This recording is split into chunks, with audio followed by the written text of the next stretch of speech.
Acor with an impactful rotate as well. 3 in that defensive A. Yeah, responded nicely there. And you think that the whole plan changed as soon as Hampus died, right? They isolated the fact that the AWP of Acor was over towards B long. So they thought, all right, well, we're just going to give this a miss. We'll give you a replay of this shot because I think this was the most impactful. This whole scenario here where Frozen got caught and the crossfire from Rops looked a little bit janky, I think that just has to come down to the timing, right? The fact that Frozen, as he's moving into Temple, got spotted. Otherwise, he maybe just holds that line. So there's that molly again. Here we go. Round number 8 getting underway. Hampus out mid immediately taking, well, a bunch of damage down to 51. Sorry, 49. Took 51. Yeah, Hampus surely going to be booked on this one if it... I say he could be booked. Maybe mouse spots are vulnerable if there's a sound cue heard. He's walked straight into Acor's aim. Misses his shot. Hampus gets a second chance. He's pinned now, though. Are they going to try to isolate him? Bemis' gimmick has gotten him some info, and looks like Plopsky returning the favor, just spanking his bottom on the way out. They know Hampus is here, right? So how many members are they going to have watching this? Dexter wants to clear him out. He really wants to get this frag. Get this rat out of the system now.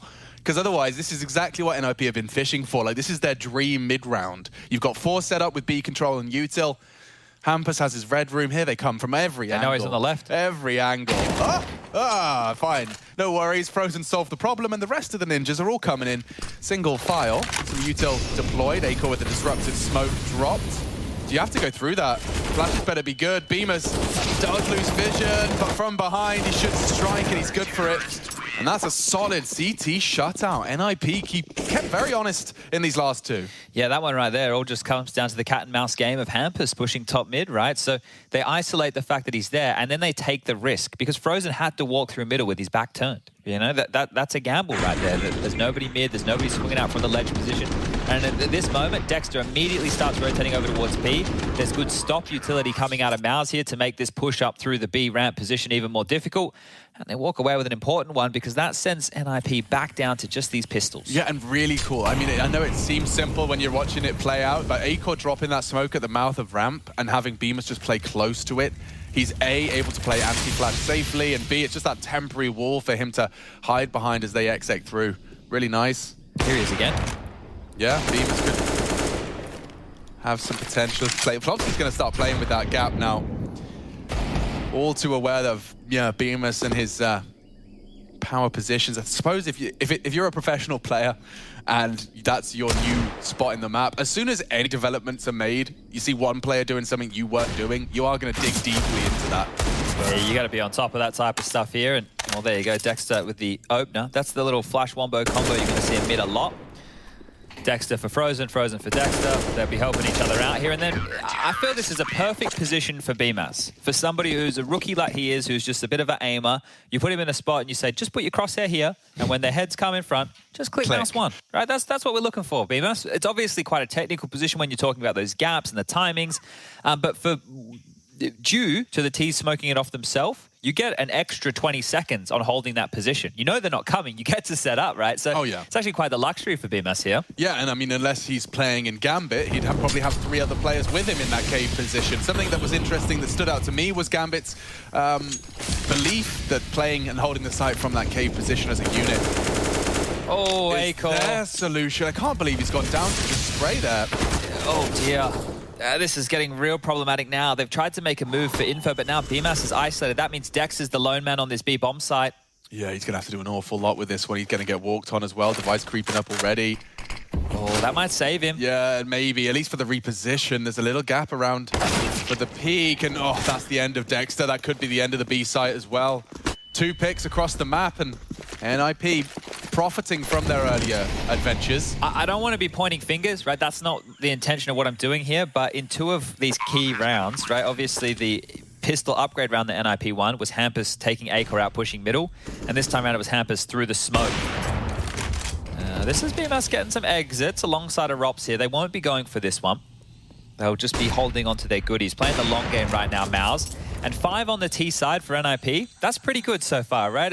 As far as Ancient in its development is going, this map has a bit of a CT-sided bias. You gave me a really easy-to-digest perspective on it when you looked and compared it to, was it the Train and Nuke stats? That it was like around 53, 54, like it was just beneath traditional Train? Yeah, I think I started looking at like historical, but then I narrowed it a bit more down to... like last year or something. Yeah, I tried to narrow it down to just like what's been going on this year. And I think in terms of maps, this one is in the top 3 for the conversation of being quite the CT bias, up there with the Nukes, and I think Overpass as well as being quite CT bias in this group. Yeah, this Pro League. And I think that's maybe because of like Fnatic, for example, right? You think about how many CT-sided rounds they were getting. But another fun fact with Ancient is it's only been played 11 times alongside of Vertigo. Those two are the least played maps. It's roughly 7.8% or something along those lines for each of them. And with Ancient, NIP have played it 3 times in their group and Mouse have played it twice. So these guys have, between the two of them, played 5 Ancient games out of the total 11. Yeah, so we've got our Ancient squad and locking horns this evening. And everything's, much simpler now. We're out of the groups. We're out of the mathematical equations and the gifts. Simple. Win, you're in. Lose, you're out. And this is the round of 12, so those that didn't quite manage to top their groups. And I think Mousesports and NIP are both an embodiment of exactly that kind of Counter-Strike. At times it's been exciting, at others it's not.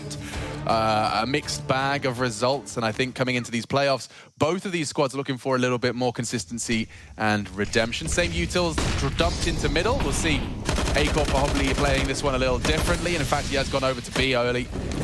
Having a look at that. Ooh. Bemis, good utils, kept Hampus honest, but I think he'll still be able to get across prior to that smoke fade. Good utils set out of Bemis, keeps him where he wants him, nades him as it fades. IP have control though, at least of lane and cave. Yeah, and Rops is pushing A again, so this really is becoming a theme right now. Look how far Rops is able to get here and not converting that frag onto Linus. That is a huge hemorrhage on the CT defense. And Linus playing his role properly. I mean, that's not an easy job to be holding Rops and keeping him caged, but well played. Look at the angle. Device in the shrubbery. Doing a little bit of herb lore. He might get one here, It looks like Bemis wants to push. That's quite the angle. Oh, he spotted something. Yeah, between the leaves, between the 2 ferns. And here comes Zach Galifianakis himself. A fully flashed off Acorp. Dead AWP. And NIP, they've still got 45 seconds, just one by one, dispatching of the Swedes. A bad flash, a dead Bemis. And now Frozen and Dex are just looking to try and make this a little more costly for the Ninjas, but damn, Rez is not slowing down for anyone. He's up to, what is he now, 14? Yeah. Another triple kill, multi-kill round out of him. He was, before their game against Gambit, he was the 2nd lowest rated player for NIP. That surprises me. Yeah, and that was one of the things that was lacking, right? And I think in Gambit, he showed up in a massive way. We were getting the Rez show, we had Hampus showing up in a big way as well. And now here today, he's clearly here to play. So this is good, right? This is what you want to see from what is your star of the future. NIP just renewed with Rez. Oh my lord. Straight through the smoke. That's a frag you're happy to take every day of the week. Yeah, and I think just a little bit of excitement there for Hampus as he tries to push and disrespect the CT util. Well, the double AWPs have been brought out here, so Rops is holding A with this, and he should be able to get 1 and 4. Yeah, this is his every day of the week, and the prize scalp takes down Rez. Now it's Mousesport's turn to seize and convert off of an early advantage. Linus still holds firm on the A-halls. He's been alright in some of the clutches, We've seen him. He had that 1-on-4 against Gambit. He had an Ancient clutch as well. So let's see, what can he and Device do? Bomb's still available here. It's not like the Mouseport side know that they have it loose right now. And Device, as he's noisily back through spawn. The sound bug here won't pay as much as a factor. You don't know, is he going A or is he going B? You just know that there's someone in spawn right now. Oh, you heard those footsteps. Never mind. Frozen's heard that. Definitely heard that. He had his paper cup up against the wall. It's like a snake, right? They feel the vibrations. It is very loud. It really does sound like they're actually in donut at times. And Rops has collected the penultimate frag. It's only Device and walks straight on into that AWP. So Rops' AWP is not only known, but good for 3. He'll be chucking that back over to Acor. It doesn't look like they can afford to maintain the double AWP presence. I'm surprised, didn't they? They did have a double AWP. Yeah, just not managed to maintain it. Interesting. Well, I wonder what happened there. Where did it go? I don't know. Did Acor die? I don't think so. Okay, am I tripping? It was 2. Acor, maybe it wasn't. No, they definitely had a double AWP setup. I don't know, maybe they're doing something a bit different? Maybe there's a reason for the madness? Yeah, of course there is. It's 6-6. NIP already very juicy with a 6th T-round posted. Hampus undeterred by his previous shortcomings, and he gobbles that flash. Dexter sets up Frozen, and and he tames the spray for a second as well. Device scouted out by that gap. Keeps his eye pressed to the scope regardless. And Plopski's walking straight on into that AWP line. I don't fancy his chances on this one, and wow, good shot out of Dexter. Saw that.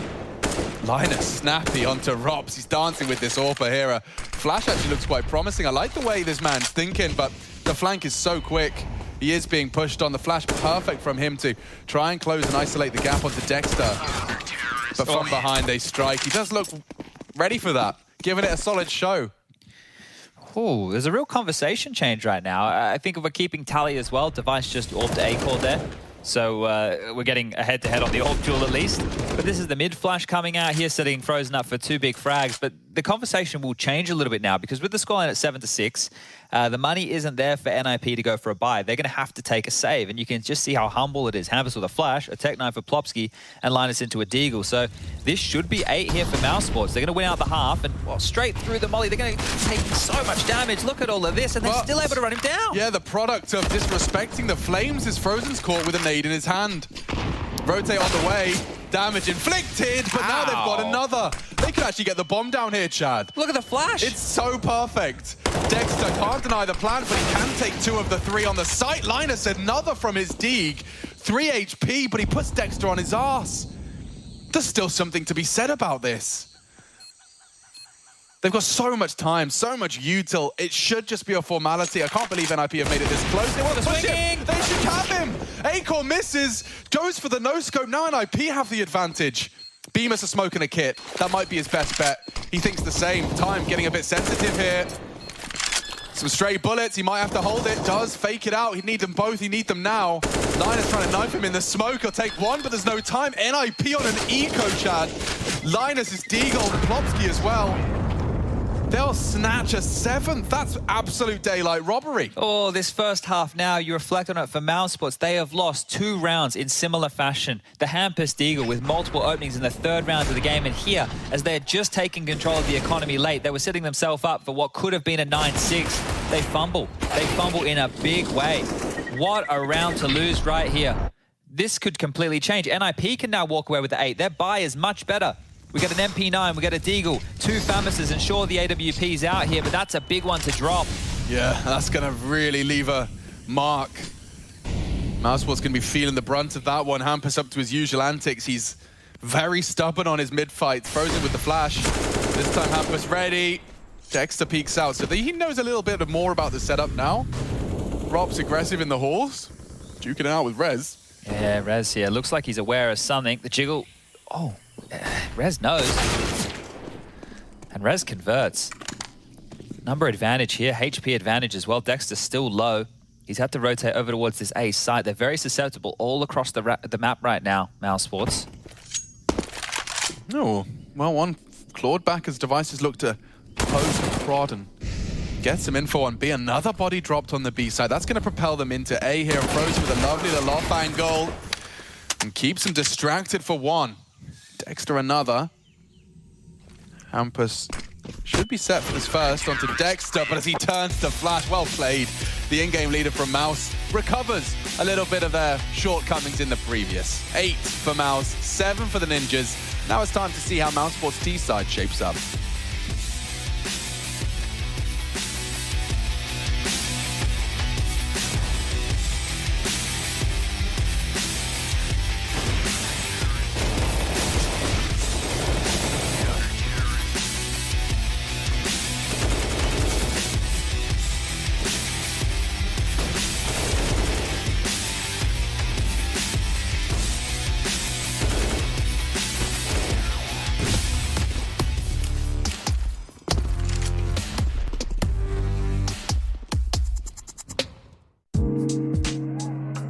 Hey Future Pros!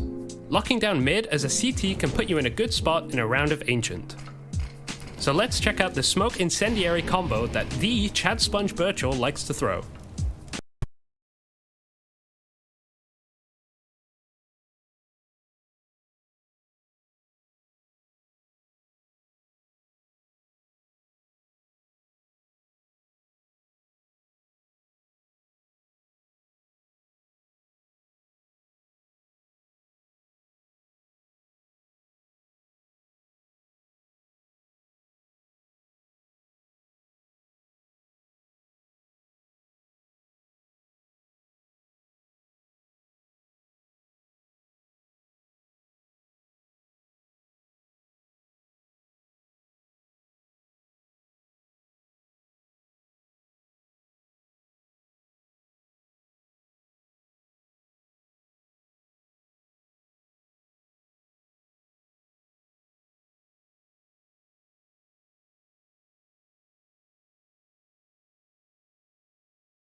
Screens, living rooms, phones, tablets.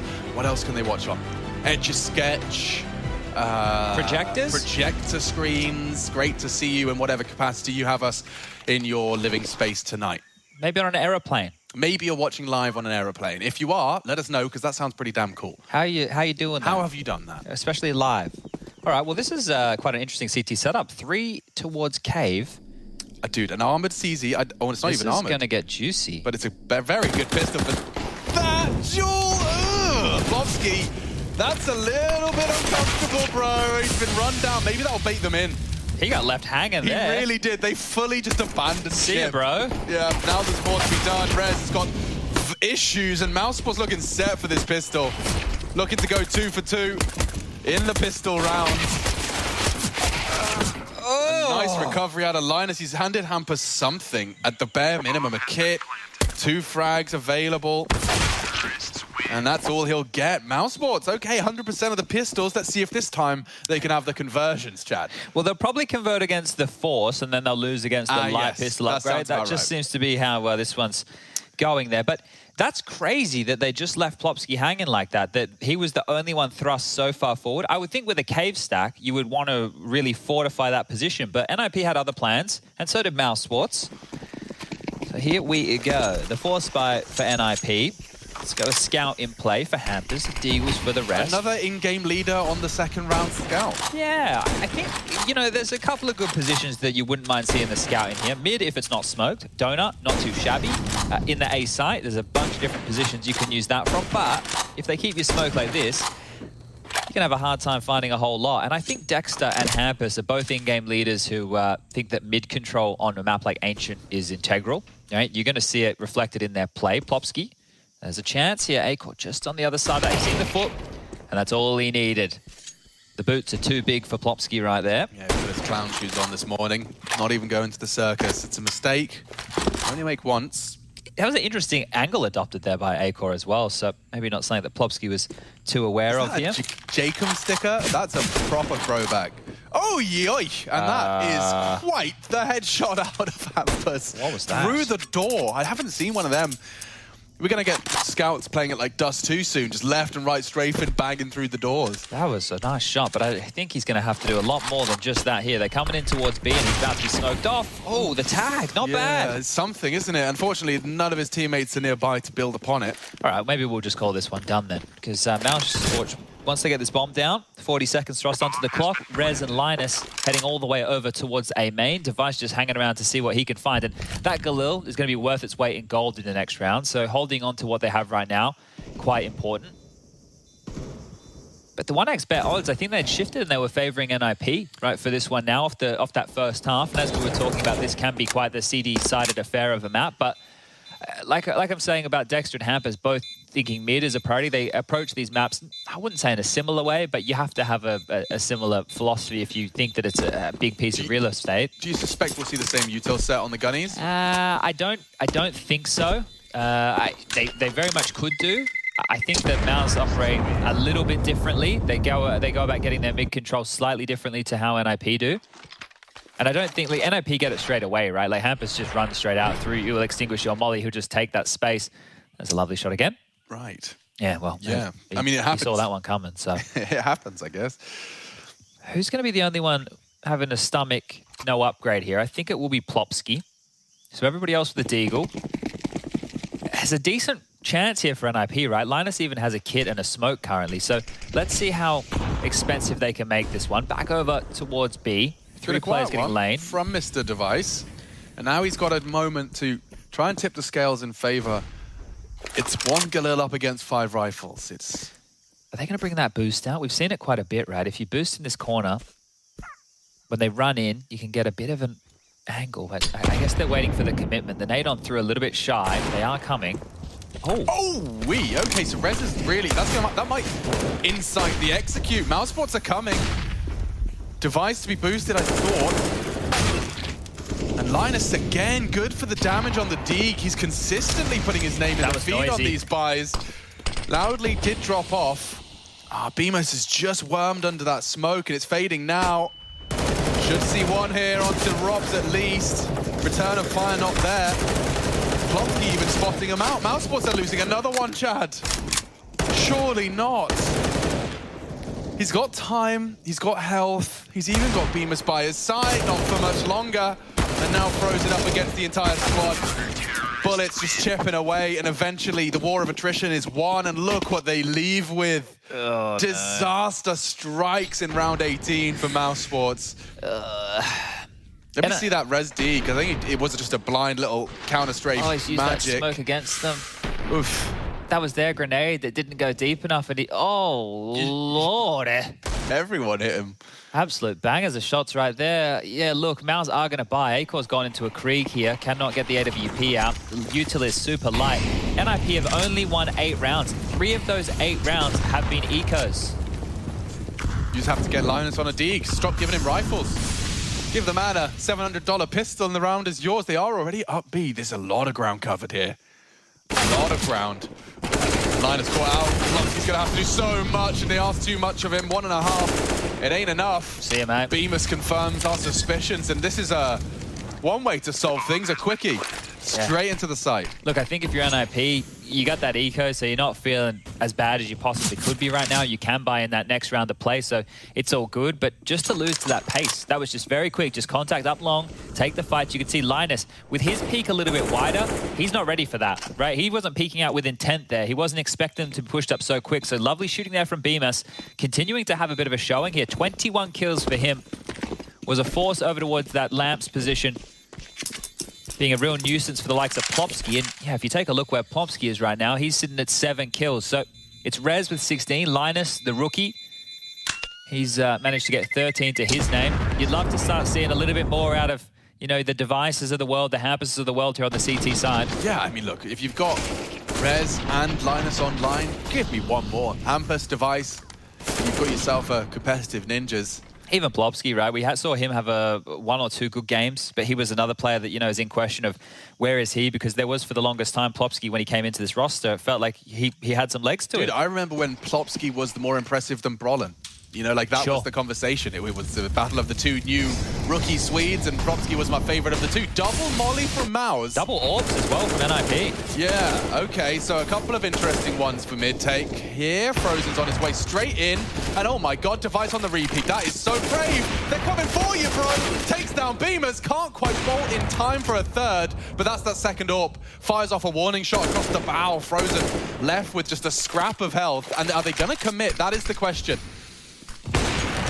Rez set for success, clears out Rops, and yeah, Mousesports with very little left now. Acor and Frozen, you've got Donut, but it's looking far from appealing. What's an unappealing donut? Full of the jammy ones. No one wants like a classic jammy donut anymore. It's not the 1950s anymore. You're right. But a give me good some warm cinnamon donut exotic goes a long way. Yeah, custard cream in the center. You've got my attention. Dunkin' Donuts. That's, you know, someone could sponsor this map. Yeah. The donut position brought to you by Krispy Kreme. There you go. Let's see. We'll get them involved. For every single position. Get them on the phone. Stop, because someone from sales is listening and they're actually just licking their lips at the idea of all the commission. Or the free donuts. Yeah. One of the two. We're here in the Man Cave, brought to you by Old Spice. All right, well, I feel like Maus are trying to hide and save in plain sight here, just seeing if they're being aggressed upon. And I'm sure if you're NIP, you'd love to get the double orbs back out. Hampus will be able to drop in the next round of play, so it's not the end of the world. And NIP will respond after that gun round loss and find themselves now with 9. So just 2 rounds, you know, between Mousesports and the Ninjas. I think that's what we were expecting coming into today, right? We didn't know what type of matchup we were going to get. We didn't know exactly who the favorite was. Both of these teams quite level. You go back and reflect at what happened in IEM Cologne as well. Here was the opener for Device. The second one was great, right? If he only gets 1 and goes down, maybe, just maybe, Mousesports were able to press forward. Rez here smoking himself off in Temple, just isolating a single fight, and there you go. That's the frags. That's the round. Yeah, well, called upon. He does deliver. Device with an impactful round for the Ninjas and a crucial juncture as well. Rock's teaching us all that stop molly mid. Hampus with his own. So they exchange and battle for control. Quite a quick one. Very quick. But Plopsky's done well. Just pulls the trigger, completely blind, and catching Beamer's clothesline. This is a setup in mid now. Look at this. I mean, this is what everyone dreams of in their CT setups. Do they keep re-smoking that L-bend, or are they happy just to have Hampus considering it? In which case, Rez is ready to deal with anyone that walks up ledge.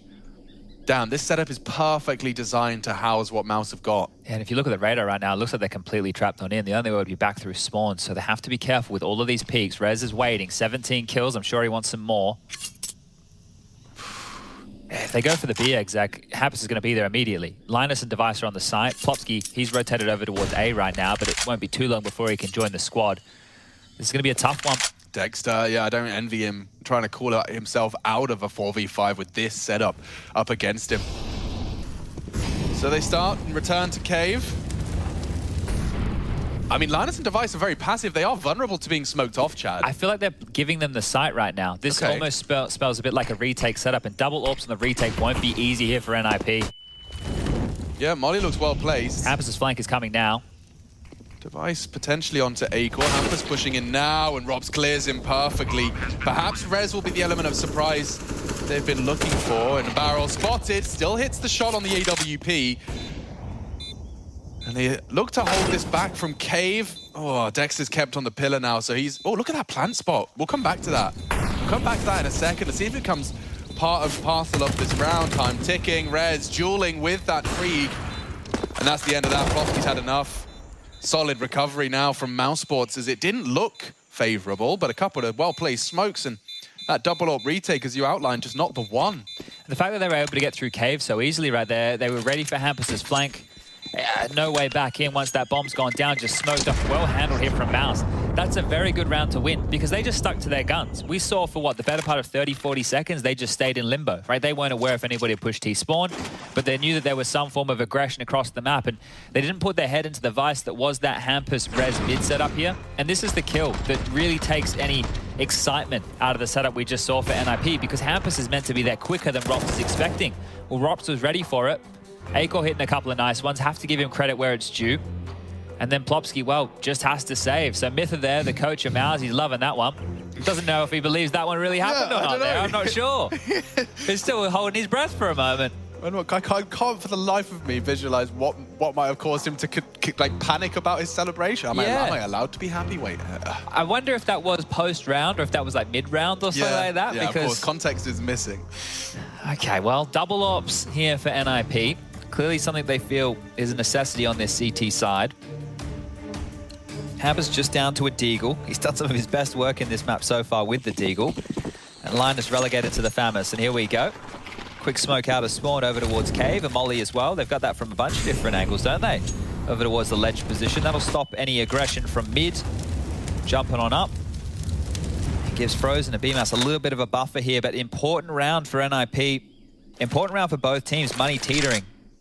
This could be a very big indicator as to where our ancient game will go. First game of ESL Pro League's 14th season playoffs.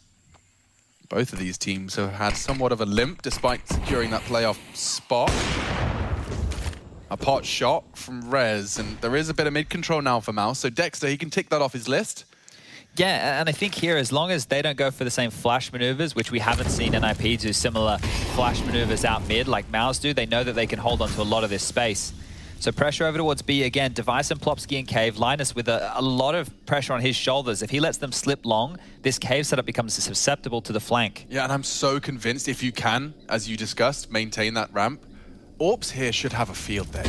This is a fight that Device is Molotoved out immediately and call it quits. What a lovely piece. What a molly that was. It completely cancelled any power Device had. This is great from Mouse. Look at this, exploiting the tendencies. They just need to be ready for the Hampus flank. That's all they have to be ready for. And perhaps they're not. So many backs turned. He steadies his aim, takes down the Orba. And as it fades, oh my god, a brawl. Even exchange, it does favor Rops. He got the pair. Bomb to be planted. Device had to hit that one. He puts the bomb back on the 15. floor. And with only 15 seconds left, he could hit another one for the denial. Oh, not far off. Just shy of the mark. Bemis will get it down and retreat back to that ramp side. 2 orbs, but still through the smoke they strike. Only Frozen, and he's caught on the advance. Wow, great recovery from NIP. It looked like Mouse Sports had them dead to rights there. Some of the util, I love the molly onto Device. Isn't it crazy? In back-to-back rounds, the team that we thought had the cooler play or the cooler setup actually ended up dropping it, right? Yep. The devil was in the details for both of them, but getting stolen away there. I will say, though, the smoke shot Rez hits, if that is a completely blind, like a, well, Hail Mary, I hope so, he's so lucky. I mean, like, that ramp position would have been enough to win the round. Let me see it. Is. Let me see. You didn't just, did you just? So he saw the trace. Okay. He gets So a bit got a more little bit of info. confirmation. A little bit of info right there. And then Frozen, he's feeling stranded, right? Do I play behind the smokes? They're probably both going to fade. I have to take Jules on either side. I'll take the fight to them. And now a timeout called. And, well, for a big reason, right? You need to have a discussion on either side of this. You don't want to let Mouse Sports try and slip one of these low buys past you. You've already gotten away with 3. You've gotten away with 3 if you're NIP in this game. And you're only sitting at 10 rounds. You're still trailing by 2. Mytha, the coach, getting vocal right now. His chance to chip on in. Next round, loss bonus. Only going to be that of 1,900 into Mouse Sports bank balance, but that will be enough for all of them to buy. You can see here Dexter's bought down just that 2.1k mark. So you guys do the math. That's going to give him 4,000 in the next round. Can go for a Galil, can go for an AK. At least now they can keep things slightly more interesting with a few of these upgrades. NIP kept it very interesting on rounds like this on their T side, and Hampus was a part of that. Is he really going to fight? And that's an AK delivered. Express shipping. Rez has to hit that and better survive. They could run him down, but now the AK's in play, and I don't know where it's gone. There it is, thrown over to Dexter. So it's got a little something. It's got, you know, it's a little more than just milky cereal. Yeah, I feel like they're playing retake B, right? You can see this setup from NIP right now, and they can play both ops over towards A. This is fantastic, right? In tandem, just a shot at a time. You get offered up these kills, one into donut.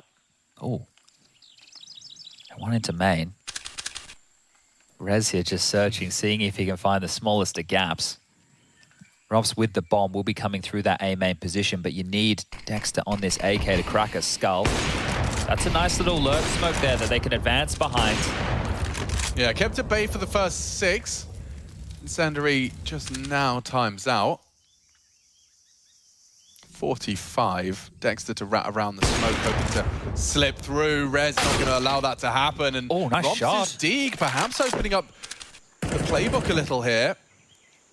April's been caught, and that cross is just held. Plopsky, long range on that M4, good recovery. They will maintain at least one of the AWPs.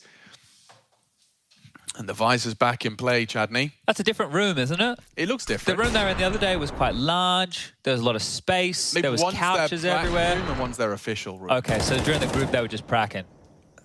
Yeah, but now there was like a whole fruit community vibe. I don't know why fruit got involved. I was going to say fruit bowl. Like bananas and apples. Okay. That's what I'm talking about. Caffeinated beverages. Well, that is that util set you were talking about. So there it is. Rob's deploying that. Aggressive mid-play here. Hampus is nuts. What's he up to? And he is behind them. Strikes into 1, maybe 2.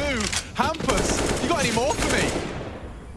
I mean, that's just such a kick in the groin for Mouse. He's there again. Like, I think the comms are, he's there again. But that's in the first 15 seconds of this round right now. And now Mousesports, take a look at what's left. That piece of utility, that Molotov thrown out, that is the last bit they have to operate with. It's just the guns. It's just the AWP on A-Core, the AKs on Bemis and Rops. They have to operate now from such a hampered position, all thanks to Hampus. Fun game. If Gambit conceded these 2 opening frags, would we watch them save for 70 seconds? At 12, what about to be 12-12 with 2,400 into the bank balance in the next round? Yeah, because next round there's nothing, right? 2,400. That's all that they're going to get as a loss bonus here, and they've lost another. Rez strikes, A-Core's down, AWP dead. Yeah. Oh, and condemned to peanuts in the next round. They're going to get hunted. Rops has dealt with Device, a bit slippery. Okay.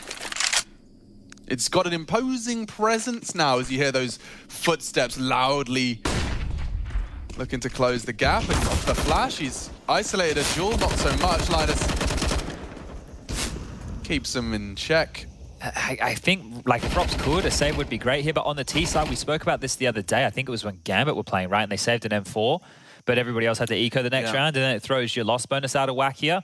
So this save, you understand it. They need something going into the next round to play. And I think, fortunately for Rops,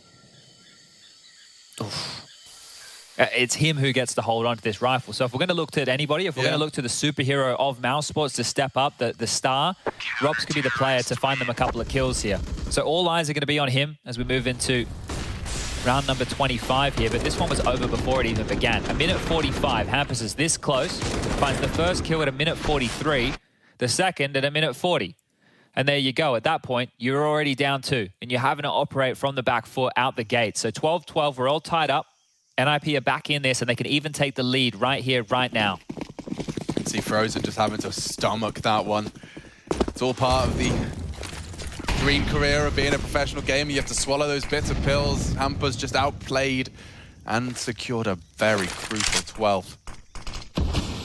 Game on. Advantage and nip. Last time that happened, though, Mouse were very quick to return the favor. Boosted up on mid, trying to patrol for any aggressive Hampus maneuvers, but turns out they've put a leash on him this round. Yeah, you can just see how passive NIP are playing here. They know what type of buy they're up against. It's scuffed. It's just this saved AK. So as soon as you identify where that is, well, you can either run and hide, or you can isolate Rops and make sure that one hits the deck. They are rotating back over towards the B bomb site. Rops will be joining them. He has a smoke and a flash.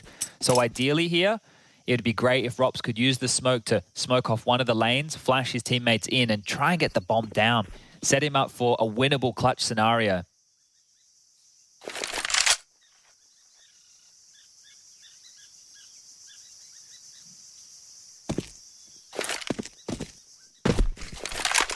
Oh, that's the cue for a bit of a nade dump. Very well good. Placed. Look at that.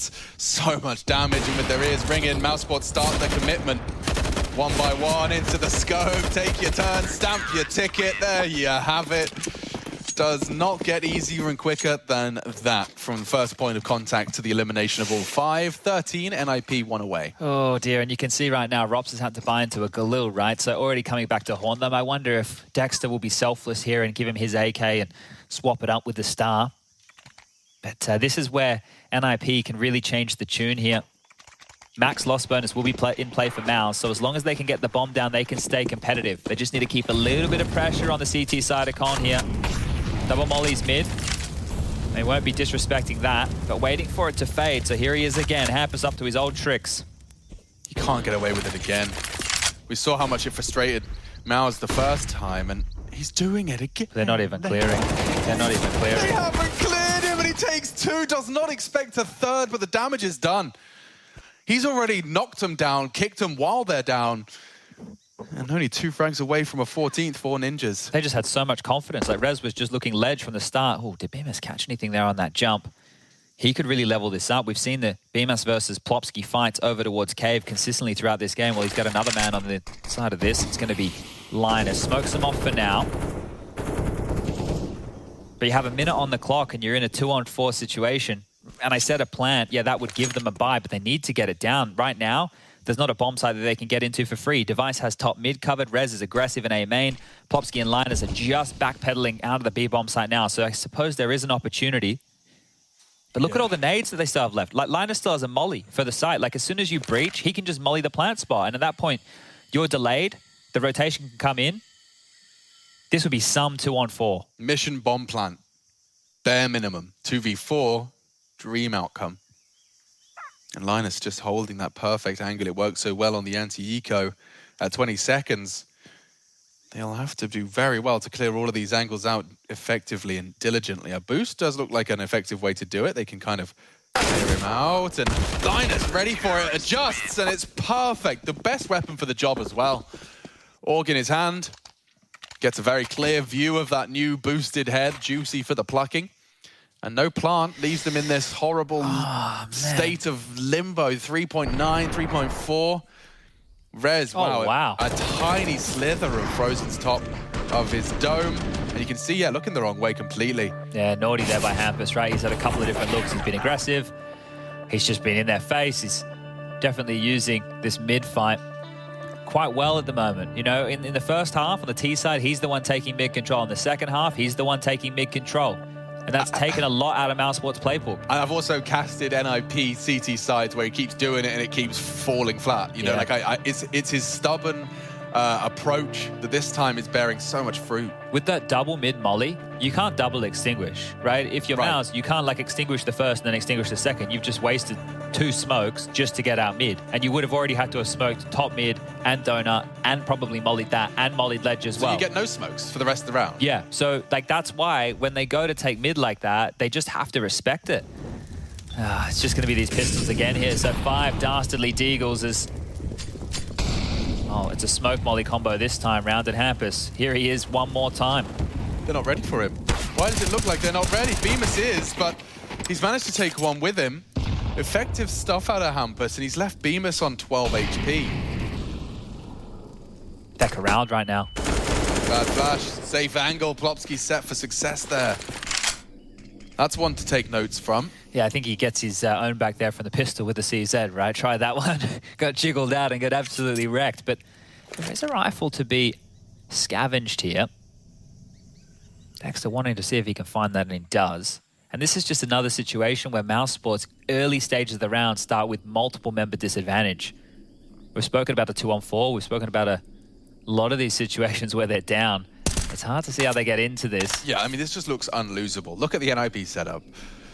It is actually great, right? Rez is playing retake on A. Yeah. Linus has got the safety net of the red house push, and Plopsky and Device lock down B. So at this point, there's a swingman for every position. Everything feels relatively locked. Be impressed to see you break it. Device has spoke next to their own to stop them maneuvering through it so comfortably. Flashed off the line, he will draw fire and attention. Dexter and Robs, one from Cave, one from the ramp, and now just one left. 18 seconds, the poor soul, an entire squad to contend with. Plopsky isn't looking the right way, but he's very audibly heard. Right, pushing in for this and will collect. So that's 3 map points on their pick. NIP given the opportunity to secure this one. And we have Vertigo coming up next, right? So that's a bit of a curveball in the veto here, right? NIP opted to remove Nuke at the start of this one. And that saw Vertigo getting picked on in as a bit of a punish here from Maus. Now, their Vertigo stats, I'm sure the desk are going to talk about it after this. We'll leave it up to them. But Life's going to be interesting for Mousesports going into the next map. Yeah, and I mean, yeah, we'll save it all for when we're actually on Vertigo. Why not? There's a lot to be said about that. Dexter charging out middle, trying to catch a little bit of something summon. No aggressive hampers this time, right? So the one round that they're sending out there like a heat-seeking missile to find him, nobody home other than that push just over towards A Found him this time, found him. No hampers, no problem. Not for Rez, he'll be posting up for an aggressive Halls play. It is a lot of pressure on Linus, and with an AK-47, he's going to have to hold a red room take if Frozen goes late. 3 walking into Donut. This is the right setup, though, from NIP. If Rez somehow gets Rops early... Oh, that's so good! And there's no one following him, so now Device focuses attention on Donut. That's the go sign. Akor's taken him down. The crossfire's still established, though. It's a question of what Rez can get done. And Linus has done so much work. 3 when he's called upon, and just about confirms the presence of Frozen as well. Linus dumps the incendiary. Oh, they could go down, but he takes another with him. All from the rookie, 24 at the tippy top of the scoreboard as well. That's a fantastic final round of play from ILandZ. NIP 1-0 up, Des to discuss it, and also to set the stage for the curveball that is Vertigo next.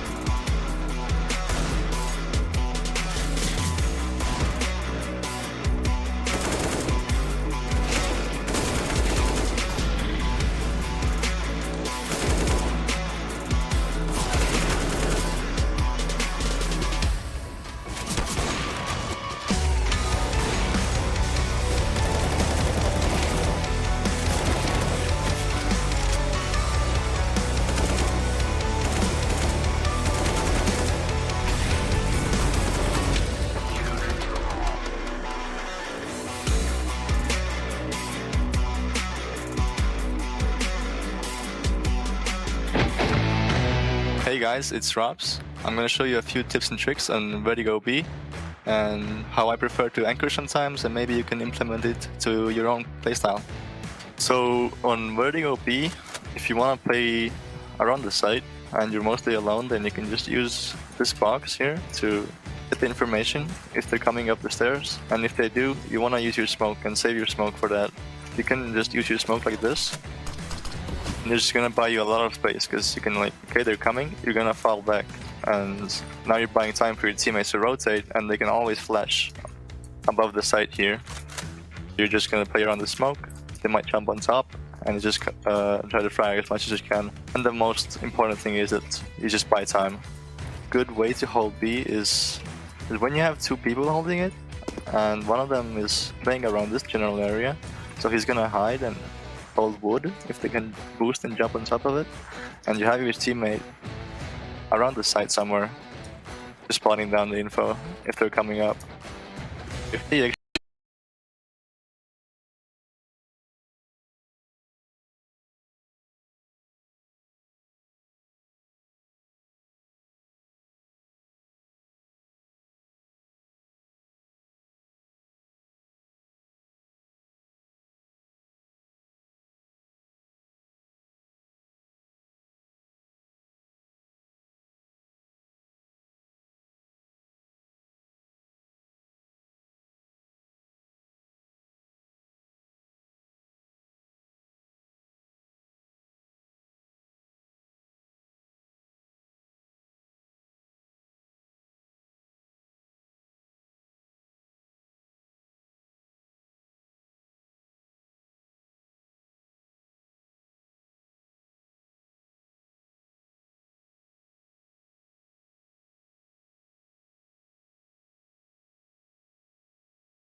really great, but the rest of the team was absent. And to be honest, this is an NIP win, but a clear win at that. I don't care about the scoreline. This is a clear win NIP. Just right there in their pocket. Yenko, do you agree? Yeah, it's because, well, while Mousesports was good in pistol rounds, they were terrible in rounds against pistols where they had the guns. Losing 3 anti-ecos in this map, I think it's definitely what, you know, meant their demise in the end. And I think it's also, we saw in the games against Navi and FaZe in the group stage, they were losing like these second rounds to pistols as well. And the interview we had with Dexter, it was just so depressing, really. Like, you know, you could hear it in his voice. Like, it's just basic mistakes, fundamental mistakes that are losing them important rounds, they're losing them important games. So I'm really hoping that I'm afraid that they'll be so mentally deflated after losing one more game due to the same problem, right? I think obviously they would have put a lot of work into those rounds during their time off, and I don't think Vertigo will go too well. Yeah, Vertigo being that next map in the series gives us all something to ponder on, but I don't think we start there. Let's just roll back and sort of look at some of the problems we saw early on. And Yenko, I think you could take the lead on this one. I'm looking at like early rounds, round 3. Yeah, in both halves, like they would win the pistol, right? And here, just against the Deagles, you can see Acor dying first. And to be fair, NIP, we were talking about they were also talking about their shooting, right? Not feeling that they were really sharp individually as much as they're supposed to. And here they were hitting some good shots in this round and also in the second half or towards the end of the first half in round 14. Some nice Deagle shots, but still, like for Mousesports, you need to find a way to really not let these rounds slip away from you. Yeah, I think it kind of starts with entry kills, right? You mentioned Acor, that was the case round 3. These are moments, these are rounds where that entry kill goes from a round you're supposed to win to a catastrophe really quick. You are not supposed to give away that Deagle kill. And that's the same scenario in 14. Just once you get that kill, you can roll over. And this is where NIP pounced and really hurt. Yeah, the problem is like you're just under so much pressure, especially on a map like Ancient in a 45 situation. So many, you know, Hampus always likes to, you know, sneak around somewhere, right? So there's just so many gaps you need to fill. You don't have enough players to do it. So what happened here exactly? And I think it was you, Maniac, that pointed this out. You're talking about Hampus. I wanted to bring out a situation, actually 2 situations, as we have these stats coming over right there. Hampus, I believe, had the key to the castle somewhere towards the end of that game. 12-12 scoreline, 12-13 scoreline, where everyone has a buy-up, and then look at this. He takes charge, he takes responsibility, he pushes towards mid, plays at the edge of that smoke. He's going to get a double kill here, and he's going to do exactly the same the next gun round. So it has it all if you're an IGL. Not only do you figure out the solution at the crucial point, look at the scoreline again. I'm talking full gun round for Mousesports, full investment going into this. Yikes. And then Hampus is right in front of them, and that hurts. It hurts so much because it's finally where Mousesports are supposed to figure out a plan. And this man, he destroyed it. Yeah, and you know, this is a guy that we've seen have that freedom of movement. We saw it back in the group stages, which for them really wasn't that long ago, Yenko, when it came down to Hampus, pushing, poking, prodding, whatever it took across Ancient. But where does it go on Vertigo?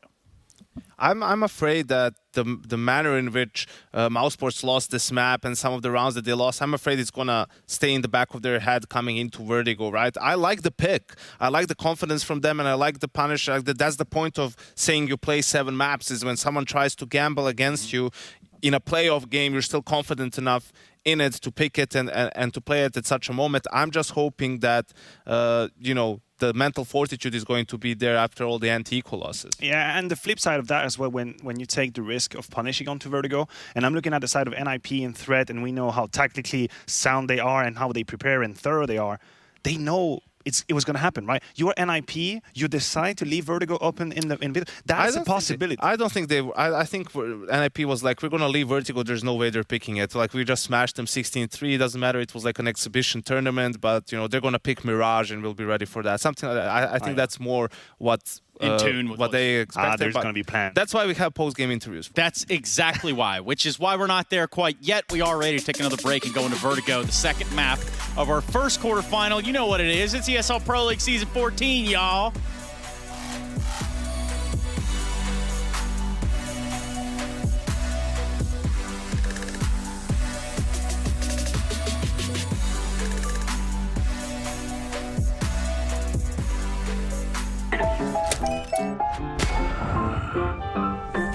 Nice shot, my friend. Cheaters ruining your plays? I have eyes on the enemy. bad servers stopping your shots? What you need is ESEA. Advanced anti-cheat to stop cheaters. And the best servers around, all with 128 tick rate. ESEA, the best way to play CSGO. Choose nades, choose a smoke, choose a flashbang. Choose team badges to support your favourite CSGO team. Choose an ESEA Premium membership. Choose routes you know bring in wins. Choose pro video tips. Choose the fan club wars. Choose behind the scenes content. Choose good grades. Choose guns you know you can shoot right. Choose bingo. Choose the equipment you know is going to get your team the win thanks to heat maps. Choose the CSGO Hub Premium, the complete package to help you and your squad achieve all your CSGO goals.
Good evening or late afternoon. Welcome back. We're heading into our second map, and this one has got our analysts a little confused. Some love it, some hate it, just like Marmite. We're not sure which way to cut it, but Vertigo as our second. And Chad, you've been diving through the stats, trying to make sense of it all.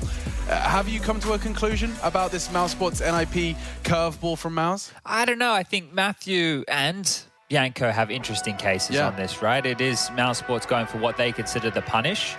Was NIP doing this on purpose? Were they leaving this as a little bit of a nugget for mousesports to kind of gobble on up? We're about to find out. Yeah, we are. Let's get into it, because it is Pistols.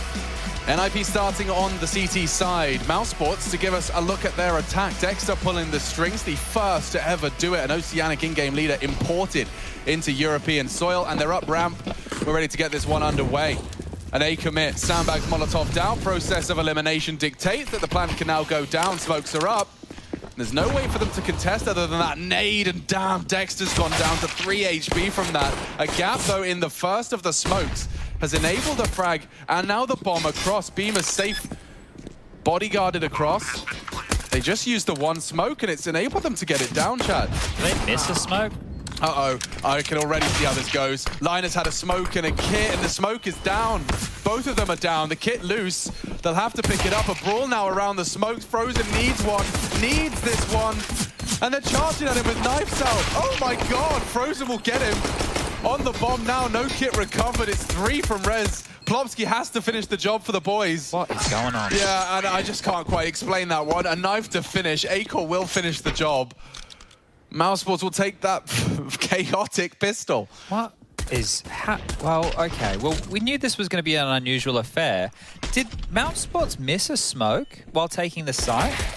Or did they just never throw it? Well, I looked at the radar in the early stages of that when they all got kind of paused on out. Yeah, that's a good reaction out of Frozen, because that is one way to kick off this map. Now, mousesports have converted every single pistol round. Well, they picked up every single pistol round. Converting the first has happened. Converting the second, not so easy, right? So let's see. They've already had their woes against the lighter buys of the ninjas. And this little boost has been assembled here. Now, this is on a bit of a timer, right? You'll see every now and again, Rez will pop up his head. Maybe when they molly sandbags, that'll be his go, but needs to be careful because he can be spotted and then they will get spammed on through by these rifles. Yeah, trying to be as low profile as possible. Now he'll look to confirm any info he can get here, and short to constant threat. This is what he was waiting for, but Dexter does strike and looks good for Mouse here to convert. The hard part's over. Plopsky's committed. He has to fight. And he will. Fights off the first with a FAMAS and a high flash to get him back in behind the smoke if he desires. He'd love a teammate right about now. Where are they? No one has arrived in time. Linus just about gets to the elevator position. Device still working on that flank. Okay, we're just holding on to these upgrades here. I'm sure Linus would try and get something on the way out the door if possible. Device is already in T-spawn here, covering off the exit. But mousesports won't have too many worries here, right? They were able to pick up the rifle that fell in Bimus's hands. They're actually hiding the FAMAS right now, so that can't be picked up for Linus either. You can see Acor doing his housekeeping right there, so that's good stuff. And the only thing that they lost, really, in the scheme of this was a MAC-10. So, all good. All good for Mouse in a round like this. It's going to be very, very interesting just to see. Like, NIP leaving this open, there's always the potential that can be picked. You're calling the bluff of your opponent. There's a lot of different things that go into that. Oof. Okay, well, Device has just been absolutely wreckaroonied. Nice shot there from Rops. And that'll be the round, 2-0 with just one saved Eagle. So surely, this one doesn't get out of hand. mousesports should, right? This is the best opportunity they've had to convert against one of these, right? It's the least threatening third round that we've seen for mousesports so far. Yeah, that's exactly what it is. It is a single saved Desert Eagle. One whole flashbang. I mean, I don't know how they plan to implement it. I'll be interested to see if they do go for anything quick and aggressive. Yeah, up mid, I like that. A chance to get a weapon, an early duel. Linus might go a bit aggressive on this, and, well, Rops has dealt with it. Lovely, easy collection.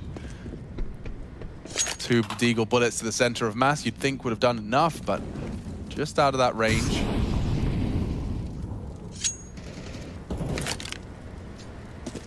And Dexter's cleared A. Like, he's actually pushed the entire thing.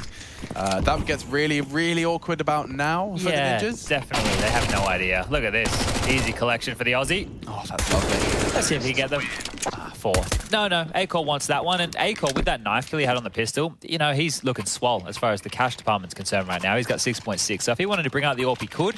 But I would say mousesports going to carry through with the MAC-10, with the Galils in the mix. they're just changing the guns up. I'm wrong. They are going to get that A-Core AWP out immediately here, and that is one thing that they have in their back pocket that NIP can't afford going into round 4. Device will have to operate here with just an M4. There is a kit in play for NIP, though, so retakes are possible. Quick up the stairs. Device is going to be tested here. Has to fall away. Plopsky well ahead of that lurk smoke dropped out by Frozen, so he'll be able to keep him contained. Device, a lot of responsibility on his shoulders for this B defense, and they are coming knocking. Sending A-Core in just to clear out that default box, and Device, if you put your head in the vice, A-Core will pull the trigger, and it's as easy as that. Nice movement as well, trying to maintain that space. Hampus to rotate in. Linus fully flashed off the line. It looks great for mousesports here. That AWP investment already justified as it's given them a way into this B site. Now it's time to get across. 2 smokes to be deployed from Mouse. You'd expect to see them now. The reactions from the CT is in. Oh, back turns. Linus a bit late to the draw, and only 1 in the feed from the Ninjas. Not going to be easy by any stretch. They're hanging around, though. And he's smoked off again. Hampus has got no way in, and stray bullets into the smoke will force the save. That position that Hampus is in, right? It's just, team's going for boosts. That's one of the only ways really back in. So the pre-spam through the smoke, as we always talk about, it's not a wall. Even though they do seem very, very threatening, those smokes. And that's going to be the 4th round here for mousesports. So great stuff for A-Core, right? This is an individual who I think we could all agree is inconsistent at best, right, with the AWP for his team. And if he can show up and have impact and he can find opening picks, especially onto Device, that's great, right? That is fantastic. So that's what we're looking for. And they will be walking away here with all the goodies. Only 2 save rifles. Lost bonus. Oh, maxed on out here for NIP. So Plopsky and Rez can drop rifles across if they'd like to be threatening again. And we're about to find out, do NIP think that the AWP is essential for this CT side, right? Because if they do drop guns, right, it's signifying they don't want that AWP, or that they're happy to buy without that AWP. And I can tell you, as I see the purchases coming on through, they have opted to go all in here. So NIP, just with 2 rifles saved, to continue to keep themselves in a threatening position. Hampus with a silent stem 4. And they have a decent chunk of utility. Look, it's not great. It's not everything you want on this CT side. So let's see, can mousesports keep the pressure up? 3 over towards A again, and this is their default spread. Noisy as you like, smokes in exchange, and Plopsky held at bay. Will throw out a molly of his own. Nice little boost here. Frozen looking for whatever info he can.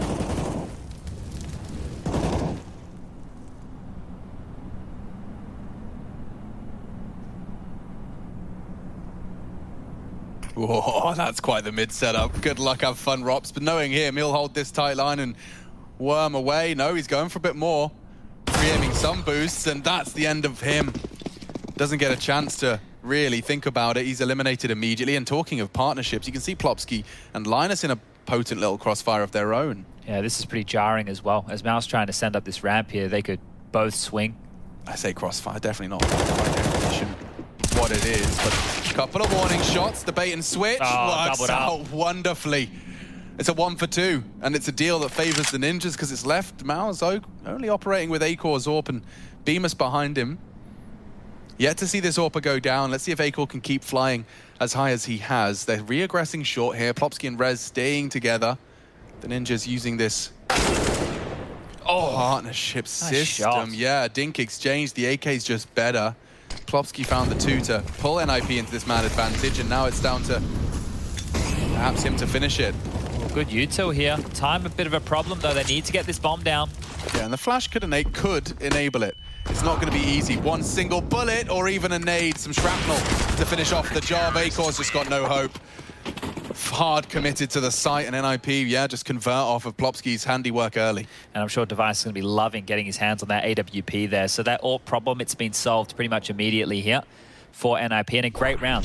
Just know, in every single fight there that they took, they had 2 bodies, right? The 2 players stacked up, Linus and Device, both ready to fight that Hampus-Plopsky combo to get them another double kill. Here they were smoked off. It was the combo of util, ready to play off of Plopsky's position. So really good stuff there from NIP. That's what you want to see. But Mouse, plenty of cash to splash. Back on in with a buy of their own, and A-Core has that AWP again.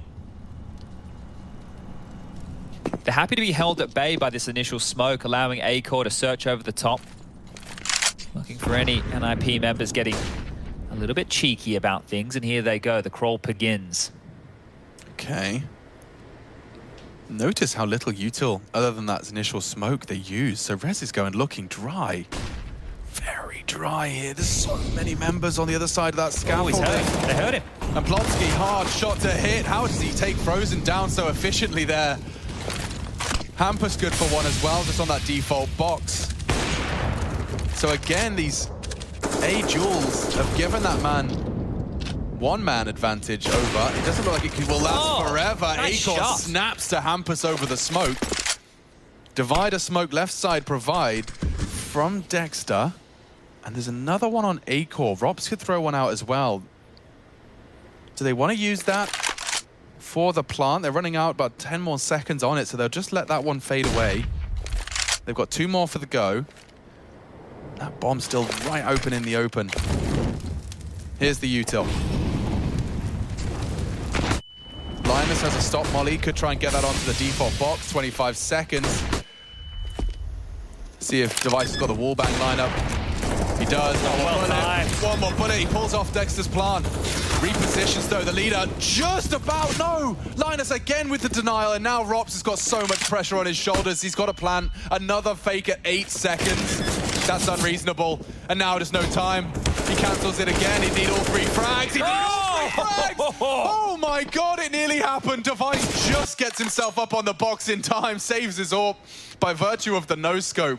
But that's the closest way you're going to see an NIP round. Fiery right there. Look at that. Both teams just holding on to their util, right? You like what Mouse are going for? All right, we'll wait out the clock. We'll get the util in a little bit late. Lovely shot there from Acor.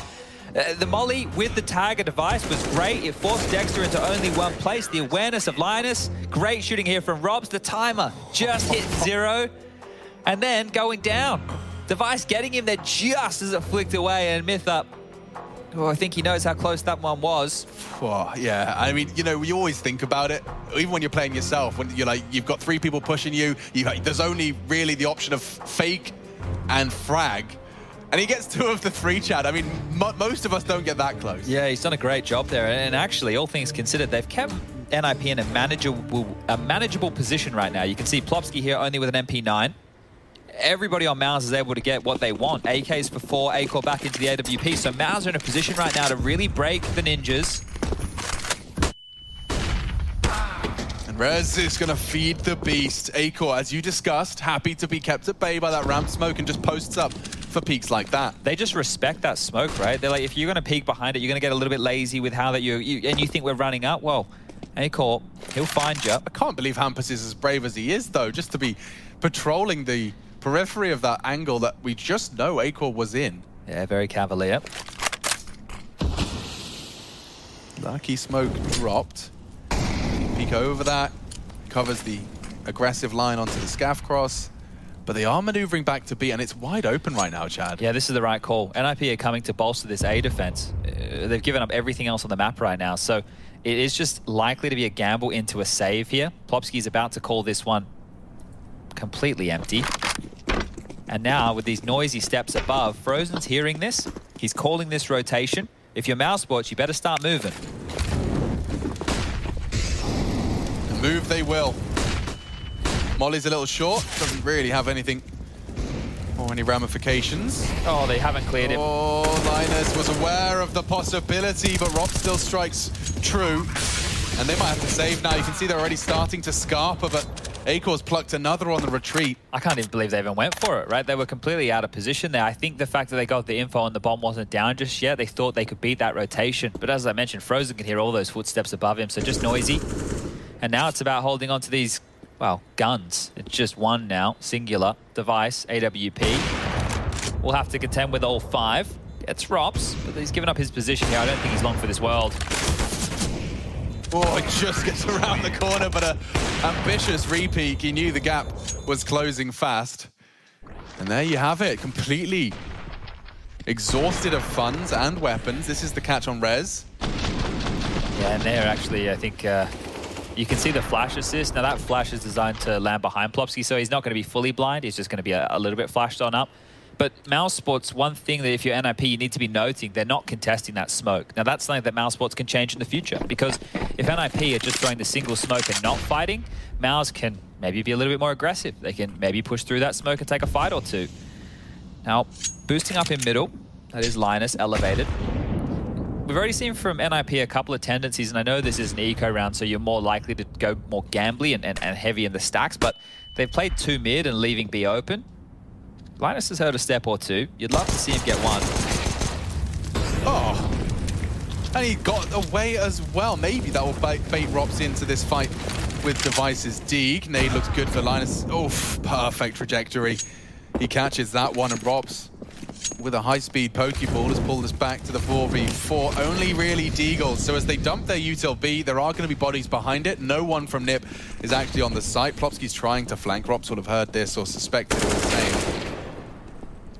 And that comes easy. Well, this is 6 already here for Mouse, right? They are going to mop up these final few kills. It's just Resin Device now. The bomb getting planted by Frozen as we speak. And this is already a very, very good T-side haul. So it looks like, if things continue as they are right now, Mousesports are looking like the much better team on Vertigo. And that should be lining us up for that 3rd map. It's what you want, right? The playoffs. Consider yourself punished, you know? Like, Yeah. I mean, this is a move you probably don't whip out in a round robin groups, but when you're aware of your opponent, when it's winner stays on, and it's for the playoffs of the 4-week-long event, you're going to want to pull out all the stops, and they definitely have. Mousesports Vertigo looking fierce right now. Dexter calling a good game. I just like the fact they're not rushing anything. You know, they're just really taking their time. Oh, look at that. Special delivery for Rez right there. He'll be happy to take that AK, so will Device. That's 2 really good finds to carry on through to the next round of play. Second timeout threat. Definitely feeling threatened. 6 in the bank for the Mousesports T side. If this keeps running away, if this snowballs, we could be looking at an avalanche of a half. It's a really well-placed nade there from Rops. On the nose there, Linus. Just a couple of eco kills right there. We always love them. Device not bringing out the AWP here, so he's going to be operating with that AK. Plopsky and Linus, however, will have some scopes. It's the Augs. Acor, already good impact out of him. We'll continue to talk about it. 8 kills. Finding frags with the AWP. And I guess, like, even the rounds that Mouse have lost, it's been the heartbreakers, right? It's been close. They've been able to keep NIP in a very humble position. And hopefully they're forgetting about those anti-eco losses on Ancient, because that could have been their map as well. So here we go, just a single smoke down the ramp. Rez gonna lob out one of his own, and yeah, the thing is, if you throw everything in the kitchen sink, if you're NIP and they don't contest, right, you drop your mollies, you're throwing everything you got, then you have nothing to play this more passive side defense with here, and crawling on up. Mals have the open runway. They have so much space, and Acor's baiting. Go. 2 straight up, and Plopsky loses his head. Frozen takes off Hampuses as well. Rez with a defensive smoke to try and aid the gap for Linus. Good counter utility from the CTs just to slow their roll a little bit. But during all of this chaos, you've already got the late lurk out mid from Rops. He's planning to strike should his team require it. They haven't gone for the plant. Frozen considering it now. And there's no warp in place, so no wall bangs to be seen or heard. That molly's late from Linus. Doesn't do anything. Yeah, not at all. They've already got the bomb down and then some. And Rops is coming. Whoa, they may as well pull this 1-7. Rez, that's great. Is he considering the flank? He has Device looking for him now, trying to clear out Rops. And yeah, no, not a very diligent clear. Can't really fault him either. Rops just completely under the enemy lines. And already a 7th. Yeah, they're really running away with this. It's good to see Mousesports here, showing a strong face. You don't really know what Mousesports map pool is, you know. They seem to always play something different. There you go, a nice find. Rops will find Rez, and there it is. This is running away with it now. There's still, look, if NIP can turn the half around and get 6, then we can have a bit of a conversation here. But I think anything less than 6, we should just be considering this one done. I love this pace change, and Acor was still down in forklift room firing the AWP bullet, right? So he, from a distance, is making it seem like they're doing that. This is what I spoke about, because they're not charging straight through that smoke. They've waited every time. So then this time they're throwing something a little bit different, and it's been on a gun round. It's been on a key round. Oh, look at this. Oh, you want something different? How about charging into Device on B stairs? This time, however, Dev has come up trump. He's actually bought into this with a bunch of extra cash. Did Rez drop him the M4? He may have done. Well, it may be paying off. Hampus, oof, loses his life. He took one shot onto Frozen, does leave him at just 33 points of health.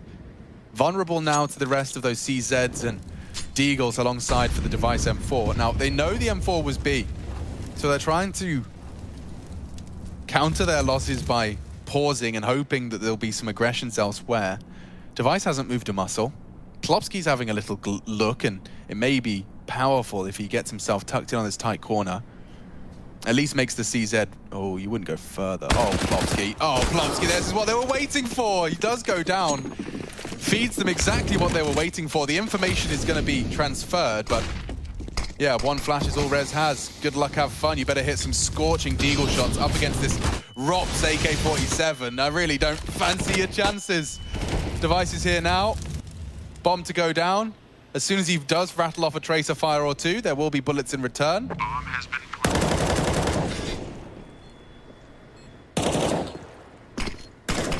This is great. Mouse backing up this Vertigo pick with a stunning T-side and a T-haul to win out the half already. This is going to be for 8. They're going for it. Rez has a kid. No smoke on that bomb. And a nice happy one to finish off the job, but it's just the frag onto Frozen. That's all they can celebrate. It is going to be that 8th. And last timeout remaining. They have one left after this, Chad, and we're only in the first 10 rounds of play. Yeah, look, you can justify it. Take as many as you need. Try and get as many rounds on the board as you can. And I thought that right there, it was Rez dropping the M4 for Device. I think he had about 7K. And Device just bought it himself. So Rez must have been offering his teammates up with a little bit there.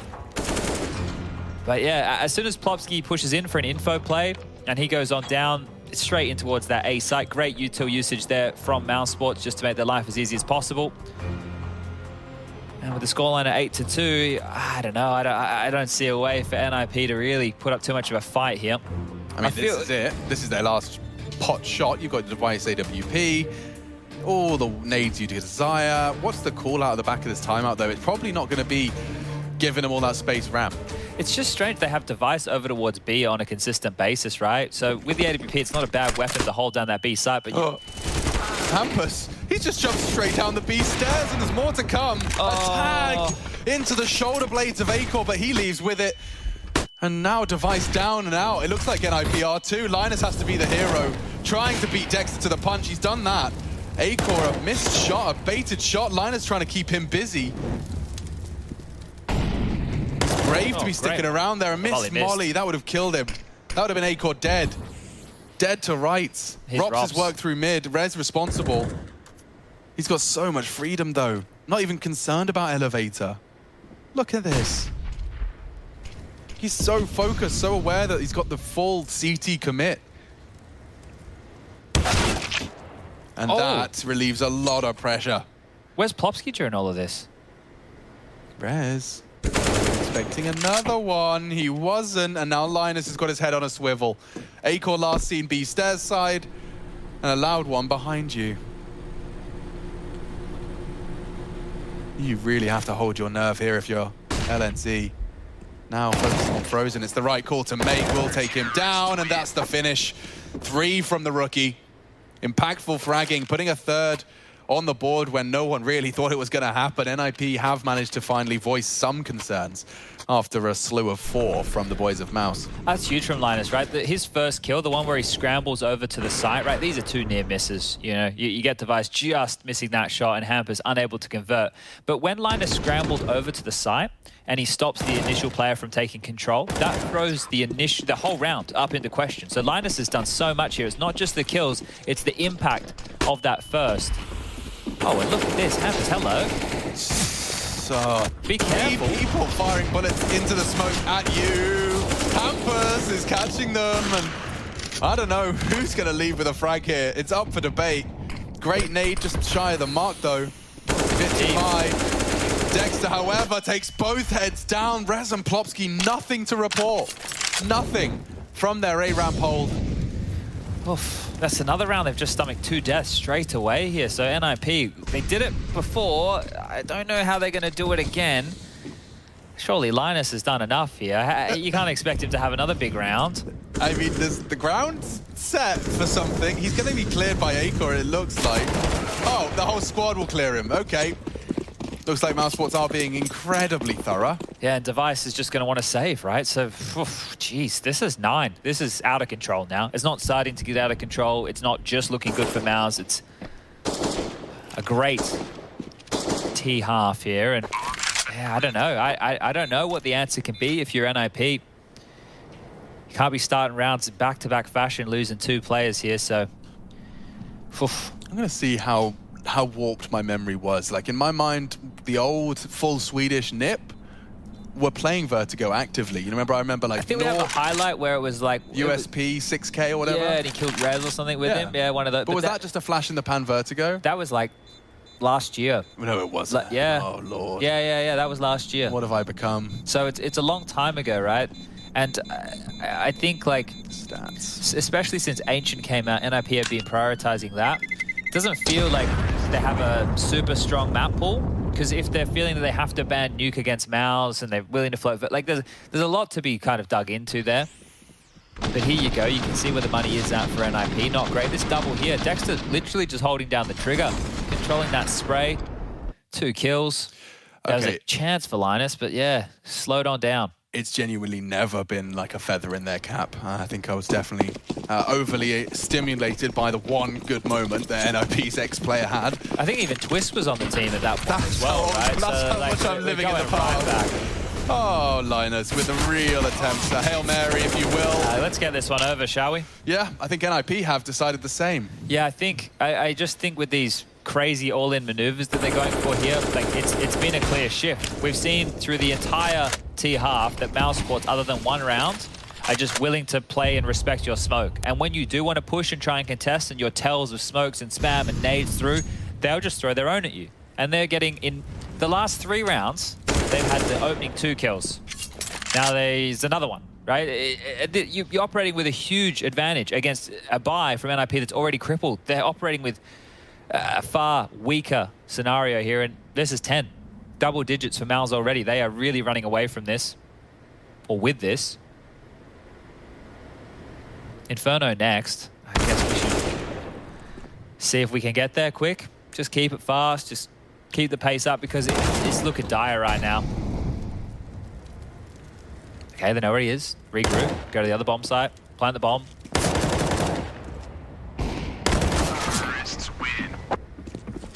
And do exactly that. So isolating the kill here, and max loss bonus. You guys know the drill.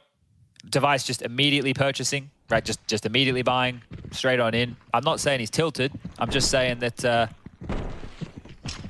Oh, nearly getting a full double rainbow all the way. Hope that's not the most exciting thing we all have to write home about of this map. Of that round? Yeah, actually, probably the most exciting part. See, look, Device has bought an M4 and everything, and everybody else is on a partial.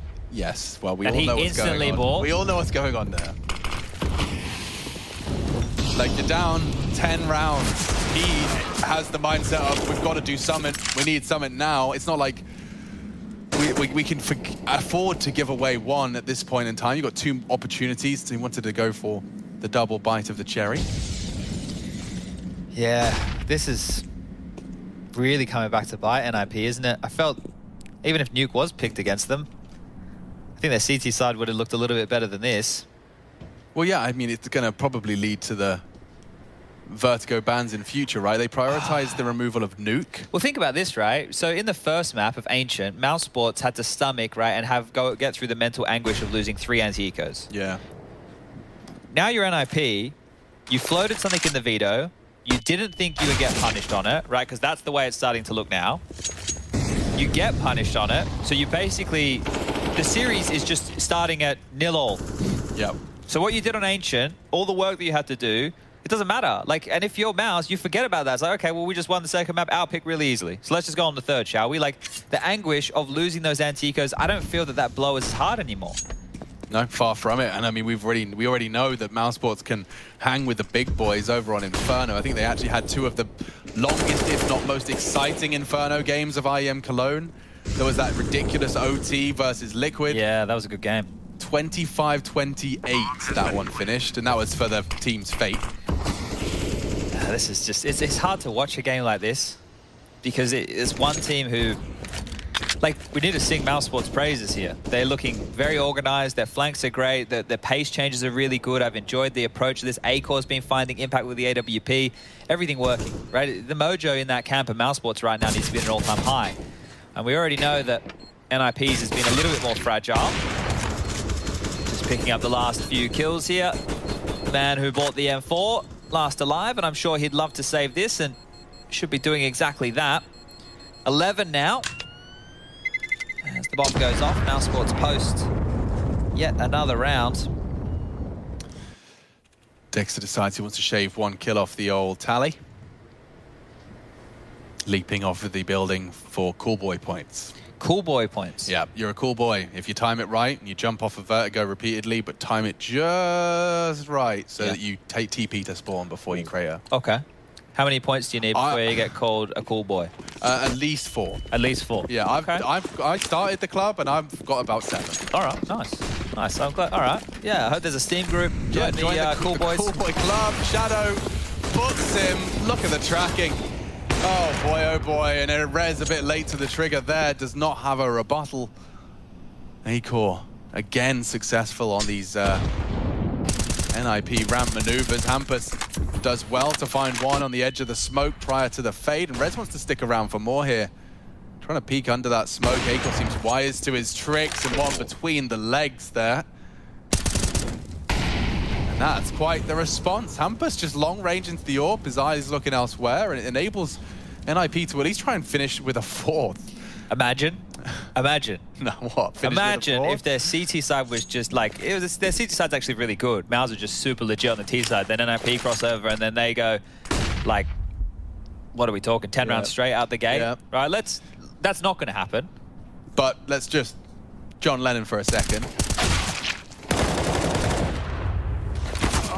Maybe this one's still up for debate, Chad, because Device has been caught with a nade pull. Yeah, and it's Frozen and Rops to clutch. Yeah, probably the scariest pair. Smoked off, Linus, a lot to do here, and Frozen's really not going to give you any respite. Rez, the 1v2, just for a little bit of pride at this point.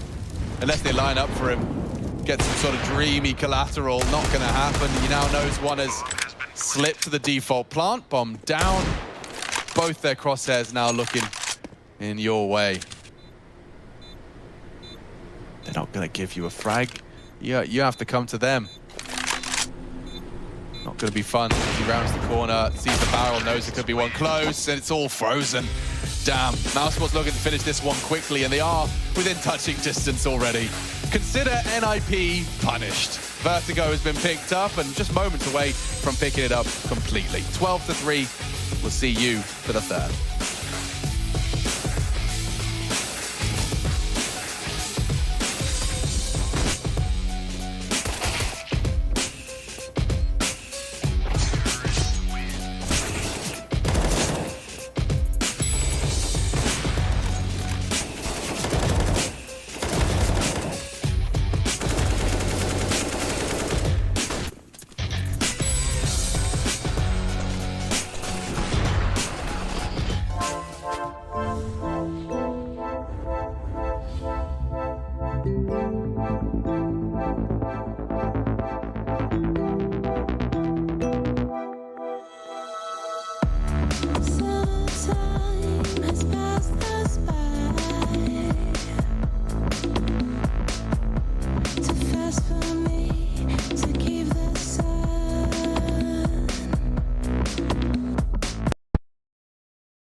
series.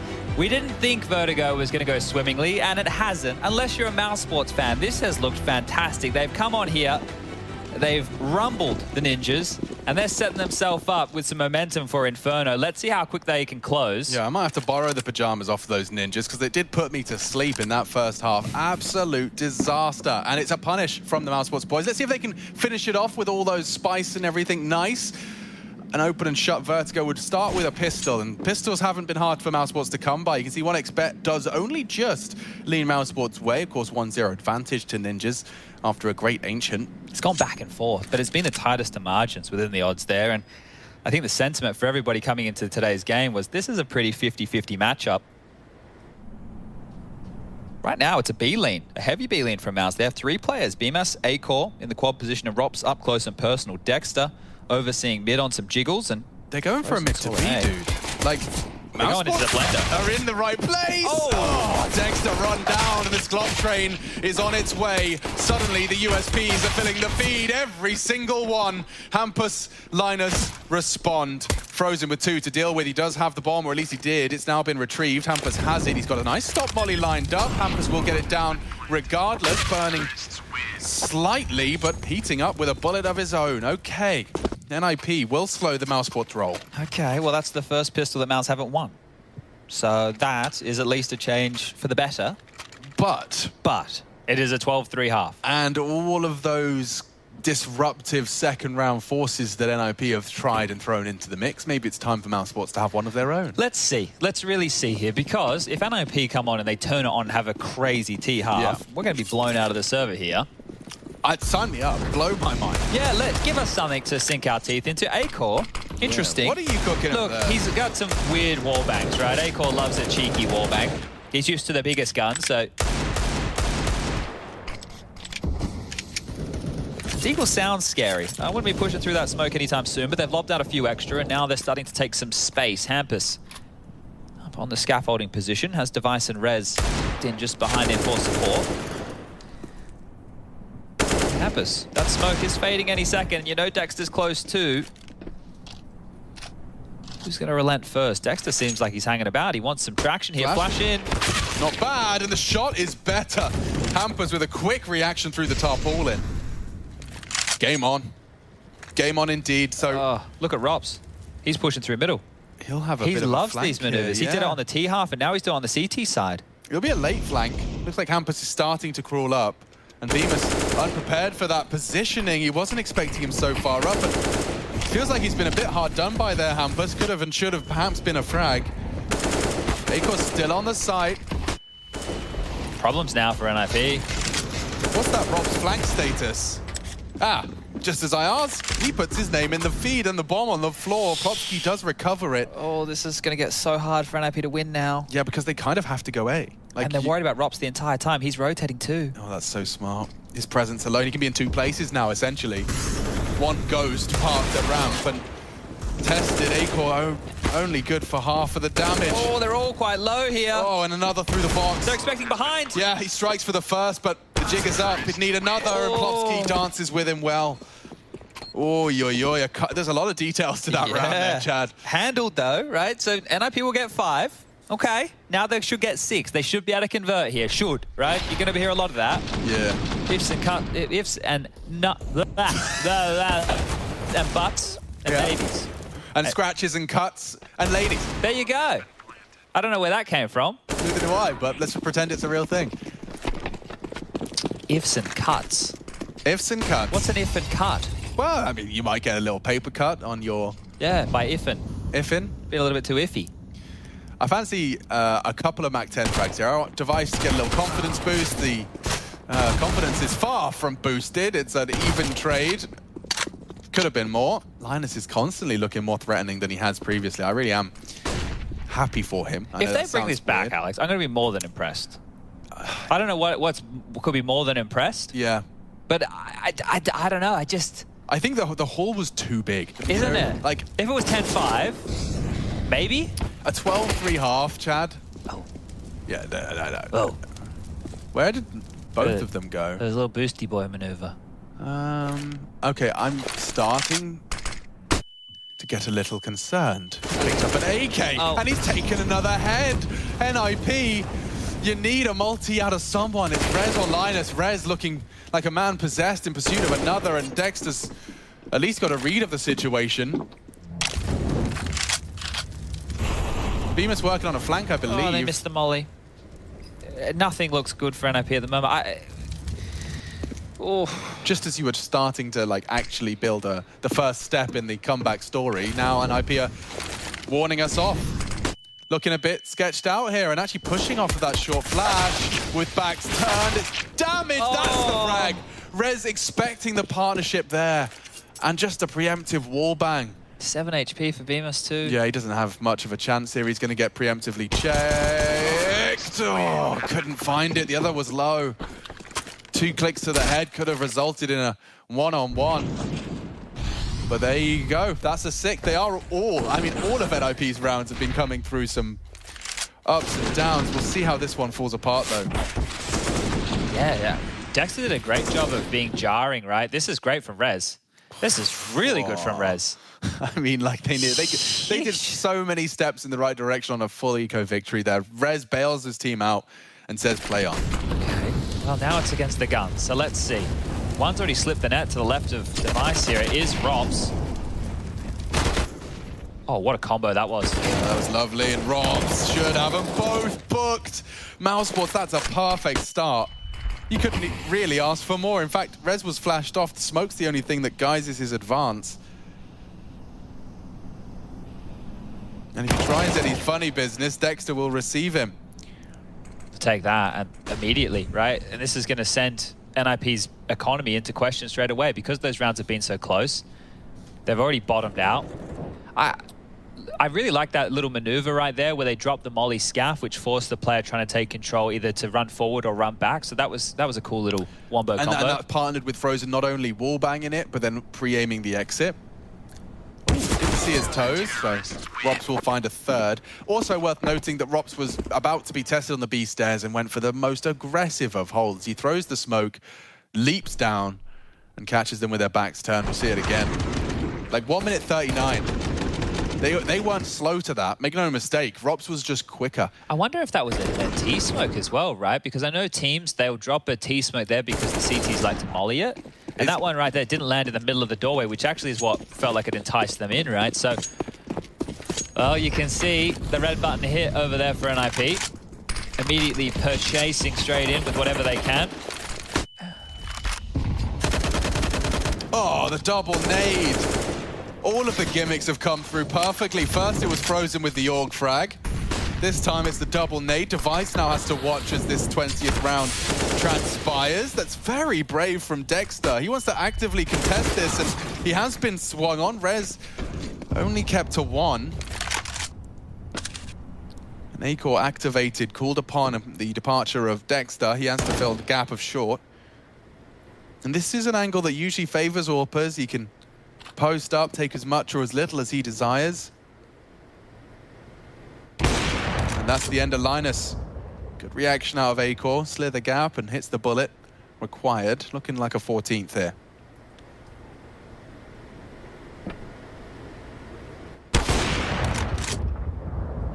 You're kind of hoping this one gets taken care of pretty quick here by Mouse. I think if you're a Mouse fan right now, you don't want to let this one get back to close affairs. Not bad out of Plopsky to get one. I think that's probably all he's going to get here. Caught between a rock and a hard place. Bemis will strike. That is 14-6 now. And just 2 more rounds of play. And with that force buy in the previous year, NIP don't have any money. Device is straight in again. Everybody else is following his lead right now. Util skimp. Weaponry average. Below average. If you had to, just for my own knowledge, if you had to try and break through like a little punishing mid piece, who are you running into from the mousesports camp? It's Bemis. Okay, so here they come. Nade from Bemis already promising. The molly extinguished, and they're coming straight into his domain. A-core 1 holding down Mouse 1 for 3. Quick maths. 15 for Mouse, 1 frag away. Come on, Hampus. Just get us to Inferno, mate.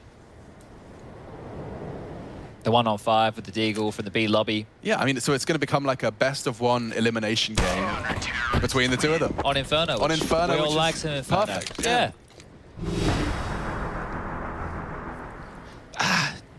I think if you're NIP and you end up losing this series, you think, you know, what if we just banned Vertigo? How scared of Nuke were you? Apparently very. Or apparently you're going to call Mouse Sports bluff. And they're ready and raring to go. They got pocket aces. That's a poker term. It is I don't know quite what a it call means. out. Yeah, I think so. I think it means you've put 2 cards in your pocket and they caught you. Damn. Yeah. That's what he's trying to do, you rascal. Trying to hit bridge players. And Plopsky, a bit of a kerfuffle. It's all falling apart. Dexter to finish it up right here and now.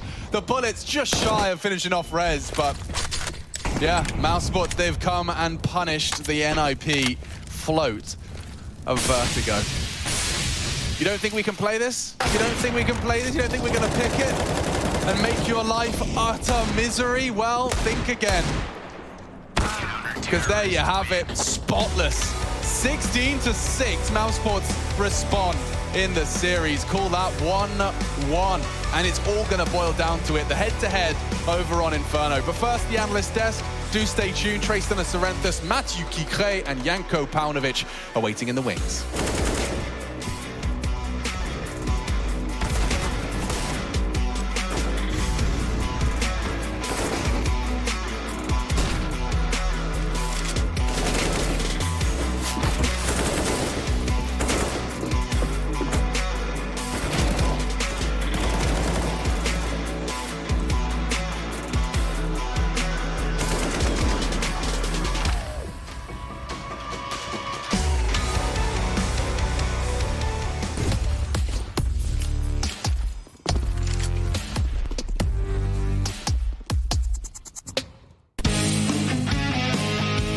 Hey Future Pros! Continuing the advanced pro tips trend, I analysed a pistol round strat that Liquid like to perform on the A side on Inferno. For this execute, you will need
in the quarterfinals. And right now, many questions. Hopefully, we can answer some of them for you. But as it stands, we are going to be going to Inferno to decide this bad boy.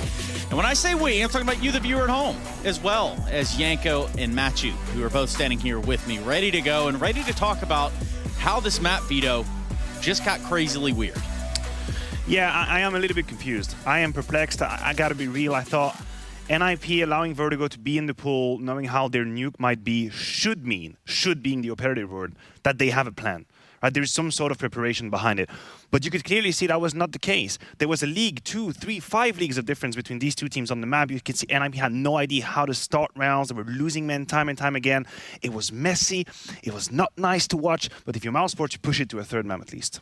Yeah, that's why I'm thinking it was just a confidence gamble, really, not thinking that Mouse would go for Vertigo. It didn't turn out great last time they played, and also Mousesports doesn't have any wins on the map, right? But Mousesports called NIP's bluff. I think they also had a good plan coming into this one. Relatively simple, right? But after winning Pistol, converting first gun round, they focused more towards B, and Acor was doing a good job early on in that half. He got an entry kill on Device in that round, and also in round number 7, where both teams were low on money, he got another entry kill. So not the amount of frags, but the impact is there. Yeah, I'm happy you mentioned Acor, because I called him out at the beginning of the series, saying, you know, you need to do more than that. Just have a look at how it looks like when you have Acor finding these entry kills. He wasn't having a 35+ kills. It's not needed. No, he got 9. Just need him to find a couple of entry kills and make that difference. And he made that. And things look amazing. This is how Mousesports can look when you have Acor that's activated. Let's just flip that 1 second. Talk about Device.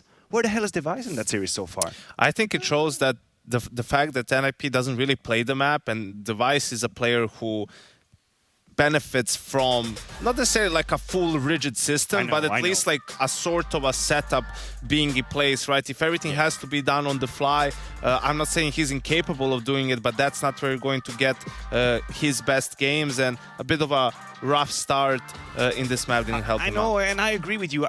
Device obviously benefits from a system that's working, and we've seen that from Astralis. I just feel like moving into NIP, that was going to be the next step. That was going to be the evolution, saying, you know, maybe if there's a little bit of mistakes and approximations in what we do, doesn't matter. I'll have the shoulders. I'll carry you guys. Just don't worry about it. I'm here. Yeah. And this is just not happening right now. There are obviously flaws and mistakes in what NIP is doing, and that's quite clear.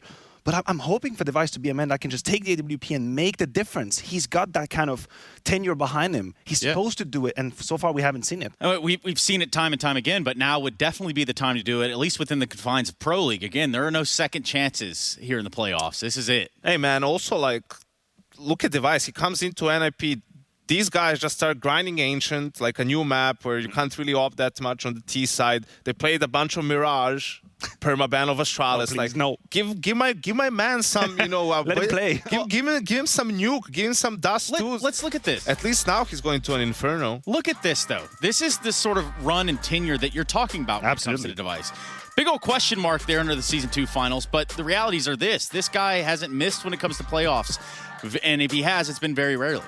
Yeah, it's been quite rarely, and again, that was the assumption behind that move to NIP, thinking, you know what, he can take it to the next level, because if he can have even close to the type of success he was having with Astralis, then suddenly he transcends that line, right? He becomes an individual on his own, but now the legacy might start to be tainted a little bit. What if NIP gets eliminated here, 12th place?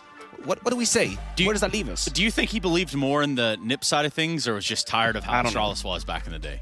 Are you tired of winning? Well, I mean, there was a time when it wasn't necessarily winning. There were some struggles there, obviously. I think definitely COVID made some problems seem worse than they were in Astralis, and sure, like a change of pace, you know, he does live in Stockholm for a couple of years now, so just like playing there probably makes life easier on him as well. There's definitely some quality of life choices there, I believe, but I think he also believed in the squad. He wouldn't have gone just, you know, to chill and like be the star player of some team that he doesn't believe in, and I think the confidence must have been really high after that Flashpoint tournament. They were top 3 there.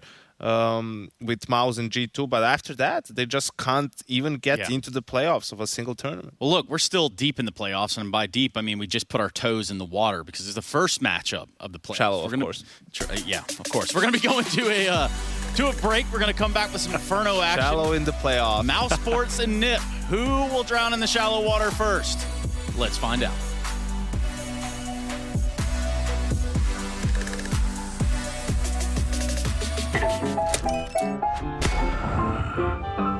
Yes! Nice shot, my friend. Cheaters ruining your plays? I have eyes on the enemy. Bad servers stopping your shots? What you need is ESEA. Advanced anti-cheat to stop cheaters. And the best servers around, all with 128 tick rate. ESEA, the best way to play CSGO. Choose nades, choose a smoke, choose a flashbang. Choose team badges to support your favourite CSGO team. Choose an ESEA Premium membership. Choose routes you know bring in wins. Choose pro video tips. Choose the fan club wars. Choose behind the scenes content. Choose good grades. Choose guns you know you can shoot right. Choose bingo. Choose the equipment you know is going to get your team the win thanks to heat maps. Choose the CSGO Hub Premium, the complete package to help you and your squad achieve all your CSGO goals.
Third map decided, and we do need it to separate mousesports and NIP. The desk has equipped you with all the information you need.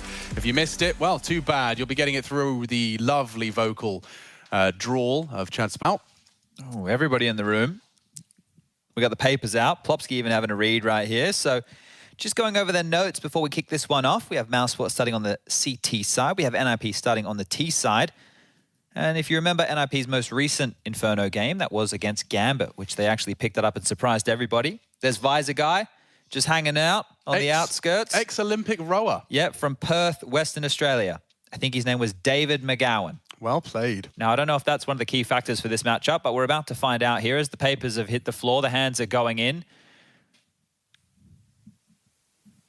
Oh, what do you reckon they're saying? I reckon he's saying, look, boys, if it's anything like rowing, I just recommend that you keep your upper body tense. Quite straight. Keep it straight. Yep. Activate your muscle groups. Power from the core. Warm up. Make sure you're doing your physical stretches before you get into this one. And keep a clean head.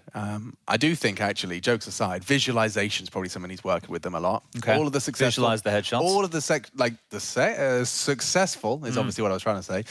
All of the successful sports personalities do seem to be preaching about visualization of their victory. You know, all those MMA boys, they always say, this is exactly how I pictured it. It's exactly how I saw the fight going. Like, it was exactly what I gave them. Well, I hope you've been visualizing a stomp on Inferno if you're both of these boys, because it holds a lot of weight. ESL Pro League, the trophy, yet to be lifted, and both of these squads are down in the dumps. It all comes down to Inferno. Vertigo looking very convincing from mousesports. How much of that was NIP just giving it away, not being prepared for the map in play today? We are live, and the first kills come in. Device has taken out Frozen. Wow, that's punish for us and punishment for the boys of NIP as they catch a nade in response. But this man advantage will still be held, and that tightest of lines pre-fired Device has come into Inferno looking refreshed. 2 quick kills out of his pistol has given them a huge leg up in this one. And it'd be very hard to trip over your shoelaces here if you play this right. We do have Rushley gracing us with his observing goodness today.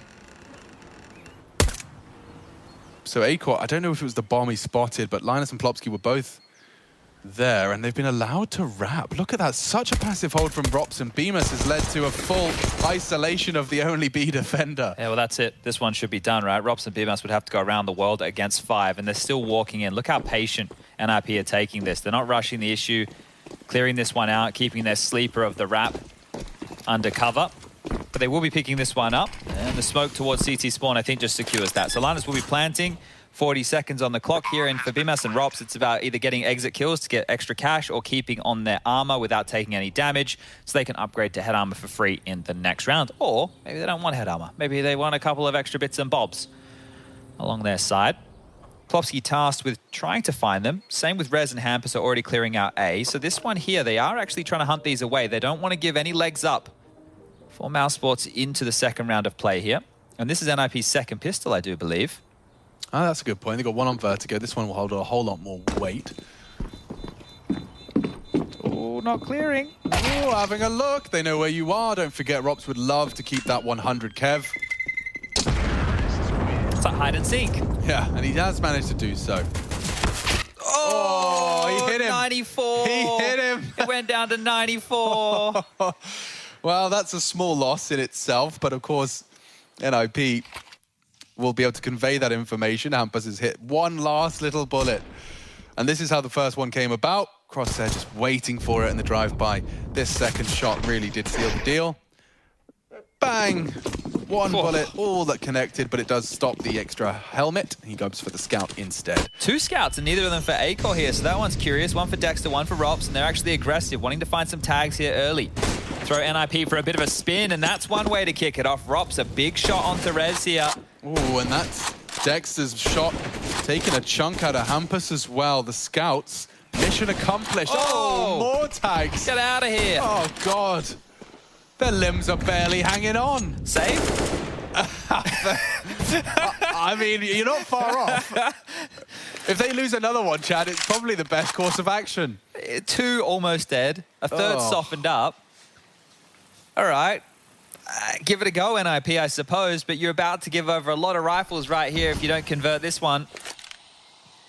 mousesports with such a good denial if they can convert this. It's almost better than winning the pistol if you can take this and take all those AKs for free. AKs. Don't know why I'm pluralizing for dramatic effect. But there's another. Dexter will finish the job he started onto Plopsky, and A4 boosted up. Does go down, but will they clear? Linus. Oh, he does. He's doing it all. Head on a Full swivel. HP. He's just taking all 3. Yeah, but now they know where they both are.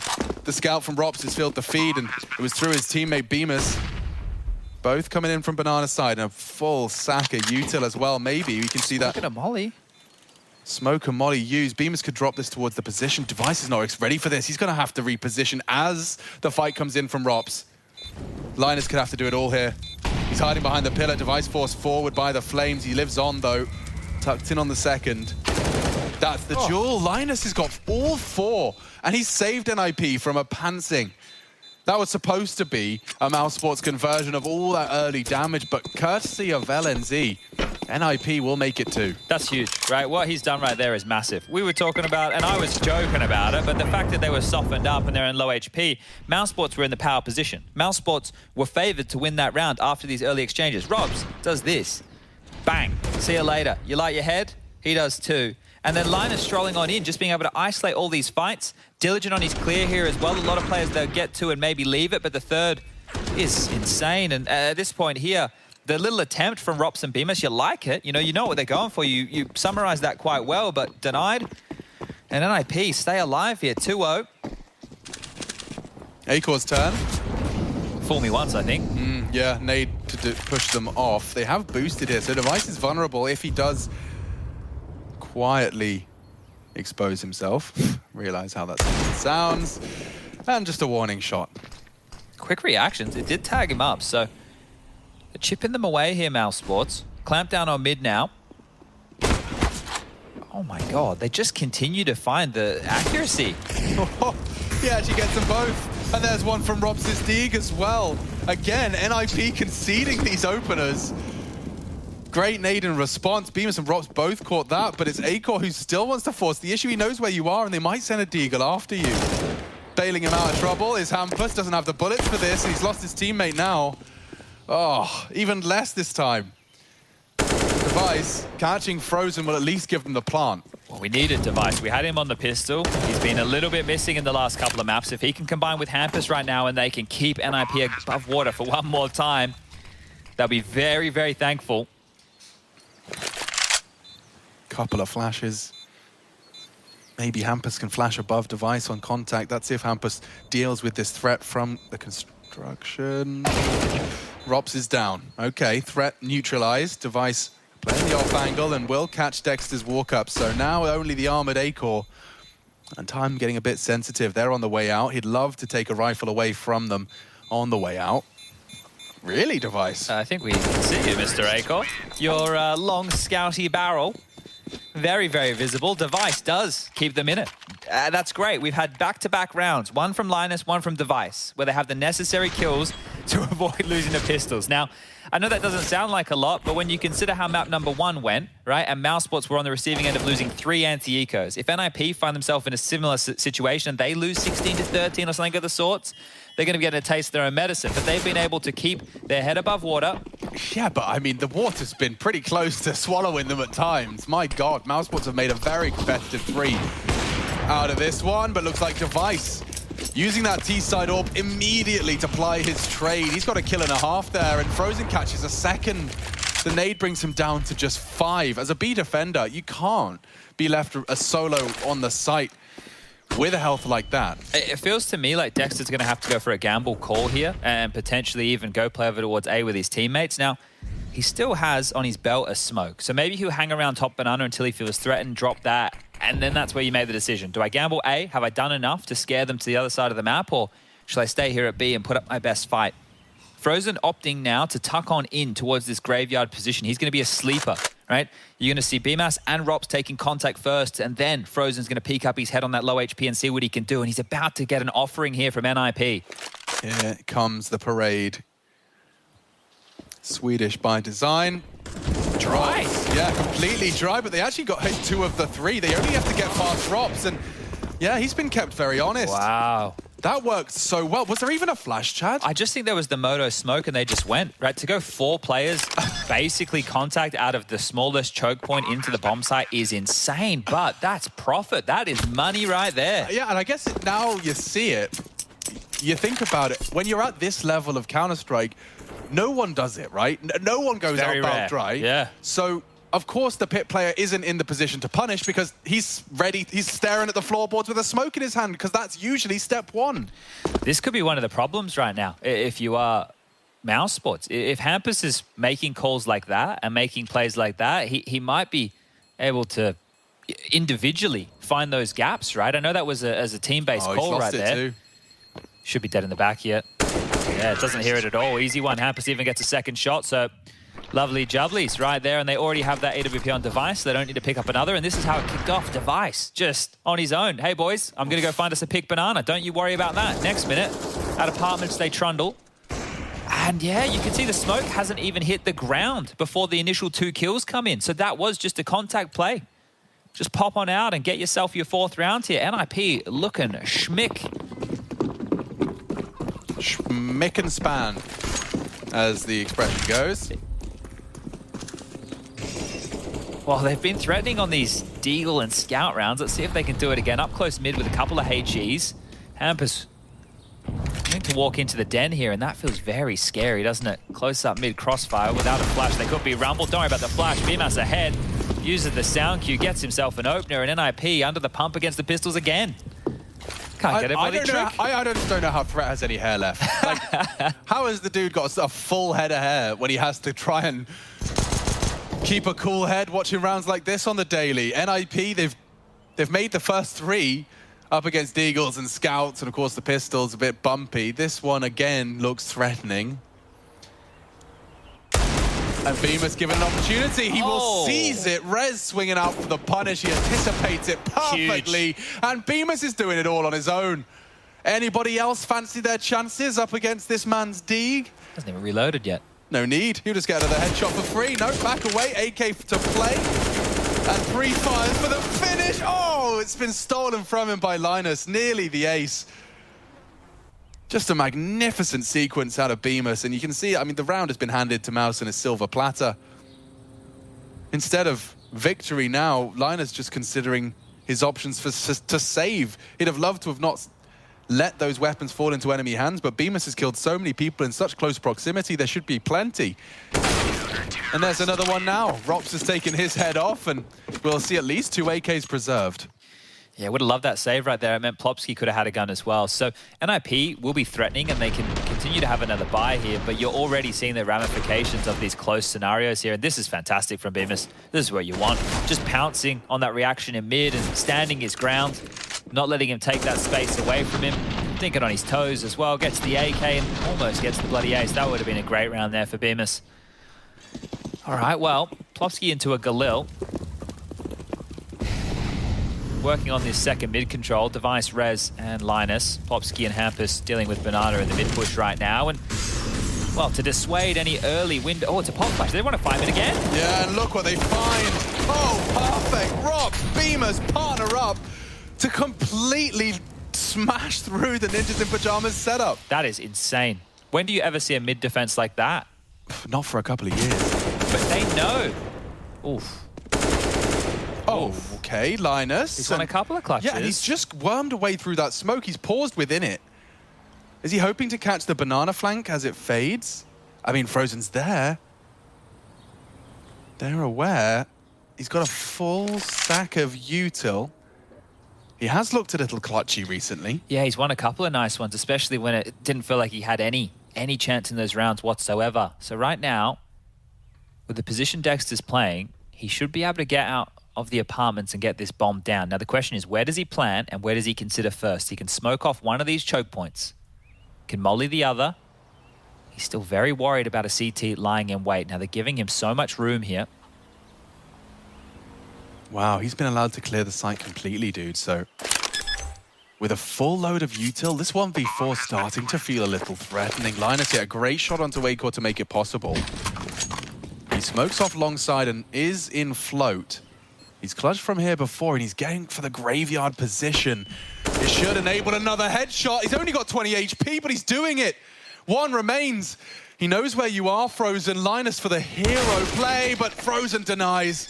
Strafes under the crosshair, and a valiant attempt from the rookie for the Ninjas there. He's had a couple of really nice clutches, and this one, just what an attempt that was from Linus. If he turns out to be the clutch factor for NIP, I don't think anybody saw that one coming. Yeah, I would be as surprised as Perfecto being Na'Vi's clutch master. Sure. Check this out, though. This is just absolutely wild, that mid defense. So if you combo what we saw just there with that mid defense, and then you take a little bit of a look at the way that Mousesports have approached mid with the Scouts and the Deagles, it's been the same way that they've made it jarring for NIP. NIP are walking up mid like they have so much room. Yeah, it's just assuming it's clear. And Mouse are saying, all right, well, if that's the way you want to play things, we'll fight you. We got some mechanical beasts on our side. Oh, and that was a quick shot. Yeah, kind of feel robbed. Device is now going to have to play the rest of this round barefoot. His shoes have just been blasted into another dimension. Oh. And that's a shame for Rops. I don't think you can quite believe that one. Nope, just a stray bullet right to the face. Preemptive Deagle bullets, and yeah, I mean, that's something for the Ninjas to hold on to. Yeah, both throwing punches, right? Akor's shot onto Device was one swing. Rez's uppercut, another, and over towards B they go. So this is an execute where they're looking pretty tidy for this. Both playing spawn at the moment. Frozen's floating. Surprised Dexter hasn't got that smoke out, but he's waiting to play reactionary. It may be disrespected, though. Yeah, they're going regardless. Good flashes. Plopsky does go down to the spray, and Dexter has enough bullets to take 2 down. No trade available from the Ninjas. A boost now, well-timed, as they cross in. And Linus caught clearing.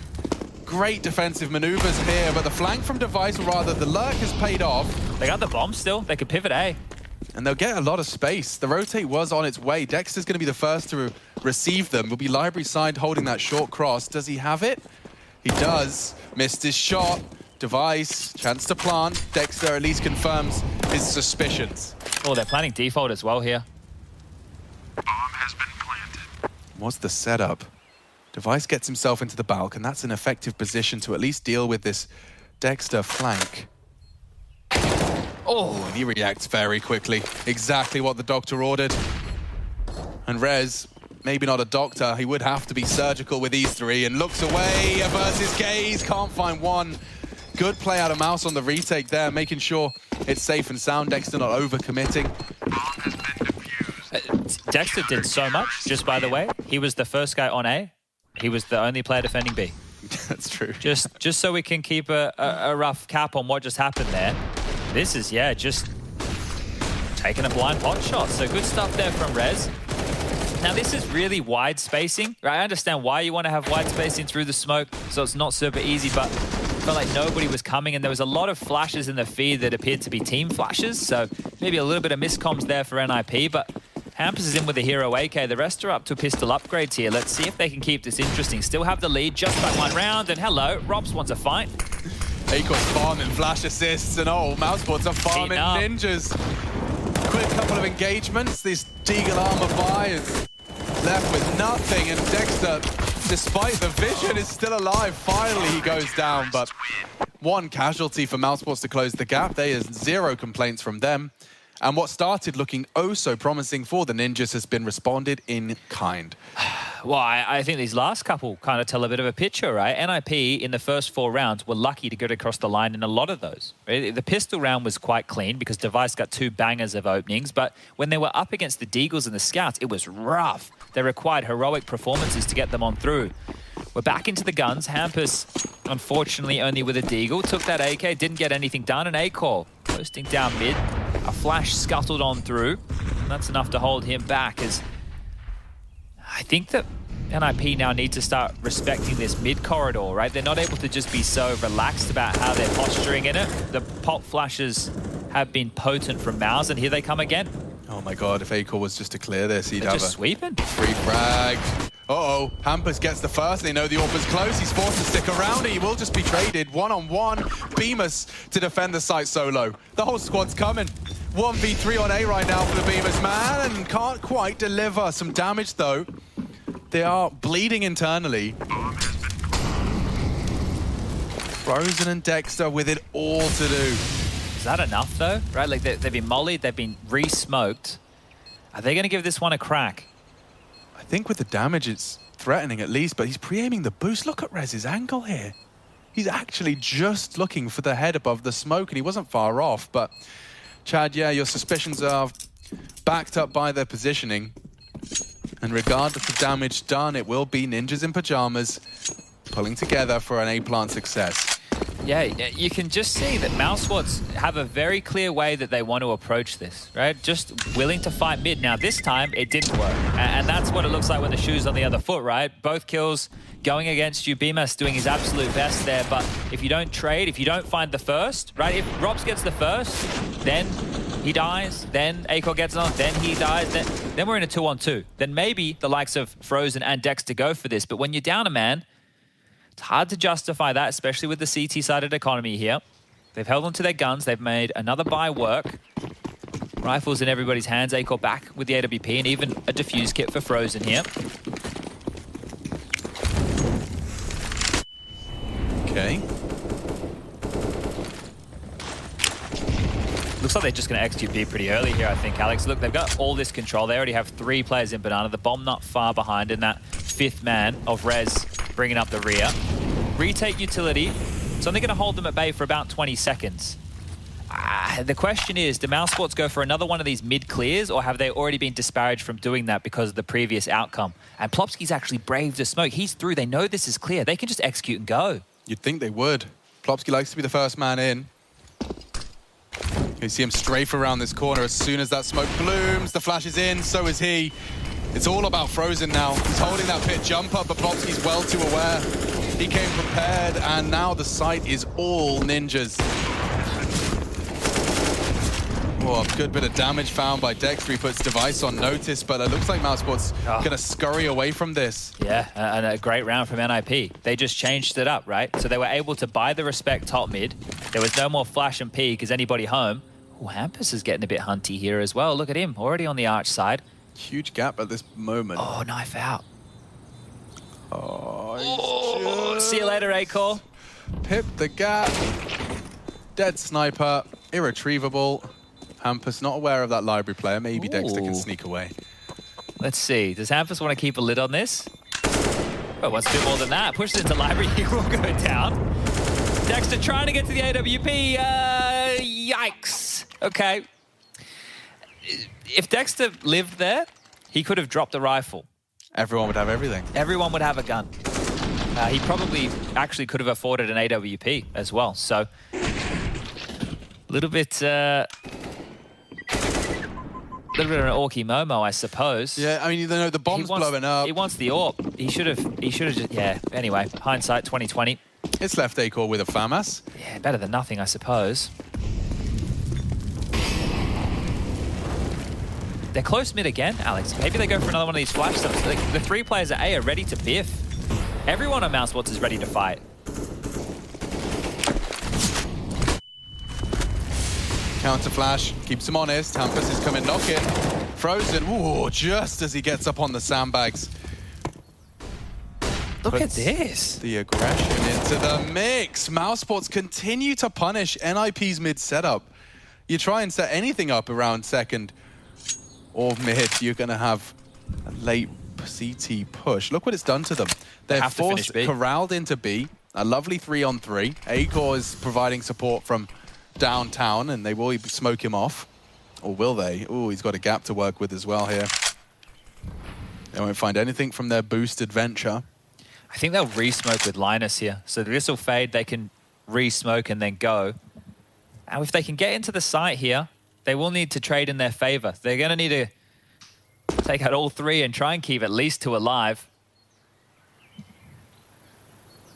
Here comes the fight. Dexter's in a powerful off angle. But they do isolate the first, and there's Dexter activated. Frozen locks it down, and it is Frozen that sticks around long enough to confirm a 5th.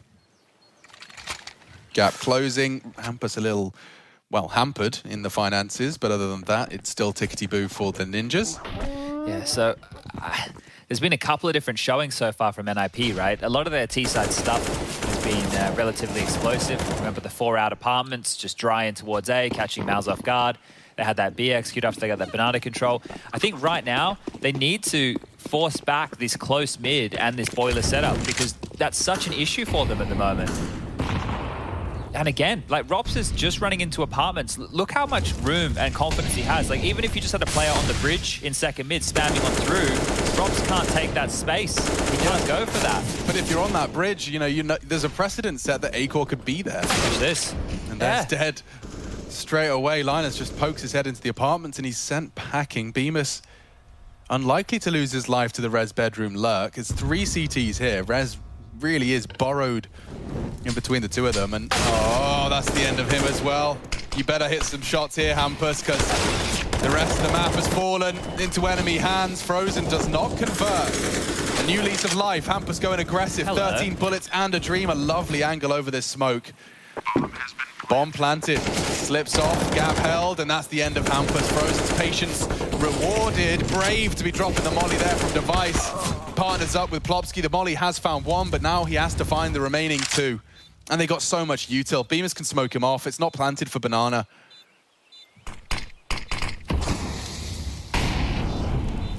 How is he supposed to do this? They don't know he's Banana. Oh, they do now. They heard the sound cue. They see the plant. They know it's not for him, and this is just a lost round. He just has to accept it. Brutal. Falls nicely into place for Mousesport's 6th. And there it is again. Rops, right?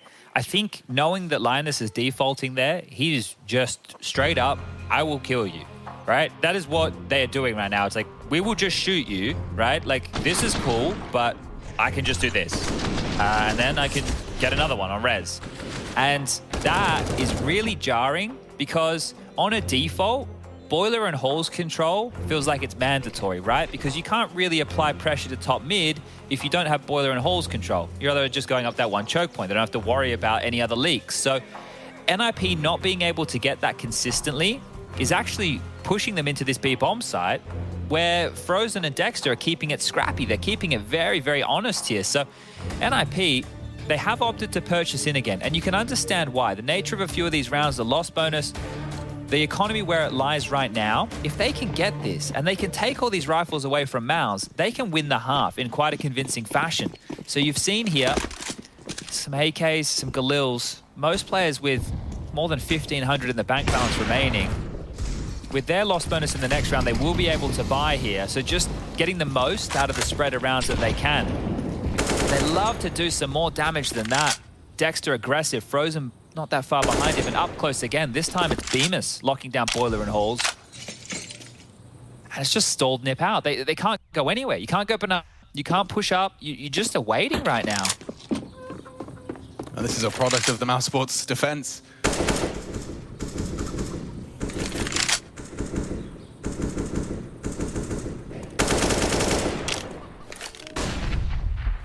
Linus is undeterred by his previous battle with Rops. It didn't end well for him. They did wait about 50 seconds before having a look. Yeah, Abs is clear. Trying to test Dexter and Frozen. Frozen will have the info. And are they even clearing? Not sure they will. Oh, they both go down. Dexter takes 2. Plopsky responding onto him, but mission accomplished. Advantage maintained. Mouse now have a 1-man lead. And they have to execute B. God, it's quite dry, quite quick. Plopsky's super far ahead.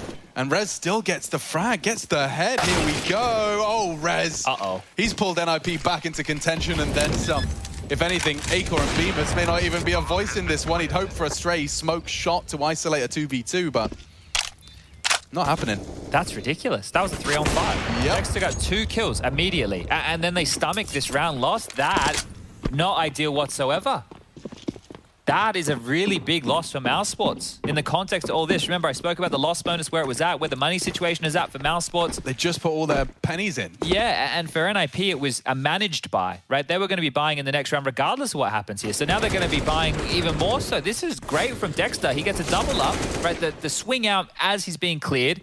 It's a perfect little lineup there, but Rez only with 2 kills before this round gets underway, walks away with a double up, gets up to 4, so his impact being felt in a big way. And I was about to be talking about how this CT hold from Mousesports, it feels like they're choking NIP out, right? They're just suffocating them across the map. They're taking away a lot of room that they'd traditionally be getting. But now NIP, they're really in a great spot. Their buy looks great, right? For Rez, Linus, and Device going into the next round, which will be the last round to play, they're all going to have residual cash anyway. They can take this away from Mousesports now, and NIP can win this half 9-6. It's a change up here as well. Acor. Yeah, careful with that one. Look at this play over towards A right now. They're going through halls with 4 of them. And this time, Rops, with only his Desert Eagle, doesn't have any smoke to hold them at bay. Takes some confidence to walk so cavalier up the apartments and all their rifles. The Rops Deagle close range. I mean, this is the counter to the dry bulk. If you do try a dry bulk, even Device is going to get pushed by Dexter as soon as he pulls this pin. Dexter's coming behind you. And Robs is only good for the one on the bulk. The flank from Dexter's not really got much to report either. Beamer's to be cleared by that pit player. Rez is on his way across. Oh, and Dexter spots out Hampus, executes Hampus, and Bemis activated as well. Punishing now. Device's util usage is very good. Double molly to at least buy time to post up. Try and find one. Oh, aggressive. It was Bemis, and it's enough to feel fine. The round, Mousesports recover. And it's courtesy of Bemis. He's had 2 multi-kill pop-offs upon the fast A plays. They just contain them to pit there, right? Like, it's really good if you can get pit control on the T side, but if you only have pit control on the T side, that's exactly where they want you. This was really good by Dexter, that push, confirming a lot of the information that they needed, able to lock down any late mid plays, and then Bemis has had a great time. Sort of, they have a pretty good Ancient. They didn't pick it up, but had a pretty good Ancient. And he had an earlier round here on this CT half. Remember with the Deagle where he got 4, almost got the ace. They're doing it again. Flash from Acor. No one's going to be home this time, and he's not in the same capacity. Hampus more passive from Tunnel. Okay, now the counter flash and eliminating Device immediately. What was that? He's just gone. And Rops has finished off Hampus as well. This mid-round aggression again nets them an advantage. Coming into the orb. Acor does go down, but this is a powerful angle from Rops. Just playing under the balcony. You catch you as you leave. Rez is his first, and Plobsky is second. Nice recovery. Mousesports would be weird if they hadn't have won the half, considering how dominant it felt. Mousesports only the 1 round, but a lead all the same in our 3rd map. Winner continues at Pro League. Loser is out.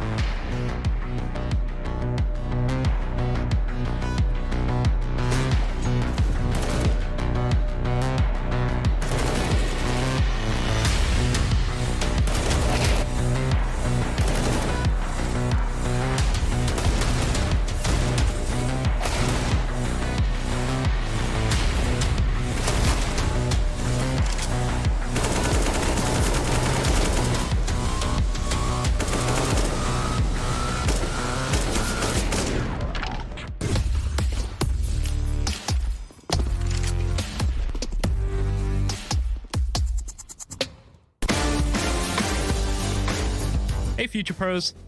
Today we travel to Inferno to give you a hot smoke. This smoke will land in Arch. You are visible to mid when throwing the smoke, so make sure you're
If you're here for the dually action, you're right on time because we've got the double dualies, the dual dualies.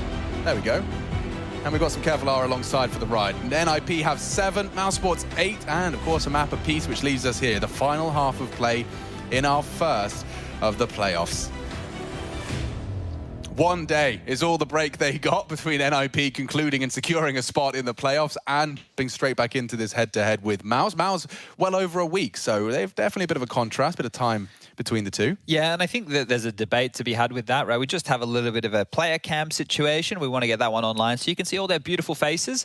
But one of the things with that, right, is for NIP, they can carry through the momentum or the fact that they're warm, right? They're already in tournament mode. They didn't have to go on and off from tournament mode, whereas Mousesports, you can look at it from their angle. Maybe they're coming in a bit cold or, right, they've been grinding. They've been working hard on their prep and practice. So there's a lot of different ways that you can frame this. We'll only tell which one is better after the result comes on in. Roll it back to your pro days. Would you rather be super warm and jump straight back into your next official, or would you like to have a week umming and ahhing about it? I think they only got their opponent yesterday. Sunday night, right? Yeah. So I think with that, knowing that you only get your opponent the night before, I think I'd probably prefer to be in NIP's position, right? You also have to talk about the context of how much stuff they maybe had to fix, right, as well. So because there was a couple of holes, maybe they wouldn't have minded a couple of extra days, maybe to make their Vertigo look a bit better. You never know.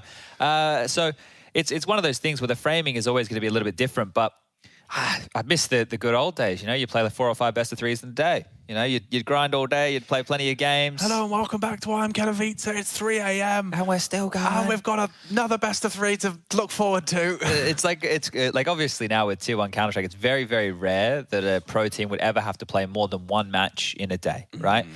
Some of these we have it so they have to do like a best of 1 and then a best of 3, but very, very rarely multiple best of 3s in a day. But anyway, enough about that and a bit more about this. We're getting this one underway. The freeze time has 5 seconds left, and we've got 2 pairs of Julies, as we mentioned, Linus with a kit and a smoke. And I'd love if we could get on in for all y'all. Let's fly into our final half, and as discussed, we've got the double dually setup. So Device and Rez given armored dual Berettas. And they're both holding A. I'm intrigued to see how this one works out. I'm very curious about this. Very, very curious. Watch them do nothing and suck for a retake. It's different. Maybe it pays off. Yeah, or maybe it doesn't. A single Glock bullet to the head would make all of that money be for naught. There we go. There you go. We're being sold. Yeah, that was all it took, actually, was it, Chad? Well, we need a couple more. Okay. But combined, they've already got a kill. Oh, a very deep one from Linus. Underhands his smoke and takes the fight in pool. He's managed to isolate a duel. One slip through. And they're actually cancelling that, but they've parked Frozen here, and I don't think Linus is going to be anticipating this one, but from behind, Rez is going to lose his life. Now that's a cancel from both ends, and Acor's got a very messy one to piece together again. But look how good the Julies are here, Alex. Watch this. Watch Acor wield them against them with supreme force and accuracy. 30 bullets and a dream. And he only needs 1 to finish off Linus, but the bomb's being planted, and Linus has a kit, so... Bomb has been planted. Might want to wait for his squad. And I believe. Acor going to keep darting in and out of this angle, and fires off a warning shot, couple in fact, and Linus drawing the crosshair as best he can, looking to slow down the roll of Acor, and it will just be the one. You didn't believe hard enough. I wasn't, was I? I wasn't ramping at all. I was believing, but the Julie's retained, and that is the main storyline here. How long will they maintain the Julies, the greatest pistol in Counter-Strike history? Watch them not bother upgrading and just go armored Julies into the second. Oh, no, they're not that brave.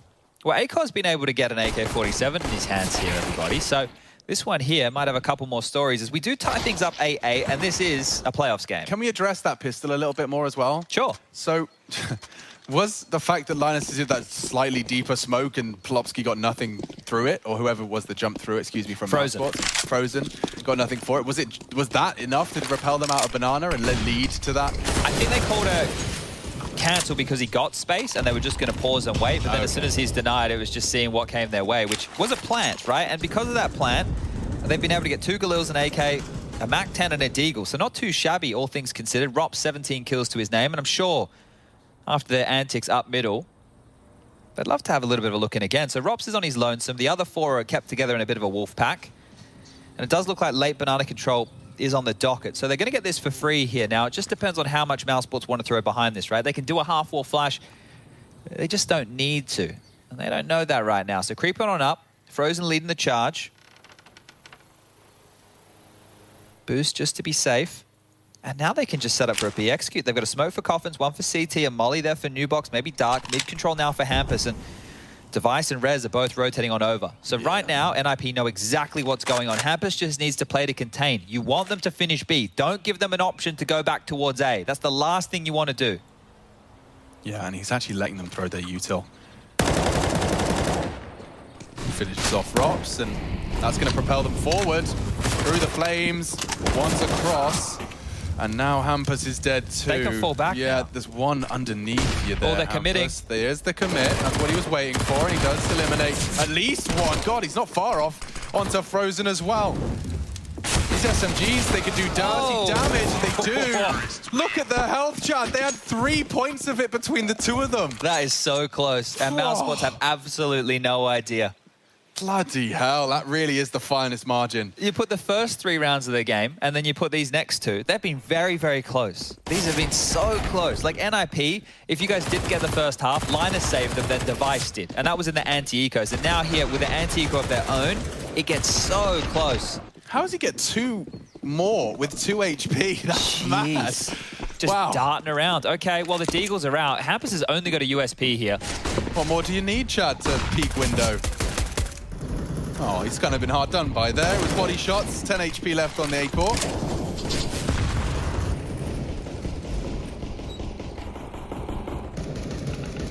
Hampus going to stick around. I guess it makes sense if you're the only one in the forward position. Just don't want to be giving him an upgrade if you do go down. There is a gap behind him right now. So maybe he's expected to be cleared because here comes BMAS. He is coming through the apartments. He does have a Deagle in hand. This is territory that he knows quite well. You remember from the first half. He's going to get nothing for his troubles. So NIP, the first to reach double digits here. 10 for them. Now, this is where the game really begins. The full buy is about to come in for both squads. A-Core can go for an AWP if he wants. Has the money to do so. He's just going to leave him shy in a couple of other departments here. About 10 seconds left until freeze time has concluded. And you can see there's just a couple of emissions, right? A-Core into the AWP. He's gone with Kevlar, no head armor. Only has a flash. Rops with a smoke and a flash. Dexter smoke and 2 flashes. So you can see Molly's missing, HE's missing. That's going to make conditioning a little bit more difficult. Frozen tasked with holding off this banana aggression. And a nice nade out the window there. Won't find anybody because you can see, if you look at the radar on the top left of your screen, just how tight mousesports are playing this. Still very passive across the map. Now, right now, this is telling of 2 things. One, they want to allow NIP's early util to dissipate. The other is, maybe, just maybe, they want to pop on in for a banana take here after these smokes fade. It will just be Linus going for the jump peak, and A-Core, being the individual to pick this, it's one of the best weapons, if not the best weapon for the job. He might be able to pluck old boy Linus out of the air here. And he was spotting for it, so there you go. Just a little glimpse is enough to send Linus all the way back into the site, keep Plopsky on that leash of staying over towards the B-bomb site, and now they can start working on this A mid-control. They're up, they're flashed on through, and mousesports have got the space they're looking for.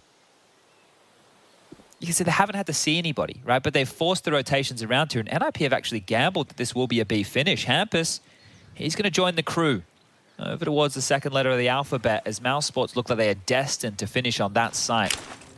Smokes in hand. 1 for CT, 1 for Coffins, a molly and a few flashes. This is a big round. Hampus, he's second-guessing himself, but confirmed now as the util is dumped. Plopsky's boosted up. You'd expect to see some impact here, and playing with him. What is that? Hampus pushing the smoke. Plopsky combines for 3. And it's LNZ, unchecked. One man is Robs looking to come up clutch. He has to plant now. He's faked it. What? He won't get the frags he's looking for, and that's an 11 for the Ninjas. There's some kills to come in, but consolation prize for Rops. I think he suspected they were both close. Yeah, those situations, especially with where your team's money at. I know it means you could win the round, but your team could have had a bye with the bomb going down. So self-preservation there, higher on Rops's list, expecting them to keep the aggression coming his way. So he had plenty of time to plant. He had plenty of time to plant here and almost picks up the rounds. But unfortunately, by not getting that bomb down, it means that mousesports will have to go with a saved AK and some light upgrades around it. Whereas otherwise, they could have probably had 4 AKs. So little details here, but this is NIP's chance to grab their 12. That plant cancel could be haunting them. Certainly. Only the one rifle now to contend with as a product of that. Hampus hanging out in mid. Fires off a warning shot and will tuck into a more passive and conservative setup. It's going to be a waterfall at apps here, so action on Hampus and Device crossfire. Yeah, and Hampus is in such a good position for this. He's been flashed off, and Device does well to pluck the leaping Beamers out of the air, and doesn't matter about the flash. Hampus and Device have done it all. A clean one as well.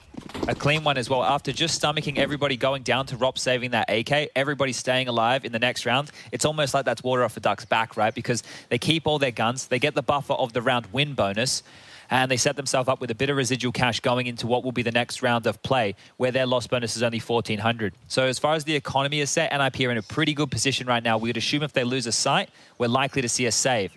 mousesports, on the other side of things, they are really clamoring to get a T-side round. You have absolutely nothing posted just yet. It's been 5 out the gate from NIP. And that's why we see a timeout coming on through. Mytha wanting to get on the mic, wanting to be able to contribute here with how this one's going to flow, because we're getting towards the tail end of the 3rd map here, and it's do or die in the round of 12. Yeah, Mouse have been pretty hard done by in terms of deep runs. We haven't got to be talking about them so deep into playoffs. And in our first day of it, it could be their last. OG waits for the winner of this game, by the way, so they're watching on. Seeing how these teams go through their paces. I'd love to see one of them pick Ancient against OG in that series. Oh yeah, definitely, and that's the end of Frozen. His adventure cut short immediately as he mantles up on those logs, and oh, a cat caught nade for Acor as he tries to replace him. Beamer's tagged down, Rez caught. Very uncharacteristic of him there, just wasn't expecting the peek out of Rops up mid. So his smoke goes down from his cold fingers, and they're actually in quite a threatening position here on A. Hampus is isolated, he has to stay. Yeah, but he'd be hoping his toes do stick out, but he strikes for 2 again. The impact of NIP's leader. Oh, nearly more. The Tech-9 chips away at what little remains of Bemis' health. Bomb now retrieved. Plopsky? Plopsky? Yeah, I'm not sure about that one. Not sure about that one at all, mate. Bemis is in A, but the bomb has to get there too. Safe passages through the apps, that's what Acor is working on now. Couple of weird deaths from the ninjas in this one. Rez and Plopsky caught as if the information wasn't there. So they should get the plant down, unless he goes for a default. I mean, he should be able to stop this. Accounting for this. Oh my god, this could be huge. Like, Acor's just come through this position. He's not going to clear it now. Yeah, he's into the site. Linus's timing could not be better. He's caught such a dream timing here. Oh my lord. That's the denial. That should be the denial. Takes Bemis. He knows the last was planting on the site. A flash not bad, but Acor has to come up clutch here.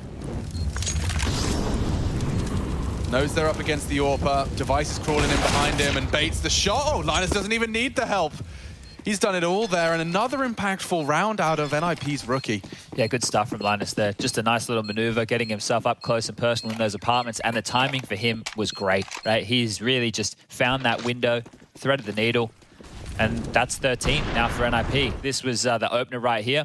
You could see Device is peaking exactly for that. His crosshair is above the half wall, exactly where Logs is, ready for the tendency of Frozen right there. Hampus bails them out, though. Without this double kill, the round is super confusing anyway, because Plopsky's just walking across mid. Acor can't believe his luck. He's had to do a double take. A true Counter-Strike double take. Wait, what? And then it was Linus, right, with that really good positioning and Mytha here on a hope and a prayer, hoping that his team can get something, because still blanked on this T side. Now 6 on the trot, NIP battling on through. And a close mid stack as Hampus boosted on up. Rez to support. And they're coming through. Hampus, no vision. does hold on, holding on. He's boosted up and again finding 2 from the mid-hold.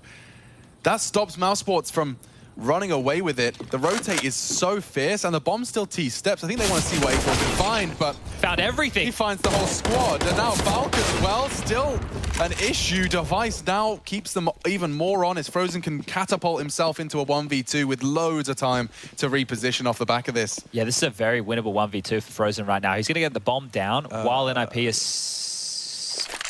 still functioning. Okay, so the close clear, at least now he knows that he has lots of room, right? He knows that the site is empty, but he's playing very passively. And with the util that is left over for NIP right now and Device getting into an AK, if they use their nades here, right, they can get a coffin smoke in play. They can molly towards back of the site. They can flash. Frozen's going to have to hit some bangers. They're not slowing down just yet. I think Linus is going back to line up his Molotov for coffins, interestingly enough. And oh, they caught a glimpse. Frozen's power is lost. And oh my God, strafes out for a quick headshot. But that's going to be another one. Just in the nick of time on the defuse. Trading off of one another, and NIP stay spotless on this defense. This has looked like the best, obviously, with the scoreline here. But for NIP, like obviously they picked up Ancient, but that was rocky. Vertigo blown out of the server. And this is now looking really good. A competitive first half, and now just running away with this CT side. Now, the rounds have been close. There's definitely been some brawls for rounds here, but if you keep coming out on top of it, can't be a coincidence. Hampus with another impactful double kill top mid, and Device just slipping in time. Good to see him with 17 kills to his name. Oh, and another timeout here, I think, called for Mousesports, and that's the real frustration. You're starting to see it all over Mytha now. Yeah. He has had a real change. Things are not going Mousesports' way. And I mean, it's not for lack of trying. I mean, they came knocking on Hampus's, just trying to get some early mid control, actually, and it ended up leaving them with no one left. Frozen alone. It was like a 3v3 at one point. Equal finding nothing on his long fade. They were all individual, if you think about that. They weren't grouped up. They didn't play that mid-round together by any means. And NIP are punishing that. Now, they're being kept honest. These have been close rounds, so just one is needed from Mousesports here to humble the CT side. Not committing anything to Banana early here, and NIP with 3 waiting. It's the right call for Mouse. They don't know that. They're working on this mid-control here. Rez and Hampus to lock down A again. Mid smoked off. Porch side flashed. Mid-control taken. And counter utility in return here. Now, they're going to go for another little gimmicky play here through that arch side smoke. It will all come down to timing, and nobody from NIP from the B defense has winced. They are staying 3 strong on the B side here. And there's so many unknowns. Arch, mid to B, it's all a problem. And Linus is just playing such a crazy angle. Can't believe their stubbornness might actually be rewarded here. Yeah, because, right, oh, maybe not. The bomb's going back up mid here. We've got 40. Yeah, this indicates a commitment. So, Rez and Hampus, if you've got it in you, it's up to them to keep the NIP record completely untarnished. They're going for a long wrap. Rez and Hampus aware of the potential. And oh, just has been spotted out on the entry. Still allowed to activate. He's got 1, and he lives on for a second. Oh, and a third. No, Rez! You can't do him like that. It's only 1 man there in that mini pit, and he takes 4 of them. Not a single response from Mouse, and call this one done, Chad, because that's a perfect CT side from the Ninjas for 15. Oh, they've gambled the other side, and Rez just does this. I don't think a single one of these were a headshot. Right, he's just mowing him down from range, getting the dinks, getting the body shots in, and just mowing them down. They felt like there wasn't any contest whatsoever. There was no mollies. They didn't have the money for the util, and now they got the money for nothing. No plant, Galil's, 1 AK. It's Eagle here. NIP should be closing this one out. Okay, Bemis with the Hail Mary, and it's not even been successful. Both of them dip away. Very battered and bruised. Linus going to have to try and find value in his util in a more passive stance, but again, opening Franco's NIP's way, and they're looking to completely run away with an 8-0, make it 9-0 finish. Frozen's not interested in that. There is still a B defender here, and Hampus has been called upon. Oh, interesting. The fact he's dumping his util and spraying, almost implying that it's no one on the site. Oh, and he's going to smoke off top and under as well here. So locked out a B. And Rez, he hasn't moved from pit this entire time. If Mousesports pivot back over towards the A site, Rez is still fortified here. He is ready for any kind of an explosion. 40 HP on Dexter and Frozen. Rops is the only healthy member here. And the util, well, it's a smoke, a flash, and a Molotov. They're operating with nothing, and now they're operating with less. Hampus, with all the info, they know it's going to be the A finish. This is surely done. Don't catch him with their backs turned, and he has both of them. Takes down Frozen. Rops was there as well, slowed down now by the Hampus push, and he's rightfully passive and striking as Rops gives up. Brutal. The timing on Hampus, the impact his frags have caused. Not to be dismissed, and this will be the perfect finish. A spotless defense to wrap it up. 16-8 the scoreline, a 9-0 CT Hall. Quite the runaway performance from the Ninjas in Pajamas, and promising as they advance to the round of 8. Mousesports eliminated in the round of 12, and that is the end of them. NIP continue on, and I'm looking forward to hearing what the analyst desk has to say about the Pajama Ninjas.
competitor to go against OG in the semis. It's nip, it's Accurate, and lock it in over Mouse Sports after a 3-map affair. The second one, not nearly as pretty as the first three, or the first and the third one. There we go. I got there at the end of the day. I got Yanko and Maniac here to get there as well.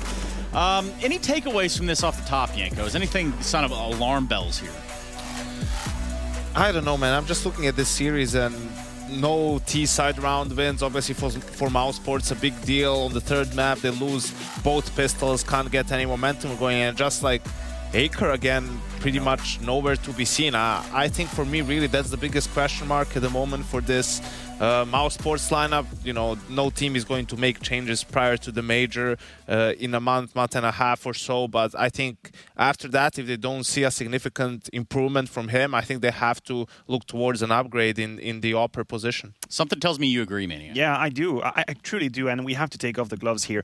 As it currently is, Acor doesn't have the shoulders to stand with top competition in Counter-Strike. It's as harsh as it is. We have, over the course of a best of 3, we see night and day. We see a second map where he feels more comfortable. He certainly has that impact. He finds the opening kill on the T side. Everything looks easier. Everything looks more polished. But on the first map and on the third one, he's nowhere to be seen. And this has nothing to do with him personally, just a player. In Counter-Strike era nowadays, where you need your AWP to give you these opening kills, to give you these clutches, he just doesn't. And on the course of a best of 3, we see the impact. So how does something like that happen? I'm just going to throw it out there to you two. Dexter's been with the lineup for about 7 months now. So is it, inadequately using that of Acor, or what happened? I don't know. You can't. We don't want to speculate too much. You don't know what's going on inside the team. Sure, like Inferno isn't really an Opper's map as much, but even on the CT side, he only ended up with 4 kills. Like Op on Inferno on CT side is very, very important. And it might be just a case of overvaluing a player before bringing him in, right? Like maybe you thought his ceiling was higher. Maybe you thought he was just playing better than he actually is. I think I don't want to be too harsh, right? But I think there's been an extended period of time that he's been on the team and has plenty of opportunities to show us some of that potential. Yeah, I mean, potential. For the Robs is not the term. Potential is not. Realization is the term that we need to use for Robs, because he was probably the sole reason, and the game plan for Mouse was on that City side, that they were able to mount 8 rounds, which basically they will end up at the end of the game. Robs was everywhere on that City side. He was being very aggressive, and after the first 15 rounds, there's a case to be made that Mouse was in a good position. You could see how they were harrowing, they were so bickering at NIP, finding kills left and right. I thought that was going to be enough, but then it is so flat on that second half. So let's bring in Linus. They call him Linus. His name is LNZ. And quite frankly, I just want to say congratulations right off the top, Linus. You guys have secured your spot within the semis. Thank you, guys. Hello. Hi. First question I'm going to have is right out of the gate. Let's talk about this map, Vito, and going to Vertigo. Yeah, I think didn't really end up the way we wanted. We kind of let Vertigo float a bit, and I think it was fine. We were really confident that we're going to win either way, even though Vertigo was the second map. And yeah, I think we're all really happy with this win.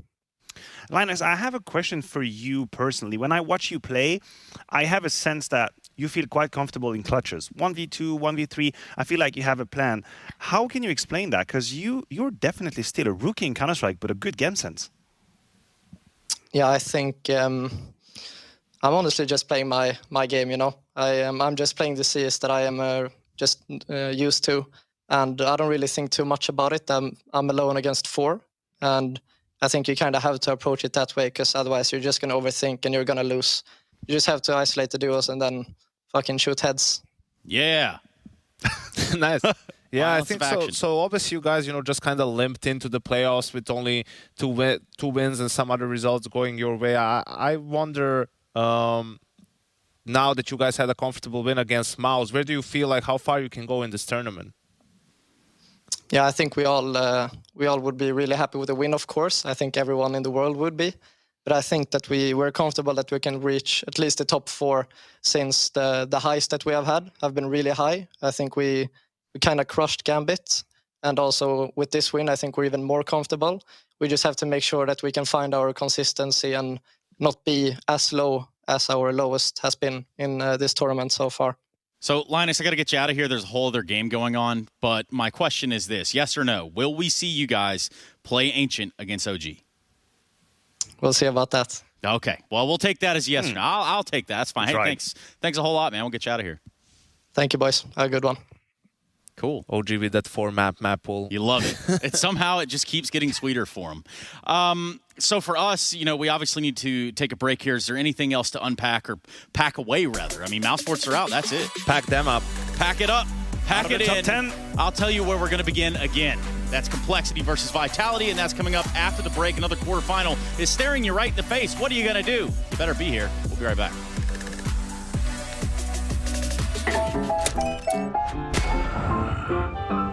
Yes, nice shot, my friend. Cheaters ruining your plays? I have eyes on the enemy. Bad servers stopping your shots? What you need is ESEA. Advanced anti-cheat to stop cheaters. And the best servers around, all with 128 tick rate. ESEA, the best way to play CSGO. Choose nades, choose a smoke, choose a flashbang. Choose team badges to support your favourite CSGO team. Choose an ESEA Premium membership. Choose routes you know bring in wins. Choose pro video tips.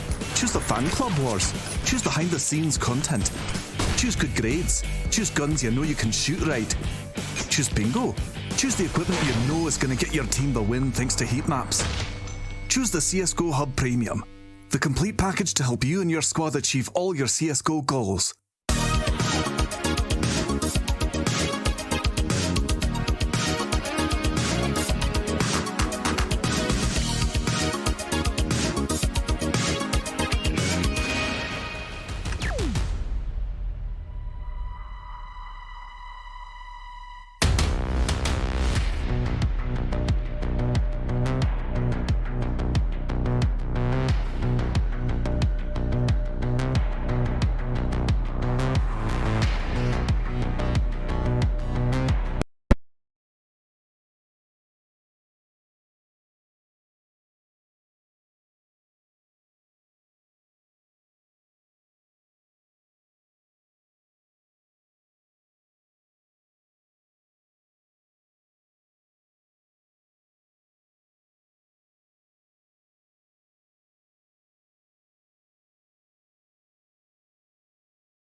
We stare down the barrel of another matchup here. This one being quarterfinals that feed into the quarterfinals. The round of 12 feeds into the quarterfinals. Yeah, okay, we got there at the end of the day. Nonetheless, It is compLexity Vitality, in case there were any spoilers there. And we're actually going to get a little bit of tidbit from that side right now. So let's check it out.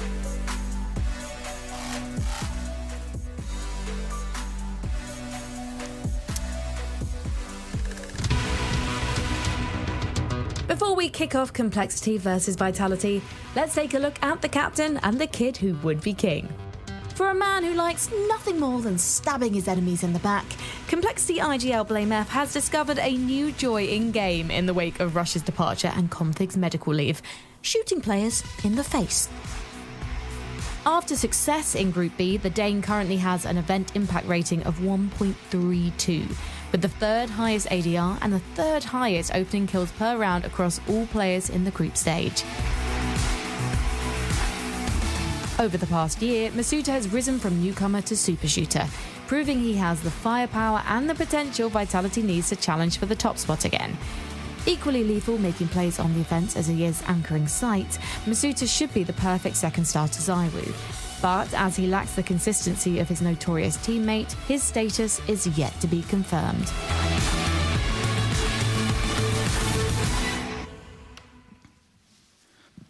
So just to clarify everything one more time, it is the round of 12 into the quarters, into the semis, into the grand. And I'm pretty sure you all knew that. I just felt like I needed to reiterate that. It's a good time to do it. You just wanted to make sure that you knew that. Yeah, I actually just wanted to say it out loud for myself. But no, welcome back, guys. We're jumping right into a matchup here that's it's got some heavy hitters on both sides and a lot of question marks about one side, obviously, with the config side of things. You know, Maniac, where do you want to start to unpack? Well, I mean, if we're talking firepower, obviously the absence of config will be noticed. There's nothing you can do against that. Spearman. Yeah, he's just, his wrist is like, you know, anyway. You talk about BlameF, talk about an armor. I really like that move. Sorry. It's like, BlameF is like a tank, right? It's an armored tank, an armored convoy with bulletproof Is there glass. an unarmored That's what tank? he's doing. It's a good question, actually. Is there an armored tank? I'm going to go with... No. Hold on. No. Actually, no. Yeah. So a good tank at that, and take it away. Tank it away. Let's tank it away right now into what Vitality's got going on, okay? Let's start it with them. We know that firepower is missing over there with compLexity, but when it comes down to the side of Vitality, I want to start talking about Masuta. Yeah, I think for me, he's the big, not necessarily question mark, but he's the player that needs to perform. Here you can see his rating, and right, look at this jump at IEM Summer. That's when we really saw Masuta for the first time be that second star of the team behind ZywOo. Bit of a similar performance at the play-in, then at Cologne it dipped. And now it's come back to that level, you know, closer to IEM Summer. And I think it's, you know, there's never going to be question about ZywOo having, you know, doing ZywOo things, same with Simple, right? It's always, but both teams need to have that second star. Obviously, Simple for a long time has had Electronic.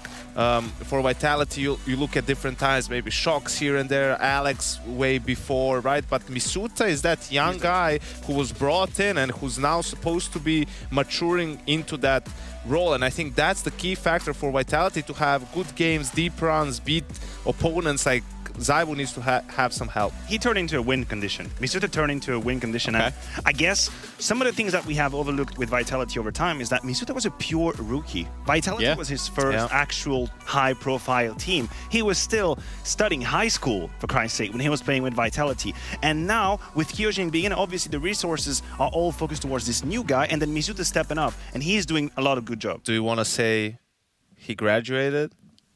But there's something there. I was way too hyped for that. It's not a... No, it was okay. But you know when you know you have a good one coming? It made sense. What doesn't make sense, well, maybe it does make sense, would be the map pools between the two teams. What is the comparative? This is where Vitality has a big advantage, right? Like, obviously, a tenured team and something like... Overpass as well, right? Like, for me, that's the map that stands out a lot. Obviously, for a team like compLexity, it's going to be hard with a stand, and you can see the win rate over 80% for compLexity. So on the other side of things, I'm not sure if you guys can quite see it, but Dust 2, I think that's the way to go for compLexity as their pick recently, and Poison has had some great games on the map. Yeah, it'd be great to see Poison pop on Dust 2. It's also a map that I guess relies obviously less on the tactic side of things, so native suffix could fit in a better way. The problem, as Yanko is pointing out, is for me there is no way in for compLexity. There is no punish. You cannot punish Vitality with that map pool right now. I mean, there were already question marks about what happens to compLexity. We'll find out in the video, though. Yanko, walk us through it. Yeah, the problem is as well, compLexity, sure, they had a lot of time to practice ever since their Group B finished Vitality even more. They were in Group A, but they didn't know their opponent up until two nights ago. So in that sense, not really a huge amount of time. The bans are no surprises here. We have to see Mirage, that. maybe? Vertigo. Wow, compLexity coming out completely out of left field with that Vertigo pick. And we'll see if Vitality just sticks with Overpass as predicted. I think that makes the most sense. And yes, they do. Yeah, it's been a stable map. It's been a go-to now for Vitality on Overpass. They've been having great results. When it comes to Vertigo, it relies heavily on BlameF again. Not going to take that tank comparison anymore ever in my life. But he is Don't truly... tank about it, man. No, I should not tank. But anyway. So Vertigo... Really milking that one, aren't we? Overpass. Oh, yeah, we're going to milk it. Vertigo, Overpass, Mirage to settle it. So we do get down to the normie one there at the end. But what's on everyone's mind, Yanko? If anything, they already played it twice in Pro League compLexity. I mean, Vertigo, right? So they have some experience even with NATO Safix on the squad, and something that they could have in the 2 weeks, right? Okay, so this is what went wrong on Vertigo for us. We need to improve these things. So it's not completely like terrible for them. Okay, so let's just talk about what's on everyone's mind. coldzera going to compLexity. Thoughts? I don't know. Depends like how long he sticks around. Maybe a little bit too many passive players. So some players will need to change their style a little bit to accommodate him, because I think if what we saw translated somewhere is that he wants to play and just play his own role. He doesn't want to. So he just kind of wants to run around? No, it's more like a second line. Like okay, yeah, I get it. Stuff. Just a lurker on T side, right? So we'll see. Blame he hasn't changed his role. He's just changed the way he plays his role. It's more like he's still on the side, like he's still on his own, and the team is grouped up, right? He's just going for more plays, being more aggressive. Sometimes even him initiating the fight, and then the team exploding on the side, on the different side of the map. So Maniac, real quick, 3, 2, 1, who wins? Vitality 2-0. Of course you'd say that, but they probably will. We'll find out, though. We're going to be going to the game right about now. A best of 3 encompassing compLexity and Vitality in the round of 12, not to be confused with the quarterfinals, which is where you go afterwards. Let's go ahead and jump to the game, and I'm pretty sure it's Harry and Hugo on the other end of this Styrofoam Cup. Oh, yeah, it is, Trace. You ready to and, I couldn't be happier to be here. Ooh, I'm excited, right? We got Masuta taking a little peek down through ramp. I think Masuta was a very sound guy to highlight. It does feel like he's become one of these, win conditions, as Maniac said. And so let's see how he opens up this little CT pistol. He's got Shox alongside him, holding this top ramp area. Poison gonna run him down, and Shoxy will respond with one. Having a duck out of there, because now he hears all these footsteps coming up the ramp towards him. Yeah, Poison, he's stuck close to the wall there. Masuta never got the info from the jump spots, not peeking wide enough. And Poison looking to open up on A. It's been all we've seen all throughout the groups for Cole. He will get denied by ZywOo, and Apex moving in, trying to stop that bomb on. Aztag trapped to the corner. He needs help. Kyojin providing more cover to Vitality, and even though Aztag gets a kill, it's default stick, and they won't respect it. Apex is moving back in. ZywOo again providing cover, but the kills are all coming up for Cole. ZywOo in the 1v1. 1 bullet left, needs the reload, and Flame's running him down. ZywOo, couple more body shots, all to do it, and he goes over the top to close the pistol. Oh my goodness, Cole. I don't know how they even make that round close, considering some of the shots out of ZywOo, but just as you think they're ready to take the pistol round, well, that's the ZywOo effect, Harry. Top-rated player of the group stage, 1.36 rating over 12 maps, and he starts strong, as he always does. I'm really excited to see what this compLexity squad have been able to do with a little bit more time, right? After finishing their group, having a couple of days to get ready, get pumped up for this. Damn, this is a full faith buy. You didn't even get the bomb pot. You're going for an AK with a bunch of eagles here. Cole believing, but got to be careful with that Molotov down. They tried to boost over the smoke. Apex is going to get right up in their business.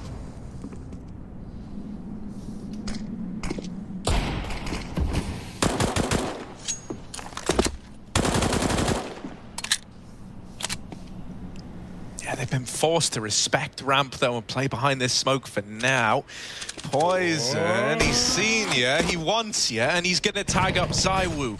ZywOo will get out of there. Finally, Cole have earned this little bit of ramp control that they were looking for.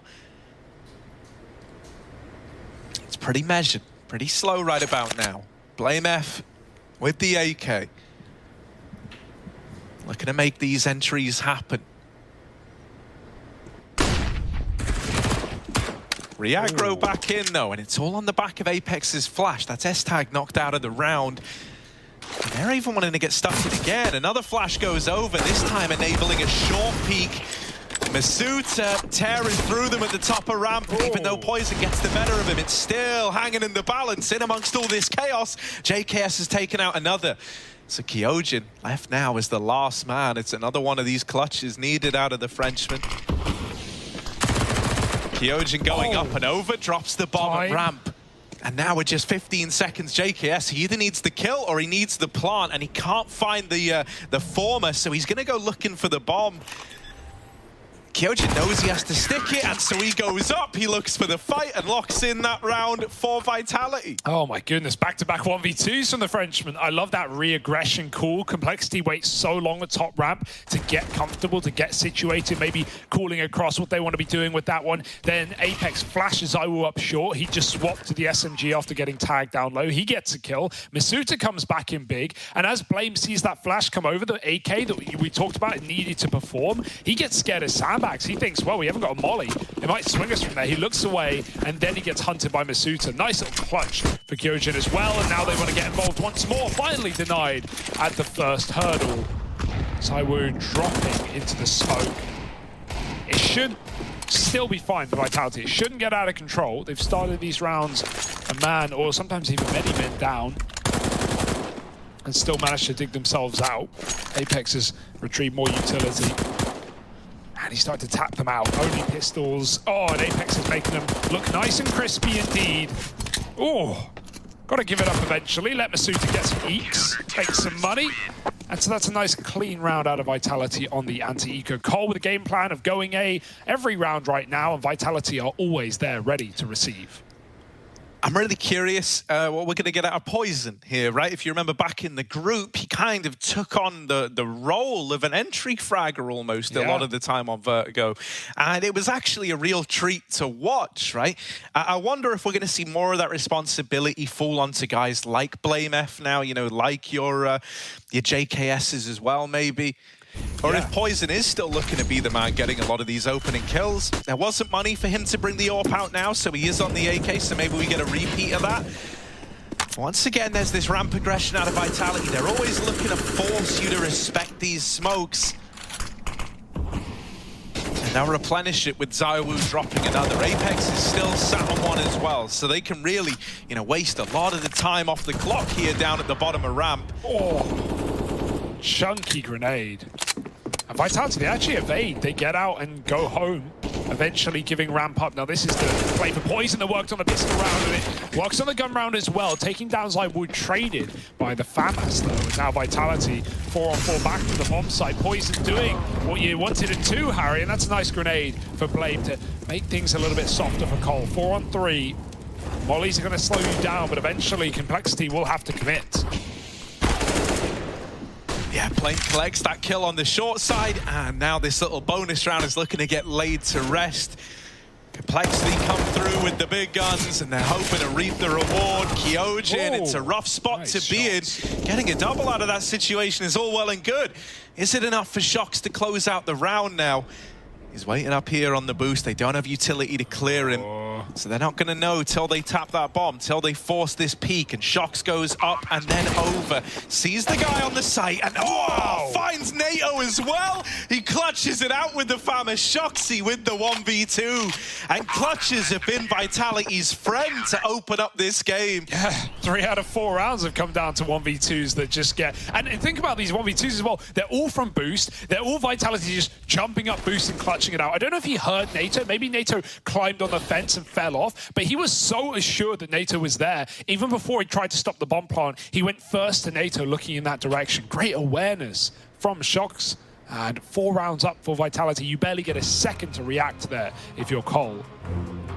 And yeah, that again started strong for Cole. They've had these opening picks. They've had the 5-on-4s and untraded in a lot of these positions as well. Not just has Poison been doing a lot of opening kills, a lot of entrying back in the group stage on this map specifically. I feel like we've been getting that as well from Blame on separate maps, right?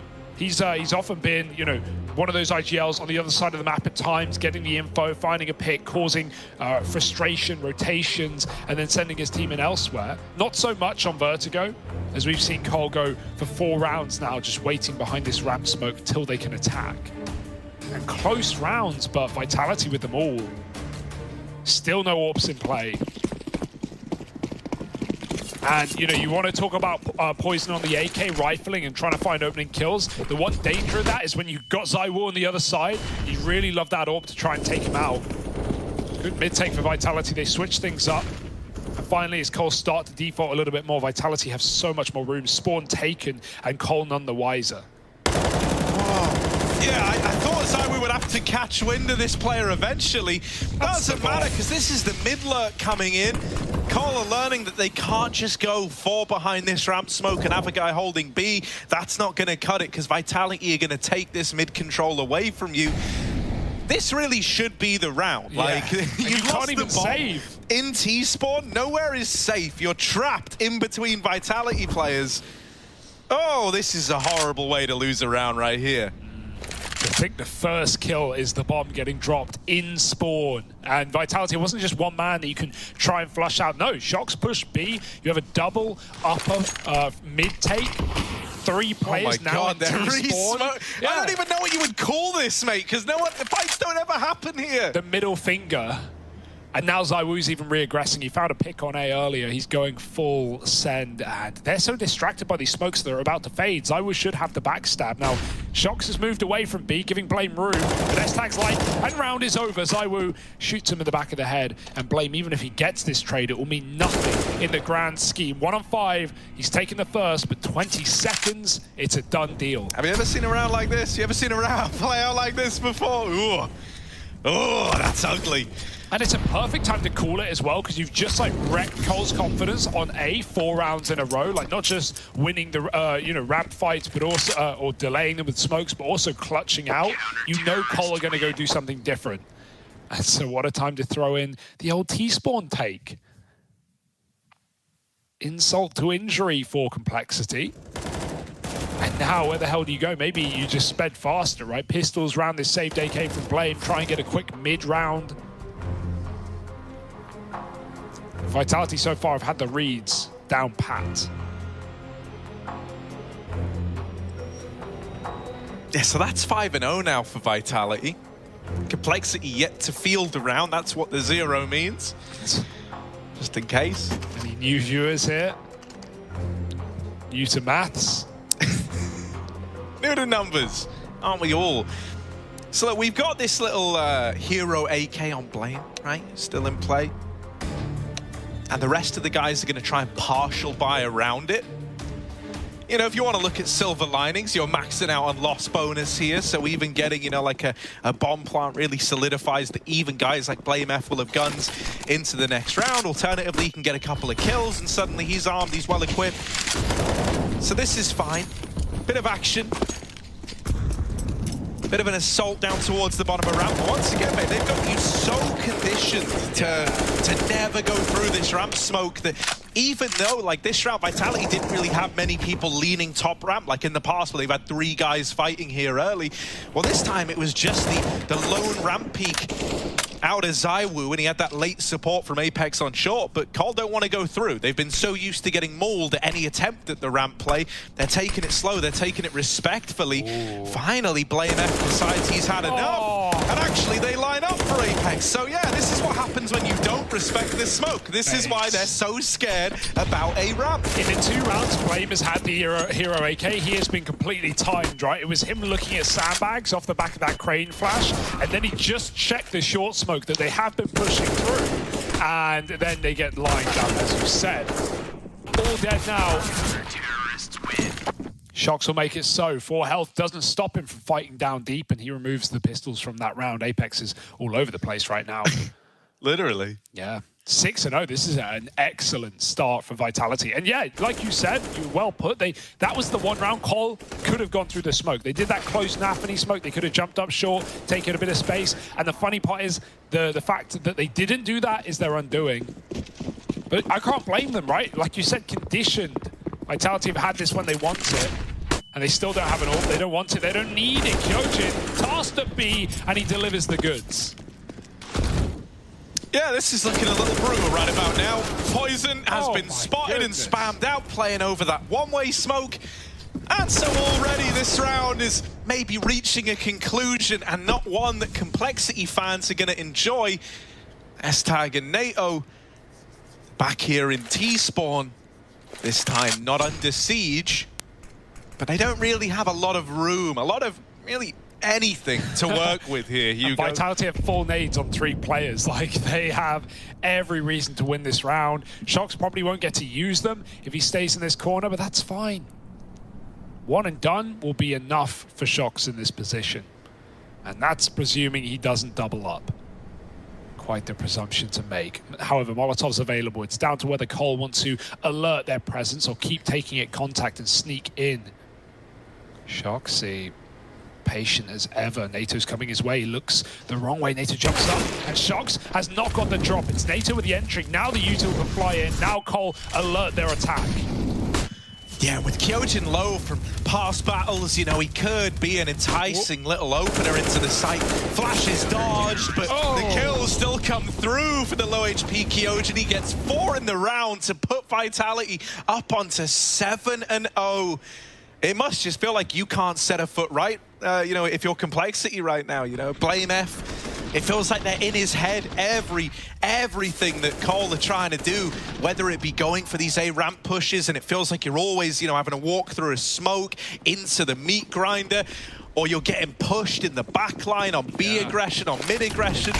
It must feel like you are getting perfectly counter-called, not even having a chance to run whatever strategies Blame has cooked up here. Yeah, we haven't had a single A execute with smokes, right? When Cole have actually gotten up A, you know, battered and bruised, they've either not had the util because it's an eco, or, you know, Vitality re-aggress and catch them at the perfect timing. It's very impressive. And hey, you talk about, you know, graduating players in Masuta. Well, Kyojin, yeah, sure, a few years older, but you know, similarly inexperienced. He's having a hell of a game right now. Zywoo flashed out of sandbags and they let him go. The flash keeps Cole back and Zywoo escapes with his life. And here you might be looking at this saying, compLexity, they're playing scared. Why aren't they just, you know, taking some of the gunfights they normally win? Well, it's like, have you seen what happened to them in the other 7 rounds where they were trying to be more confident? Ooh, it's been ugly. So thus far, it kind of feels like it's giving almost Vitality more margin for error, like that round where Zywoo's able to escape, right? Normally they would have been hounding you down there. They would have been chasing that frag down, but they are worried that with every fight they take, it's going to be another one of these setups from the Vitality crew. This time they get a bomb plant and they get themselves a 5-on-4, which is fine, you know? It's only pistols. It was never meant to be a 1 round, but they're just happy Zywoo escaped and gave them a sight for a change. Bomb plant gives you room. It gives you options, but S-Tag's been tagged and that will have been hurt by Kyojin. No doubt about it. Vitality are ready for this close left position as they set up flashes for the retake. Oh, NATO swinging wide. They clear out S-Tag. Time is ticking away, but not gonna happen today. Vitality grab 8-0. Dude, it's like a train, Harry. They're just running at you. Think about the B site last round. They just swung you together. You saw Shox on HLTV confirmed, I'm sure. This is one of those games where Masuta, you know, he probably is commenting a lot and he probably is saying, Richard, there's 2B or whatever Shox said that he's screaming out. Yeah, close enough. Not quite the accent, but no, I can't do the accent, and I don't want to do the accent. It would be. Yeah. But y'all know what I'm saying. We love Shoxy. Yeah, I mean, how can you not be loving this Vitality? Look at the, like, ants, dude, in a line right now, carrying a crust of bread back to their home. Mate, they got the whole loaf. Yeah. These ants, damn, son. They've been baking. Getting bread, all right. Shit. 8-0 and Cole, you know, this is just destruction on all fronts. They finally got a 4-buy. Finally. Everything they need, except the York, but that's by choice, by design. Poison could have afforded. And I don't blame you for not wanting the York. It's not like Zywoo's had his. It's not like there's been a reason to run it. So Shox has now pulled in the first AWP over Zywoo. Zywoo's probably like, yeah, mate, take it. I've got the AK. I am absolutely fine and dandy. Back to AAA. Guess who's there? Cole with a vengeance. Yeah, finally. Oh, no, I was going to say finally they want to go through. And this time, They decide to respect it late. Blame went all the way through the first smoke into the the corridor smokes, and then runs back and goes, all right, boys, no, I'm not going to face. I should play 5. Oh, NATO's dead. Uh-oh. Oh my god, Apex is absolutely manhandling them right now. This is a playoffs tier Vitality. Yeah, this ain't man. just 4-1 in the group. This is playoffs. And Cole, too hot to handle. Everyone's falling off the rooftop right now. S-Tag. This is a Vitality that are trying to send the message to everyone, like, we're here to win, okay? We're here to take names. S-Tag all alone, and he's going to get double swung. Of course he is. It's been your whole damn life so far. Bear in mind, this is compLexity's map pick as well. And it's one that they've leaned into a lot in the Pro League, right? Only played it twice. We've had a lot of teams first banning it in these series, and if Cole don't first pick it, they float it till third. They never ban this map. They're always keen to take it on against, you know, pretty much anyone. And obviously a bit of a surprise to see it in this series. We know Vitality love a bit of vertigo themselves, but, you know, Cole, it's already coming down to what they've been working on, what they've been cooking up in these couple of weeks while the other groups have been playing out. For Vitality, it's been a bit of time since we've seen them show such face on this map. Always good in the past, but not so much this season. 9-0, this is a very different Vitality, a very heads-up Vitality. I like the change from Cole, though. We haven't really seen too much effort to take this mid control. Oh, that's a little ugly. They're a tiny bit wide on the angle, and so Masuta, oh my god, it's all going wrong. Kyojin's 13-3 as well. He's feeling it. Yeah. This B aggro has been relentless. The bomb is now dropped outside of B. Blame F. I don't even know what he's thinking at this point in time. How do you want to recover this? How do you want to make something of this round? How on earth are you going to get past Kyojin now that he's got Shoxy here backing him up? Yeah, if he goes through, make sure he checks the corner, right? Can be hiding out in the shadows there. Kyojin's aware, and he's going to have a look, but Blame finally went to fight back for Cole. Oh, no more than one, though. Apex going to trade, and there's 2 more CTs who are ready to drop in right together. ZywOo closes everyone in the right place thanks to that bomb drop for Kyojin. And yeah, you mentioned his score, 13-4. He is having a ball right now, 10-0. And Cole, there has not been a round where it feels like they're in control other than those opening 3, or opening 4, 3 of which were 2-on-1s on that A site. And Vitality jumping over Boost and boosting themselves to this flawless scoreline. So what do you think of compLexity? You know, the idea that run boost, baby, NATO throwing around, but has he just been fed to the wolves? Is he like the goat from Jurassic Park getting lowered into the raptor's den? What happened to it? You can imagine. It was a goat with raptors. NATO does a good job of demonstrating it there. And Kyojin, here he is, lighting them up. Kyojin time, baby, USP. Oh, shocks. Yoink. You son of a gun. Steals it away. No ace today. Just S-Tag left, coming in late on a mid-lurk, and, wow, he's probably going to face the same fate as the rest of his crew. Yeah, Kyojin, great flashes as well from Vitality, just lobbing over the backside. Like, even when he runs out of ammo there, he's at no threat to death. Cole can't see a thing. And no way, Vitality. What a game to start off the playoffs like this, in this form, on your opponent's map pick. I don't know how you reset if you're Cole if this continues, if this keeps up. You at least want to try and get, you know, these kind of games, especially at this level of CS, they can turn around very quick. Cole, you get 4 rounds, you win a pistol, next thing you know, you're believing again. But those are big ifs and not when. ZywOo is behind you. Crikey! It's a pantomime. Oh my god. Oh, baby, there he is. ZywOo realizes, well, hang on a moment. Hang on a moment. Where's he got to? Where's Blame F got to then? And he's found it. And now they've got this 5-on-4 once more.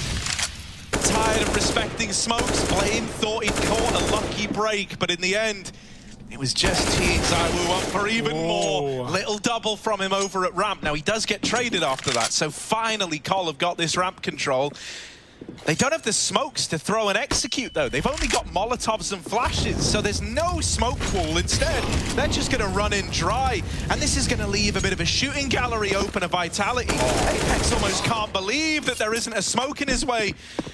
And now he's waiting with this little pop flash, going to rain in through the top of CT. One plant coming in. Molly try and make JKS uncomfortable, and it has, forcing the swing out of him and leaving it all on S-Tag. Dead to Kyojin, who is having a game of life right now. Another multi-kill out of the guy, and 12 rounds on the board to the 0 of compLexity. I love that move for Apex, right? Like you said, couldn't even believe he got out. Well, the reason he did try to get out, not only the Molotov, obviously, but the rest of Vitality, even in that round, they're looking for the adaptation. They're looking for the change-up for Cole. We had, while their exec, if you want to call it that, is coming in, double mid-push for Vitality. They got all the info. They realized there was, you know, no setup, no flank, nothing to worry about. It was all up on that A site, and then Apex is able to dodge death for a moment, and we saw exactly what we've seen all game from Vitality. Everyone swinging at the same time, facing together. They've been so good at that, and the more times it succeeds, the more rounds they build up, the more they're going to peak you. There's absolutely no room being given to JKS in that post plant.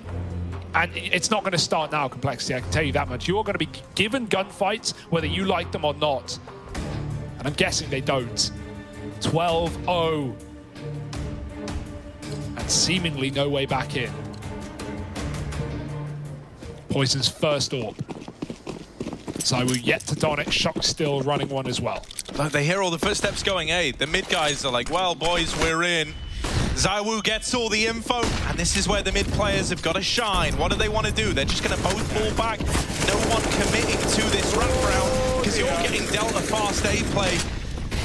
S-Tag with the opener. This is one of the first 5-on-4s that compLexity have had. You're hoping that this can be how they find their round. The kills are going either which way, and finally, compLexity might be onto something. It's NATO to close, and it takes them 13 rounds, but they get there first. Yeah, Poison's orb, that's when you want it to come through, right? Actually gets up the ramp firstly for a change. As you said, it was the mid-take for Vitality, only one man on A, and ZywOo sees them all too late. Does decide to get out of dodge for a moment on short. And once Poison's up on ramp, so many open sight lines, so many options for that AWP. He's just trading kills left and right, and good to see NATO coming in with an impact round as well. He's had a very quiet one here, 2 and 12 at the moment, but how are you supposed to build upon that? Cole, go back for it, go back for more. Vitality again, don't stack up on this A site. Leading away, it's only ZywOo. Gonna get flashed into play, and this could be a good one. No one's looking, and ZywOo traded. NATO keeps things even, and Blame up on the bomb site finds Mizuta, only just gets out of dodge. Vitality still throwing themselves into the round, and it might fall apart at the seams. Lots of damage done.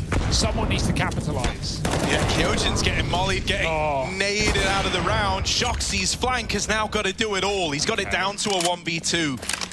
Now, I would like to say this much, right? The Vitality Twitter account did put out just a minute and a bit ago, when does compLexity play? Since then, compLexity have found a round. They're looking to get their second. Is this the dreaded social media manager curse? Yeah, the casters have been there. They've done that, but anyone can jinx, anyone with the power. You just don't know about it. It's like the Harry Potter wand, you know? It finds you. Shocks, 1v2. There's the D headshot, and now they know which side he's coming from. Blame dead, and JKS just one shot from death. Shocks drops the smoke, and he might even be able to stick it. Quick tap, forces the shot. He's got all the info in the world, and JKS holds off. Shocks another, and tagged again, but it doesn't matter. There is no time. The kill comes in. I think it's a Cole round. NT for Shocks, but that long rotate, even with the instant kill, is not enough. He knew coming up ramp there with an orb, he's going to get double face. He's a dead man. And so NT, but not quite. Cole looking for 3 at the end of the half.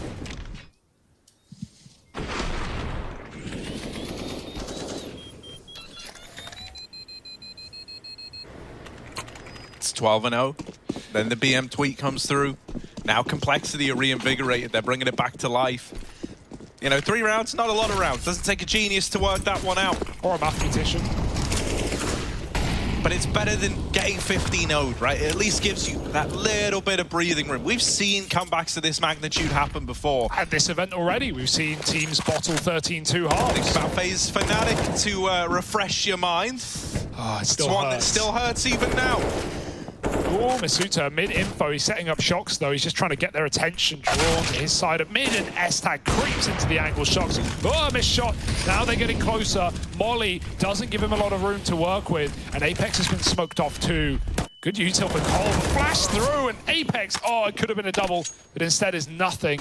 Now Cole walked the A smoke right as Vitality peel away. Zywoo goes back to check mid, and that has given Cole space to find his third round. Mid players looking to regroup. They might not even be needed with all the progress that Cole are making up into this site. Shoxy brushed aside by NATO Sapix, and now Kyojin in a 1-on-5 while he's given us some great moments here. Sutton tells me this one might be a little too far gone. He's going to set himself up back in CT. He's been spotted now, and there's NATO to put 3 on the board for compLexity. It's not a lot, it's not enough, but can they do anything with it? compLexity have got a tall task ahead of them. Can they pull the fast one over Vitality?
Well, Vitality fans should be very happy with the game that we just got out of these Vitality boys.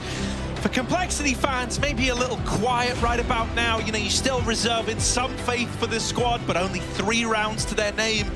You know, a pistol loss, that could decide your fate here. Yeah, that will. Even losing your first rifle round could seal the death warrant. So a pretty rough spot to be in, there is no denying it. Vitality, are they going to give you any room? Are they going to give you any chance at a comeback here? It's 3 up through ramp early, but that bomb and Apex waiting outside of the B bomb site.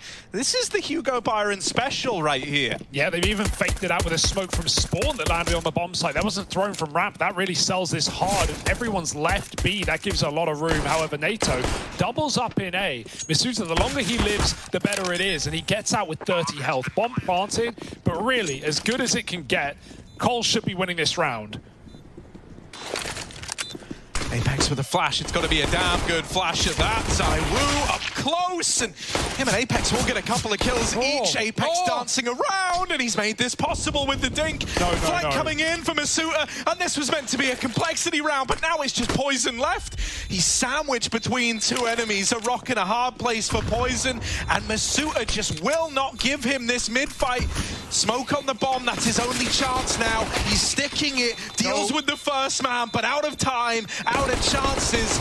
Masuta gonna seal the deal, and with Vitality winning that, they're looking to put Vertigo to bed very, very quickly. Oh, that should not be Vitality's right, even though everyone gets drawn out of B. Cole fall for the fake perfectly, exactly how Vitality wanted. But that double kill for NATO, you'd feel like that would set them up for the round. ZywOo and Apex locking down the B post plant, and Masuta, who just lived on 30 health, comes in with a massive backstab. Like you said, even if he peeks to Poison there and dies, that might be the round. That might be it. Like, Poison can stick the smoke with the kit, with the bomb, you know, on the site. It might be his. Instead, Masuta doesn't give him a chance and even shoots him through the smoke on the end. 13-3. Force buy has to work here. Everything has to work. You have no room for error. Shocks flashed off, falls back to the smoke, and now they discount the position. Now they consider B to be clear. It is not. In fact, it is getting stacked by the second. More players moving over. Shocks has made the call. I really like it from Shocks, man. He waits in the smoke, he hears them coming down the stairs, and then he hears it go quiet, and he's like, huh, that doesn't sit right with me. He gets to the bottom of ramp, and now he's pieced it all together. Yeah, they've gone for an early info play at B. When they didn't see us, they're probably stacking the A bomb site. Yeah. Cole love to do these saves, right, where they keep 5 alive and they get rid of the Deagle, and they save Deagle still next. But Vitality, I love this play. They're not planting. They don't want to warn Cole. They walk all the way through spawn, and Masuta is still on A to kill these saving players. Cole wanted to run this force by round twice in a row. They're not going to be allowed to if Masuta was to get away with that. There's still time to hunt, but you don't want to lose rifles when you know there's nothing to gain. No, I don't think you're too dismayed with this save, right? You say, like, yeah, okay, they get to have another go at it. Maybe they can do some damage with this. You acknowledge that, but, you know, you've still got all the rifles here. You threw your one SMG at it. That little anti-eco seems very much by design.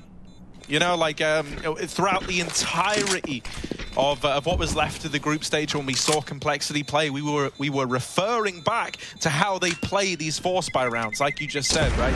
Really not uncommon to see them just stack 5 players in a bomb site and then save. And it feels like Vitality tried to counter-call that to a T. They pieced together very early on what one of the 2 sites was getting stacked. They left Masuta there with the goal of trying to remove some of those saving players. It just shows that Vitality have clearly done their homework here, right? They've clearly looked at what compLexity like to do. And now I hear typing, and I oh, thank goodness. Worry. What was Very that? brief tech. No problems here, though. And now Cole, yeah, it's just... To put it any other way would be lying to you. This is a Vitality game. This is a lock-in. This is as good as done. You just got to make it so, get the numbers on the board, head to Overpass, and that's the big worry as well, right? Vitality, sick Overpass team, and this was Cole's map pick after all. Here we go. Couple of nades for compLexity. Will they try and save them for the post plant, or at least to stop the bomb from going down? Obviously, teams even throw them in fairly late, even when you're trying to play, you know, bomb plant denial. Usually, you let the animation go through sometimes. In our little break as well, I saw Tigris come out from HLTV with a tweet saying that a 10-0 CT side in the 38 times it's ever happened has always resulted in a win for the team that was up 10-0. So... Yeah, not for the team 0-10. No, unsurprising. So it feels like, you know, that stat is going to be kept in good order, at least. History gets made. It's a win-win, really. Yeah, either we're here when history was made or we're here when history continues. And boy, are they both cool. Forced forward by the Molotov. Oh, they line up! And a bit of team damage done. You had to take that shot. You had to shoot through your teammate if you're ZywOo, but that just gives S-Tag even more room. 3 kills. And then straight desperately. Good shot for Shoxy. One more man at the A site. And the late rotate of JKS. Life of a B player has pushed through and needs to have Poison stay alive if he wants to have any room to get this flank going. Vitality stalling gives more time for JKS, and here he comes as the smokes go down. Poison. Oh, they're out short, just dodging death, going back for a little bit more, but Vitality can get the planting right about now. It's all on JKS, the round in the palm of his hands. Oh. Yeah, they've dealt with the first man, but now JKS had retrieved an AK, was hoping that could have been his golden ticket, but instead he's denied entry at the door by Shoxy. Life of a B player, man. Walks the entire flank, gets there. You know, no better timing, not really. only that, right? Immediately headshot. Exactly, and it's like, you know where JKS is going to be. You know that if you haven't seen him in the site yet, when you hit tab and you see who's still alive, you go, oh, he could be ramp flanking, and Shox just reads it like a book. And Vitality are missing shots, right? You know, that's that goes without being said at 15-3. I mean, so once again, like, draw some attention here to Kyojin and the fact that, you know, like, with us getting this performance out of him, Vitality is scary enough, even if he's giving you, like, a run-of-the-mill game. Right now, with him stepping up and, like, you know, looking like the most capable player in the server at times, it's making Vitality even more terrifying. I don't think you could have asked for a worse situation if you're compLexity here. Cole, with that one rifle round they're able to field on the CT side before it's all said and done. Can they keep this game going? Can they prolong it? Poison CT AWP. The one round he had at T side, he doubled up. He's got it towards B. Good timing on this peak as well, but it's actually JKS to steal the kill. Lets him rotate, leave Poison there with the AWP as JKS goes back to check mid. Coles still have ramp. They're doing exactly what Vitality did to them, but Vitality have a different answer. Flash through, forces some respect. The molly already pushed past it, mate. And Vitality are up the top ramp. Oh, good trade as well. More players at short reaggressing though. Good timing for Cole. Vitality have yet to clear this. They've got Molotovs though. Oh yeah, that molly is trapped, blameF. He has no choice but to fight, and luckily enough, he's able to win them all out. Apex will get the trade, but now finds himself in a 1-on-3. And so finally, Cole, you know, they bring the rifles out, they're able to put up one more, but is this just, you know, stemming a mortal wound, right? Is this just stemming the bleeding, as it were? Are you still destined to fall here? It feels like, and I'm always one to root for impossible comebacks. Even I find myself struggling to make much of a case here. And Vitality much the same. Gonna buy up double Deeg or double rifle, just whatever we can get our hands on at this point. ZywOo have yet to really see him AWPing in this map. Shox had it on the CT side. Boost up, being held. Blame can't see though. Even when you're aware of what Vitality is doing, that smoke is more favorable for the T's. They're doing it for a reason. Both players push back low, more so on Apex, thanks to that grenade. And ZywOo all this time has been looking for a B pick. This is a very common position for JKS on the B bomb site. If Vitality have done any homework, they'll know this. So Molotovs can be thrown, but they might not be needed to if ZywOo can find a little angle here. Poison going to move in at the right time, flashing JKS. This is a perfect play, but they're up in front of it. Good shot for Poison. JKS now attacks from the sidelines and mows down 2, dropping the bomb in the site as well. 5-on-2, Shox up close. Attention drawn by Apex, but he's dead as well. And it's all said and done for this round, unless Shox can do the undoable. Yeah, spammed out, and it's 6 on the board for compLexity. I'm a little bit, you know, bewildered as to how JKS goes unchecked in that position. Yeah, Poison draws him in. I get Poison's drawing the attention, but when you think JKS, there is one spot on the B-bomb site that springs to mind. The flash certainly helped, right? Poison gets this kill, fully blind, and then he just lobs one over the top of the half-wall. And yeah, everyone's looking at Poison. Everyone's worried about the AWP. He's so patient there, as I was calling. Maybe it's clear he's looked as far as he can look from the stairs. A lot going on and not a lot of time to react. For this round, not a lot to happen, as it's just default pistols for the most part.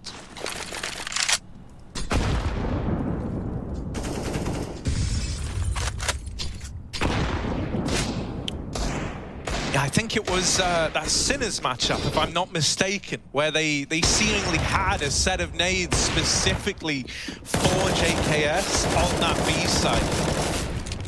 Ooh, that's a nice little spray out of blameF. And the Glock round has been laid to rest nice and quickly. This is compLexity up onto 6, pretty much guaranteed. Something that'd have to go really, really astronomically wrong for this to ever go the other way. And with this double setup in mid, it's nasty, it's naughty. And, well, there's the Mo down secured. S-Tag gonna nail them both. Now the guns are coming back out again for Vitality. Your little 1 round of respite is over. The pain is only just beginning.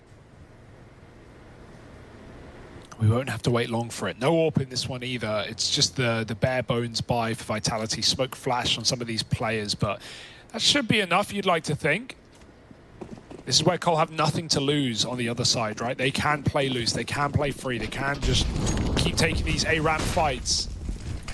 Shock selling some noise at B, and a more passive setup on that A side, leaving NATO behind the sandbags, a position that Vitality got a lot of value out of it themselves. Flash, they run through the smoke. Blame has to give it up, but it's all a bit of a bait for NATO. They see him. Oh, poke it out behind the sandbags. Now they know there's no Molotov, no nade. They're going to have to clean it manual mode, and Masuta will, checking the back of the site. 5 on 4. Poison looking for anything with the AWP, but this wall of smokes has really not helped out NATO here.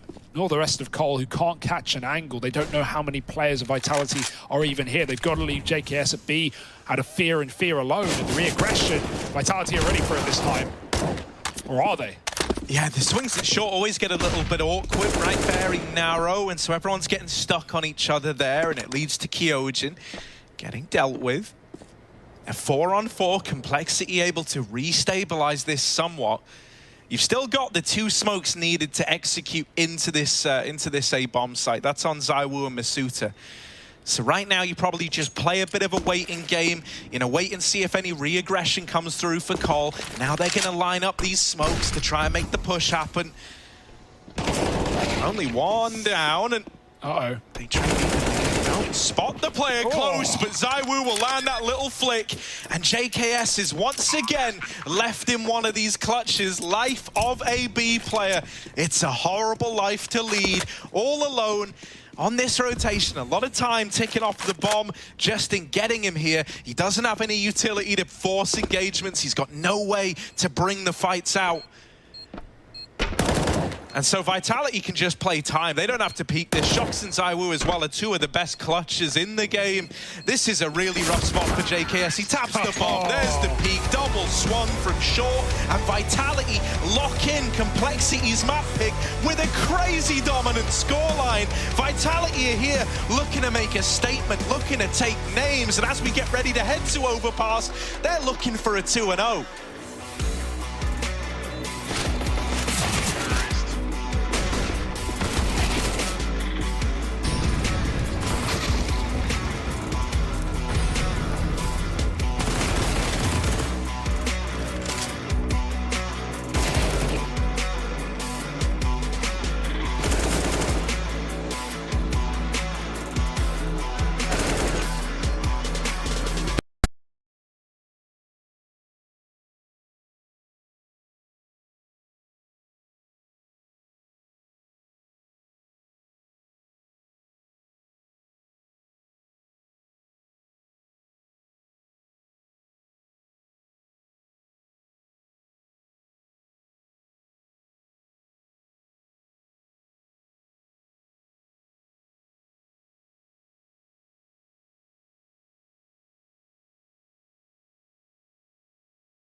Wow, so I guess they played Vertigo, or well, they tried. It was complexity's pick, and they falter it, fumble it, drop it, stumble all the way to the very end, sort of like me with this sentence. Vitality, on the other hand, looked hot to trot right here, and they actually put them right where they wanted to be in this series.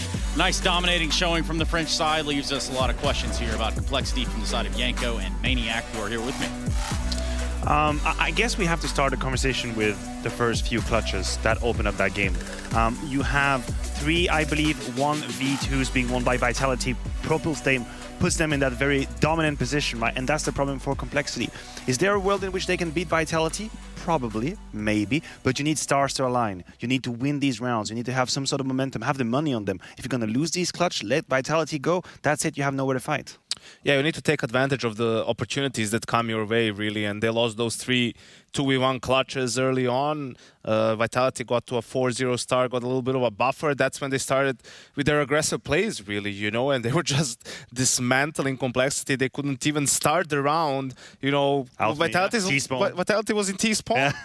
So tell me this, guys. When you look at Vitality that show up today, I mean, we had the Vitality in Cologne. We know what happened there. It was pretty big pummeling almost. And, of course, they had, FaZe in their way. So that didn't really help. You think they came here with vengeance? Yeah, I think so. And what transpires from Vitality and their interview as well is that the idea that they're only focusing on themselves, right? I feel like Vitality is a team that's been trying to solve issues for a while.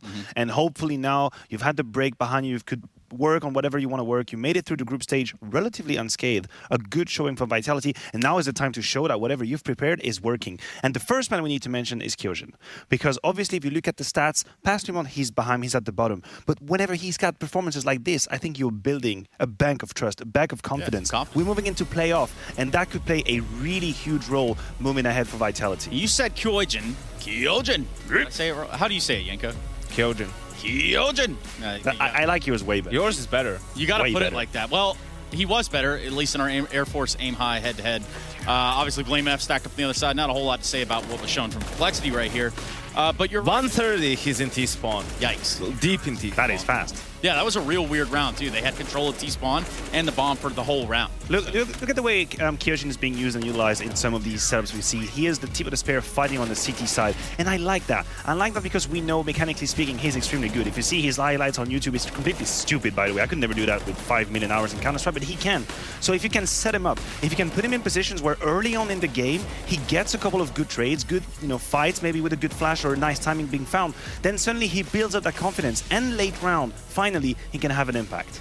Yeah, we'll run the numbers one more time right by all of you if you don't mind. Kyojin, definitely someone to look out for as we go forward in the series. Yanko, a couple things I want to look out for, maybe even touch on and talk about, were some of the woes when it came down to entry kills in this game.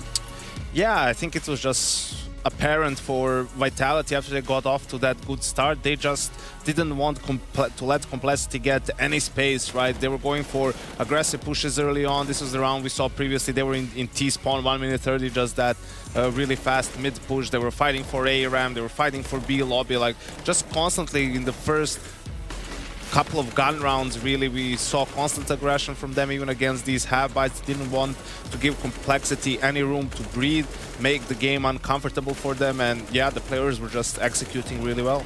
So when we take it from here, we obviously have to start to consider the next map. The pick of Vitality, Overpass, as we all know it to be.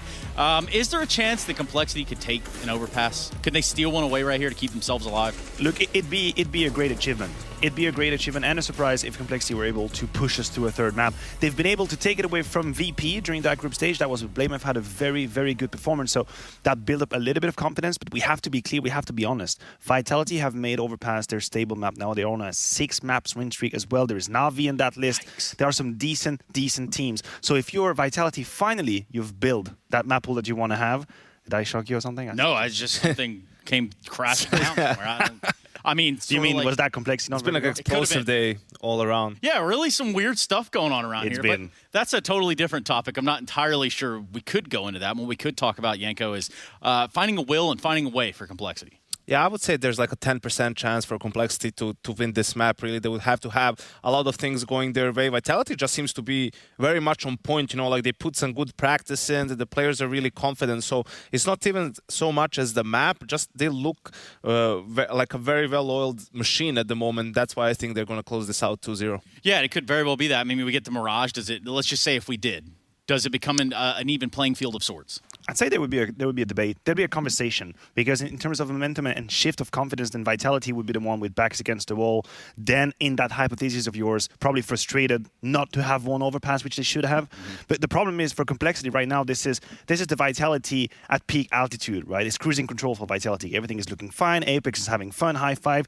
By the way, he had 16 kills, 17 assists. I don't think I've ever seen that in a game. He was shooting everyone and everywhere on the server, but he looked happy, and that's already a pretty good start for Vitality. And we hope you're happy as well, because that does bring us to a close within this segment. We're going to come back with the next map of this series. We're looking at Overpass. We're looking at compLexity, trying to grab a lifeline, looking for the life rafts. But who knows? You always got to watch out for the ever-persistent iceberg. We'll be right back after this.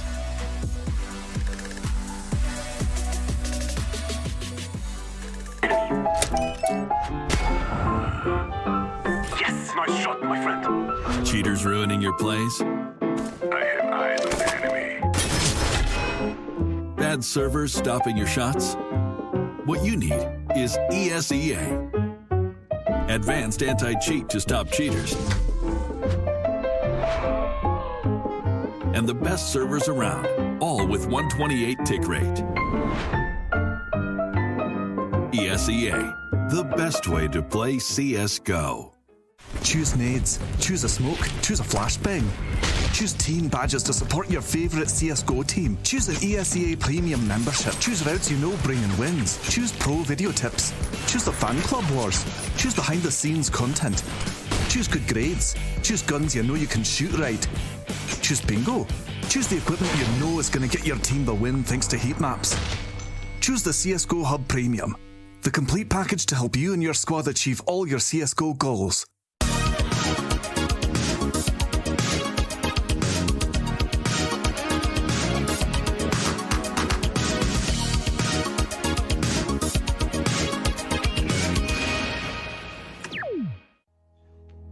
Hello guys, it's Fini here, and today I will show you some pro tips on the Be Overpairs anchor and what to do in some certain situations. So something basic that you should always have when you want to stop a rush is asking your rotator to do the smoke. You will land it really fast on the monster, and they will need it to. If they are rushing, they will need to go through here. So if you're normally doesn't even matter your spawn, you're just gonna jump right here. You can do a pop flash for you, then don't need to ask flash, just turn.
patience, lot of heart mixed with motivation. On the days that you feeling down, look in the mirror for your inspiration. Like, woo, just notice, never stop, never quit.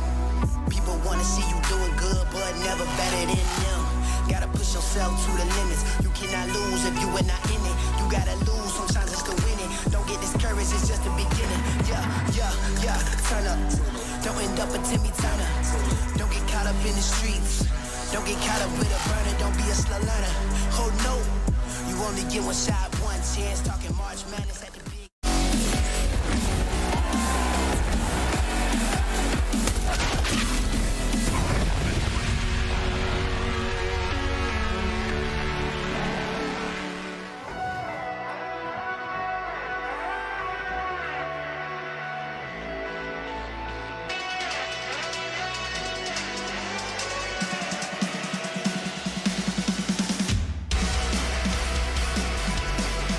Team Vitality stormed the board to open up their playoff run, and what a run it will have to be with Gambit waiting in those quarterfinals for them. That's if they get there. Overpass is the only thing that stands between the Frenchmen and the next round of the bracket. 6 wins in a row on this map for Vitality, looking to make it 7.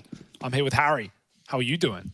I'm doing good, man. I'm doing good. Vitality, they're doing good as well. They just farmed compLexity back on Vertigo, and so now we get to their map pick. Let's see how things are looking. Already a nice start for JKS and Blame F as this boost is used to put a stop to the short water control. And now for Kyojin and Apex left in this in a 2-on-4. The odds heavily stacked against them. And it should be around for compLexity. Yeah, there just we stall go. out the should until they win, and then you don't have to worry about whether you're right or wrong, and you're not, because Cole, they do take the pistol round and start as they needed to in this second map. No sleepers to overpass themselves, but they are facing the kings of this one. Cole, actually, they played it once during the group stage, Harry. They took down VP 16-14, a known overpass team. But at the same time, VP didn't really live up to our expectations in their group. Vitality certainly did.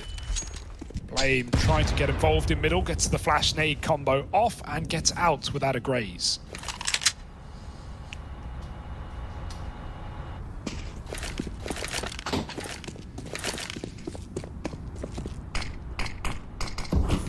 Oh, S-Tag's looking a little curious as to what lies back in Monster. We got this triple toilet set up for compLexity.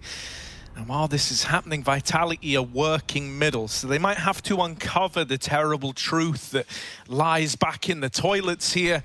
A lot of bodies there, ready to cause a lot of problems. Apex fires off, you know, just a shot through Monster, just to try to give the illusion that, like, yeah, I'm holding this. Don't come through that Monster's smoke.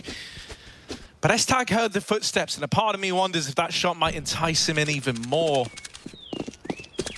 While this is now happening, long control is going to be attempted. Are they ready for poisons? Good for the first, and on the swing, drops out everyone on the long side. As you look for this trade, this is where you uncover just how many players were waiting in the toilets. So wonderful little, you know, claps onto that attempt at the long and toilet take from Vitality. And compLexity are onto a second. Insane shots out of Poison, making a Phantom burst already. No, that's in full auto, man, and he's just tearing through them. Great shots, 4 out of 5 in the round. And yeah, only 1 casualty there, so no real problem for compLexity in terms of rebuying either. For Cole, just gotta, yeah, for Vitality, just gotta take the eco. Already a slower start, right? Just the fact that Vitality ran away with that, you know, 10-0, 12-0 lead back on the previous map just made us feel like this game was never going to go any other way. Well, with Cole starting with the same momentum, the same dominance, at least in the first 3 rounds, that's got to feel a little bit better, a weight off of your shoulders. Now, these rounds can still get hairy, Harry, as a 2v3 ensues. Vitality grab the bomb and they evade. Oh. Yeah, they're going to try and get cute with it. They're going to try and get a little bit tricky here in this 2-on-3. At the very, very least, right, they would love to do a little more damage, maybe get out of the round with a bomb plant. Sharks trying to clear short. Now, he should be ready for a player close right, but will he be ready for someone up on the railings? I don't think so. S-Tag able to remove the con component of this B play. Now, ZywOo will get into the B site. He's going to hit a weird timing onto S-Tag at short, but just looking away is as that peak comes through. That's for you. That's CS for you, baby, you know? You never know when you're going to get peaked. If you're holding an angle, hold it a couple seconds longer before you look away. So we didn't have the time to do that, though. Bomb plant would have been nice, but without it, you're still going to be able to afford everything.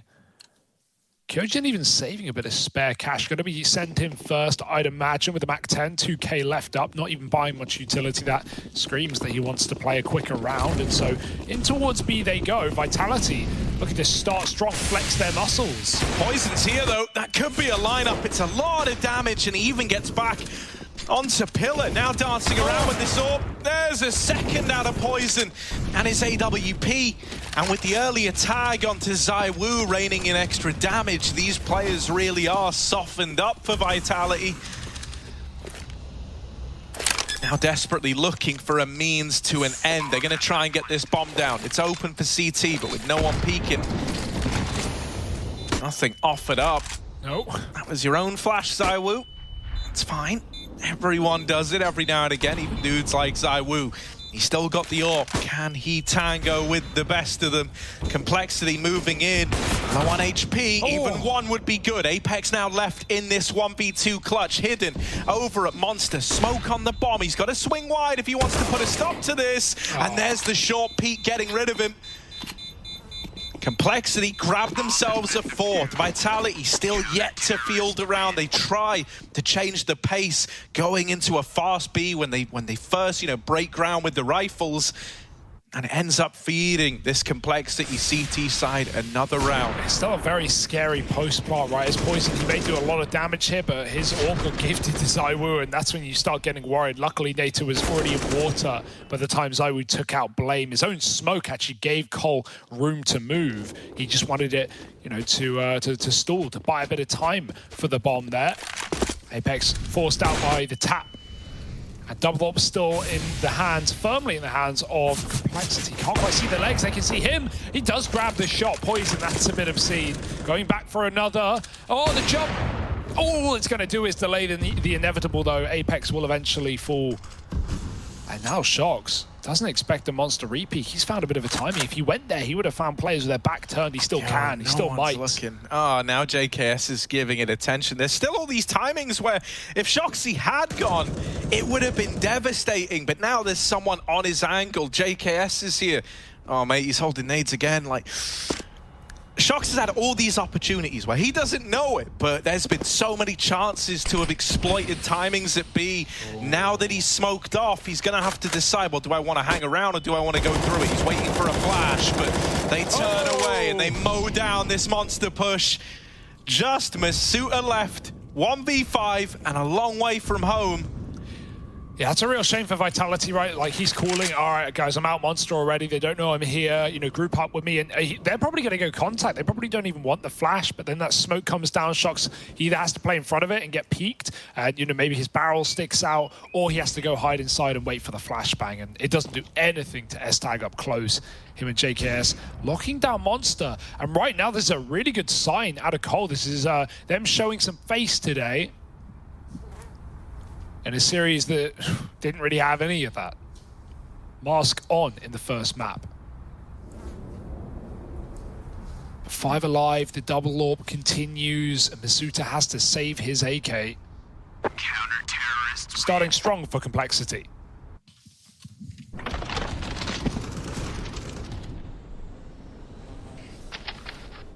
This was insane. Yeah, the first shot. No, yeah, the first shot especially. Yeah. I've never seen, the monster guy be the one to get out of it unscathed and dish damage the other way.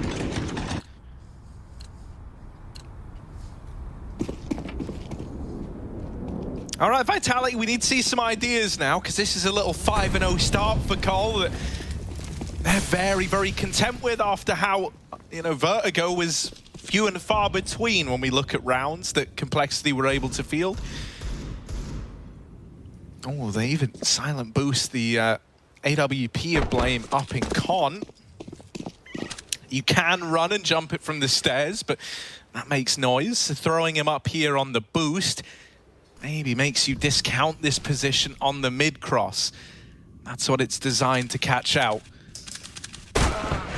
Apex with a tag, but not quite the kill. And ZywOo dead down in Con. As you try to trade that, as you're tempted in by the presence of this Con player, that's where the little 1-2 punch of the AWP and AK hit you. Oh, Kyojin will dig out that AWP, but there's still a second man here. There's still NATO Safix to worry about.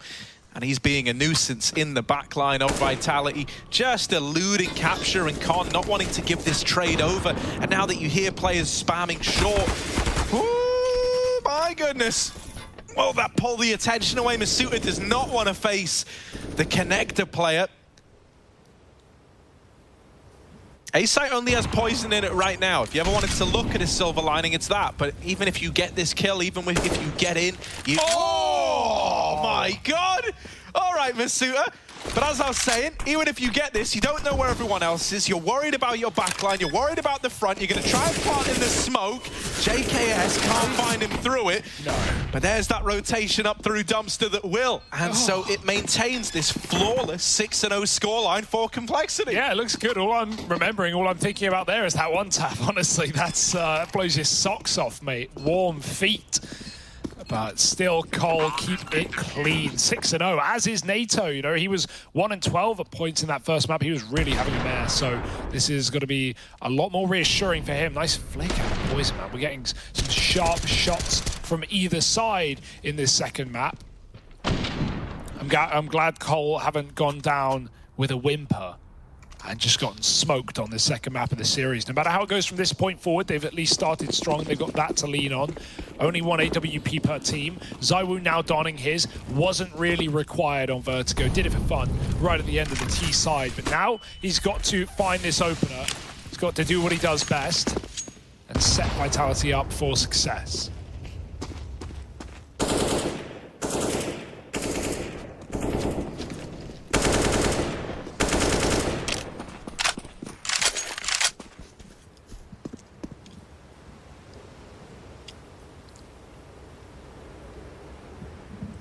Poison and Blame are looking to fight you in mid. They peek ahead.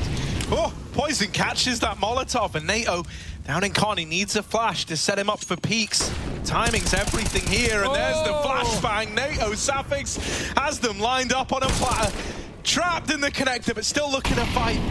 Will eventually concede some ground, give something over, and with Poison dead on short, it's opened up this 3-on-3. Look at the path that Shox has crafted all the way through long. Now, it might seem like a real gift having Shoxy here, but at the same time, all it's doing is making you say, okay, they've probably pushed B. They're probably flanking us through Con, right? The A bomb site is completely silent. And so they're going to be waiting around in middle for a long time, but the kills might come to ZywOo. There he is, patient for that lurking player. This all comes off the information that Shox has gained over in A. Yeah.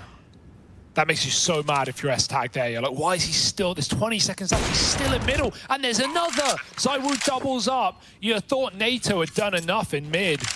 Not anything of the sort. Shox with the information game to give ZywOo the double kill, and JKS didn't even know that they had that position gained already. Shox has been there all damn round. Lovely little path for Shox to get up into that MTA bomb site after he spots, you know, their very heavy mid setup. They clear Poison out. They know NATO's not going to repeat without a teammate there. Vitality, great reaction. You would still expect a third man on A, just given how much, you know, how many players of Vitality were spotted on that top site. But when you don't see them, ZywOo does everything they need with that information, putting Vitality on the board early on.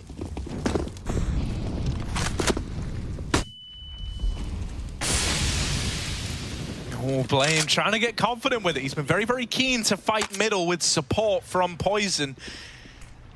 And so they're looking to make these mid fights happen again. Poison, dry peeked by Kyojin. That's a guaranteed kill for an AWP sat up in party, and they were never ready for the 1-2 punch of Blame F there as well. Yeah, you wonder how much Vitality is still riding that high the first map, right? Like in the end of the game, in those few T-side rounds, we saw a lot of this, like Vitality just confident, taking fights, like nothing wrong with that, but you know, on Vertigo, it felt like inevitable that they were going to close that map. Here on the second, Cole coming with a new face, so Vitality are losing all their 1v1s right now, and that is giving Cole such a great route back to a win here. NATO considers nading the door, doesn't want to put himself in hot water. They're right beside.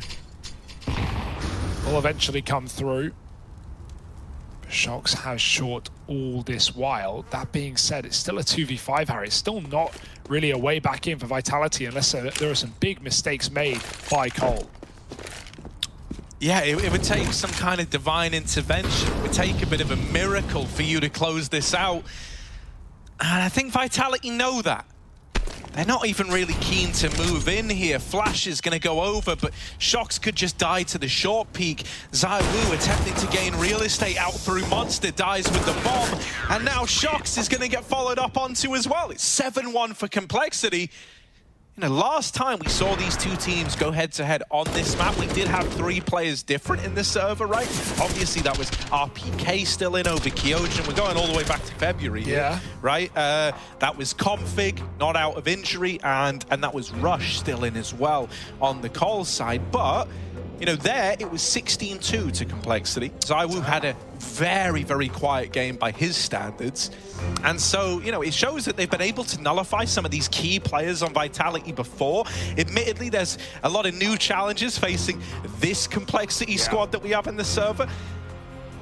But, you know, if you've done it once, they're looking to do it again. Yeah, it's certainly a route to that, certainly a good start. You know, we saw how keen Cole were to buy up the double orb as well in the first few rounds of the half. The first rifle round they had it, so more than ready with what Vitality have to throw at them. And yeah, ZywOo, top of his team, but that's not really much of a statement there. It's a quiet one all across the board. This is where, you know, you hope Kyojin doesn't slow down. He was so key on that CT side of Vertigo. And Jake, yes, honestly, on the other side, is having a much better time at things as well, able to have impact towards the monster position, a far more used position than maybe the B side of Vertigo can be. Also, let's talk Connecto Sapphics, right? Yeah. This guy has been a nuisance down in Connector, mate. He has constantly uprooted these plans, you know, these mid-hits, getting flashed in by Poison. Well, this time, finally, he's not in con, right? Yeah. He's instead lent towards B early. So that's going to give you a little bit more room here if you're Vitality. You finally have this connector control that has been stifling you in rounds gone by. Are they going to be able to find anything with it, though? Because you're still going to get past this mid-hole to Blame F and Poison, and they are anything but forgiving, shutting down the first 2 that rear their head. Vitality left looking for trades that just aren't presenting themselves and aren't in safe locations to go and get. Oh, it's going to get worse before it gets better. Good flash. Poison dodges it, though. Won't hang around and try and take a blind shot. Instead, he relies on the flick that he will hit, and Blame capitalizes upon it. It's only ZywOo. 1v4, 30 seconds to find anything here. And they're not giving him much. Blame's still in toilet, but double rotate up A with connector taken. You know there's no route to a round for ZywOo. He's going to have to save his orb. And you talk about NATO, Harry. Well, I remember the first time, or the last time, he stood in for compLexity. I guess it was also the first time. First and last time. Well, it was a few seasons of Pro League ago, and I remember the debut map was Overpass. I remember it was T-side for Cole, and NATO was 10-0 in the first few rounds. I remember he was just running connector rounds on the T side, popping into B short. I don't know why I remember that. I just remember how strong he started, and I was thinking about it because he again did the same here. He went 9-0 up on this CT side, was looking really, really good, or 8-0 I think, until they finally shut him down on that con flank round.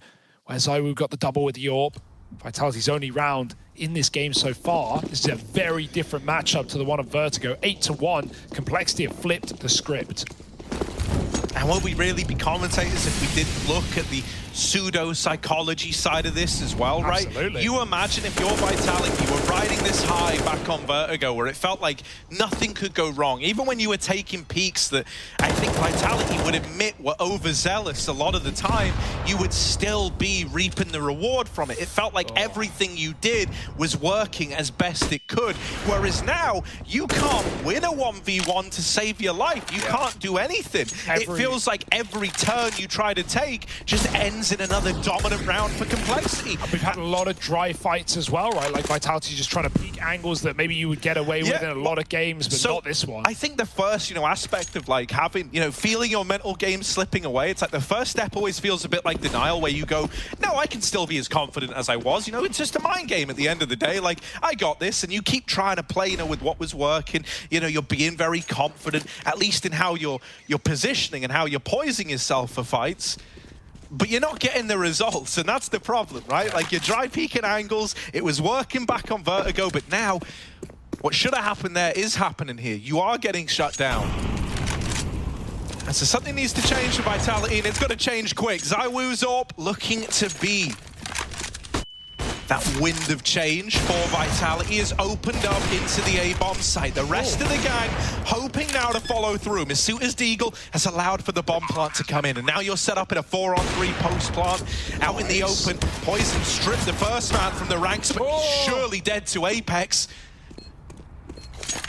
Double AWP for the hold. You're going to try and get them both out of there to play around this bomb. Yes, tags are coming up quick, though. He's walked the entire way. They don't actually know where these CTs are moving in from, but they've put AWPs in positions to hold off. Apex is not moving, and neither is JKS actually going down to save S-Tag. What's his plan? Is he going to try and sneak in at the end? They're running away now. He wants a couple of exit kills and backstabs, perhaps, and S-Tag doubles up. That's massive. Even if he dies here, those are huge kills for S-Tag. They can afford to lose a rifle here. Vitality, not quite as fortunate. Now, they do win an eco, right? They were planning for failure, and they end up with success. So Vitality still have enough for everything here, but those kills right at the end are going to have bitter consequences down the line for Vitality.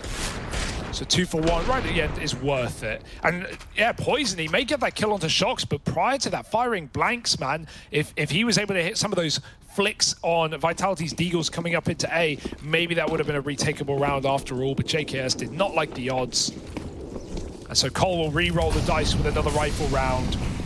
AWPs are plenty. ZywOo heading short fast, leading with the AWP. The spam is in, and it's delicious. That's 2 rounds in a row. ZywOo's been put down to 30. Last round, he went here, and he got naded really hard. Oh my goodness, they almost stop him right then and there. But he is taking a very dangerous angle. Oh, yes, my boy. Wait. Oh. Run. Well, there was the chance.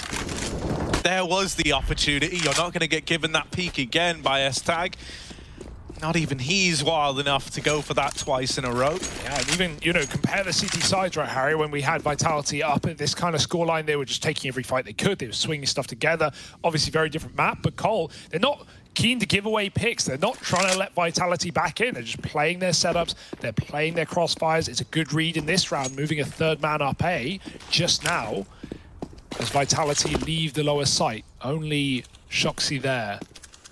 And so that gives you an option to escape and go back down connector if you want, but you still have a lot of the map to clear first. 30 seconds, Shox leaves B, and it seems like Vitality will inevitably be walking into the stack. Yeah, 5-on-3 up in A. Poison here with his AWP, and it's been a fantastic AWP to get to watch. Let's see what he can do. As now he's got to rise above it all again. First man in, first man down. Shoxy hits the deck. Blame F and Poison going on a tear, and there's Blame to close it.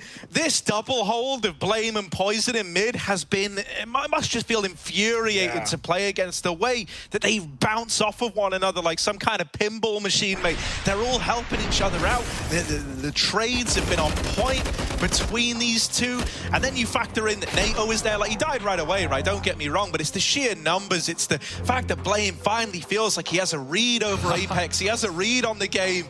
And he's in the head of the Frenchman right now, rent-free. Yeah, absolutely. Apex, very different sights out of him on cam than the previous map. Laughing, getting boisterous. Apex is always loud, win or lose. But now you can see, I wouldn't even call that frustrations, but just shock or surprise for Vitality. How are we not winning these rounds? How are we, getting the first entry into a bomb site and still getting mauled like that? Great stuff out of Blame with the triple, and like you said, just baiting him for poison. He gets tagged immediately on that round, down to 10, and he still comes out with a double kill because Blame has all eyes on him. 9-2, Vitality back to the drawing board. They need something different.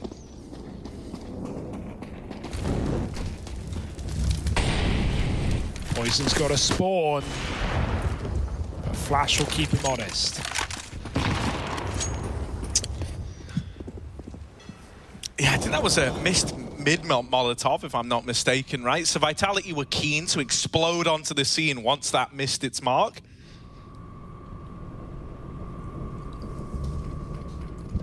Blame. Waiting over here in Con. He would have heard the drop down, so he knows they're taking middle. He doesn't have support. He's here alone. And that kill is untradeable. Finally, this little dynamic duo of Blame F and Poison that have been so good at trading one another out if one of them does fall, well, you finally gotten past it. While this is happening, S-Tag and Co have taken Monster away, so they now know it's not a B player. It's not looking like one. They might start to shuffle players over towards that upper site as a result. We've already got NATO there. JKS still hanging around in the B site. You can hear these footsteps over towards Con. We'll take the gamble. We'll rotate up. So right now, this B defense is all hinging on how much S-Tag can get away with. Apex cleared it, but had already decided mentally that no one was there. He looked and then looked away. And now JKS is back in position in time. Molly it short, denies the push. Poison catches Zywoo, trying to rotate back up to A. Now we can hear everyone else. Oh my God, a lot of bodies there. Too many for the AWP to deal with. This A bomb site defense now relies on NATO Suffix being able to hold the line. He's pushed up at long. Vitality might not be ready for that. JKS draws the attention in, drops the bomb as well, and that's all NATO's playing for, baby. That's the round for compLexity, nice. With NATO Suffix cleaning house. Yeah, I love that round for Cole, right? The info, the communication, it's all pristine, it's all tip-top shape. Even when JKS makes that rotate up to AS, tag calls very quickly. No, they are coming back down lower. I hear a guy running Monster that keeps 2 on B. And as Vitality lose this fight and they're all set up on short, they realize they can't even go, man. They're walking into what will be a stack, what will be early information for Vitality. They go back up and the net is already closed on A. Poison's already pushed up. He's the early warning system. Yes, he dies, but then JKS throws himself to the wolves just to let NATO win the round. It's not about the kills, it's about the closer. And NATO drops the bomb with seconds to spare. 10-2. And Cole are just all over the board. Now they're starting to take more fights. Peeking down middle with the Org. It's Blame, Poison on Party, but they're already up past him. And does Blame know this fact? It doesn't look like it. Timing has been grabbed by Zywoo, but Blame turns on a dime and delivers the goods. 5-on-2. And this D ground is as close as it gets to closed up. Poison, he wants more, and he should have it. Oh, Masuta. Wherever there's one, there's actually two is what, Vitality are having to learn the hard way right now. This is insane. Like, this is such a beating. Vitality have had no room, even when they've tried on these default rounds to do, classic overpass, take water, get the mid control, clear connector, compLexity, push them back to the bomb site. So they do so, and they still always have the reads, whether it's, S-Tag getting aggressive and getting B info, or just stacking up A, because B is very quiet. Cole have had the right players in the right places in every rifle round so far. 11-2. And is there any undoing this scoreline? Even that, how do you not get punished? Like, you get away scot-free. Back to the bomb site.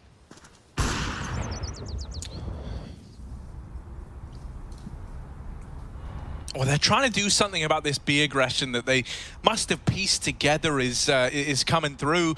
They're holding on for it. Oh, Zywoo with the opener, and now he's out of there again. He gets the AWP off of B. And so now, finally, you're in a 5-on-4. No chance at a trade, right? And on top of that, you've kind of put a seed of doubt in the minds of compLexity. They don't really know whether this is postured to be a B or an A play right now. I wonder if Shock's call to ZywOo may come back. There's an AWP in Monster. I heard the scope. Please check it, because that's such an aware peak for ZywOo. Poison was holding the metal great there, the fencing. That was so aware for ZywOo. It might have been communication from Shox. And even as you take this A site, you don't know about long. Your late long player is only coming in now. Shox is going to give that info, though now you know about at least one. And so Apex doubles up with a spray transfer. That's so unlucky that they peak deep long right as Shox gets there. Without that info, you know, I don't think Vitality are quite as aware just what's going on. And that might force a save. Finally, the money, it's not a worry for Cole, but if you want to have everything, you need these guns. And Vitality know that just as well as you do. Should be allowed from this point on.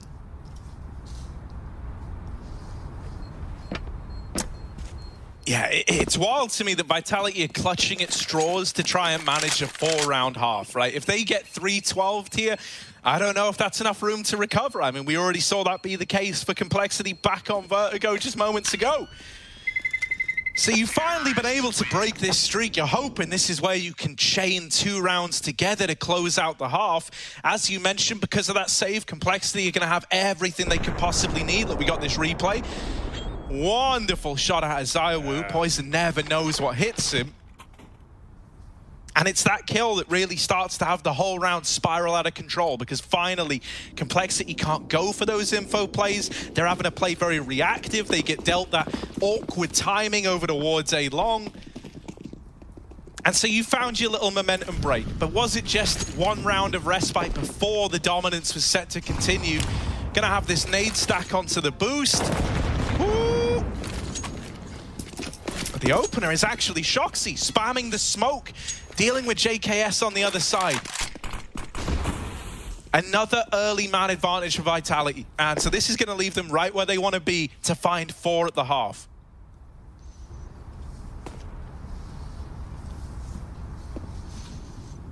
Double orbs are always scary on overpass, and both still sit strong on this A site. That's where Vitality are just making a bit of noise. ZywOo throwing in his utility. We'll see where these Con-Getter players go as they climb up connector, clearing corners. Orb is waiting for them, Poison. On the right angle.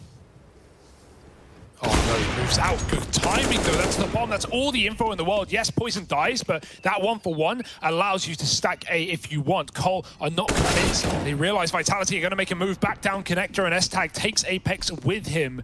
Still, Vitality look to group down a B, and so Cole keep 2 here. This is still the perfect read. We said Cole have had every right play in the book, and this is no exception. Flash over, they don't know Shox is deep. S-Tag swings it though, and with a flash from NATO, takes out another. NATO's here to draw him in, and S-Tag's ready to knock him down. ZywOo will trade, and it's a 1v1 for the half between AWPers. Oh, Blame's seen him. ZywOo, 15 seconds. He needs to get this bomb down or the kill. He's looking for the latter, but Blame won't give it over. Eventually just having to tap in these numbers. Blame fakes the run-up. On the angle is ZywOo, and there's 4 to close it out for Vitality. But is that going to be enough? They've given themselves a slightly easier time than compLexity had back on Vertigo. But to say it was ever going to be easy, I'd be lying to you.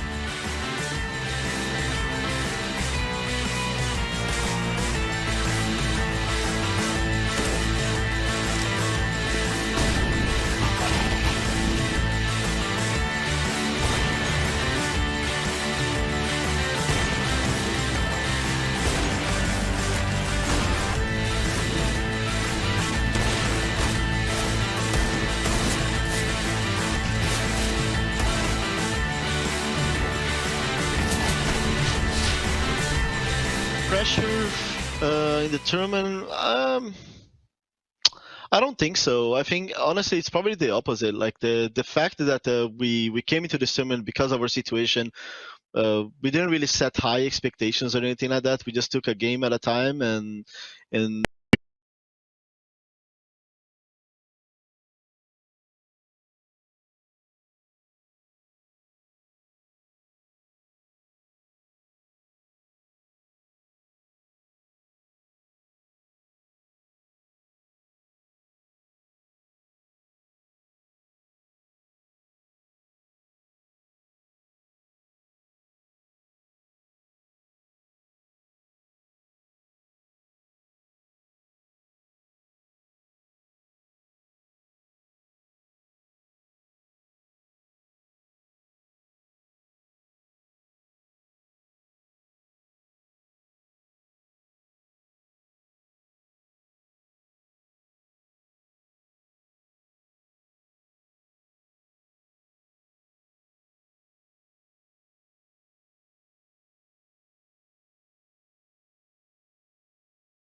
breath as the halftime break concludes, and for compLexity, they breathe a sigh of relief. This series is not over before all is said and done after a dominant start on Vertigo for the Frenchmen. They have really been dealt their match here in the playoffs round of 12, and compLexity 11-4 up on Vitality's map pick. All right, I'm on board. Yeah, I mean, they're out for revenge after getting dealt a dominant scoreline back on their map pick of Vertigo. They want to show they can fight alongside the Frenchmen here. How will their T side hold up? We've seen a lot of teams struggle here. Vitality apparently no exception to that rule.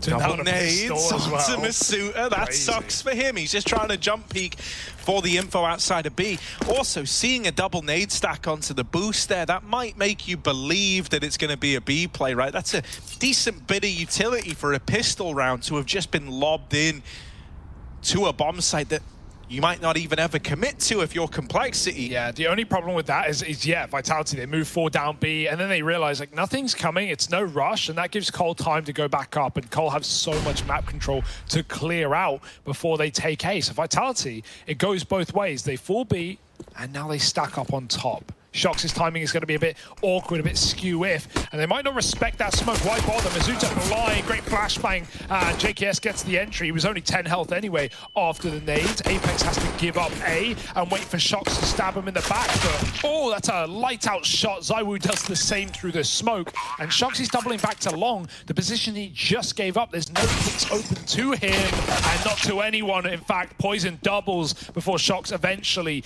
gets his revenge, and it's bittersweet. 1v3, seemingly undoable, even for Shox. Oh, yeah, he's certainly trying to give him a run for their money, but they just won't fight him. That's his problem right now. They won't fight him till they want to, till they have to. And Nao Safik swinging at the end, puts 12 on the board for compLexity.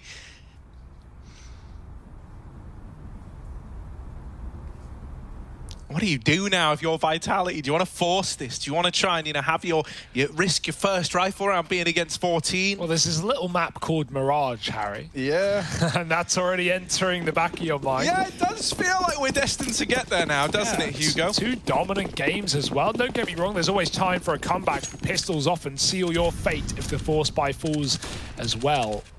ZywOo Scout, though, I've seen this one do some dirty things before. Already Cole playing a lot safer out of the gate, right? These are, flashing party like that. I don't think Vitality ever did it, and Poison was able to get away with a lot on the party position with an AWP. Even in the second round, when only a scout can be out, Cole still play it as safe as they can. They creep up long, no one here. ZywOo hears the noise, though. He knows at a certain point he's got to back up to the bomb site. Shox is going to see this long play at the same time. This is not fun for Vitality. They know they're getting toyed with, pushed back. And they still haven't rotated anyone up either. S-Tag's checking for B aggro. There's none of that for Vitality right now. And as a result, Cole are going to walk right back down into this lower site. Is Poison going to backstab, or is he going to sell the fake? He's thrown all his utility. But now as you hear these flashes on short, Vitality are rubbing their hands together like, okay, boys, look, it's looking like we've made the right read here. It's looking like we've stacked our chips in the right place. It's just a pop flash through for compLexity. It's really all they can do. If you wait for that smoke to fade, you've got a matter... Oh, Vitality are rotating away. Vitality are going A, and it's only Kyojin left on the B site. Oh no, it goes quiet for so long that they start to doubt themselves. They start to doubt the stack. And they up and leave in the final 20 seconds. I can't even blame them there, to be honest. They knew they'd given up all the room on A, right? They were playing back in the bomb site. Cole could be just around the corner on A, short in toilets, but they'd never seen anything outside of B other than the short control, which could have just been a ruse, right? 15 seconds on the clock when that flash came through Monster. There was no room for error for compLexity with that play, but luckily, as Vitality misread, as you said, well, there was no error to be made. 13-4, and a full eco before Vitality even have a say in this map. Gotta give it to Cole to get battered like that on Vertigo and come back looking this good. Not many teams can do that. Not with a standing, not in the playoffs. Not on their opponent's map pick. All these details pointed away from Cole. Yet they still held on. Yeah, and power to him, man. I mean, I really didn't expect this. You know, even if you were looking at complexity going, yeah, they can win overpass. They've done it before.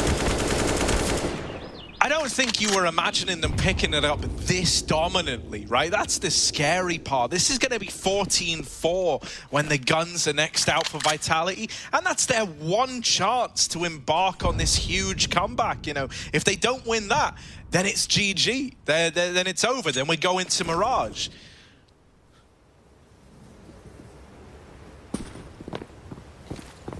So these 8-legged creepy crawlies walking up into the A-bomb site right now. Playmat making money. And, well, we'll split the check with NATO. It's only Kyojin's USP. Bomb has been planted. And this is past the port of call. 14-4. So many similarities in this and that Vertigo game for the other team. And 5 alive is going to make things even finer for complexity. I don't know. You know, you want to try and consider the comeback storyline. You want to try and hype Vitality up as a team we know they can be. There's a 6-win streak on the line about to be broken for the Frenchmen on Overpass. None of these things matter with what we're seeing in this map and series. Cole, 2 rounds away.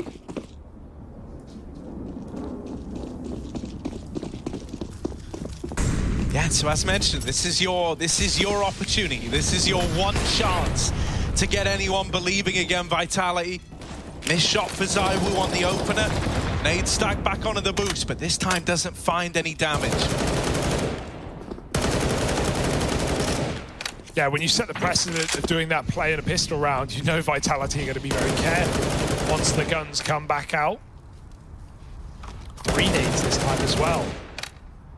Masuta wouldn't have lived if he was there this time around. It's a boost up for Apex, gives you some con control, semblance of it. This is a B round. They went back up to A to show face, and Shock's timing could elude him. Oh my goodness, he has swapped sides with Poison. They look aware. ZywOo going to check it out, but oh, he saw the back. ZywOo definitely saw the back. Now Shox is looking in the smoke, and he's got the kill as well. 5 on 4. Vitality now know that was just one man alone. Where's the rest of the hit? Oh, well, they piece it together now. Kyojin wide swings Monster and gives up that opening B pick. Masuta's got to hold the line. The nade from Apex is good. And Masuta's spray deals with the majority of these cold players. It's not cold players. That's COL. Just NATO Sappits now. And he will get spammed out by Apex. Yeah, but it feels like exactly what Cole showed us at the last of previous map, right? Like just a couple of consolation rounds, or we got the guns out, or full try-hard mode, guys, don't give them anything. And yeah, okay, there are a couple of ways to slip up there for complexity, but they have so much breathing room. I don't think at any point they're going to feel pressured. Not in these first 5 or so, at least.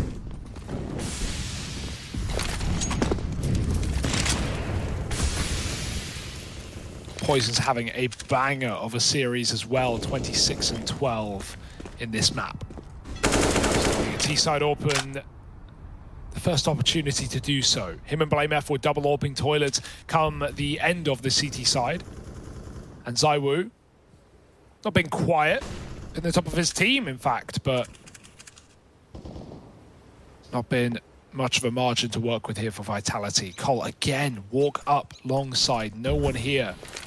No information. ZywOo's still trying to keep an eye on it with that front toilet smoke down. Shox is spotting it as well, but even a well-placed orb can find this pick. Flash does nothing. ZywOo hears it and he knows what's coming. Yeah, but he's on a timer because of this toilet smoke eventually. He's got to think about conceding this. He does have Shox nearby to help out, and so striking the first man from the tally, ZywOo will now fall back, hoping that this baits them into Shoxy and this little double toilet setup. That was also the bomb spotted. That's why we're going to see this rotation out of Masuta up into the site. Shox swings ahead of the flashes and is good for a double, dropping the bomb. Shoxy on a tear.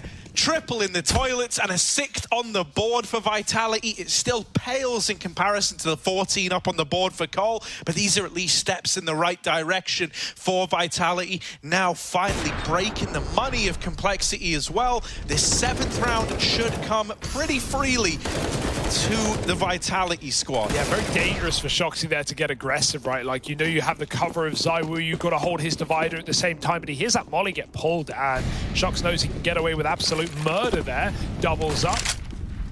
Flash over the top and tries to take middle. Sees nothing. He's going to be calling to his team now. Watch out on that B bomb side, boys.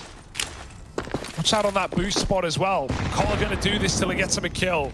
And so I don't think we'll ever see Vitality be going for those early round boosts. Play through Monster with just pistols. Flash dodge, Kyojin. He needs some warm-up kills here, but it's only good for one after the Deagle bites back. And the suit is under attack. Luckily, Apex keeps it clean. 3 up for Vitality. And, you know, you're up against the wall, so money isn't really a factor at 14-7. You're just buying until this game is over. Kyojin, paling in comparison to Vertigo, though. He's 5-19 right now, Harry. Certainly not how we saw him start in this series. He was 22-12 by the end of Vertigo. 22-7 in the first half. Yeah, he's having a bit of a mare right now. And, you know, the reason the saying, the bigger they are, the harder they fall exists is for moments like this, in a way, right? When you come off the back of a chart-topping performance, you know, like game of life, as we were saying, and then you arrive here on Overpass wanting to keep that same positivity, that same, you know, confidence about you. But you're like getting wrecked even on eco rounds. You know, that just hurts the mental game even more. And I think especially for someone who is, you know, comparison to the guys around him, so much less experienced, it can be difficult to get your head back in the game. There's still time for it, though. There's still time, but Cole want to shut off the clock right now. This would be the round to do it, to lock in 15, to keep Vitality sweating. Mid-util going in, trying to push back this orb, but it's coming to them. ZywOo push party, sees no one. That is massive information, but a missed shot up close. NATO, dead man in the middle of mid on the stairwell. He's going to lay there for the rest of the round. And the rest of Vitality, who are doubled up on long, push to try and flank. They actually decide against it, going back. Oh dear, Apex needs something, anything in this B-bomb site, being sprayed right now, and he can't live, nor can he get a kill. 4-on-4. ZywOo trying to stall the plant out, could buy time. The nade as well is a big one. They move off the bomb in just the last second before it connects, and now the flank is set up on short. Yeah, they've also taken deep CT, so these short players have got to alleviate some of the pressure, but instead, it feels like they're making matters worse. The numbers are thinned out for Vitality. This bomb isn't down yet, but it is looking to get planted by BlameF eventually, if it needs to. I mean, there's still 40 seconds here, and thus far, Vitality have been keen to fight you. With ZywOo winning that fight over Poison, now the pressure is back on these site players to try and get that bomb planted, and they start to realize just how deep this hole goes. They learn about the short player. They know ZywOo's up in heaven. BlameF does not have a lot of room to feel comfortable here.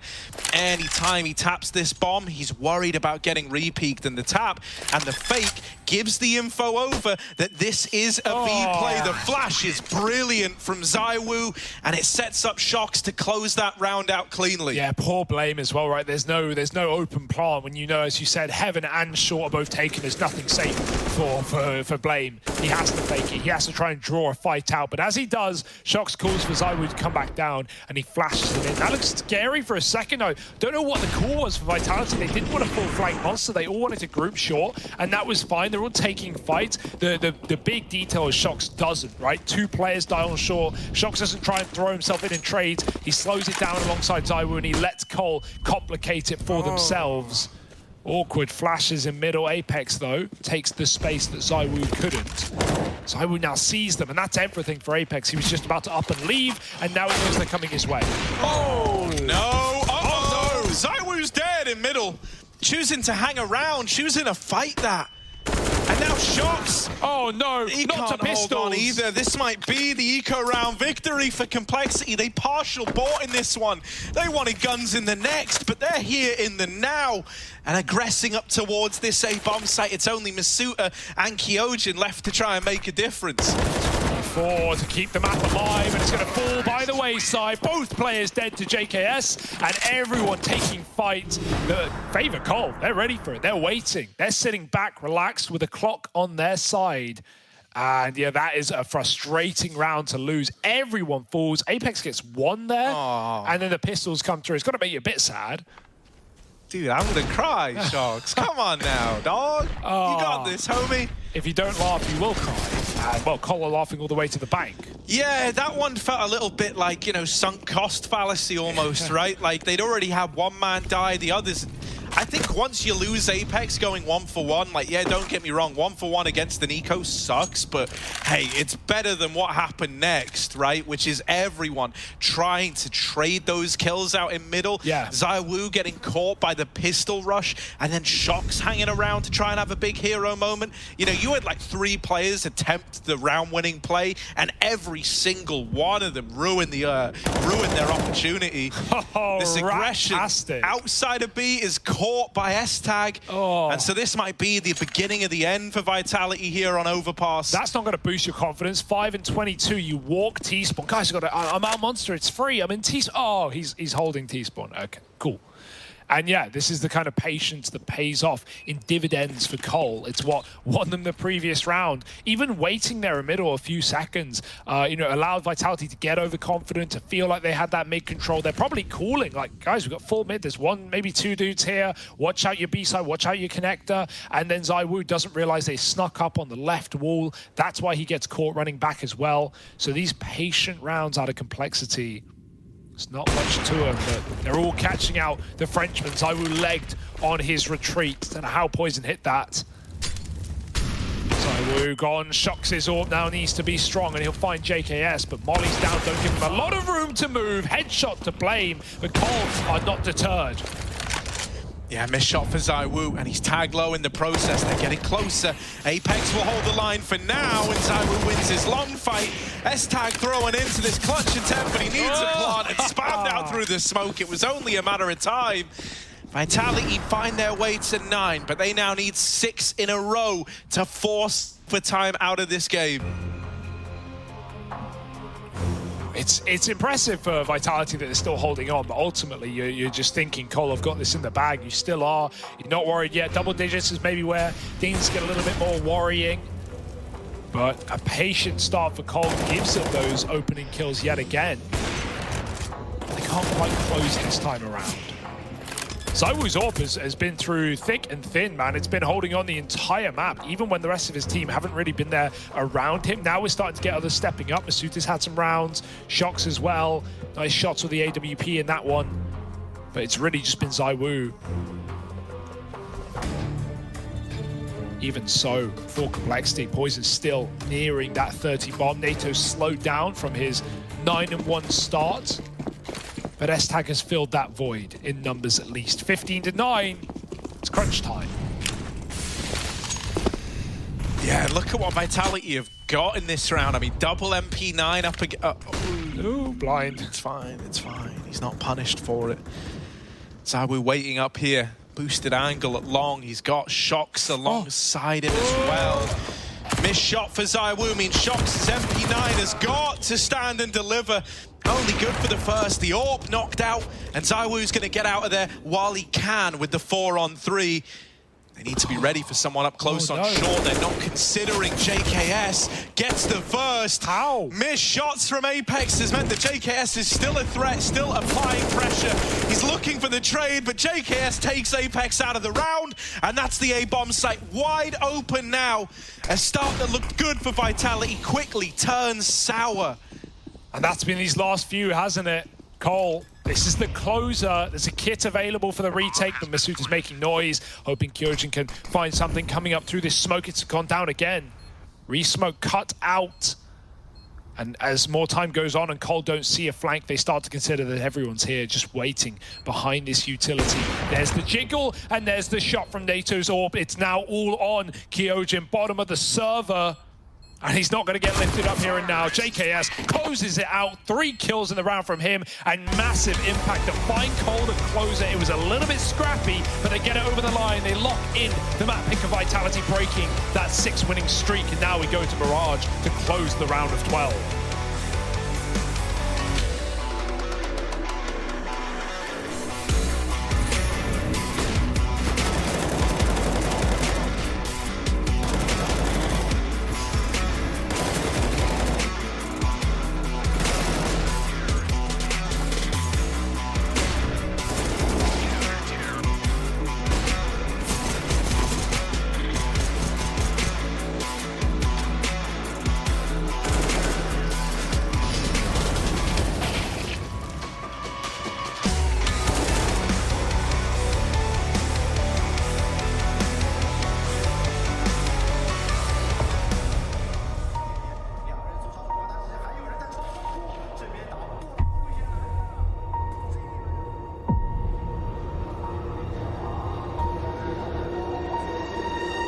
When it comes to stealing rounds, and as a result, their opponent's dreams,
No one actually thought, I think, that compLexity would pull this one out.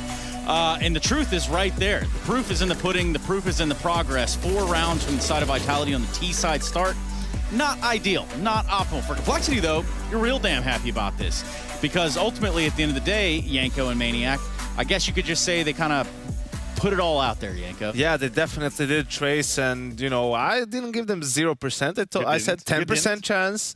this was that 10% coming through, really. And why? The main reason for me is Poison. Yes. Definitely had an amazing game. I think also watching him perform like this on Overpass, you're really wondering why compLexity didn't pick Dust, because that was his best map during groups, right? You know, just let maybe the star players give them the maps that they're most comfortable on. Maybe they can carry you in this sort of a weird situation where you're playing with a stand-in. Yeah, that was beautiful. That was beautiful from Poison, and that much more impressive that it doesn't ever happen too often, right? That's the thing with Poison. But when it happens, then we can have a taste of how he can take over a game. And he was punishing Vitality every single time the Frenchmen were trying to be maybe bypassing a flash or a smoke or a shoulder peek. Then Poison would be here to punish them. And just as a whole, you know, the CT game plan for compLexity was working. They were taking map control. They were taking space. They were being annoying for Vitality.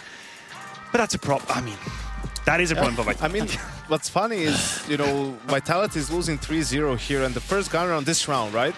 You look at this, this is a monster rush with 3-0 down, right? And that's why it's, you know, 4-0 obviously didn't work out, 5-0 and so on. But I like that. I like the balls to make that call, right? You know, you can look at it, it didn't work out, it looks terrible, what are you doing? You're down a lot.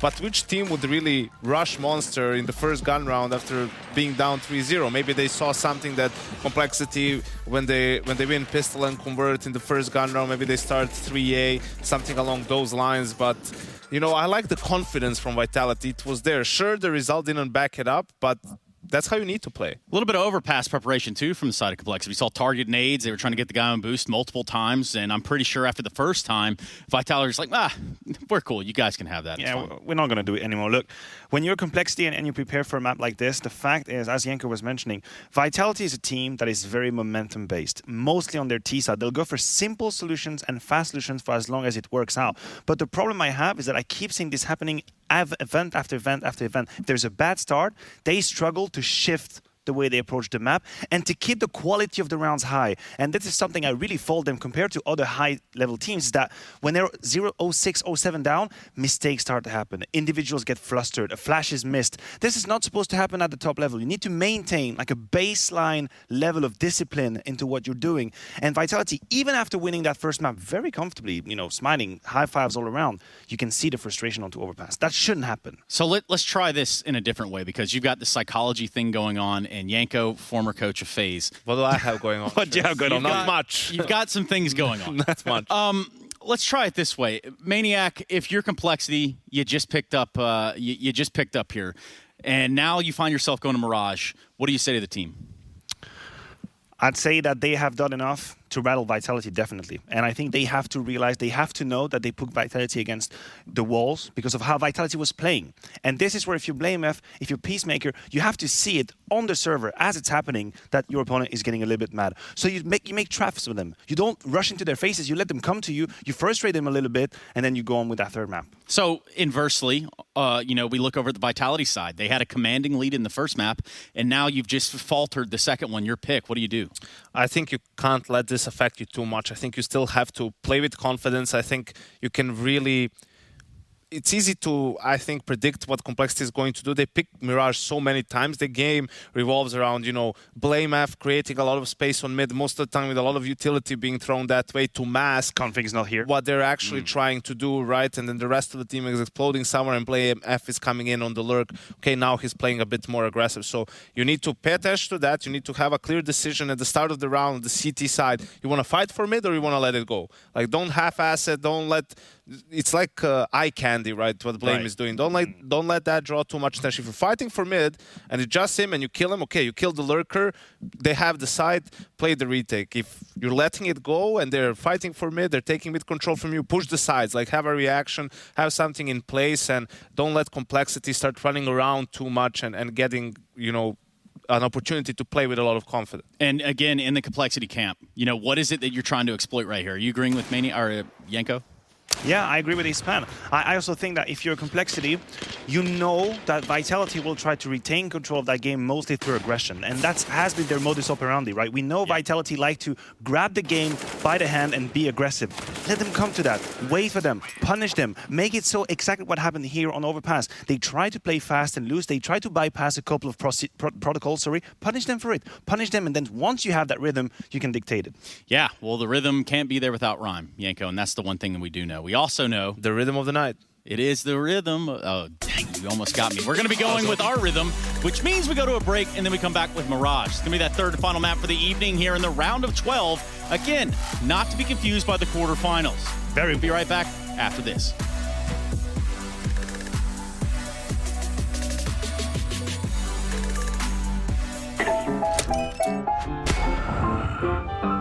Yes, nice shot, my friend. Cheaters ruining your plays? I have eyes on the enemy. Bad servers stopping your shots? What you need is ESEA. Advanced anti-cheat to stop cheaters. And the best servers around, all with 128 tick rate. ESEA, the best way to play CSGO. Choose nades, choose a smoke, choose a flashbang. Choose team badges to support your favourite CSGO team. Choose an ESEA Premium membership. Choose routes you know bring in wins. Choose pro video tips. Choose the fan club wars. Choose behind the scenes content. Choose good grades. Choose guns you know you can shoot right. Choose bingo. Choose the equipment you know is going to get your team the win thanks to heat maps. Choose the CSGO Hub Premium, the complete package to help you and your squad achieve all your CSGO goals.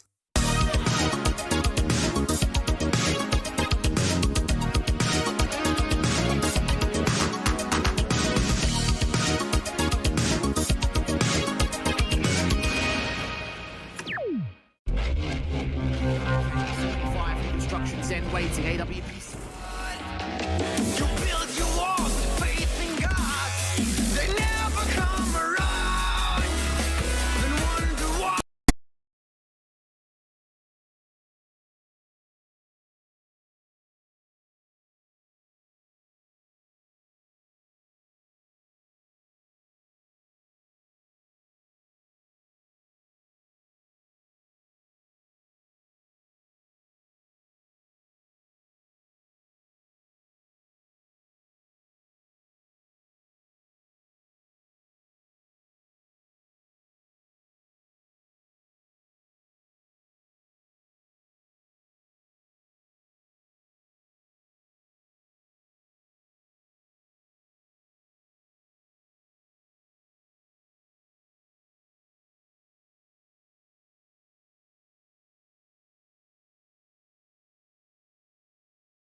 It's a third map between Vitality and compLexity.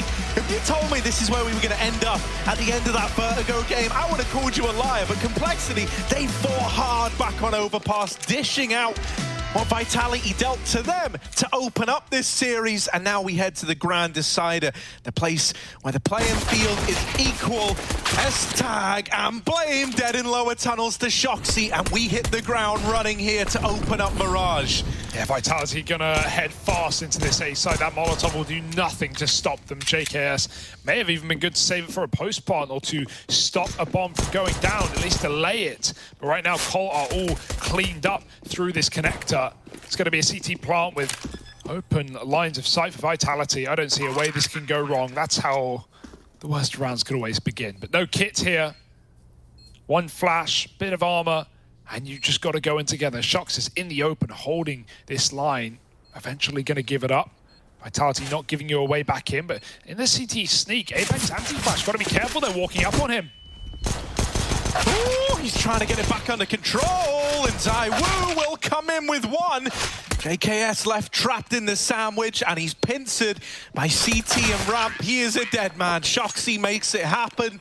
Nice. And so Vitality find themselves a pistol to try and build back a little bit of the confidence that was robbed away back on Overpass. Yeah, nice round out of Shoxy. Right, the double down under compLexity. They can't hunt these kills. Vitality steal the pistol, and you know that can mean a lot, Harry, right? Both teams to start strong on the opposing team's map pick have run away with dominant halves, 12 threes and 11 fours. So Vitality, a bit of momentum in their pocket, a bit of confidence back in their favor, and who knows what can happen.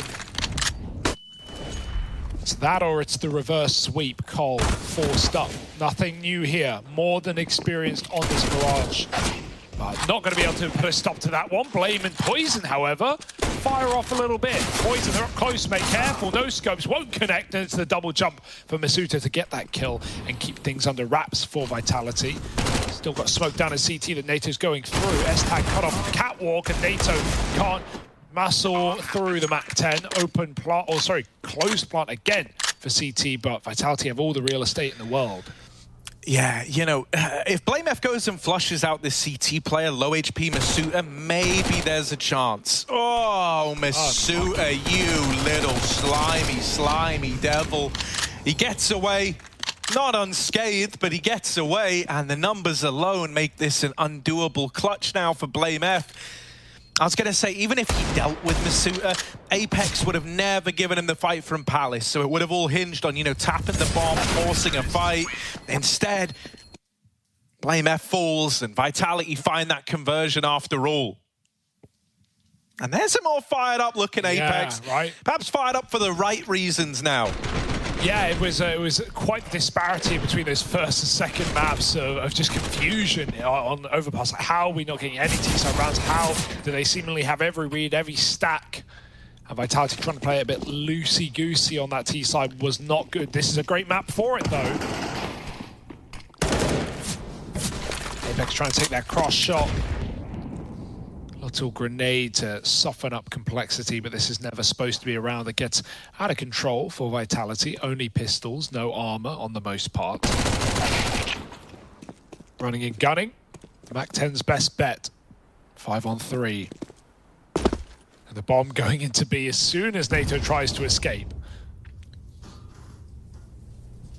Yeah, I mean, at this point, you're just hedging your bets, right? You're just hoping that by leaning in towards this A site, Vitality come to you, and they do, but not in the fashion you were hoping for. These are just players faking the A play now with only one player left. You don't really care which bomb site you end up on. You're feeling like you can beat NATO regardless. Yeah, Shox is trying to get that gun at the end, perhaps, right? Hunt this kill for the money bonus and then grab a Galil for the bonus round. If not, then NATO will be able to sneak it. Shox reloads, more info for NATO, but just not being given anything. As soon as Shox sees you, he's going to have you dead. Ding, and doesn't matter. Shox takes everyone on the A site, and the gun as well to boot. 3-0 for Vitality. But the AWP is already in, and Poison, he was the man of the map back on Overpass. That CT AWPing was a delight. Yeah, we're going to need to see something like that out of him again, right? You know, especially when you're up against ZywOo on the other side. But at least in this first round, you're going to be the only one donning that AWP. It's the bonus round attempt for Vitality, if you'd call it that. With a lot of AKs purchased up right away, doesn't really feel like a bonus.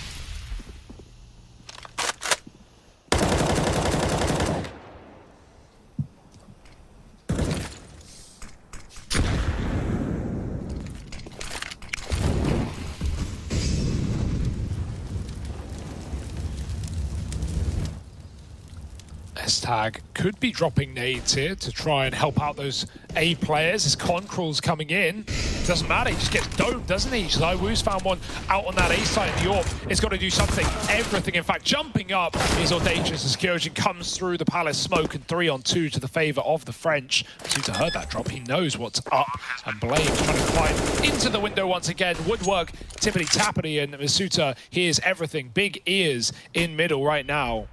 NATO full flash, here they come, and he's barely recovered from the blind before the shot comes through. Is this going to be another dominant start for Vitality once they get the ball rolling? It feels like it, and I don't know what's happening. I don't think we've really had many a series play out like this, where one team just chains together like 9 rounds in a row, and then suddenly, the CTs try to do what they can to flip-flop a couple of rounds their way. Even think about it this way, right? Like, not just in terms of trading gun rounds and going back and forth and momentum swaps, none of which we've had. Second round forces have not been a thing in this series, right? Whoever takes the pistol has just been converting and running away with it. That's so rare to see in Counter-Strike right now, and in the group stage as well. For many of these teams, force buys are prevalent. So that's, yeah, nature is healing. CS is returning to normality. But for how long as Vitality look to give us a nice quick 5-0 in this round? It's all on the next buy for Cole, right? Put a stop to these aggressive tees. Try and dampen their confidence, because right now it's flowing. Oh. And already, this is a much better look at a Kyojin. He's already got as many kills now as he did in the entirety of Overpass. So just let that sink in. Just open the door for the sink. Let it right through. Of course, Overpass was a 25-round game. And in it, he managed 5 frags with just 5 rounds into Mirage, and he sat at 5-1. Leave him alone! I'm saying, though, this is good. It's nice. It's an important thing to note, mate. Kyojin wasn't sat there going, yeah, it was a bit of a mixed bag on the day, but Overpass, not too shabby. Nice 5-23 out of me there. Like, he would have been kind of beating himself up about it, keen to right his wrongs. Absolutely. And he's already well and truly on the path, Hugo. Good for him. There's more than I can say about you. Oh. It's getting personal now, yeah. I mean, starting strong, right? You were never going to beat your Vertigo score, that's to say for sure. Well, maybe you can now. 5-0, and here is the round that means everything for compLexity. Again, Poison, he was able to get 1 out of CT last time, but then jumped up into Kyojin. Suta and Palace this time around. Quick A smokes, but players not to be found as Vitality will not commit.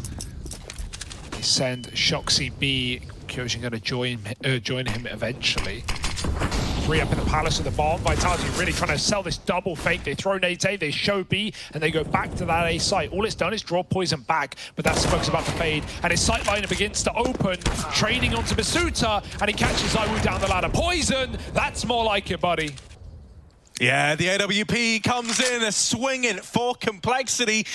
And it's what might find them their first round right now, unless Kyojin can do the impossible. He was the guy over towards B with Shox, helping him try to sell that double fake. Well, now he's got to pull a bit of a fakie of his own and come up clutch in the 1v4. Poison there to close. 4 in the round for the guy, and the AWP comes out, and it delivers in spades. compLexity up onto their first. And a little pause cooled on through. I think this one's actually of a technical nature. Yeah, little mic problem for JKS, but he'll get that sorted, I'm sure. And it's good to see Poison hitting the shots he has to. hasn't slowed down. Yeah, that's an annoying round because that's a double fake for Vitality that doesn't really do that much, right? Like it would work a lot better if Shox is able to actually get value out of that B play there. And the awful part about it, just due to the timings of Shox getting slowed down by Molotovs, is by the time Vitality actually pop out A, that jungle smoke, while not being replenished, has just faded. And so Poison is able to completely tear them apart. Vitality aren't going to be forcing, you know, complexity to fall for those ones. Not yet. Not at 5-0. They're not panicking at the moment. Yeah, it's a little rough as well because I think Apex had like full faith in ZywOo and that little movement play to try, you know, pop out under scaffolding was going to deal with the AWP. Didn't look like they were ready for ZywOo. You know, they weren't even considering the chance that ZywOo could have lost that. And Apex was a little late on the swing to try and trade it as a result. You know, it meant that Poison actually had enough time to get that second and then third shot off. But it's all well and good, right? You'd rather figure this out nice and early on while there's still time. It's only one round. That's what you're telling yourself right now. Poison scoped up on Palace once again. This time only Apex there. ZywOo is instead working this ramp control, and Poison bests him. Even with the flash obscuring his vision, he's still good to deliver that opener onto ZywOo, no less. They will deal with a player over here on short and follow up onto Poison in the connector. Now, this kind of spreads your forces thinly if you're Vitality. You've got a mixed bag of results so far, but Apex is spicing things up in at this A bomb site, dropping onto JKS, and now getting out of there to go and get the bomb. It all gets weird with NATO Safix pushing the apartments like this. Timing is going to be everything. Apex, I can't imagine he wants to go back to A, but he's caught this player pushing through the apartments, and now Vitality know where NATO is. They know they've got him trapped, and they're going to go looking for this kill. What? Hello? Yep, there it is. Shox had his knife out. Exactly Firstly, as planned. Why does Shox have his knife out? Secondly, how does NATO not hear that? Everything goes up in the air. Shox gets time to pull out the primary. The nade could be good if only the plants was low. Apex is now with Shox standing on 20 health, and that's enough to fire in the final bullet. Full faith for Shox in that round. I can't compute, Harry. I can't understand. They knew NATO was there. Shox knew NATO was there. He still didn't think he'd be on the stairwell. Knife out. Good night. And Poison's picks all in vain. Look, what is this? NATO should have heard that. Don't know if there's comms going on. Don't know if there's something else distracting him. But everything about that round for both sides, yeah, Shox laughs. Like, he's like, wow, I won that? Okay. That was almost very awkward with NATO, you know, a few seconds earlier to T-spawn, and he might kill Apex with the bomb there, and the entire round is up in the air instead. It's been softened by Vitality, 6-1. And they hold on. Uh-oh. Little ace stack with pistols. And the aggro has been ascertained. Shox bringing the pain and takes down JKS. He knows there's more to be found close on the ramp. So that flash play does nothing with the Molotov down. Vitality up and lead. Oh. Yeah, they'll catch one of these orbs in mid-window. And it's all starting to spiral out of control now. Any hope you had of, you know, squeaking a little partial bypass Vitality is very quickly dissipated unless NATO Safix can really defy the odds here over in the apartments. For a moment, you thought he was going to go unchecked, but Kyojin jumps up, gets the info, locks in the round on the back of it. Can they get out of here with this M4? Apex dead, Poison doubling up, doesn't even have armor behind this. And yet he still managed to get you out of the round with not one, but two guns now. So you'll take that all day long. Vitality is still up to 7, though. And so you better hope that these saved guns and the AWP coming through can make all the difference in the next. Yeah, another sad round for Poison, right? It comes in with big impact. It was the orb finding picks earlier and still falling on dead ears, and this one's no exception. A couple of kills taken to the grave. And a gun or two saved here for complexity. It's fine. It's not out of control yet, but it's certainly starting to lead that way. Vitality picking up pace. And so much of this right now is coming off of Shoxy. You know, we had him giving us little sad, pouty faces earlier on camera that was really emotional, and it didn't look nice. You know, like, well, he looked great, but you know, no one likes seeing Shox look like that. And so now we're getting a much more confident look at this guy, and he's really been the dude to create so many of these opportunities. Yeah, we know Vitality is such an emotional team. Like, what a roller coaster it's been seeing their fan cams through the ups, through the downs, through the loops as well. And for Cole, it's been pretty, flat-faced, pretty, focused in the entire time. Now, missed window smoke there as highlighted for Vitality, but they don't care. No one's mid. No info gained or lost for Cole. Shox is walking up. It's a bait play. There's a player on the balcony you got to worry about. Molly comes in though, so he won't activate yet. ZywOo, if he stays on that angle, the kill could come to him. Meanwhile, Cole want info. They want space. Yeah, I mean, you've given up this mid control, as you say, so you better be taking real estate while this happens. And that's exactly what both Blame and JKS have done over here towards A. The aggro set up towards Palace and Ramp. And if you catch this kill onto Masuta, you don't hear anything else on the ramp side. Might even feel enticed to start to shuffle this setup around. Oh, no! How? Masuta was never ready for that, but only the dink from Blame F gives him that fraction of a second to adjust back. Poison now at triple, tries to get out of there, but ZywOo's going to find him. JKS has got to come up top trumps here. Masuta has him trapped, and Shoxy's going to trade the kill. Just wasting enough time to get Shox in position, so that was never more than a one and done for JKS. Yeah, you can even, that's good enough, really. Or not good enough, obviously, to win the round, but that's all he could have done, right? Take that kill with him, maybe live a bit longer, but such a quick trade from Shox. He's just hopping over stairwell. This guy is hunting them down. This guy wants to face Gambit, wants to show and teach them a lesson, maybe. And that's the big fear, right? With Gambit waiting in those quarterfinals, nothing is safe, nothing is sacred. And even a win here is no guarantee to a run in the playoffs. Oh my goodness, Shox, leave him alone. 3-on-1, NATO will save the Shox. He is not taking prisoners. Dead or alive, and he chooses dead. Oh, so I still can't get over this. Yeah, like the dink. Oh. When that's how your round opens, I don't know, man. It really feels like nothing's going right for compLexity again. It's like we're back on Vertigo. Shox looking clean, looking smiley, giving us little dances. Come on, Shoxy, baby. We love it. Vitality, you're up 8-1. And for compLexity, I don't even know where to begin.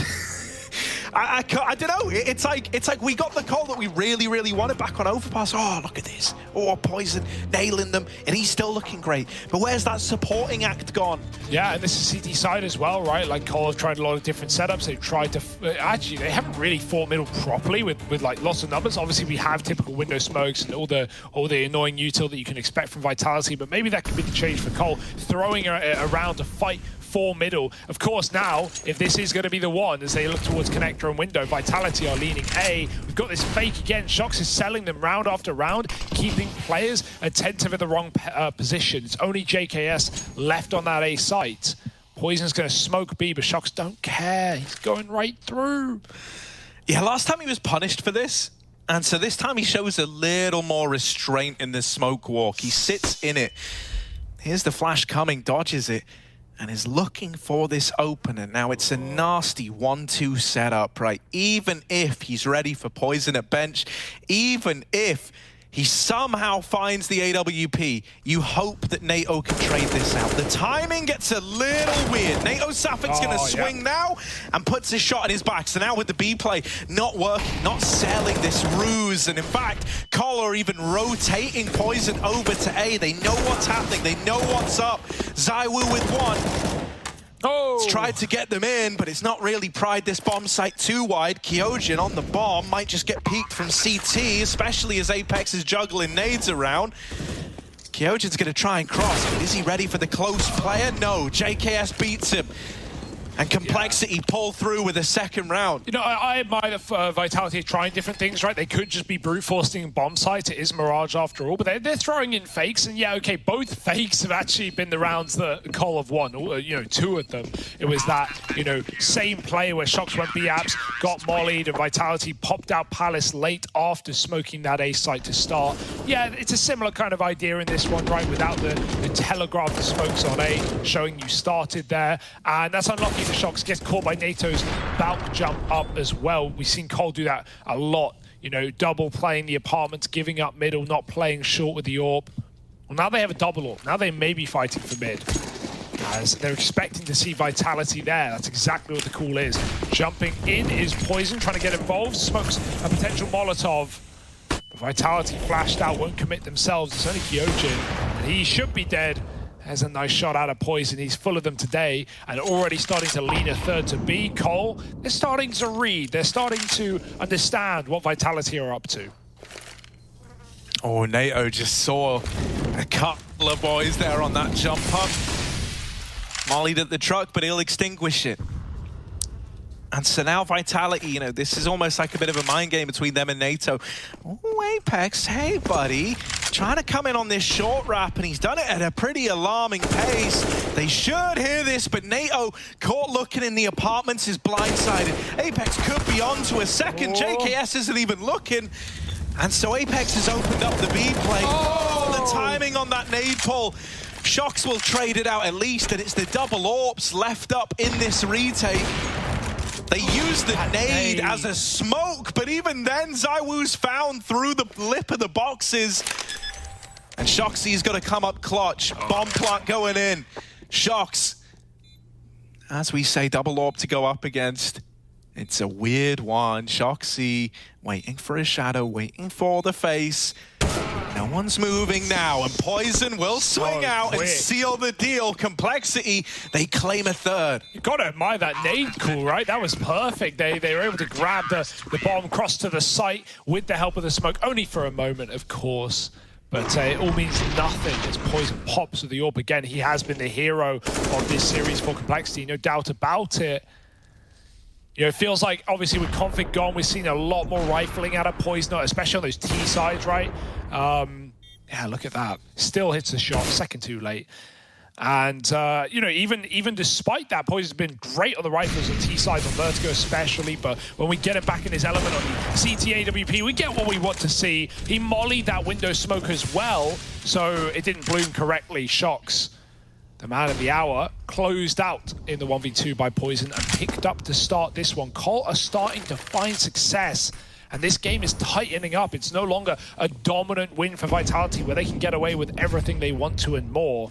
Cole are fighting for it tooth and nail. They know what's on the line, and Masuta lines up Blame. 4-on-4 now. He resets, or fakes the fact that he does, but he will be late stabbing Con as this A play comes in. Yeah, S-Tag in a very out there position. He is relying on his Palace player, keeping him alive so that he can scope up on ramp. He's dead to ZywOo. Poison will deal with the con wrap, and now they have to try and flush out not only this AWP, but the player under Valk. JKS waiting here, dead, spammed by Apex. They now need to try and find Poison, and he just won't give up this bomb site without a fight. Oh, the flicks are fast, but none of them landing. NATO from CT had a chance, but it's so ugly. And so Poison, he's done it all so far. He's got to do it all over again now. 1v2, and ZywOo shuts him out. It's a round for Vitality after all. It gets real nasty there in the middle. What more can you ask for Poison, man? It's all we're highlighting right now, but it's all that matters for compLexity. Another 3-piece of a round. It's just a ran connector there. I don't know if Vitality made the call to speed it up. That one seemed like a surprise, right? Making a lot of noise on the late mid flank. And NATO flashed off, comes to it late, and he's not able to perform. If he gets even a kill there, sets Poison up for the round, but instead, yeah, just brush it off. Oh dear, sinking in their seats are Cole. It feels like it's being stripped away from your grasp right in front of you. Not quite candy from a baby, but Cole not getting their sweet treat, just their desserts instead. Maybe like a donut from a toddler. You know? Yeah. There's a bit more fight in it. A bit more fight. And it's a bit more messy, nice. but like, you still win in that fight. Yeah, well, I hope. Hope you're not taking it in the first place, to be honest. How many toddlers could you beat up, Hugo? Do I have a gun? No. No. Do they? Yes. Oh, probably none then. Apex, they're coming your way, buddy, and it's the lineup. Oh, that's such a horrible start. Apex has made them tumble, and ZywOo has secured another opener. Poison, he had 4 people here over in this A bomb site. Now he's the only survivor, and they're not even coming to a... Poor NATO as well. Guy finally leaves B. He goes, I'm just not even getting to fight anyone. I occasionally get to shoot shocks in the back when he runs away, and that's the extent of it. So I'll come A with you this round, Blame. We'll Palace put... Oh, double lined up, mowed down by Apex. The round is done, by the way. Poison is saving. Yeah, last time Blame was in Palace, he got that dink onto Misuta and just died to the one bullet AK. Oh, it's not getting any better. Shocks clears under again from both sides. Poison gets one on the exit, making sure he doesn't miss that. But the double scope, oh, it eludes him. Shocks is hunting them down where they live. 10-3. No toddlers stopping this man. My goodness.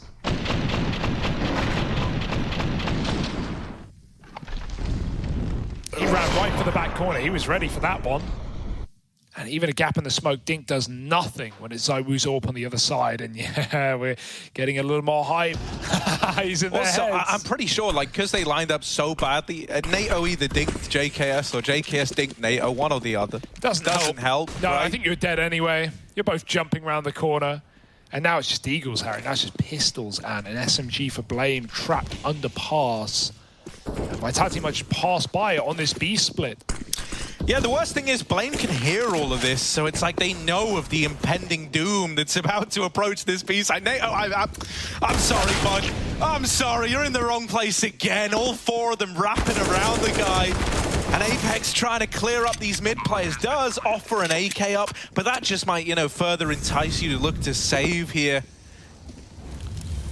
Oh, it's quite a mess, isn't it, for compLexity? It's not the way they wanted it to go after showing such, you know, great recovery on the previous map. It would have been expected to see Cole just get steamrolled in this series, especially after the way the Vertigo went. But not only do they have the cojones to come back and give us a really good fight on that second map, breaking a win streak of Vitality, as we said earlier, but then they just get shredded on their go-to map, man. Mirage has been a staple for compLexity, and while Vitality, they brought the nail gun today.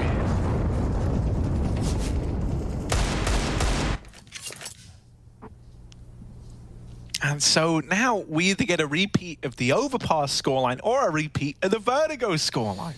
I think it's probably the Vitality 12-3 twice, yes.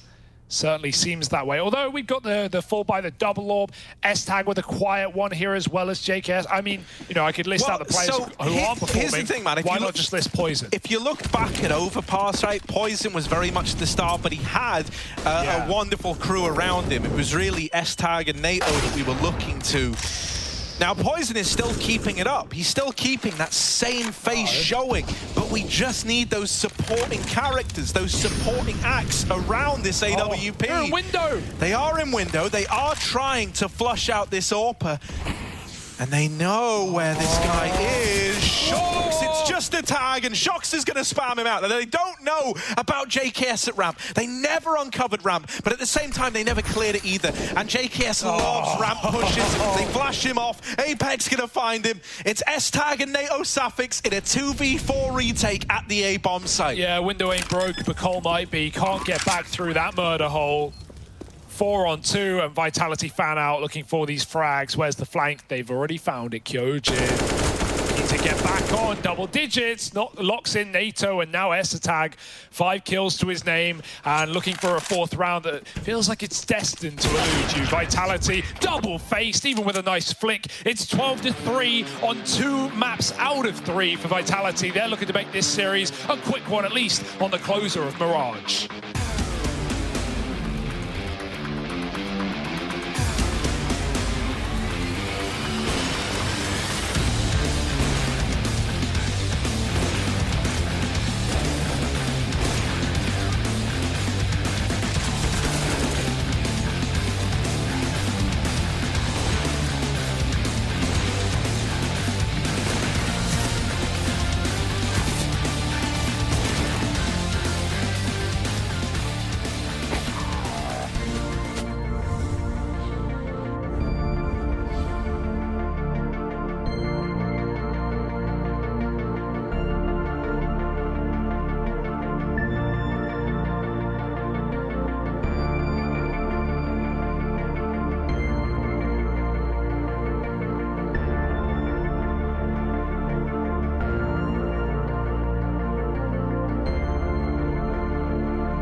the tongue on that man there. Remember the tongue, remember the name. Shoxy also having a great time right about now. Vitality fans all around the world rejoicing as they're getting the same squad we saw to begin this series. The Vitality that look to be in top form. It's another 12-3 half.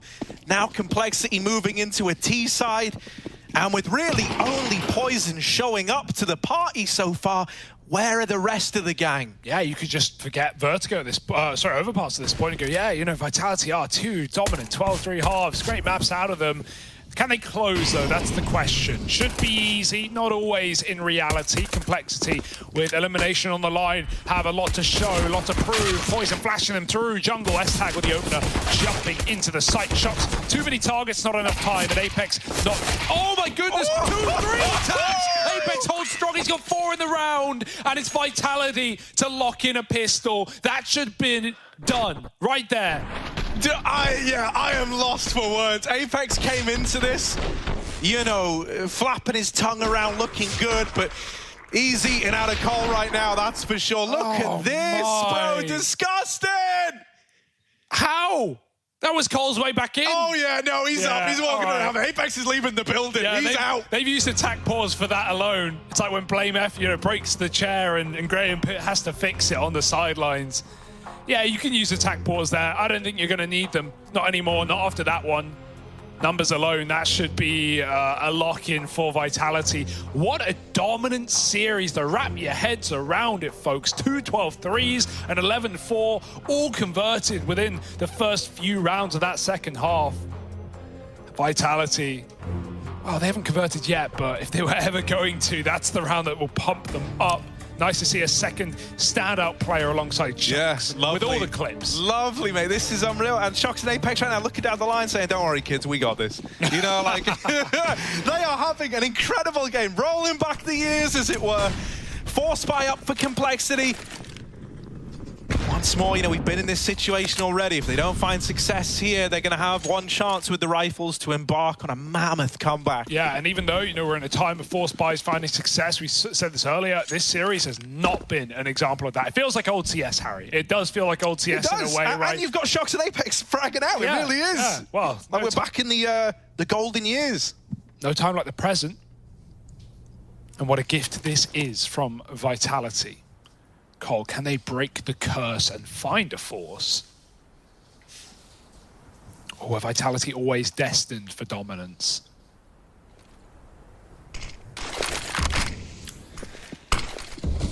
There's a little bait and switch set up here in Con. Might never see the light of day if compLexity do just commit to this catwalk up and move in towards the B split, which is what it looks like they're poised for. You got to get past Shoxy first, though. You got to get past Shox. And they try to chase him down. They do get him out of the ladder room. Now Masuuta's here attempting to fill the void, the Shox hole, as some might call it. S-Tag plugs that hole, and now the B-bomb site is opened up. All right. Kojin, what have you got for us then? One behind him, one in front. Quick 1v1 available. They haven't got the bomb yet. He knows. S-Tag is close, but he's only baiting for Blame in the back line with that spam. All right, forced by 1. Now we're talking. And now Cole are believing. It's all they've got. You can never afford to give up. And when their Pro League journey comes to an end, if this one falls as well. So, well, that gives you time to crack with coldzera. You'd rather long this one out.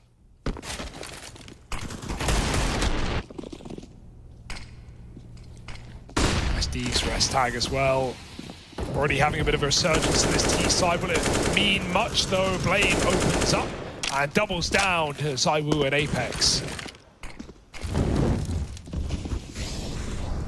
Oh, they heard the molly hit, Masuuta over on short, so they know that he was just peeking, just creeping up. And, well, the only guy left is at B. They've seen him, they've got him trapped. Poison's going to deal with him. And so compLexity, they can at least look forward to 6 at a bare minimum here. Still leaving them, you know, 7 rounds behind that of this Vitality squad. but you've at least got more breathing room than you ever had back on Vertigo when we first saw this scoreline between these two teams. There, you know, it was 1 round loss, game was over. Here, you've got a little bit of a margin for error.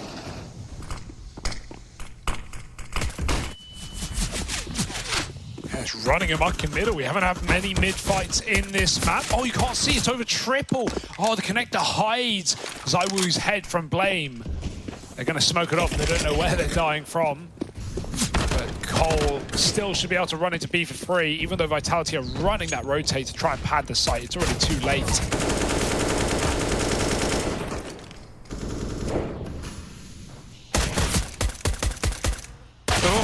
Yeah, this is par for the course. This is fine. He gets 2 dinks off, but not a single kill. compLexity onto 6, as we say, but now the guns come out once more. So this is where, you know, we don't have the AWP in ZywOo's hands just yet.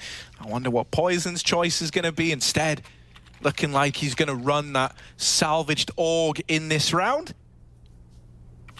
And so it's AWPless into this first buy round. Now, if compLexity get this, if they move on to 7, break the money of Vitality, and then start to chain together these 2-for-1 rounds, that's where you start to get worried. That's where this can very, very quickly spiral out of control. If Vitality want to stop that worry from ever happening, they win it right now. They win it right here. He doesn't even leave Con. They seem aware. He could have run away, but instead he hangs out and takes down Poison with him. ZywOo, the heavy hitter, removed on compLexity's side. Blame hears the escape, and he tries to take space by walking the smoke. No one's looking. He sees the default player, and they see him, but too late. Blame dinked, turns back to CT, and that's when Kyojin keeps A under control. Shox is boosted on B's alone. If ZywOo can sell anything, bait them in, draw them away, that would be lovely, but Shox only good for 1. ZywOo is crept out, and they have no idea the bomb plant can be denied right here, right now, and there it is. JKS falls, NATO trades, and it's a 1v1 against Kyojin. Yeah, quiet game for NATO, but this T-side, this is his chance to right those wrongs. Kyojin creeping up, out into the open, and NATO is going to close it with the spray. 7 on the board for compLexity, and this is them taking not 1, not 2, but now multiple steps in the right direction. Yeah, that had to come through. That spray was scary, but rounds around, wins a win. That's all Cole are thinking about, getting those numbers back on the board. If NATO falls there, that would be a sad way to go out, as it probably would have meant the series would come to a close.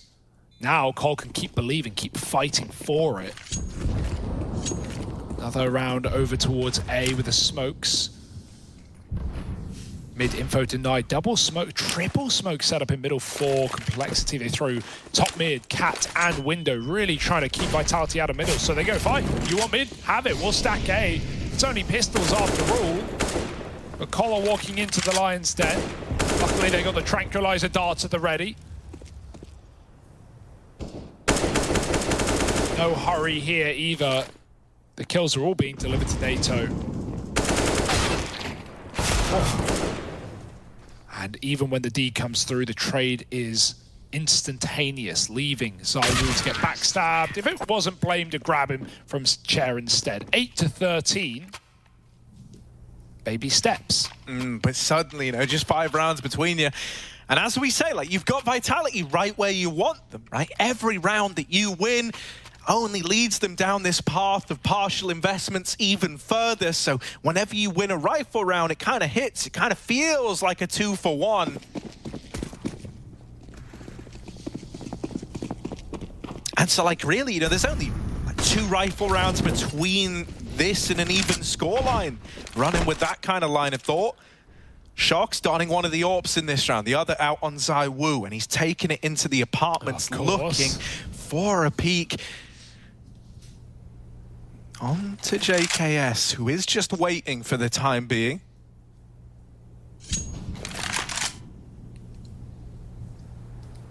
Very slow round for Cole. They know how much this matters, right? They know that once you open the door to Vitality, they're like a salesman. There's no closing it. There's no stopping it once you've let them in.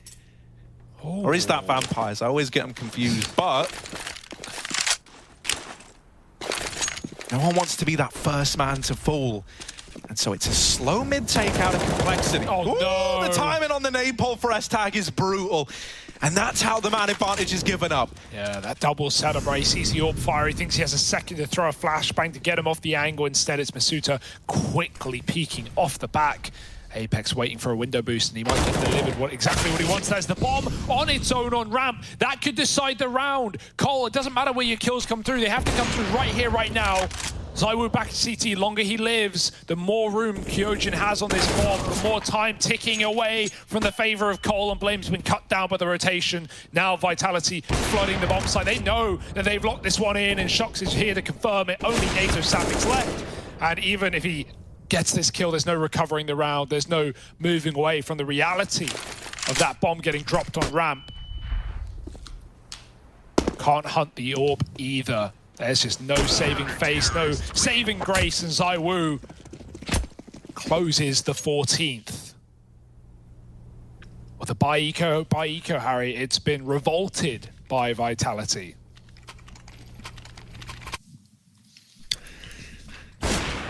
I don't know what happened there for Cole as well, right? Like, they set up for a B play with you know, one dude throwing in the late mid-util to maybe come up catwalk with poison on the orb, and then something changes in the wind and they completely change their mind. They go back to A, and in all of that time of going slow, going low, you know, all that space has been taken by Vitality. They had deep B control with the AWP setup in Masuta. They had Kyojin down on ramp.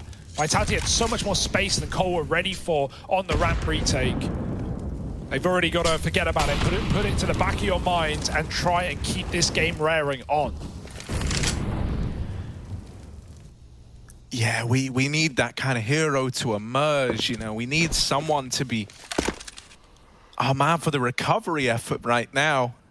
Because if you end up losing this one, you're staring down the barrel of Vitality claiming this series in spite of your best efforts. They pick up the pace, they want to go faster, right? As you say, the slow pace last time felt like it come back to hurt them, and so this time they accelerate into B. Now they've still got to get past Apex, they don't know about him. He's going to catch the AWP with a knife out at short, but JKS will recover. This might just be a save out of Vitality. It wouldn't surprise me if it were. The money is still in a very weird spot to try and stop that 2-for-1 round effect, like kind of rolling over. They will just hold on to the weapons here and give it a go in the next. So the change of pace out of compLexity is nice. They go fast down cat, helped out by, you know, some of the early engagements that we get coming through. The fact that you're able to get, you know, guys like Poison all the way down the short side with the smokes in. You get ZywOo out of the window. Poison rears is headed to B. You crack the site wide open. Yeah, that felt exactly what they wanted to do last round. It didn't go their way. I don't know, like I said, I don't know what changed to make them pull out of B apps, but that was exactly it, right? As you said, the mid smokes to get the AWP up cat. Lots of attention on B from the rush, and good trade work as well. If Apex gets a kill there, if he even takes down Poison or drops one of the site players, then you consider that retake. But even with a flank coming in through T-Spawn, Vitality had a double orb. They don't want to go for it. They're fine with giving that up. They've got a little more room to wriggle with. Wrangle for the win. And they've even called in another timeout just to make sure.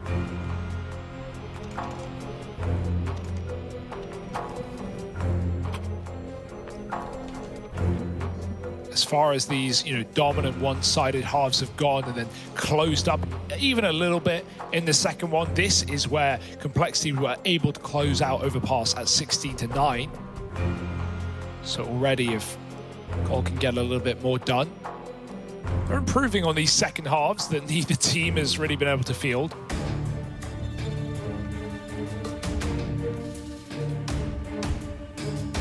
Gotta keep your head in it. It's still going. The night is long.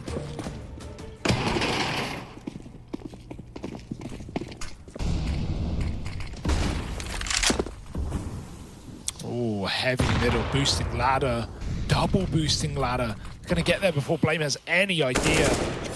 Oh, that might be something, right? He sees Apex just running window and he's wondering, what does that mean? Is there more control towards Catwalk, or won't worry compLexity, who are just going through the motions on this A site, forcing another save within seconds. Yeah, the outcome of this round is decided instantly, like right away. Right. Wonderful little wombo combo of nades and the tag to Shox back in CT. He gets dinked through the boxes. And Blame lands that little belter of a flick in middle. And so this was a round that never was, essentially, right? Vitality showed up hoping to play, and they're immediately sent looking for results in the next round. compLexity are giving this everything they've got. And finally, we're starting to get this supporting cast around Poison, right? Bit by bit, and especially since they've gotten onto the T side where rounds can end in a matter of kills, right? You don't have to get all 5 all of a sudden, mate. Oh, they're having a much easier time. Vitality coming through with another save, that's only going to entice the buy back out of them. And it's going to constantly keep them, you know, with their backs against the wall in terms of the money. Now, they can keep the pressure on. But up against 14, and with compLexity already having more than enough money banked up, it does sometimes get me a little bit worried, right? Because the pressure of having buys all the time matters a lot less when your opponents are going to be forcing till the end of this game regardless, right? If they lose one round, even if their money's broken, mate, they're still coming through with the full buy. So a little nerve-wracking, a little scary, especially with double digits getting secured.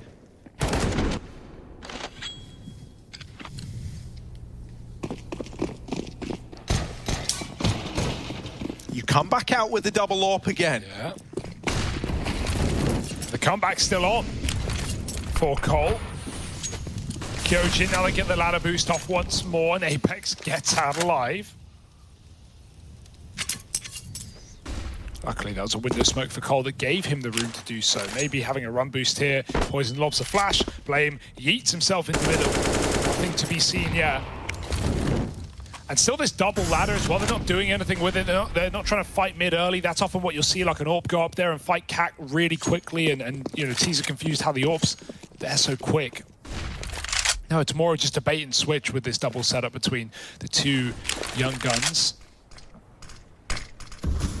Apex re-smoked at mid, loses all that info. The con smoke as well as Cole group back on up on the A-bomb site. It's just Blame doing what he does best, coming through connector in the mid-round to try and find these right timings to backstab. But it's going to go both ways. As he activates, so can they. Up in Catwalk, moving out through the ladder room. They spot Blame going through the smoke. Uh-oh, the info's there. Vitality now know what's up. Yeah, still the opener is found by Blame F, and with not a trade in sight, it's all coming down to this next bit of contact. There's Masuta with 1, but with 2 more knocked out immediately after, and a double AWP and a 2-on-4 retake. I think this is once again gonna force the save out of Vitality. Oh my goodness. If only ZywOo knew. I don't know why you don't give it the pot shot, right? Like, at least try and get that kill.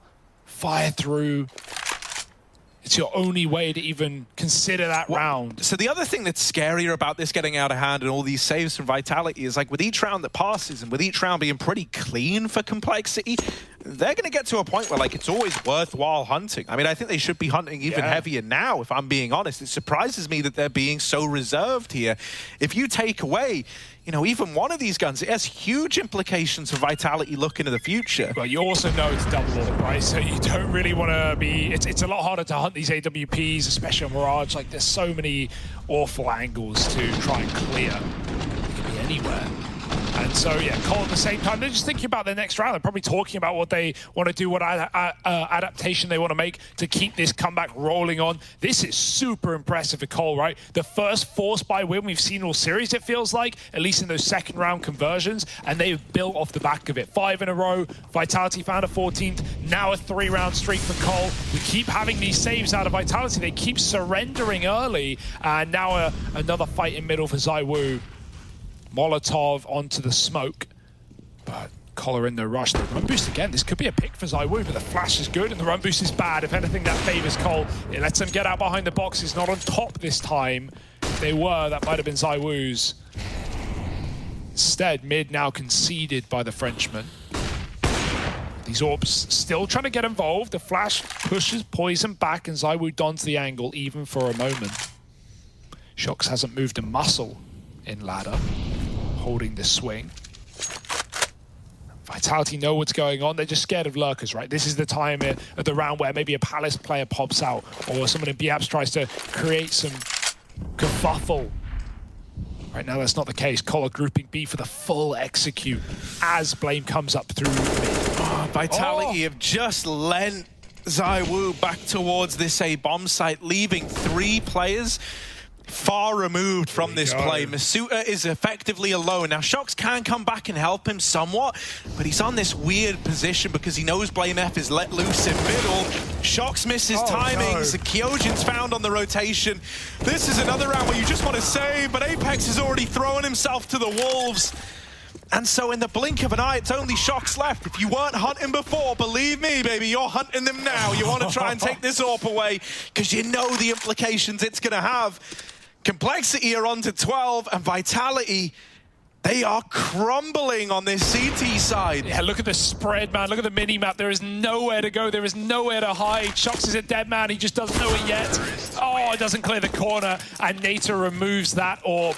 Also, as you said, Vitality just left the B side. They just lent away, gambled in that round. Off the back of that as well, as BlameF comes up through connector, and he often does this on these A splits. Look at his rotate kills. They mollied out Masuta, man. He at least has a position to multi-kill from jail. They perfect mollied 2 spots, one of them his, and that's the only B player gone. Apex throws himself in. He has to at that point, try and hold on. And you said it yourself, Vitality are crumbling. It feels like that. Using more pauses by the second. This was a 13-3. It is now 14-12. And Vitality are no safer, no more assured in this series than compLexity are, maybe even worse off. Yeah, the good times have got to end eventually, right? And so you're going to bring everything out once more, but you don't have that look into the future. You don't have that coming up next. So if you lose this rifle, compLexity are right there, 14-14. They're neck and neck, and they're fired up, having chained together all these rounds. If this next rifle round goes their way, for all intents and purposes, compLexity are in pole position. So someone's got to make a difference, and that man could be ZywOo, wanting to take fights, wanting to have a chance to fight on his own terms. Down here in lower, S-Tag mops up Apex and returns us back into a 4-on-4 right away. That's a transfer, man. He's just spraying the smoke, trying to catch ZywOo escaping. Instead, Apex swings out off of it. Harrier to solo B again. It's just Masuta alone, and Cole, they might have made the right move, the right read in this round. They're actually peeling back. Looked like they were ready to go. It's just Blame. Bomb retreating through the apartments mid, fully owned by Vitality. They have Shox to hold under, and ZywOo watching the top side. It's a nice setup for Vitality in this 4-on-4, but it leaves 1 man per bomb site. Luckily, the bulk of the players coming through mid, coming to them. Oh no, Shox is moving. He's activating. Turned backwards was his teammate. S-Tag needs no support. The anti-flash player and him back up. Nata was never even spotted. You saw the bomb, but that's it. Which way is it going? Vitality have to guess. Yeah, with that smoke going down at ramp, there's going to be about 20 seconds left by the time it fades, but the bomb's actually going back to B. That's because Blame has gotten all this ground. Now he needs to clear out Masuta. If you lose this fight, the bomb was coming to B. Now you've got 25 seconds. You've got to make a play happen, mainly in towards A. So JKS needs this kill, and he can't get it. They're out in mid without a paddle, all alone. NATO Safix, and the fate of this compLexity comeback now on his shoulders. 15 seconds. Time is not his friend. And he knows it better than anyone. Trying to make something happen, trying to make anything happen, but they don't give him the kill. Has to stick. He's got enough time for the plant. ZywOo, no, it does slip away. It's Vitality's round. He misses it by about a millisecond. Oh, that hurts. That hurts so bad. Kyojin tucking just as tight as he could in the corner. It was enough, Harry. And that round, that went from bad to worse. The A split would have been fine. Sure, there were 2 players there. B was the weaker option, but both of your split players, both of your solo lurkers lose their gunfight. JKS falls on ramp. Blame can't get out the B apartment on his own. And then at that point, you're just trying to recover the round. You're just trying your best. And half a second is the answer, is the solution for Vitality. It's kept them up on 15. Right, I really thought he had it as well. Yeah, that like was it. so close.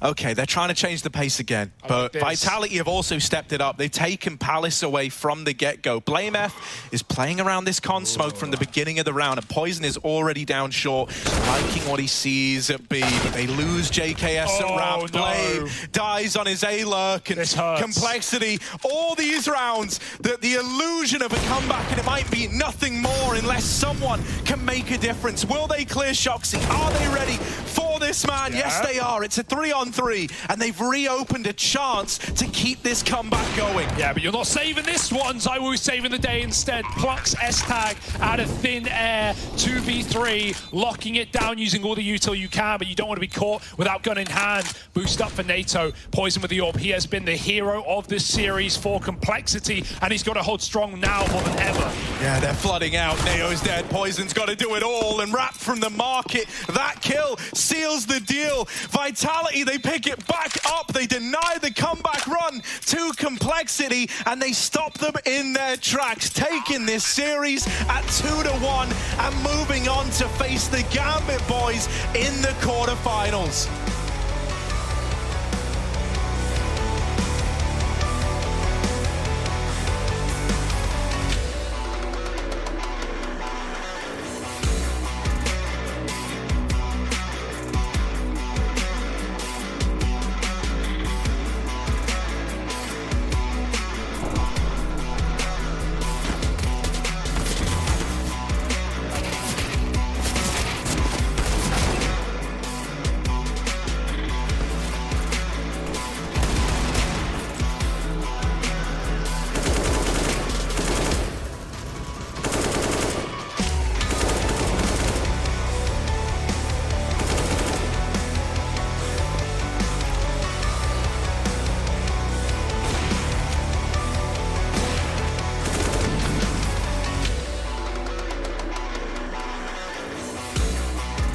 We don't really care about playing any teams, I believe, as the only focus right now is ourselves, playing our game, trying to be as much effective as we want to be in certain parts of the game.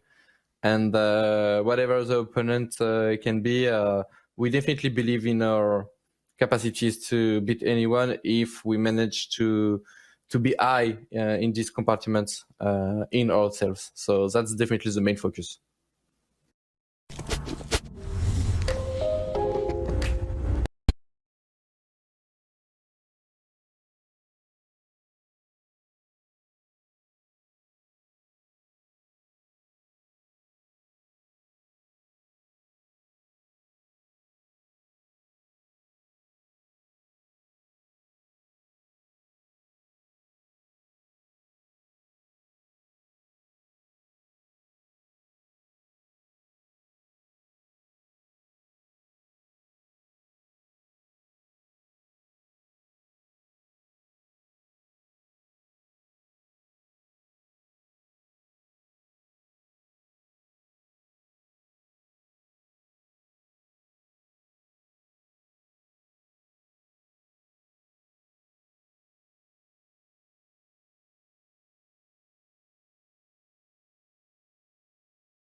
And it's just like we all expected that Vitality would pick this up at the end of the day. Never even once was it okay, I can't go down that. But there is a reality. There's a truth here. This might be the round of 12, but Vitality secure themselves a spot in the quarterfinals.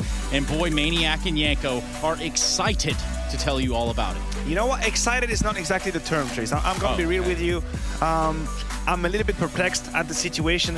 Let's look at it in a very pragmatic way. Vitality make it to the quarterfinal. This is great. Job is done. If you're side of the team, that's it. You know, job done. Exactly. StarCraft reference over there. Now, my problem is you look past that point, you go a little bit more into detail, and then you see a Vitality who starts a great series, punishes Vertigo, then proceeds to get smacked on their own map pick, and then gives away a 14-5 lead on Mirage to only close it at the very end. And I don't know how much hopes and confidence it gives me looking ahead. We're thinking about Gambit winning on the other side. A win is a win, but man, was it complicated. Yeah, that whole Gambit thing, that's something else. Yeah, I don't know. You know, you can try to be a bit optimistic every now and then. No, you know what? man. I'm not known for that. I'm not known for that. You're always such in a bad mood. I am. You know? You need to lighten up a little bit. Maybe they were just overconfident after beating compLexity on Vertigo, right? Thinking, okay, Overpass, it's our best map. Yeah, maybe at the moment, you know, it's going to happen by itself.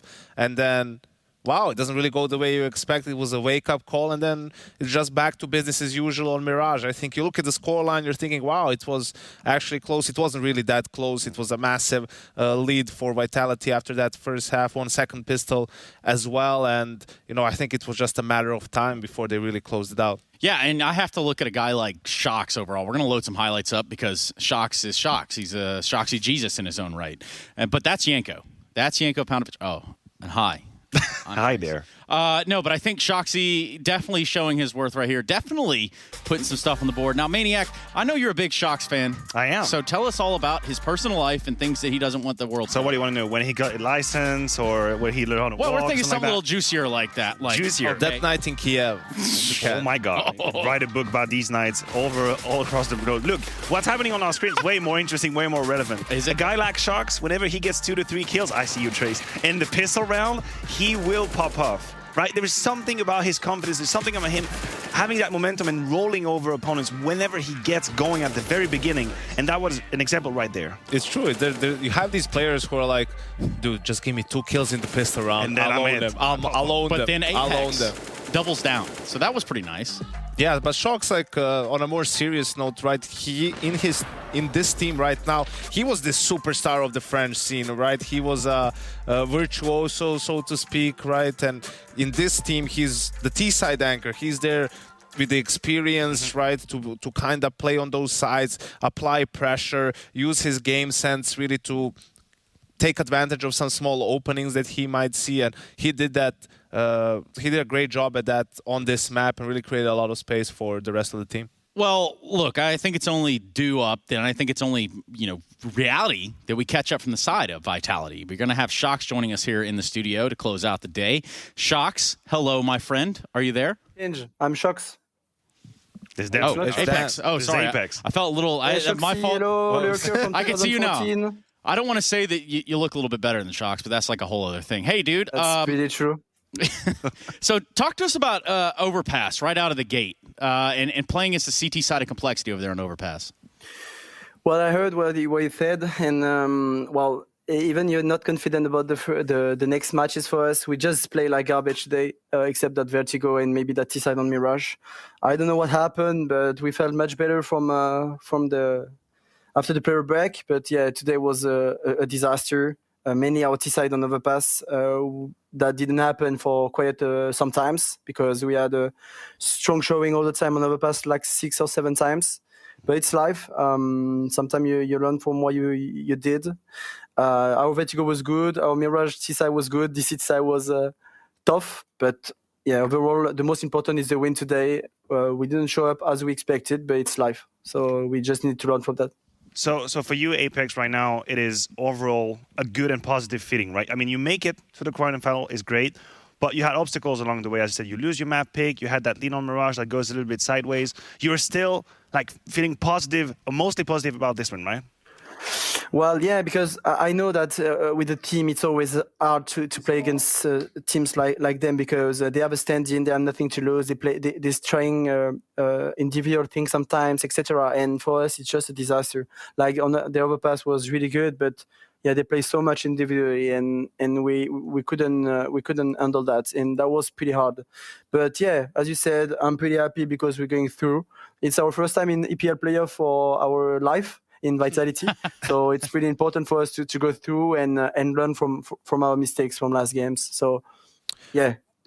Okay, so you're saying, you're playing against compLexity, they have a stand-in, more individualistic probably. Well, your next opponent is Gambit. There's probably very little individualistic about them. So let's say what do you feel like if you show up on a good day, right? If you're feeling as good as you guys did during the group stage, do you think you can maybe take them down? Yes, I'm not scared about them at all. They're playing good CS, but I mean, I'm not scared at all. I'm not scared at all. They're good. But yeah, it's fine. It's all good for us. If we play good CS, I swear we're gonna win. I have nothing else to say. Yeah, I guess we could leave it at that. You guys got anything else for the guy? That's fine. Oh. Yeah. Well, look, let's see how it goes. Maybe 16-5, 16-5 for them. Yeah, but if we're good, I just don't know why did you get out of your chair after that pistol round? What, you're not used to getting 4 kills anymore? I remember a time where that was really. like every other map. Not really. No, that was just funny in the team speak. And I just looked like a little bit like Zaiwu when he did this 1-on-4, 1-on-5 against Navi in final. Like, okay, I'm going away. Yeah, this game is too easy. But remember, from that round, I didn't kill anyone else. I was 19-9, and then I did 19-21. Good job, Apex. I think your highlight was better, Yeah, that's a I was like, that's not really. No. When it's a final of 1-on-4, 5th map, no, this one was shit. Hey, does that every day, man. Yeah, he actually has a pretty good knack for doing that. Hey, Shocks, just out of curiosity. Shocks. God, it's because I have Shocks on my computer right here because I was just looking, and my next question has to do with Shocks. Apex. Can you just say hi to him for Trace after this? He's not even there. He's home because we're only 3 at the bootcamp. No, I mean on TeamSpeak. Just tell him on TeamSpeak. Just say Trace says hi to you. I will do it after, no worries. Hey, so I really wanted to get in front of this now that all the wind's out of my sail. Who had the better hair, you now or Shocks in 2014 or 15? It's not the same, and this guy was like too fashion for me, so I think it's him, without a doubt. All right. He had like also blondie hairs, like he had some shit hair for forever. So love it, love the truth, and I hope he hears this. Anyway, hope so. I'm gonna not call you Shocks. I'm gonna say good night to you, Apex. Thank you for joining us. Thank you very much, guys. See you on Thursday for the winner interview. Okay. We like that. Bet. Thank you. Yeah, a little bit of confidence coming out of there. Apparently, so there's that whole thing. Always great to hear from Shocks. Either way, Vitality get it done, and damn sure wasn't Apex alone. Shocks had something to do with that, didn't he, Yanko? Yes, he did. But I just like the confidence because I had to check when was the last time they played Gambit. They actually played them at IEM Summer and they won. That series. So, I think he feels like they can match up well against them when they're playing some good CS. So, hey, there's another matchup to look forward to. That there is. There's also... But that's 2 days from now, Trace. What do we have tomorrow? We're not quite there yet. We do take a look at the brackets. I can tell you that. How about that? We got our other round of 12 on the other side of tomorrow. Is that what you Not the quarterfinals. Not the quarterfinals. Not to be confused with Fours and Ints and Fnatic Team Liquid. Because only 2 of those teams are going to be moving forward. So, I mean, just overall, let's look at where NIP and Vitality have positioned themselves now, right? So, NIP are going to face OG. OG had a great series or a great run within the groups. And then you look at Vitality, who have Gambit, who always seem to find a way. I mean, obviously, playing against Gambit, you're never going to be the favorite. I do agree with Yanko, and we echo Apex's sentiment. Their playstyle is a bit better for them. It's a bit more fitting. That's going to be a more structured game now. If you're NIP and you go up against OG, I think the door is wide open. It can happen, right? OG did show a great phase during the group stage. They went in, mastering that 5-0 lead, moving into the quarterfinals. But it's not like it's an opponent that's given us insurances that they're going to smack everyone. Absolutely not. Okay. There's a space. I think they played really good CS, but just the name itself and the players, they don't get that. Yeah, you don't get that feeling that they're really there yet, where they can just dominate a team like NIP. Yeah, which is something I guess we just have to keep our eyes on. Again, tomorrow matches consist of Fours and Ints and a little bit of Liquid Fnatic action. So that should all be coming around your way around the same exact time as today, actually. So if you set that alarm clock for yesterday or yesterday for today, you should set it for tomorrow as well. Don't say anything, Yanko. I'm over you. It's done. We're done here as well. So good night. Say it isn't so true. Goodbye to everyone. Sing us a song, Yanko. Sing us out. I can't sing. Yeah, that's fine. Broken bones and a bloodstained flag.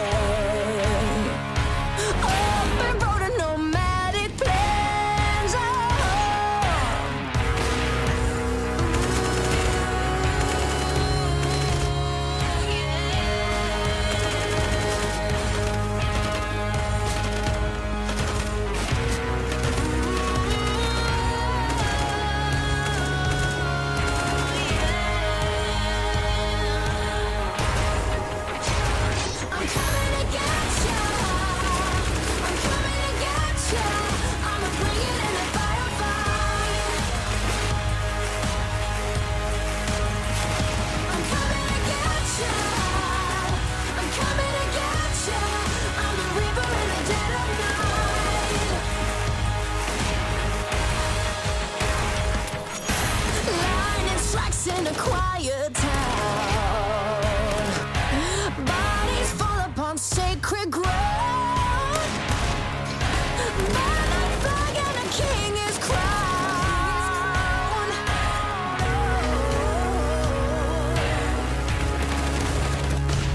Coming to get you.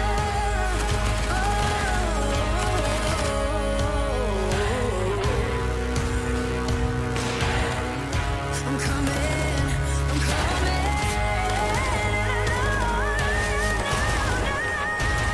I'm coming to get you. I'm coming to get you. I'ma bring it in the firefight. I'm coming to get you. I'm coming to get you. I'm the river in the daylight. Can you feel it? Can you feel it? Oh,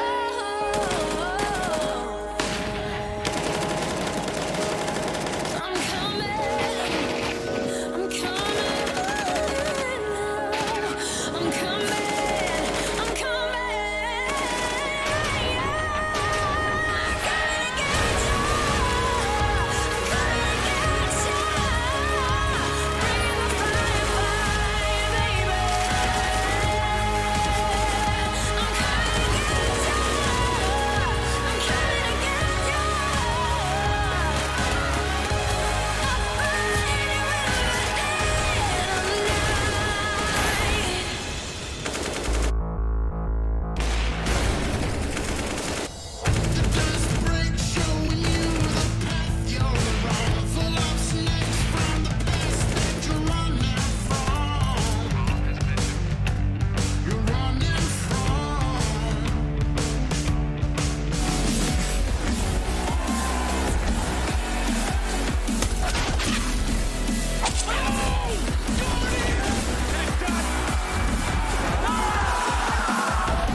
Yes, nice shot, my friend. Cheaters ruining your plays? I have eyes on the enemy.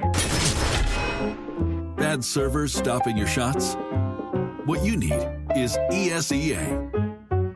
Advanced anti-cheat to stop cheaters. And the best servers around, all with 128 tick rate. ESEA, the best way to play CSGO. Choose nades, choose a smoke, choose a flashbang. Choose team badges to support your favourite CSGO team. Choose an ESEA Premium membership. Choose routes you know bring in wins. Choose pro video tips. Choose the fan club wars. Choose behind the scenes content. Choose good grades. Choose guns you know you can shoot right. Choose bingo. Choose the equipment you know is going to get your team the win thanks to heat maps. Choose the CSGO Hub Premium, the complete package to help you and your squad achieve all your CSGO goals.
yesterday, I was actually following that. That was just insane what Furia managed to do there. You know, you were thinking after that second map not being able to close out Ancient, NIP coming back, oh, now they're gonna get blown out, that was their chance, right? But no, they actually get the job done on Mirage in that third map decider. And yeah, you guys can see there's 4 teams still in the playoff hunt, 2 confirmed, and it's NIP and Furia for the last one. The tiebreaker situation in Group D is fairly simple. Gambit and Team Liquid have both locked in qualification, while Entropic and Team 1 are both confirmed to be out, meaning that the last spot is still up for grabs between Furia and NIP. For Furia, they have 2 ways that they can qualify. If they beat Team Liquid, they'll qualify in second place regardless of the result of NIP's match. However, if they lose to Team Liquid, then they would need Gambit and Team 1 to both win in order to qualify. If NIP want to qualify, they're going to need a little bit of help from the other matches. If they beat Gambit and Furia loses, then they'll qualify. If they lose, they would then need Furia and Entropic to lose in order to qualify. Let's talk a little bit about yesterday's game against Furia, because that really made the group, I think, awkward for everyone. You guys beat them, probably a pretty easier job today. Don't need to rely on your own success as much. You're pretty much through. But now you've got to go against Gambit. So Furia, I don't know. You tell me. I want to hear it from the horse's mouth. What went wrong? I think a lot of things went wrong. Individually, I had a really bad third map, and yeah, I'm pretty disappointed with that. But it's CS. We have a new game today, so you can't really drag it with you. Other than that, I think our execution was pretty bad. Could have closed out Nuke. We had a 13-7 lead. And in general, we kind of struggled even to get the Ancient, which was our own map pick. So yeah, of course, not satisfied at all. I think you touched it really well. We knew it was like not a kind of a must win, to be honest. Like Gambit is a really good team. And yeah, being able to beat them after losing to Furia is harder, right? A lot harder. So yeah, just disappointed, but we haven't given up. We know it's still sort of in our hands, right? And yeah, just want to give everything today. We go to Ancient first, Yanko. So Device, yeah, I bet so too, Trace. I think Device was spot on that we're going to see the same maps unless Gambit decides for the sake of them to switch it up a little bit. Maybe they want to get more practice on a map like Overpass, which has been great for them, but they haven't been picking it as much. They decide to go for Inferno, which was the map they won convincingly last 2 times against NIP. That's 2/3?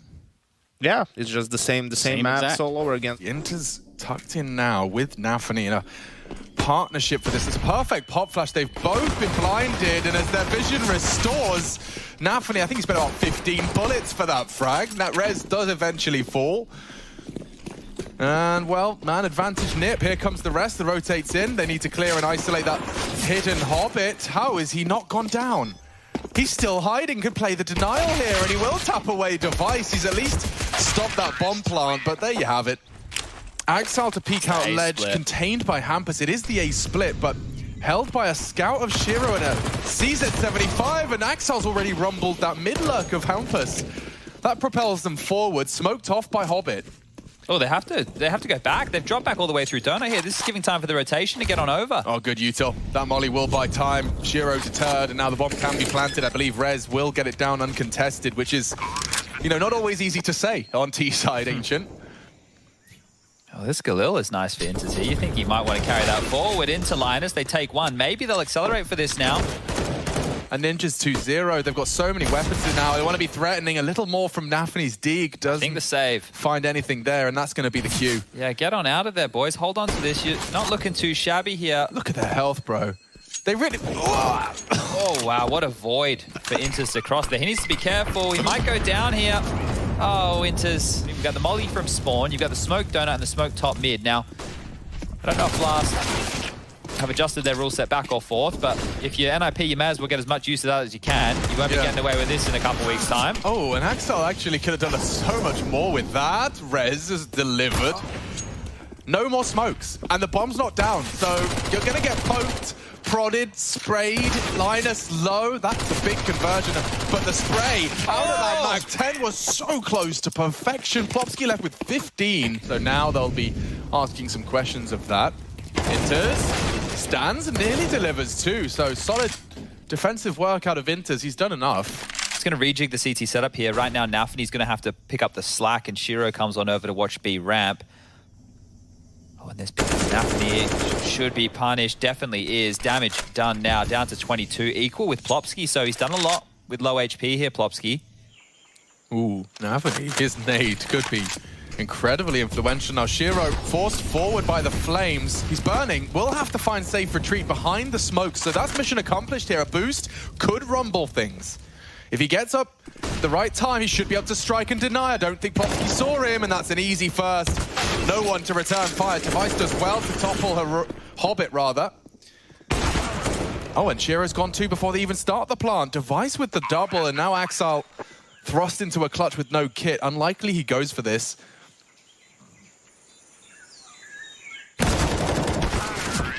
And that's the wrap-up. Solid from NIP. And I mean, this is what we'll be seeing a lot of. But they're still going to have a smoke or two to smoke off cave or maybe the top of the ramp, right? In that situation, when it's late round, once you've done your default, once you've listened to all that utility, nice find there from Hobbit, it makes that execute much more viable.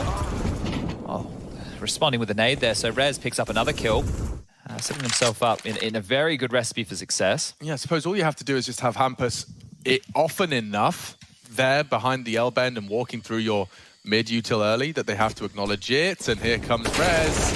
Oh, around the corner for both of them. That could not have looked any better. Axel, however, with that AK, very good for 2. And he's handed Shiro something a little manageable here, Chad, dare I say.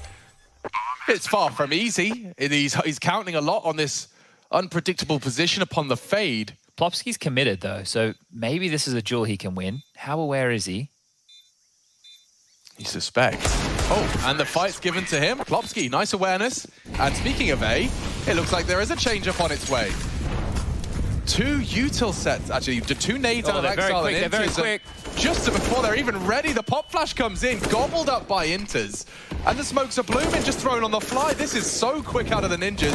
Caught with a smoke in his hand, trying to obscure the view. Hobbit, oh, and Hobbit gets another one as well. Barely seeing any of the 3 he takes down. And Axel will add another one to that list, just around the edge of the smoke. Poor Linus. Quick reaction out of him at the bare minimum, but cost him a dink. And yeah, Axel will collect. Well handled by Gambit. That looks so promising, Jim. It's not a bad call here either. Different setup out of Gambit. Shiro starting at B and has to deliver. There's the first. Well, just before the smoke was there, Linus has done well to get onto the site here. How is he okay? The smoke cave is enabling a plant really early into the piece. And now bomb down. Okay, Nip, what have you got for us? It's not going to be easy. Chance to discuss the details of it. They have to push for this back long control. Push through the smoke, push that triangle and boost it up. Nafany is good for the first. Rez, this is hyper-aggressive stuff with the Galil. He does need a second. He hyper-commits. And now just Device up against the entire Gambit squad. Bomb ticking very favorably for him. They're hunting kind of wildly, but there's going to be the bodyguard of that Shiro AWP, and they are holding it in front of his nose. There he is, number 2 found, and not a single ninja left. Spread out, fan out across the map and look for some headshots. Rez is tasked with finding one. He's found a lot of space here. Sure if you're oh, well, yep, he was spotted. Axel confirms my suspicions. Well, NIP have walked up this B lane position. Axel's already kind of dismantled anything that was coming towards his site. So may as well try somewhere else. A little test of Inter's defense here, and wow, crouched in. Well handled from Device, the only AK in play. Another off angle, here you go. You just had to deal with Inters, now come deal with Nafany's. And that retrieval of cost Hampus's life. No hope for the ninjas here. Shiro passed. Already deals with Device. The Deagle's promising, but there's the trade. You see Nafany just backing up his teammate. Keeps it solid, keeps it safe. So, see, the double mollies is what Gambit are doing here to slow down this mid-crawl, and Hobbit's committed. He's going to need some help. Shiro, with that smoke's going to be fading in a second, so he's going to be able to contribute. Oh, rare to see Hobbit with an opportunity like this. Look at that, unchecked. And even trades. God damn, we're going to lose some more bodies here, I think. Smoke down on that donut cross. Yeah, I guess Nafany can play spoiler here. Hold on to Cave, let them up through B long and retake his unit, but Device is coming and Nafany's ready. The AUG is closed, and the AUG, 2 rounds in a row. Well, 2 rounds in a row, Device gets that exact kill. Yeah. Okay. okay, someone dies and we're running into a site and I'm going to be better for all of these fights with a rifle, he would change. Into the heavy B presence they've got through the red smoke. That's so much presence. And Device has caught Hobbit. Knife out. What? Look at the space he's taking and heads he's taking round. But essentially over. Axel flanked and Device has done it all for the boys. He was just really quite quick on that. Well, this is NIP about to get 7 rounds on what is one of our most CT-sided maps in the pool. So this is looking great for the Ninjas here. They have definitely come to play today. Into scrambling for his life, gets a couple of consolation frags. Has picked up an AWP, would love to be able to hold on to this, but against the clock here. Pressure from both sides. T-spawn is the real issue, and the missed shot Linus will secure. A heavy mid setup, which will be immediately sending, more players to B. That's a great catch from Shiro, considering he was solo on the site initially. Well, Axel's element of surprise could be interesting here. I wonder if he's going to catch it. Yeah, a ninja like that. Oh, when Axel gets 2, they couldn't commit. Powerful position from Axel. Now for the clutch. The 2 best players from the Ninjas in pajamas saddle up. Delivering 1. Rez, very low HP, opts for a fresh mag from the fresh gun. Needs a clean headshot. He wants a chance into this one, leaving Device up against 3 members of Gambit. He's looked the wrong way, not anticipating the crawl from Shiro here. From that temple position, the footsteps only confirm his vision further, and this is the end of the potential. Call it 4, and they can thank Axel for that one, I think. Here we go again, back out mid, the extinguish Hampus. Oh, he's in the smoke. Axel's ready for this. He's heard that, and the bullets, they can't just land. Hobbit will mop him up. During all of this, the A bomb site is open. I feel if Axel got that kill, maybe they would have accelerated a little bit faster. Yeah, he'll have heard that, though. You can see his util implies the same, and the rotate's on its way. The entire Gambit squad are alert to this. You better get the bomb down now.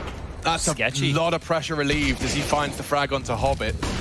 But still no plan. klopski's got too many angles to be concerned about. Front donut putting bullets into him. The smoke's not going to protect him. It's far from bulletproof. And Rez, well, you might be wishing he is, because he's got 3 people hunting and breathing down the back of his neck. And too many men to clear. Call it 5-4 Gambit. This is the perfect setup right now. Look at this, bullets through the smoke. They've locked those doors out. You've got Inces close by who can assist with this one. He can even drop another smoke on that door position. So they're able to lock NIP out. And this is one of the things, as a CT, if you can establish this level of control, if you can clear out the lane, if you can keep the doors smoked, where's that second smoke, Inces? And that is an absolute steamer. Any more? Any more from the Res Deeg. He knows there's one in Cubby. Came to be contending with as well, and Shiro's having no issues whatsoever. I think he wants his ult back. Yeah, give that one back, please. Pressure through mid now. Inters is going to be smoked off, so he's safe and sound and doesn't really have to be too concerned. And out they come with the A main at the same time. Nafany, Shiro called upon. It's Axel that says no. Solid denial from Gambit, and it's only Rez that's given them any cause for concern. 10 seconds, Chad, and the bomb is locked out. They're not even going to be able to get their hands on it. Oh, dear. Well, what's he going to do? Go down, I suppose. Yeah, it's now really just starting to be question marks around. This might be the go. Well, talking of info, Chad, Axel's already pushed A halls almost entirely. Nothing to report. 3 CTs to receive here, and a high flash should be timed well to at least re-aggress, but look at Plopski, a real opportunity to strike, and he's taken the AWPer out of the equation. Equips himself with Shiro's old flame. Yeah, and Rez is the one that's housekeeping this. Has he not considered it? He hasn't, and it's resulted in his death. Smokes, kits, the whole shebang. Plopski's missed his chance, and Device asked to clutch with only a Mag 10. It's a killer plant too. They what's can he just supposed sit it, right? to do? Yeah, I mean, he could try and hit the perfect wallbang. He's going to have to push through this. Bullets are on, they're off the mark, and that's 8. Gambit steal it away from under the nose. 1xBet aren't convinced. Hampus had a mare in mid, and now he's contending with some bouncy Glocks. That's too much for him. Very wide and aggressive from Hampus.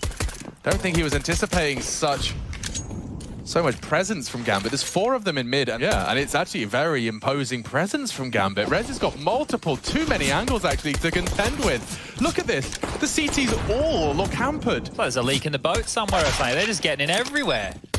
Ouch. This one's not going to be, well, actually, let me try again. This one is done. Yeah. The only avenue back into the site being Donut. Yeah, they just stranded them. I know it looks a little bit like a safety ring, the odds are definitely favoring NIP to get through, right? But maybe not even through a win, right? Yeah. Just through the fact that Furia might not. That would spoil the immersion. I would never. Okay.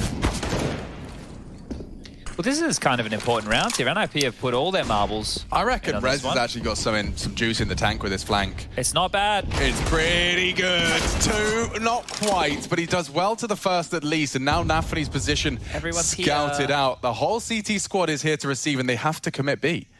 Where is that? They have to commit. Where are they going? plopsky wants info, and I guess that confirms it. Bomb spotted. Oh, but the frags are still coming through. Gambit held at bay. 10 seconds. And now that scout, if you could, deny, and they will. They've opted to go for Deagles and chunked on down immediately. Hobbit won't be re-peaking that anytime soon. Down to 32 points of health, and this one has not started fantastically. A smoke here to divide the B lane. That'll allow plopsky to help fight middle if he wants. Nafany. Gambit have made this one an actual interesting conversation. Ouch. Some stray bullets have left Nafany.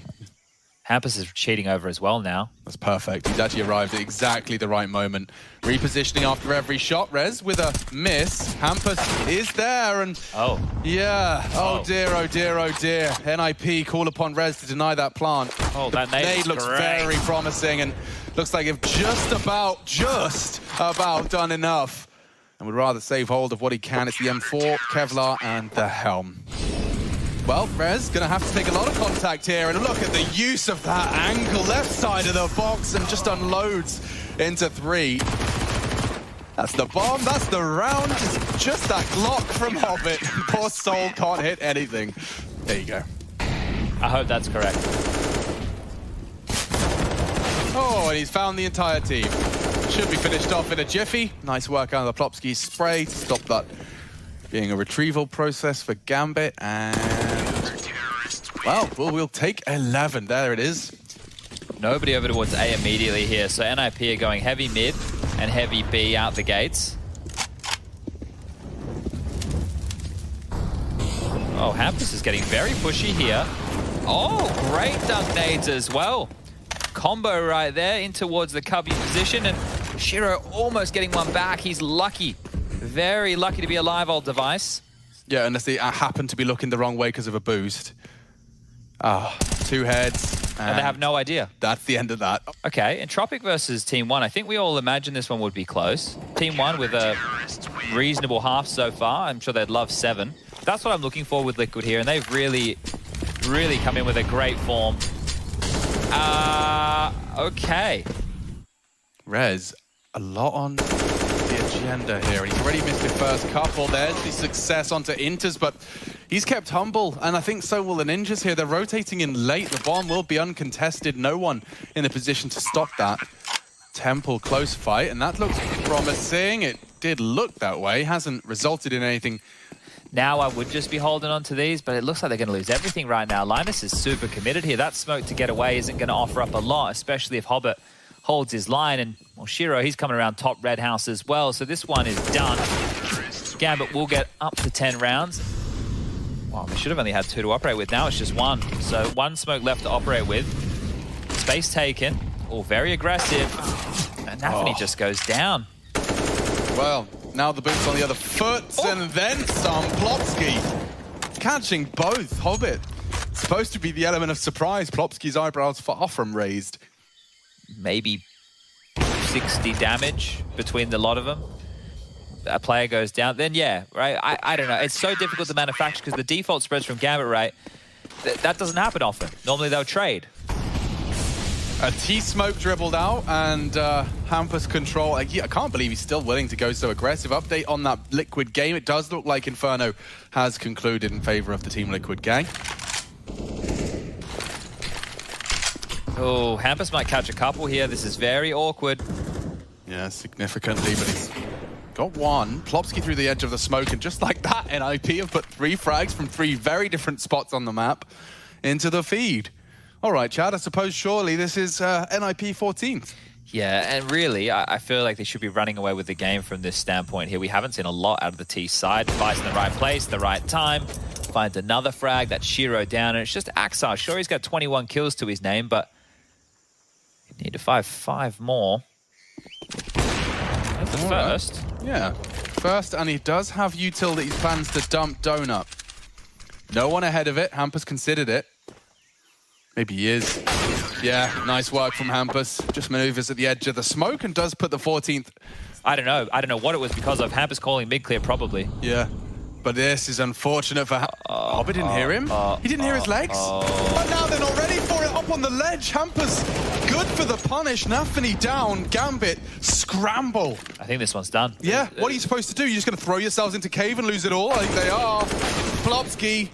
Shiro does trade him after the first. No way. Look at the boost. It's perfect. It's absolutely perfect. Oh, there is a way. No, it collapses. And Intus gets out of the flames with 5 HP to spare. It all falls apart. There is a way. So hold on to your hats and hold on to your orcs. You better make some value out of that. Device has delivered.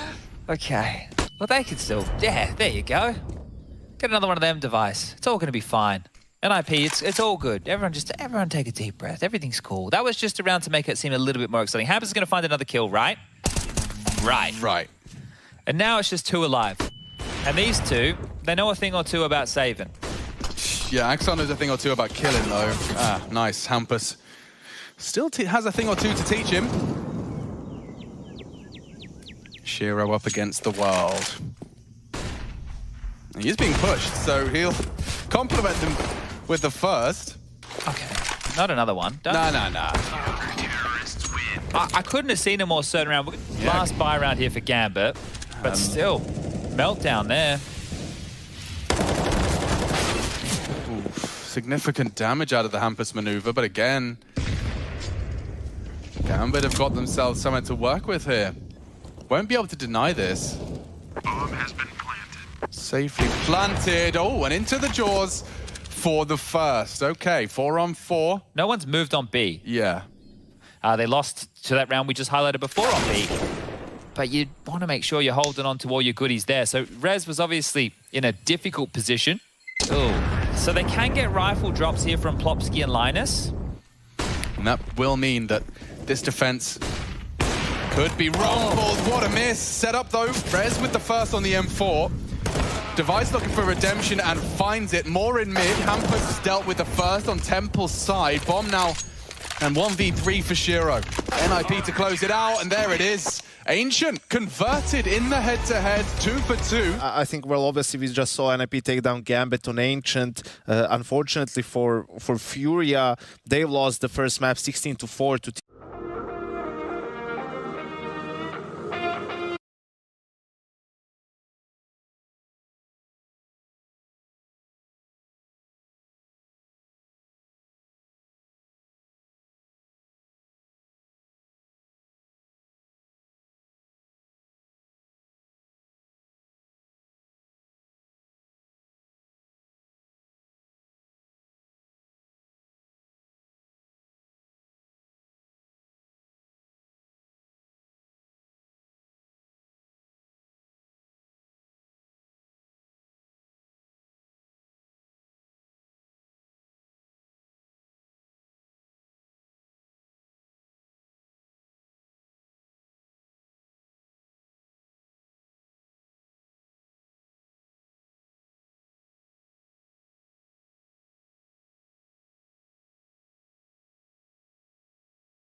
scenario here. Doesn't want to hang around for any of that crazy business. Deep nade is good. Bowling there. Shiro and Axel chipped. You can see the theory behind that and the timing of that nade after the deep banana smoke is up. The chances are people are on the other side of it. Hasn't fallen back immediately. And actually, if he goes for the clear here, it is just against Axile. And he converts. Big find. Huge kill. I mean, that's it. That's going to force them all into the stacked up A side. This is the bonus SMGs. And yeah, they're finding impact. Linus is there to support him. You'd think that Incendiary would do enough. It'll at least stop the swing for territory. So Linus maintains long, and 3 members left of Gambit. 30 seconds, and a real opportunity he's gonna miss there. Linus peppering from the short side. 1 apps. They're building a good image of where the 3 are coming from. Gambit, they're running out of options. Oh, he didn't extinguish the molly, Hampus. Oh, that could have actually gotten really out of control. Hampus was the only one with a rifle that had HP, right? Plopsky was low towards B. Axel is locked in on logs, but will they assume it's clear? They do. Linus lucky to have gone away from that one, and they are sticking around. Vulnerable now. Nice reposition out of Axel, but it does still result in his demise. Just these P250s and Tech 9s, and I think the threat mostly subsides now. Rez contending with 2. Oh. Well, this is it, right? That's the start you were looking for. That's it. NIP do currently seize control of the reins. Having to dump all his nades there. Flash, molly, smoke, all used. And aggressive apartments again. Hobbit is coming. Yeah, they're actually pressuring 2 parts of the map at the same time. They're walking apps, they're knocking on half wall, and aggressive AWPing from Device. He's lost Hampus immediately, and they don't get much more info out of that. Good spray from Nafany. Doesn't finish any of the targets. There's still 3 members of NIP that were contesting B. I think Device is called for backup now. Rez starting to maneuver over there. There's no nades left for NIP. There's no bodies left for NIP. Before I can even talk about nades, they go for an info play, and Nafany sits them down, says good night. He's close. He's also about to be smoked off. Oh, very nice. Finds from Rez. And Inter's caught on the walkthrough as well. Device being flanked. Oh, Device. That was the one shot he had to hit. Is he ready for this? No, he's not. Hobbit, despite the low HP, punishes. And now Rez has got to pull up his socks and jog on over to the A site. He'll go for a clear on Hobbit's position here. Oh, bloody hell, Hobbit. You think he could have just taken all of the Astralis mental goodies he had, right, and said, hey, this is why we were good at Inferno. Let's just do this. I suppose it's not that easy. Oh, that's nice. The bait and switch there. Fires off an AWP shot. Axel tries to punish on the bolt. And Plopsky's there. Ooh, he's got a little whiff of the Nafany crawl. Yeah, and as it fades, he's through long. There's more where that came from. Inter's tracked nicely. Hampus knows there's more where that came from. And Shiro's still sticking around on the fade. The reposition is another for Hampus. Nafany, though. Yeah, his adventure's been cut short. This is nearly spotless. It's only Hobbit. A return to form for the Ninjas into this, our 6th. Close. These are the type of rounds you have to be converting because it can spiral, it can get out of control. You don't get many opportunities like this. And it is a very passive stance on the B bomb site right now. Excuse me, Plopsky's up there with the M4. All it takes is a couple of crispy shots. So far, so good for the Ninjas. Axel has hit that boosted up player. Linus to survive and buy time. Shiro trying to push and put pressure onto that AWP, but it's gone awry. And that's lovely. Check that out on the B stream if you want to find out how that one ends. Shiro just saved all his money up for this. He just bought a nice shiny new toy and has gone and dropped it. Yeah, he's broken the gyro blades on his new drone. Oh, hello. What a treat for Nafany. So he's was ahead, past tense, courtesy of the Hampus spray. Good damage from Hobbit. He keeps them on notice. And if they want to go back to Plopsky's B, they do put a lot of responsibility on the shoulders of this man. There's his lurk smoke, and that's actually... Oh, woof. That was the bomb on T-stairs as well. Hampus. Quite the resurgence from him after a quiet Ancient. 11 already with some aggressive CT maneuvers, and this round no exception. It's a save. But like right now, Gambit, imagine this. Live in this fantasy world with me for a second. They take a timeout. He's just having a ponder there, old Nappany, isn't he? Yeah, very animated. And Hampus hasn't really clearly had enough.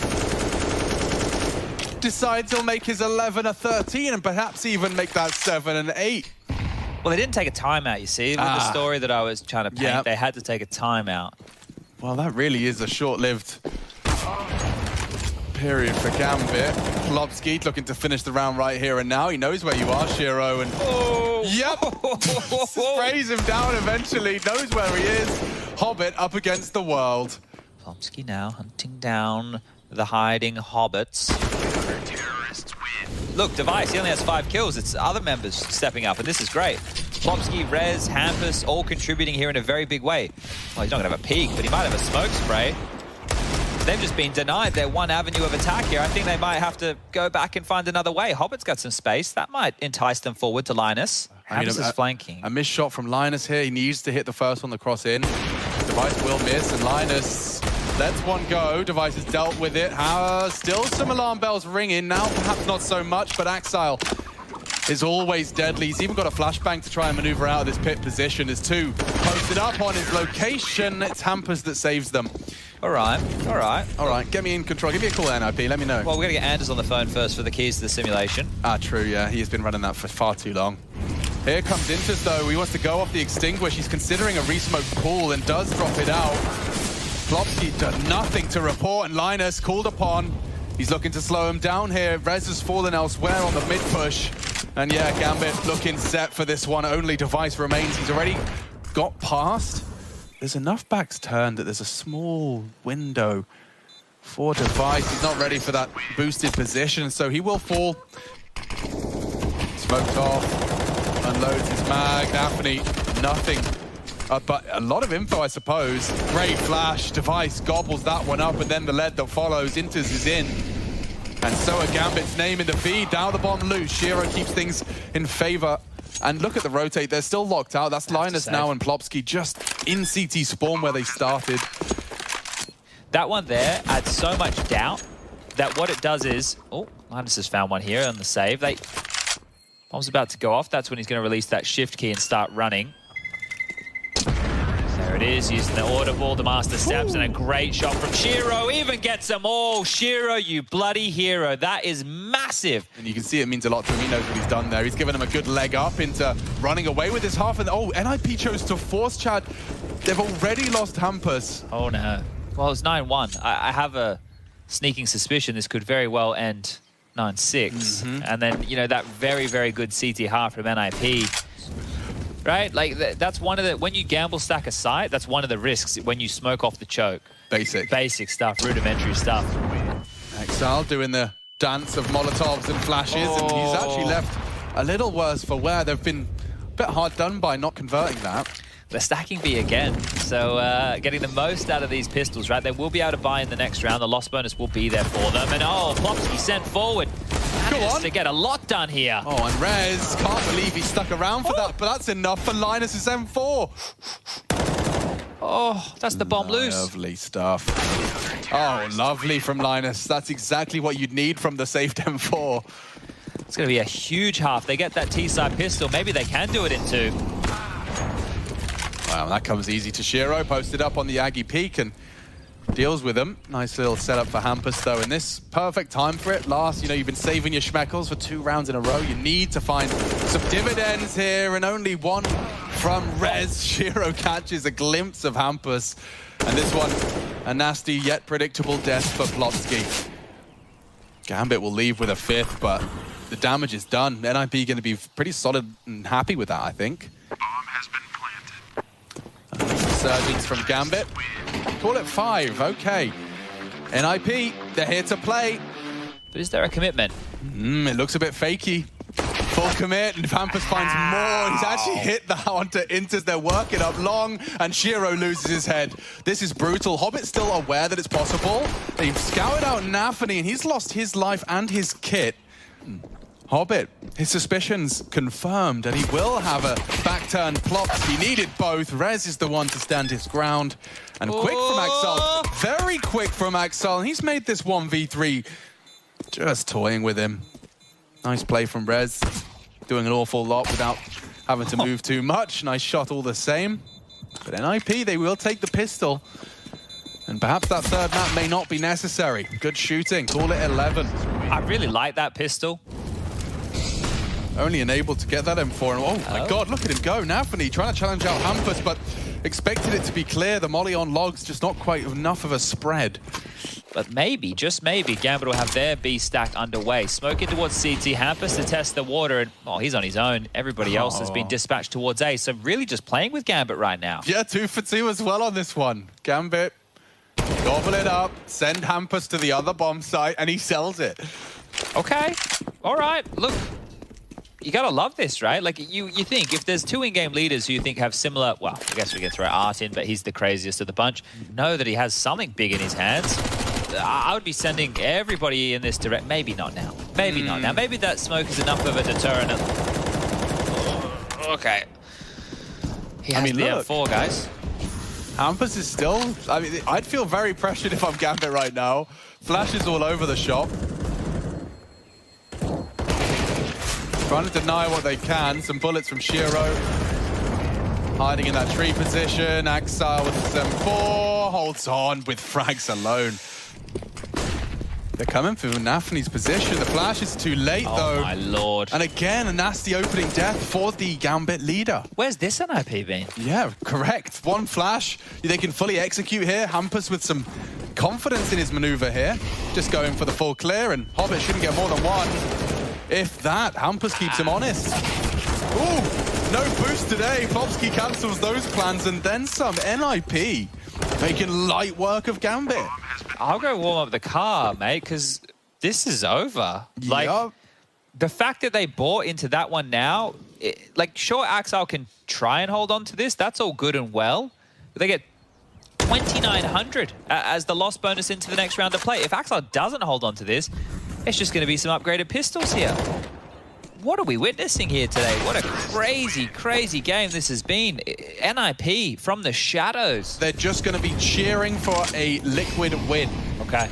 If you're an NIP fan, you want Liquid to be taking the W here, and Nafany this time has found a frag and continues to push the issue. Light pistols, no issues really for the Ninjas. This is going to be 14, Chad. They are low. But jumping block solves all their problems. And then Furia with Gary. Break their hearts again. Like, not only did they break them yesterday, it's like not only did they straight up said, like, look, I'm sorry, it's not you, it's me. Yeah, Linus. Hello. Yeah, that's a lot of damage, isn't it? Pepper's away. Oh, he's tactile. I can't believe they're hanging They'll around. hear this. Dude, they'll hear this. Yeah. Rez is going to know. Yeah. When do you see Nafany AWPing? You know, sometimes, but... Oh, the panic button's been hit here in a ways. Flopsky is burning, does extinguish, and that's a great start for the Gambit CT setup. Shiro's AWP connects, Nafany's AWP connects, so they are well aware of this double AWP setup, and in fact the whole setup. Now, sniffing under the nose right here, should be finished off on the top row. Hobbit will get it done. Molotov serves 2 purposes, and you can see actually, just as I say that, it looks like C-Stream update, Entropic good for the win. 2-0. Oh, okay, Nafany again, good for it on this B defensive AWP. I think they should... Oh, Shiro's got a kill. Shiro had a kill there. Rez, great shot. Getting interesting now. Very interesting. There was 3 players over towards B for a moment there of Gambit. Intis doesn't know whether to stay or whether to go. He's floating in spawn. He should have the element of surprise for at least 2, and look at this! Oh my lord! Axile nearly wins the round in 1 spray of his magazine. That's nuts. Look what he's done to them. NIP just had to find 1 man. It was a 4v1 on the site. Axile takes 3 with him. Holy. And now Linus asked to clutch. He's lost his teammates. It looks like he could lose this round. Does strike into the first. They're grouped up on short, and this reposition is everything. They're crouching in on him. Next target found. He's not looking the right way. Oh, Linus! Lovely Linus saving the Ninjas. Anything Axile can do, I can do better. The multi-kill clutch. Ouch. That one's going to sting. And this push is going to hurt a lot too. Yeah, Linus just looked away. Okay, he saved them. And with a death on Hobbit, it leaves Nafanish quaking in his boots. Shiro's going to be smoked off here. He can't contribute at all. He can just try and close the gap as fast as he can. They are looking to isolate. Nafani is above the Molotov, but Hampus good for the frag. Shiro pushing through. This is very aggressive. If they just find him, the round is theirs, but Shiro causing a problem. Hampus deals with it. That's the game. Yeah, you'd think so. I mean, Inters is coming in a little late. The hard work is done. Hampus leading from the top of the scoreboard tonight. 1 HP. Have picked up the impossible. They've done the impossible. Take down Gambit. That's the rebuttal from a slip-up on the banana skin up against Fury just yesterday. And now all eyes are on that next broadcast, Chad. All eyes. A very dominant performance from NIP, definitely a completely different performance than what we saw so far in the group, also compared to their previous encounters with Gambit. And for me, the name of the game really is just those great starts. I don't think I've ever seen Gambit across 4 different halves have a really slow start. It was 5-0 and 5-1 on Ancient. Here it was 9-1 in the first half, and then, I mean, the second half ended 6-1, really. That was all the rounds that NIP needed, so they just couldn't really put any sort of a buffer, couldn't create any room for some of the mistakes, and so on, and just NIP snowballed both maps. Hello, I'm good. Yeah, got a little stressful yesterday, did it, Threat? Yeah, yesterday's match was one of the worst coach experience I've had in my career. It was really stressful. Not only the importance of the match, also they're playing with a coach, and on top of that, it's also Furia. They're really stressful to play against. But we had a long chat. We sort of realized, okay, this is way below our level. We should not play this bad.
It's definitely the first time, and all. Well, I think it's not so much closing out the games in a sense of it's not like they have a big lead and then the other team comes back and they can't close it out. Like the games are just neck and neck, right? They're close along the way. I think the problem is they're losing some rounds where they have usually big advantages. They're losing too many anti-equals. They're getting force bought after winning pistol, or they just straight up can't win pistol and they let the other team convert. And in these close games, that's all it takes. A couple of mistakes here and there. I mean, they lost the game to NIP, losing a 1v4 to Rez. In the first half, they lost 3 rounds to Pistols as well. So that's just, it's a 19-16 game. You could have won it 16-10 if it weren't for that. But as we go into the veto here, there weren't going to be too many surprises, really. The perma-bans are out for Team 1. They just go back to Mirage, where they've looked the best so far in this group. I think Liquid expected that. Liquid going for Inferno. And Elige has been looking fantastic so far, though. He's found nothing and locked out a short. The smokes are up and the bodies are dropped. Kit on the site, so they'll go for a good go. Grim goes down, and Liquid are running out of players here. Team 1 with a flawless pistol. XNS looking clean as well. And yeah, this could get interesting. Now, I mean, yeah, you will watch Malbs throughout this game. If this is your first Malbs showing, just wait. Tune in and catch as one man does his utmost to keep his team competitive, even in the face of large disadvantage. I've been enjoying the games. I've been enjoying the success. Of course, that loss against Gambit gonna haunt them. That will too. Naf, a single shot out of his scout. He's kept very honest. Elige so paranoid about short, and this force buy could not look any less threatening. Yeah, just a save right now. Team Liquid wanting to hold on to their investment here. Now, in the sense of, it's just going to be them getting that voodoo out of the server, right? Yeah. Because it really has felt agonizing here. Pasadena are going to hunt for a little bit more. Tier 2 nipping at the heels of Tier 1. There is often this phase where you start looking quote-unquote competitive. We won't have to play Billy Ray Cyrus. Don't break my heart, my achy breaky heart. I just don't think it'd understand. I couldn't believe that Hannah Montana's father was so successful. I think that's what the whole Wrecking Ball video was for. It's how she got out of her contract. Well, who was the guy who she did on the bit of grinding on the stage? Grind her crotch on a Wrecking Ball. Yeah, well, but fair play to her. Each to their own, I guess. And I'll tell you what, her live acoustic version of Jolene. 3-0 for the scoreline. Which is so brave considering it's Naf and Elige, their sharpest soldiers. Here they come. Straight in. Naf does deal with the first. That's PRT snapped. And caught jumping. Another XNS doesn't get his boots on the ground, and Elige just dismisses them. But that makes you vulnerable to a Fallen Orb. The flashes better be good. Fallen to be tested here. Stewie called upon. Smokes are up. Smokes on the map. There is a lot up for now. And as they crawl dry into his Orb, he laughs it off. Takes the first. The flash deployed. Grim's actually just hiding in that sandwich smoke. Oh, they have an idea. Bullets. Heard that. You will have heard that. PRT, just one bullet. Yeah, there it is. Can't finish off the job, though. And poor Pesadeo. I don't think you've got it saved just yet. Oh, and with his knife out, he's actually gotten a chance away. And he will punish Naf. Perhaps the save is becoming a little more realistic here. T-sided AWPing. Look, I don't want to do it. Keep Grim still has his vision. He hears the scope, and reaction from Liquid is on its way. Good damage. That was the bomb, though. PRT didn't quite finish his meal, and now Maluki's getting swung on. He's got multiple targets. No hope for him. Elige, nice reactions as well. Yeah, Liquid looking very well drilled here. They're getting their information efficiently. Naf is willing and brave to throw some bullets down into the B apartments. He hasn't found any contact, and they are slinking through the underpass for a late mid clear. So this is giving time for Elige to do one or two things. That's one of the two. Too easy. PRT doesn't even get his boots back on the ground. Fallen's off. Oh, nearly a second. That's got to be the cancel call, and, well, you can't cancel when your whole team's gone. Oh, I love that there from Liquid, right? They left the Elige just to be comboed in mid, and they actually allowed the AWPer to rotate back over towards Kitchen. He's going to try and take the space here. Now, I recommended you guys yesterday if you wanted to watch the Liquid comp video. I hope you did. You would have learnt a lot. Stewie doing quite a lot of organizational type tendencies in these mid rounds. Organizational? How would you define that? Like, so for example, there's one of the rounds, right, where they're going up mid to hit A, and Stewie's calling the timing on the utility and where he wants people to throw what pieces of utility. Now, obviously, we all are aware of the back and forth of in-game leadership between Fallen and Stewie, and I think like one of the things is with Fallen, maybe he's just calling the flow of the game, right? Now, I'm speculating here, but when you hear Stewie doing some of that micromanaging stuff, that's going to happen regardless on a map, right? The in-game leader, if he's the AWPer and he's posted up in window, he's not organizing the B defense. Yes. That's up to the B defenders, right? A quick boost, 3 players lean B early, and they actually go walking for info. This could be the end of PRT. This is a hard clear, though. He's looking around at the floor. Oh, still gets his headshots. A second delivered. Great reactions out of PRT. And, well, the B defense probably a little shaky now. They've got the bomb in Palace, though, so PRT's going to go on a one-man mission. Oh, Stewie's not going to clear here. Top mid-box. Passes there. Should be set up for a frag here. Right in the back of the head. Stewie's not going to... Look, okay, almost timing in Counter-Strike being the cruelest of mistresses, and now it will just be this 2-on-4 situation. PRT still over towards B. Fallen's actually considering it. Oh, he's got him. Fallen. Is he going to come back? He might have another look. Now they're distracting him. Yeah, they're throwing the nades. Everyone's staring at Palace. PRT to book him here. And that should be the end of it. And it is. Grim coming around from T. Spawn bomb to be planted. Just about 15 seconds left as the clock is extended. Oh, was he spotted? I think so, yeah. The bullet signifies that. The AK as part of the heist. Could have been a nice piece of treasure, but he'll get pinned on down, and there it is. 5-4, Team 1. Keep it competitive. It's a hard one for Pesadeo, and just as he's caught out, Fallen collects an easy one. Mid is completely clear. Like, it's just Grim on the site, and they're playing retake for this one. Yeah, so a lot of space for them to get into that site. See if Team 1 can find that impactful double they desire. Smokes are up, and Grim going to be scouted out on that CT box towards that ticket position. Sandwich is there. They do need to get the bomb across the sight line, and there isn't a smoke for it. That's so, it.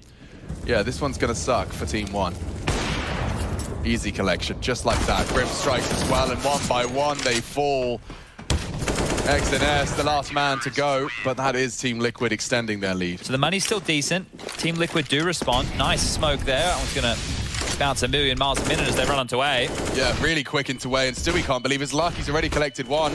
So blind, these CT flashes. Fallen has just caught the whole team blind, and it enables Grim for 3. He's done very well with that, and the rest falls into place nicely. That's a shutdown. Educated risk in a lot of these scenarios. Now, Pesadeo on his own mid jaunts once more. The B bomb site looking like they want to test Naf again here, and that's a good opening. That's an avenue of attack right now. Yeah, that changes things. Naf's isolated. If he doesn't do anything with his life here, he's been blinded off, swung on, and oh wow, Naf quick to the return. Should for be the enough. Second, yeah, he's taken Malbs with him as well. The planet would be great, PRT. You're playing with fire on these jiggles. Oh, damn, what? Snappy out of Grim. Very quick, and old PRT's got his AK, but he's got no ground to cover. The whole squad's looking for him. Grim's on the site, fallen in the window, and the AWP shot has gone awry. As it fades, he's sprayed, and yeah, it's 8 already for Liquid. It does look a lot like they're going to do an A fake and then try and take room B. Pesadeo isn't committed with the bomb. Here's the fake. Yeah, well, it's pulled Fallen out of kitchen. Mission accomplished. If you get a frag, it's only going to sell it further. PRT through the smoke, trying to time it on the reload. You know, Stewie's there, but Elige, the bodyguard, delivers. And now, open for business is the B side. Naf from short, a bit late to the angle, but we'll confirm there's action B. Team 1, a man disadvantage, but you've got the site mount. Very likely to find impact. Fallen's hit a very quick one.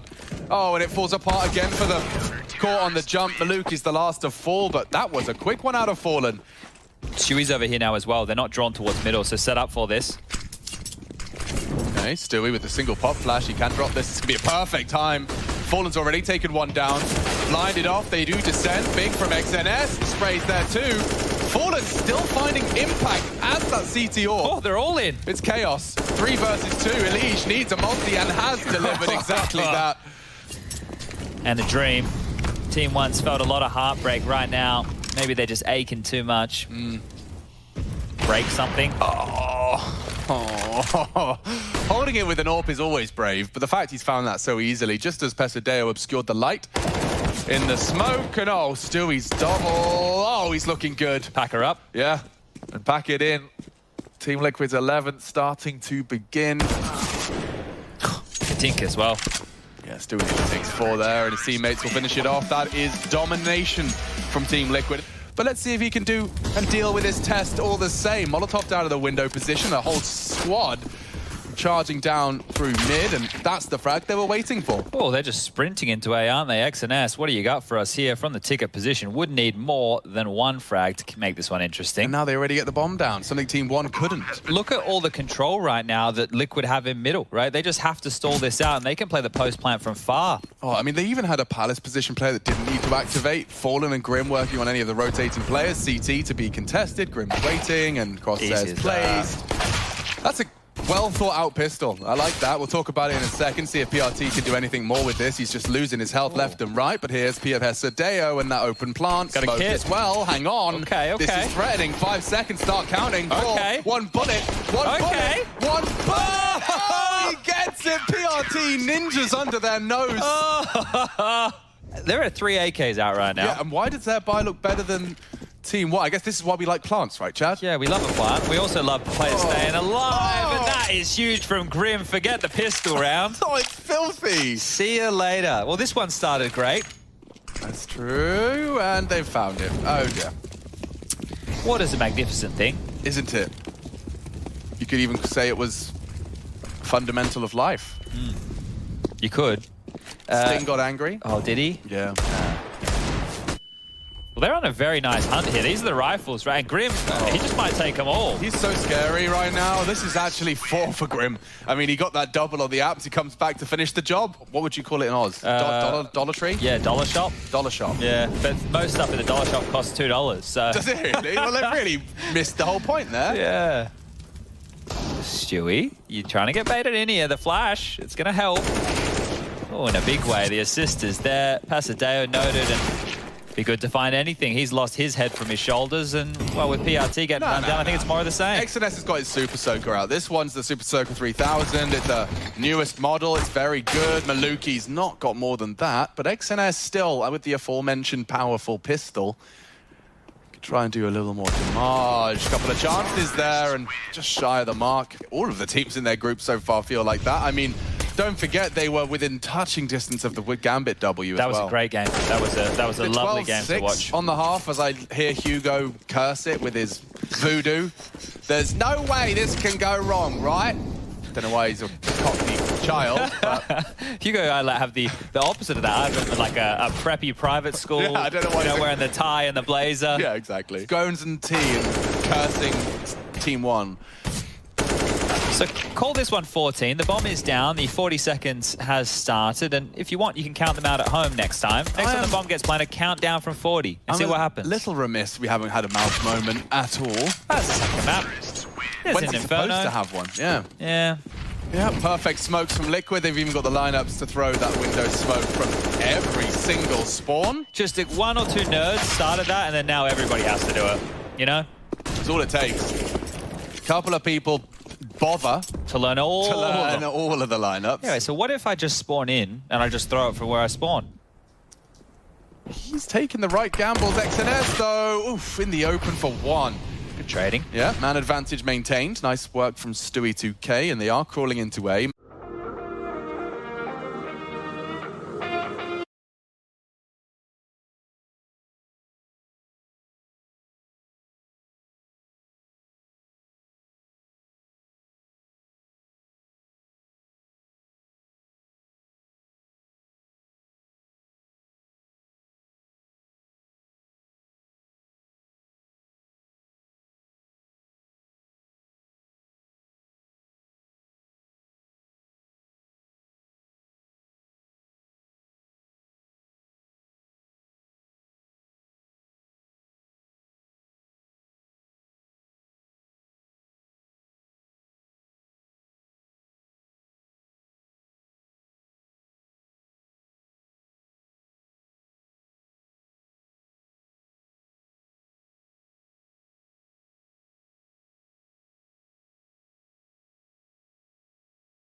PRT and Malbs now finding some headshots. Stewie eliminated.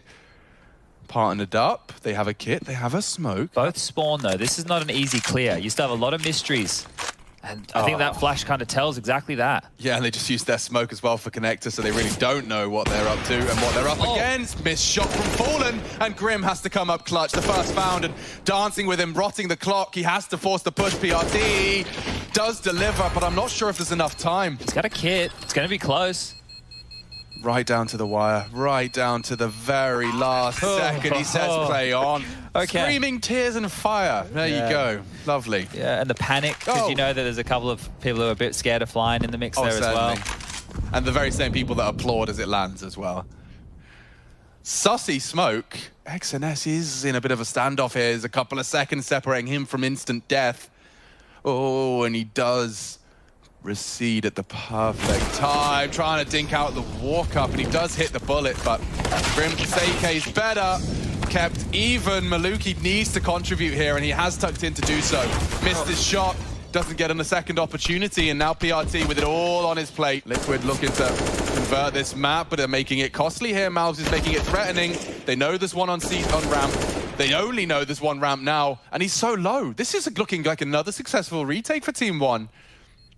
The plant is not for Grim, so just count to 3. 1, 2, 3. And there's a locked in. If we see another go down the way it has, double digits. Yeah, I'll keep the seed in my pocket until then. Maluki on to Stewie, and now Liquid crunch into the A site. They've got so much room here. Turns the flash nicely. That's aggressive from Pesadeo. He hasn't finished his first, but Maluki only good for the one. Elige is such a threat. And XNS with the FAMAS trying to destabilize, but they clear him nicely. Yeah, out of the smoke, quick and to the head. Okay. They do 2v3. still have their kit smoke combo. Fallen. Is that Fallen? Yeah, hiding in the smoke. Hiding in plain sight for another. The impact from the leader just to finish the job here. Stops it before they trip over their shoelaces. And the T-side closeout is secured. 16-8 the final score. Liquid take Team 1's pick. It looked just too easy for Team Liquid. It did. They were in full control of this game from start to finish, really. After that first half, Team 1 just managing to win one gun round. They had a 3-0 start thanks to winning the pistol round. And after that, Liquid just started shutting them down. I think, obviously, it's difficult for a team like Team 1 after you play Mirage a couple of times and have close games. Like, you're using all the plays in your playbook, really. So once Liquid has that and has enough material to study and can prepare and set up a game plan for their CT side, you're gonna have to start improvising, and that's where you're starting to run into some problem. Yeah, that's step one. Malbs looking to find an opening head and has swung on and now down. Rotate coming in, now set up for success here, but they do well to find and keep him honest. The retake util is out, but the Glocks can hold him at bay. You just need to see some damage. PRT has dropped his smoke, so it's not going to be directly on the bomb this time. He's down, so is the kit. XNS low. Grim just keeps pushing, does not let them catch a breath, does not relent. 3 from Grim's pistol. Team 1, they're really just searching for a map win, just to show that they can be competitive against the best here in this group. No, that's not the way to kick off the round. Damage is good. The kill, however, better for NAF. And with the 4v5 disadvantage, XNS is going to trade it up. That's an AK now, and he has a lot of his HP. He even has head armor with that one. That's very nice. Oh, and they stacked B. This could be a force by conversion for Team 1 if they hit their shots. Here comes Team Liquid. Starting to hit the site, and they're starting to fall apart. The Deeks have connected. Shots hit. Consider that one just a save from NAF, and he's got 60 seconds as he tries to scarper away. 3 players now reside on A. Malbs and XNS over towards that arch. So a couple of bullets to tag Grim up on his way out the door. They're still playing mid crossfire here. XNS and Malbs are still, well, were kind of committed.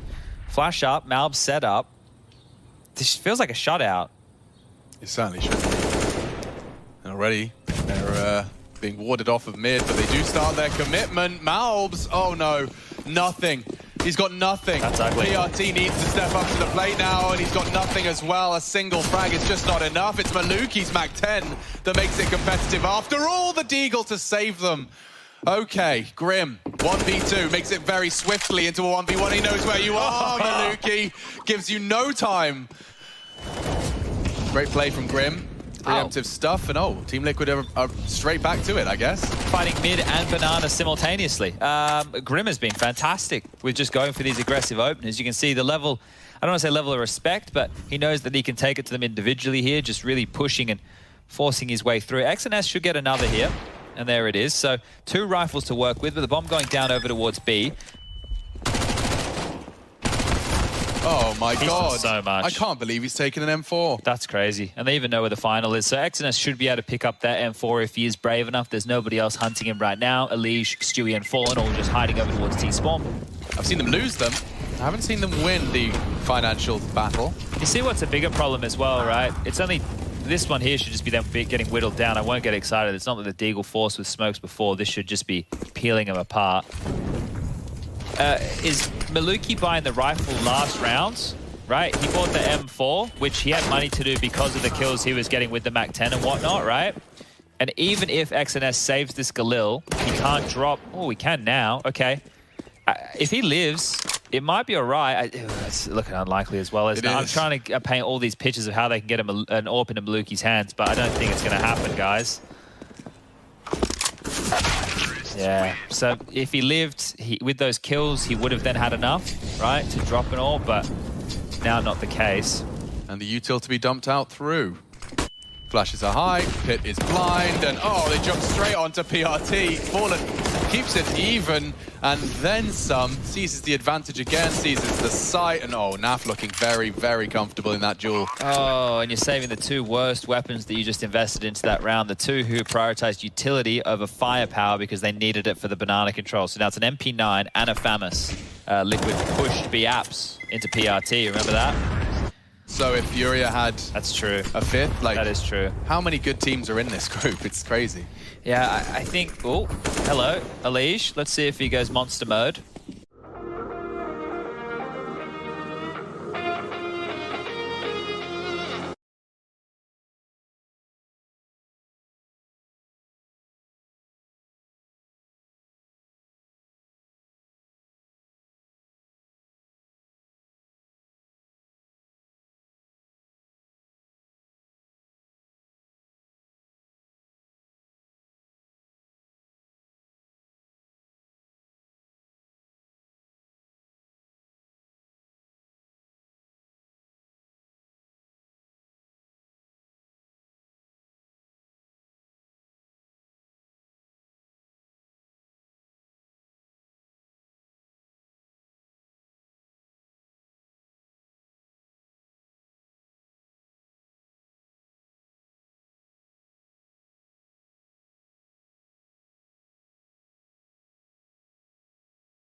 the other day.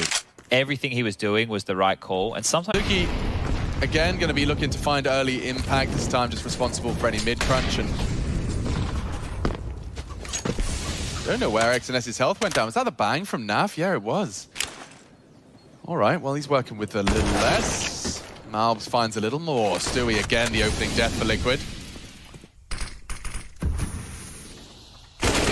Oh my god. Oh, he's taken Luki out and there's no return. He actually peeks out nearly, taking PRT down as well. But that's 2 players identified on A. They know there is an isolated defense on B as it stands. You know, if it gets a little sensitive, that incendiary could... They have to push through. By time, Pesadeo delivers. Kept at bay by the flame. That leaves them with just 15 seconds to play their game. Grim across to the pool, suppressing CT flashes, set up for success. Fallen asked to go clutch and stray bullets through the smoke. He just doesn't have time for this. Safe. He has to get out. The safe avenue is Banana, and I don't know how he'll work that out within time. I think he has. Oh, after time as well. That one is really going to sting. And Alicia's been getting away with this time after time. He's done it again. XNS doesn't get a chance to breathe or blink before Elijah's swung out for another. This time, Aluki keeps it competitive. Things are looking okay right now, and that poor Molly is about to make things very hot for Maluki. They may have heard that as well. So right now, I'm not sure who has the informational advantage. Yeah, it's a tough one, actually, to call and to separate. Maluki dropping his incendiary as they look to take off. They just stalled again. That's 7 seconds. You can't run through that. More where that came from as well. A little nade to soften him up, delay him further. 20 seconds as they charge on in. PRT from the graveyard position has to play for his life here. He needs to find value and has. Fallen's down and locked out as predicted. Silent into the apps, courtesy of Fallen's head. They're not going to lose one of these, are they? Nah. Nothing to be concerned about. One Deagle bullet has connected into Maluki, but that should be about it. I like this angle. Yeah, I mean, he should have a vantage point onto this site player. It's just so much for Grim to worry about. Oh, even Pit maybe on that bike. Yeah. Oh, it's hard shots to hit. Grim can't convert. And that only confirms their suspicions now that it is going to be that A site take. One for Liquid. Stewie's found it out of their balcony position. They'll take it. It's something. They have to take it. They didn't get anything else. So 7-5. Late to the punch, doesn't even pull the trigger. Grim's element of surprise is enough to net them the opener. And here comes the Stewie project up long. It's got a Liege alongside, and a lovely gap in the smoke for them to start their crawl. Pasadeo does fall off of the line as well. And Grim punished for his jiggled peaks, trying to maintain control and info. This could be a big swing for Pasadeo. It could be. They've crawled through. He'll have to suspect it when he calls it clear off the flash. Oh, they know where he is now. Yeah. Oh! Stewie knocks his head off. And now they can pincer into the site. This is that 2-man setup. Let's see if it's worth its weight. 2 around here. The graveyard push is coming in and still good for it. XNS and PRT deliver. Liquid weren't expecting to. No tangent around here. Not to be confused with in Tangerine.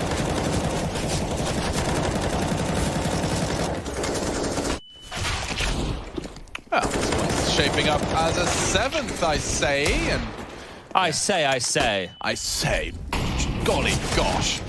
A jolly good show out of the Team 1 boys.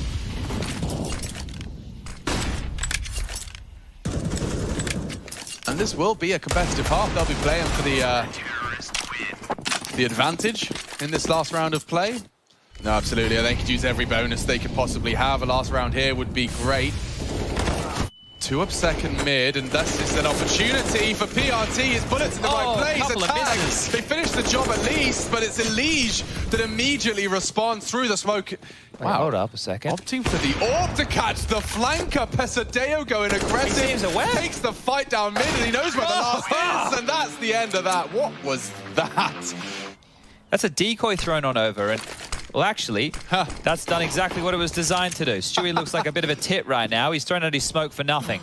Yeah, I mean, this is going to be a weird one, because they're going to fight to defend Banana without any of the control up B. Yeah, okay, Maluki loudly getting the info. 4 mid, he screams, he decrees, and now they'll execute into the wide open. But rotated back as well. It's kooky as hell. Look at all the flashes for this retake right now. They have 4 flashes in total. Fake flash CT backs away from the counter flash. So many flashes, still stands to deliver mouths with 3 in quick succession on the Glock. Chew him up, spit him out. This one's done. Oh, well, I enjoyed that for sure. And I have to give Maluki's sacrificial leap extra bonus points for what it led to. Oh, I cannot believe the decoys paid off that badly, right? Yeah, 2 for 2 on finding and booking Stewie 2K. The spray actually finishes the job. But that was his smoke. They baited it out with an incendiary. And that's all they wanted. Yeah, Malms continuing to hit some shots, and with the smoke denying Elige's got nothing to really say about this, and they're actually slinking away. Maluki walked into B as the contact was felt on A. Caught out on the flank. No, the CTs don't go pushing early, so there really is no risk here. I would kind of be happy with this if I was Team Liquid, because you're not going to lose everything now. Gonna crawl apps. I think they're gonna go for a full-on hunt here. This is actually very promising for Team 1. If they can seize as much of a lead as possible here, and by taking all these weapons away, if they're allowed to, it looks like Naf causing some problems for them. Fallen has been brought down very low, finished off, so no scout for him. Naf maintains Pasadeo, though. His, and yeah, Pasadeo coming in from the apps will take it all away. Wow, that works out wonderfully. No complaints from Team 1 there. Well, Team 1 should be set here for their 10th round. This is looking great. Now we are getting back to regular programming with Close But No Cigar, Heartbreak and all that jazz as we're into B. It wouldn't be a Team 1 game, Chad, without viable opportunities to win. They've got to have a couple of those and then have their heart broken by just a saved Deagle. Oh man, USPs, what's happening? Hold on, hold firm. Malv has been dinked. 2 of them within the 1-shot radius of Fallen's USP and Naf's scout. So yeah, Maluki, you really have to save the day here, and another one bites the dust. He's so alone. Come on now. Holding on, guys. Waiting for the backup to arrive, and here comes the cavalry. Maluki needs to save Team 1 from utter embarrassment. I think they're all right. They're definitely all right. Okay. They're all good. With the wild USP.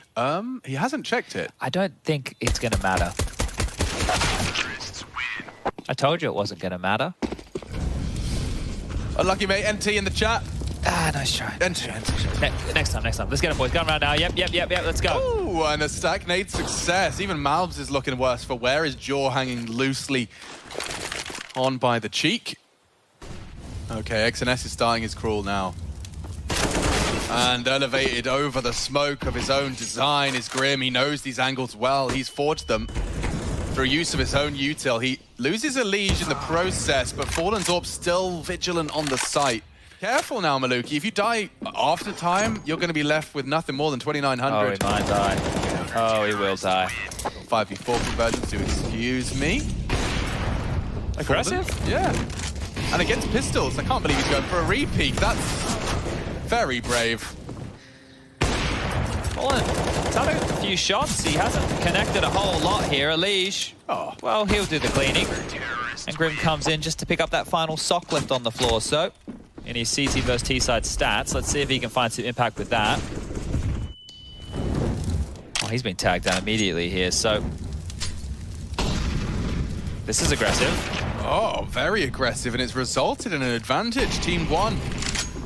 Given that opener, Stewie responsible for this top banana info. Now the flash will come over from Naf. I'd expect Maluki to respect it, and has. Good info play, right? They needed some space there. Oh my god, these double nades. That's cool. Stewie and Naf, I think they're quite in sync here with releasing these bad boys. Not skipping a beat. Not at all, and they want more. Another re-aggression. They've done this twice now. They've still got a smoke. Oh, that's brilliant. And Elige and Grim on the other side of the map is a partnership of its own. Aggressive in the boiler, both recede. It's very familiar territory for these boys. AK-47 and 4 adversaries. This is first on XNS, and they will be forced to drop the smoke. Still that 2-pronged pit setup. Now starting to take their chances. Will they be ready for Grim? The answer is a resounding yes. Stewie's push is caught, 2v2. Perhaps Pesadeo and Maluki have got more to say. They do need to find Grim now, and working on it as best they can. Bomb into the site. Maluki, with 5 seconds to spare, is being wrapped, and now all onto one man. Pesadeo up against 2. Loudly stampeding in, and Grim just doesn't really seem to miss. His time to kill is right up there. Double from Grim's pit hold. If Grim hears that pinfall, he might throw a bullet or two. Hasn't done so. And Elige actually choosing to drop off and respect that smoke. Stewie with a full banana push to confirm that it is the A all in. Just that lurker found. Grim blocking them as they try to leap out. It works fine, it works wonderfully. Him and Elige, no issues whatsoever. Pesadeo's Deeg, short-lived success, does put a couple of players on the rebuy, but 12 now locked in. He's loved these. He's not getting a lot with his moves, though, is he? No, he likes his Aggie move, and Maluki might challenge him out. Oh, and he does. He's really not getting anything for his aggressive plays. And that's the response out of Stewie. A quick wrist breaker onto the Pesadeo jump. Catches them as they progress through the half wall. Oh, he won't get there in time. So this might be a retake on B or a save call, because here they come. Smoked off. You've got nothing you can do. He's waiting to boost up Naf, and I feel it's going to be predicted here. Yeah, it's certainly going to be pre-aimed, you'd expect. Down goes Nafly. The rest surely going to want to save this one. Grim and Elige, it's just not worth it. Pushing down, trying to fight second mid. That util on the jump up. Look how low they are already. And they're just going with it. Wow. XNS is taking a lot of liberties here, and he's going to get cleared. Back turn, Fallen. That's a big frag to find. High impact frag to post. I think they want anything to do with that arch side. Turning their attention again towards B.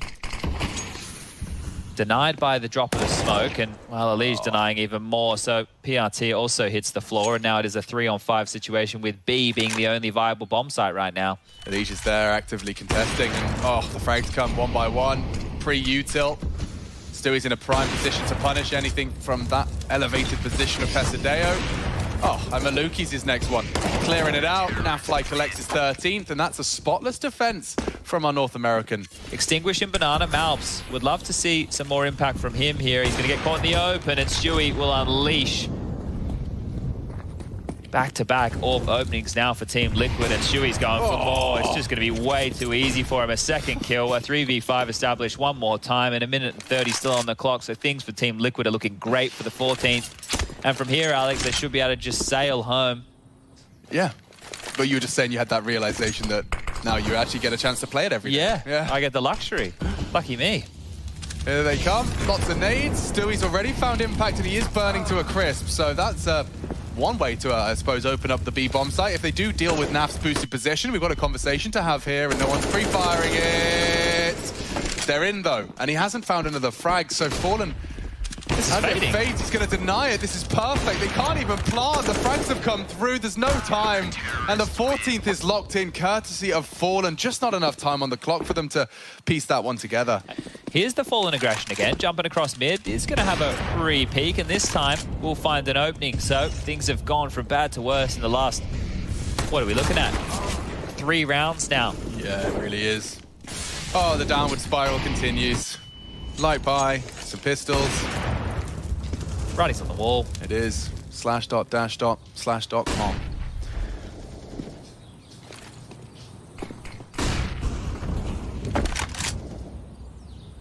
So Team 1 are going to essentially be leaving Pro League without a single win so far. Yes, they play Entropic tomorrow. So unless Entropic win today, but what's the call? Malbs tasked with Banana one more time. Car Molly cops a big chunk of damage again, so softened up to 82. Exchanging nades this time round. We'll hold Stewie at bay, but he gets a tag through the wall. Still util available as well. They could be smoked off at 30 seconds if Stewie drops it now. Naf has a molly too. Oh, they're in trouble. They're in deep doo-doo. Stewie, peeks out to collect. More frags for him. That's a lockdown. First 2 in the feeder Liquid, and the rest falling into place. It's quick. It's efficient. It's Team Liquid securing a spot in the playoffs. Thanks to that good start, Liquid just got the job done in terms of how many rounds you need in the first half very early on. We saw actually, some of those rounds were a little bit close. That's why as soon as Team 1 managed to grab 2 rounds in a row, it forced Liquid on an eco. Their economy wasn't doing too great, so they were able to mount a comeback. But just the T sides for Team 1 have been, pretty poor in this series. They only won 2 gun rounds really across both maps. Luckily, they won both pistols on the T side, but yeah, they just couldn't get anything done against Liquid on the T side. I think I'm a little nervous just coming back to Europe because the North American scene there, it's a little tougher to play. And coming back into EU, we have to transition back into the European style and play a little more together, play a little more honest, less bad habits. But overall, pretty excited. I think our schedule right now is tough just because we're going to have to be living in Europe in order to, become the best team in the world. We're going to have to play here a lot more. You basically just have to live in Europe right now to play top level CS. I feel like back in North America, it's more so of like a downtime, keeping your skill up, keeping your mechanics up, and, kind of keep the good habits. And then once you come back to Europe, you're always starting a little behind because all these teams are still playing. They're still trying to improve. They're boot camping. So I don't know how our future schedule will look like, but we'll see. We lost our games, we played against NIP. We lead on dust 2, I think. We can easily, but we made huge mistakes on these games. And against Liquid, we lead 2 maps. And it's we lost our games. Now we don't have pressure. We will play against Gambit. We still have chances. We need to win 2 our games. We will play in our game. That's all. Entropy gonna do some damage for sure, and Liquid, I don't know, they're doing some shuffles maybe, I don't know. In my opinion, Entropy and NAP is the hardest opponent. I think the map was going to be the same the last time they met. Gambit here, vertical pick, most likely. Yeah, they're 100%, and they lost it 1 time this year, the map. It's insane. They lost it 1 time to Heroic in a series where they beat them as well. So it's just the consistency from Gambit on Vertigo is absolutely incredible at the moment. And we see Entropy going for that Dust 2 pick. Is the map they beat them on the last time they met. Mirage is the decider, no surprises there. So they're probably thinking, since they didn't want to change the veto, that they've learned something from that game, that they've seen, that they know of a way where they can actually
and still being in the pool. We are maneuvering into an all-in B. You can have a smoke for the doors, flash through.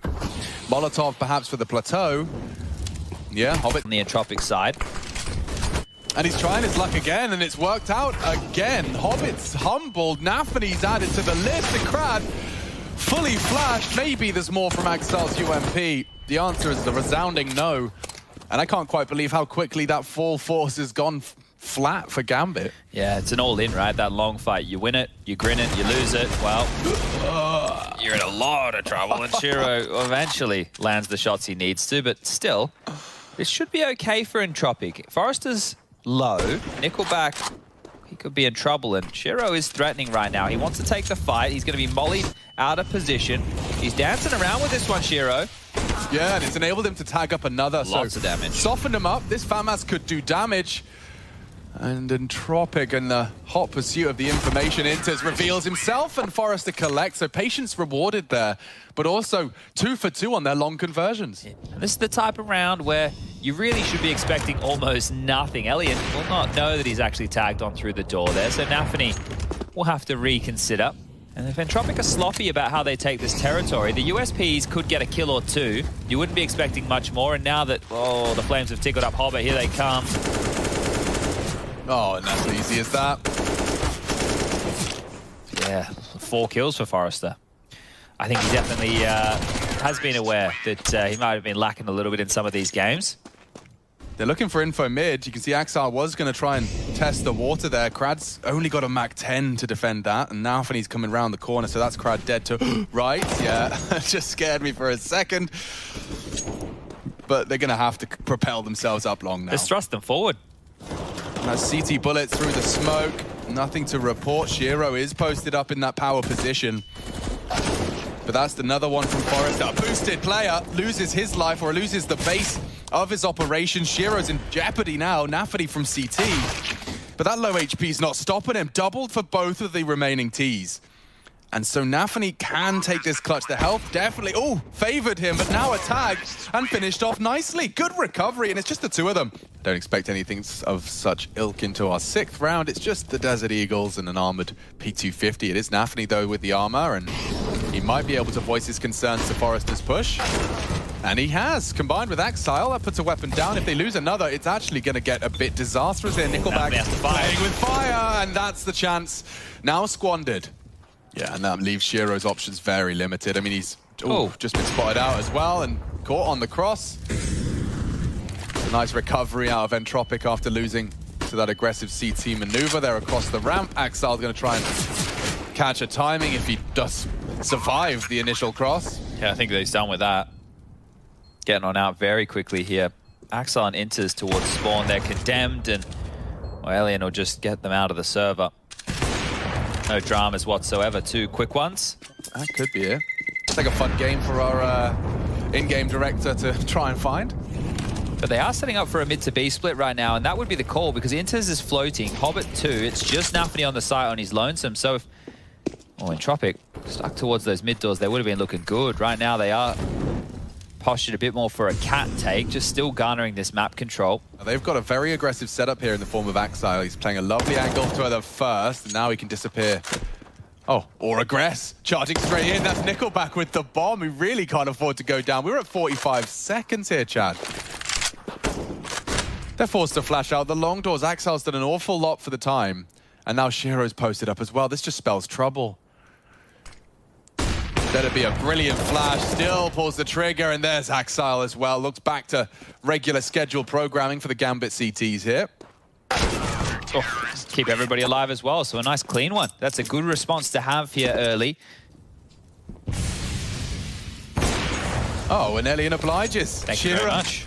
Can't believe his luck. He's taken down one of the most prominent figures of his opponent. No more Elian influence this time. Inters yet to frag, will be locking down platform, and they're working their way out mid door straight into Nafany, unloading with the AUG. He's going to find the first, gets away the nade, destined for damage on the second. Yeah, falling apart now, isn't it, for Entropic? Just one by one, they're falling. And Inters has dealt with the lurk out smokes. So, yeah, it leaves Forrester and Nickelback.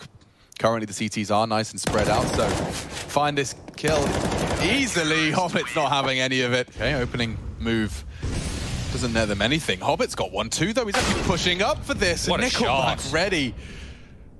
Raring to go. Forrester, despite the shadow, does best Nafany. And things shaping up nicely. Nickelback has been finished off by Shiro's up through that door. The bomb does need to be retrieved. It's not necessarily a rush. Will Inters continue to push the limits of this B hold? If he goes down to Crad, they can charge into a mid to B here. He's aware. Something's on the other side. Oh, and that's the one. Surely Crad accelerates. Yeah, knife out. He knows. And and Elian's posted up to hold the rotate. So we will just see more saves out of now that they are losing the sights. Straight out the blue bin, and oh my lordy lord, he's showing no signs of slowing. That's the fight he's been waiting for, and again he profits. Finding the opener, sure, Shiro got the frag, but he's not committed up the site that he'd need a boost. Hobbit should be having this one dead to rights, and he does. Eliminates Crad. And the CTs are still here to receive you. They're not falling for any of your silly reindeer games. Oh, Elian saw something then, it felt like. He certainly did. Fired off a shot. There's two of them playing close to the smoke. These pot shots aren't far off, but standing their ground. What a flash. Still, the vision's there for Hobbit, and again, an impactful double. That whole battle from Forrester out long, yeah, okay. It is a close doors smoke, right? So with it in play, oh, we're out long again. Hold your horses. Oh, Nickelback straight through, and there's more around the smoke. Hobbit should have him, does have him, and another one from Hobbit. And Elian, very, very brave. Nafany, he's 2 for 2 on that boosted position. He's been getting some freebies from it. Oh, they're going to test Inters over towards B again. Nafany would love to get across this smoke, and well, he will now. As you're worrying about sight and your crosshairs on that part of the clear, he plans to strike. And he even catches the mantle up. Powerful stuff. Forrester's patience is rewarded onto the first of Nafany, but yeah, Enter's angle has already proved too much for Crad to handle. He's still isolated, old Inters here. Yeah, he is, but you'd have to have a magnificent first bullet, and Inters deals with it. Nafany should be very careful right now because there's one player on the other side of the doors, there's 2 towards lower dark, and there's 2 top middle. If he was to pick, he might have all 5 peering in his direction. Yeah, this time he lets them in the doors. It's the cross here where he starts to strike, and when unarmored, those legs are more than enough. And now they're going back towards B, and this is where Shiro's waiting. So his AWP trained on upper dark. Yeah, he doesn't miss these either. Deals with the Alien Scout. And one by one they fall. Looks like Gambit have certainly started to heat up on this defense. And Shiro just not hesitating at all to collect those final frags. It's 3 in total from him. Here comes Forrester. Will he find more impact? He's charging and finding another, not 2. Damn, Forrester. That is impressive. Axel surely going to be punished for that. They're hunting for you. Shiro will deal with another. Ready for the aggressive hold of long. They contest and they leave with the man advantage.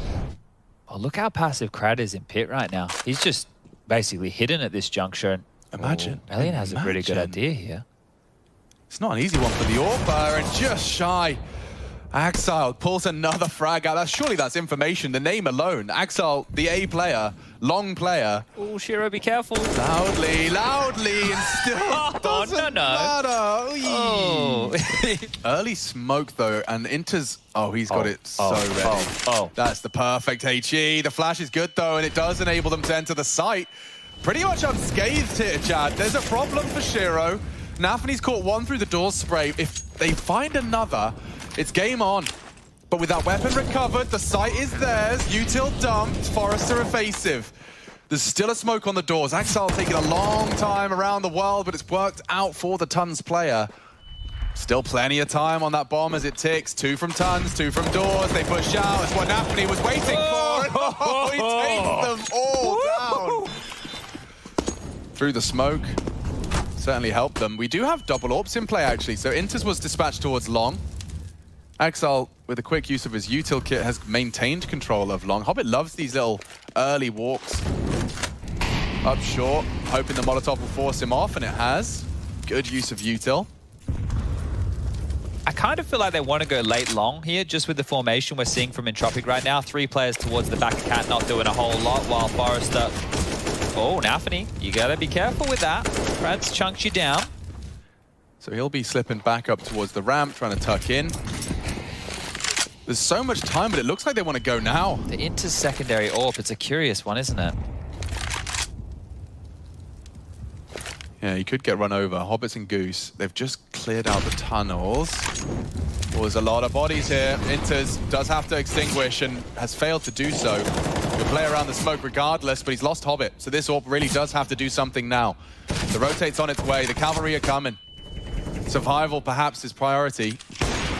Oh, booty sticking out there. Yeah, didn't connect. Shy. And this is a big chance now. Forrester as it fades. Can't quite find the second, so Axel lives on long. Lackey planting safe. They can boost for this. Lackey a second away from his death. Oh, the tabs are off. And he's got the frag. It's all onto Lackey. Looking the wrong way. Gambit end out the half with another spree. No, and a CT lockout, not easy to achieve. Pistols definitely need to go your way, and an armored CZ on Nickelback may not be necessary. Forrester's pushed the tons on his own. He's got Nafany with the bomb at T-spawn confirmed. Nickelback in support. You know what? I think they might have to go somewhere else, Chad. Yeah, me too. This is looking really, really poor for Gambit out the gates. Not only have they lost a player, they've lost Chiro's HP. He's going to have to hope for a couple of taps. If he takes one, Lackey, if you could just give me one headshot. If they molly him. Die. Forrester. Screwed, I thought. He burns. But they took one with him, and that should be enough. Here comes Hobbit. He has arrived. Hello, everyone. Armor when you've got Hobbit's Glock. He switched over to the P250, and now with Lackey down, Nickelback now timing this to perfection. It's the CZ at range. Easy peasy. Oh, Hobbit left to do it all and just doesn't really have the health. Nafany was sent across, and now the Scout of Elian gets a couple of targets. Just for everybody at home who wants to be an All-Pro or Scouter, you have to wiggle it. It's a wiggler. If you don't wiggle it, I don't think the bullets actually hit. See? Didn't wiggle. Oh, he didn't wiggle? No. Well, the bullet didn't hit. That's it. That explains it. Give us a wiggle. Concrete evidence. There's the wiggle. Oh. Hello. They're going for it. And, oh, Nafany giving a warning shot across the bow. There's two of them on the left side. They are both... Want to buy they were both ice Molotov, and their smoke actually saves their hide. Oh. Wow. There's so much long space right now. And Gambit aren't anywhere near it. If they only knew. Oh, and there's some info for the Tons players there. And as the hinge smoke's dropped, Elian makes it clear there is that mid-door scout they'd have to overcome. He's aware that the little pixel jump up. Just gonna walk out. Yeah, and so blind, caught on a reload. That's just a perfect summation of how caught out they were. Maybe he's going to not clear the site. Yeah, Hobbit's looking the wrong way. It enables Crad for one. One is all. And that bonus discussion now becomes something very different. So as we sit here with the bomb down, already halfway ticked, it's a question of, does Inters want to have a peek? And I'm going to tell you guys. Oof. Inters is the type of supportive player who won't. He will do his job. He will be the soldier that you need. He knows his role. He knows exactly what he has to do here. Well, this time the buy is a little bit more potent from the Entropic boys. Those Famouses looking tidy, but the rifle's much sweeter as Elian won't get forced off until the flash comes through. I spoke too soon. Gonna peel Elian wide. He's been spotted. They've dropped on in. This is really dicey stuff. Oh, he's got it and got away. Re-aggressing? Dry, blinded off, and hunted down. Punish. Hobbit punish immediately. And Nickelback forced to drop off defensively. They've lost a lot of space here on A. The smoke on short gives Crad just a little bit more of a voice in this round. And, well, the clock is 2. 30 seconds quickly becomes 20. You really do have to hurry up, and Crad slowed them down even further. Need another here. Crosshairs positioned well. Shiro's just better, and now a FAMAS separating Nickelback He can still spoil this. from Glory. He has to be good on the first and is... Oh, Nickelback does more than you could have demanded of him. That's the round. It is, and Shiro might die after time here, if not before. Ooh, he spilled himself out of trouble there and thought about it for a second. Nickelback was like strafing back and forth in the open for a moment or two there, so... Oh! Sheesh. Lackey had a bit of a nightmare previously trying to hold this B site. He's just jiggling that smoke, and He's safe from the flashes, but dude, that's such a delay on the smoke. He goes down and they're already ahead. Poor Forrester handed a bit of a dud hand and call this one quits. Call this one 11. Save what you can. It's insane that the one flash of Hobbit drew Elian over, and now, well, yeah, poor Nickelback. It just was a little bit of a delayed response. He's gone. Elian shouldn't be too long for this world either. Look, they've completely cottoned them off here. Hobbit has been everywhere this round. Hello. Oh no, he jumped straight past Crad. Another nightmare for him on the doors. Long Hut is his nightmare right now. He's going to get a flashback to that tonight. And right to Hunt, but it costs him his life and his AWP. Oh, unfortunately, this one's going to sour the mood even further. Shiro ready for it. Your casual, leisurely stroll up mid's about to be cancelled as well. Crad, Nafany fancies his chances. Ooh, okay. Will he get away? I don't think so, and neither does Nafany. Problem solved. Don't you go dying on that site, Lackey, because Forrest is making a competitive round out of this. Just survive. Inter's trying to be as intimidating as possible. Here comes the whole Gambit squad. It looks a little rushed. Maybe there's some kinks in this. We could see the boost of the AK from Forrester. He'd be able to contribute. Get him up. Get him up. Now it's his first contact. I'm not sure how much has been heard. There's the bullets. Forrester does deliver. That's huge. And the Deagle keeps Hobbit at bay as well. He's so low. He knows where they are, though. So one well-placed bullet could change the entire state of affairs. Just like that, it falls. And he can plant safe. Oh, look at the bodyguard. Shiro here. They haven't heard from Forrester in a while, so the short presence, the long presence, Shiro will have to worry about that. And that's the gap to boost for Hobbit. Go on, lads. Now they've found him. Isolate is not planted for Shiro either. If they use the boost and defuse. Full health defuse. Elian should have this. Forrester's done so much for the squad. He's not even peeking. And sure, you'll get the first, but what's he supposed to do about the next one? He'd have to close the gap, get his Nikes on, running for the off-angle, pistol in hand. Oh, he puts his back to him. And what the bloody hell was that? He gives it to him. Just takes his hands off the bomb and concedes. If he can find some picks here, still a chance, right? Entropic it down to just pistols. Forrester upgraded the rest. Basically eco, and there you go. That's what you need from the save door. That's huge. And going for a sweep. Ooh, Nafany, they may have heard that close doors. Shiro, however, one of the B defenders. They're returning through the lower tons, and Crad gonna be hearing a lot of that. Oh, Nickelback, unfortunately, though, doesn't do anything with his USP. Timing on this. Timing is something. Crad spotted. Elian should have this one dead to rights now. Just as I say that, Inters disappears off into the B site to secure the round. They might get stuck here. The bomb's in T-spawn. Yeah, if Shiro does get caught, we were talking about a real chance here. Elian awakens. That's two off. One close, has to hit it, doesn't. Nafany bails Gambit out of trouble. God, that was a real opportunity. And it just slips by the wayside. Oh, wow. Like, if Crad could have got his hands to that AWP from Shiro, they could set up two AWPs in T-spawn, waiting for the flash. So this will be an explode, and go. Caught out, and booked. Forrester, a taste of his own medicine. Crad trying to pull the ripcord, and the spray's brilliant, actually. It actually caught Nickelback significantly. Right, he needs to do what we saw Nafany do in a previous round, where he just picks either upper or lower tunnels and just sits. He can't commit to anything. He doesn't need to. Elian, aggressive, uses that Xbox smoke against them here and takes Shiro down. Yeah, that's not bad at all. If they find Nafany before the rest of these boys connect. Well, Hobbit's not going to hard clear this, I don't think. Yeah, no way, Jose. Okay. 13-10. I think you should elaborate. Just so you know. Yeah, I should maybe elaborate on that Just one. elaborate a little more than that. What were we trying to throw him onto? A bed of cream pies, yeah. A bed of cream pies. Yeah. Oh, well, it can't beat that. It can't beat the bed of cream pies. I think it was probably back in my Warhammer days. Absolutely perfect. Crad does have flashes. If he's a bit too fast about this, he will be caught out. Where are we going, though? We've only got 40 seconds. Well, 30 now. Yeah, well, Lackey gets the contact flash through from Crad. Lackey, more impact. Justifies the AK in his hands in a large way. Shiro trying to bail his team out, and he will deliver the first, but the smoke's going to fade. Inters is into B. Forrester has to do damage from this car position. Forrester has to do damage and has. Axel with the bomb. He's only got 10 seconds. Has to either survive. Playing for his life here.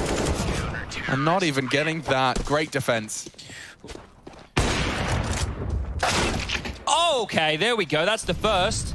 Yikes. Now we just need an Axile Deagle. Here they come. Forest up, tested, they're swinging in, and on the repeat, it's easy for them to collect. Okay. Getting threatening here, Chad. They're lucky towards B with the AWP and Hobbit. Wait, where's his Deagle gone? Where's his Deagle gone? Would have loved the Deagle there, wouldn't you, Hobbit? Bloody well loved it. Well, maybe Inters is going to finish it off with a bang, and whew, saved by the Crad. I'm intrigued to see if the double ops will be rewarded. Lackey's equipped with his, and it does mean that there's a very bare bones B defense initially. What is going on here? Hobbit man.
Nickelback, his toes are visible, good finds, but Lackey activated.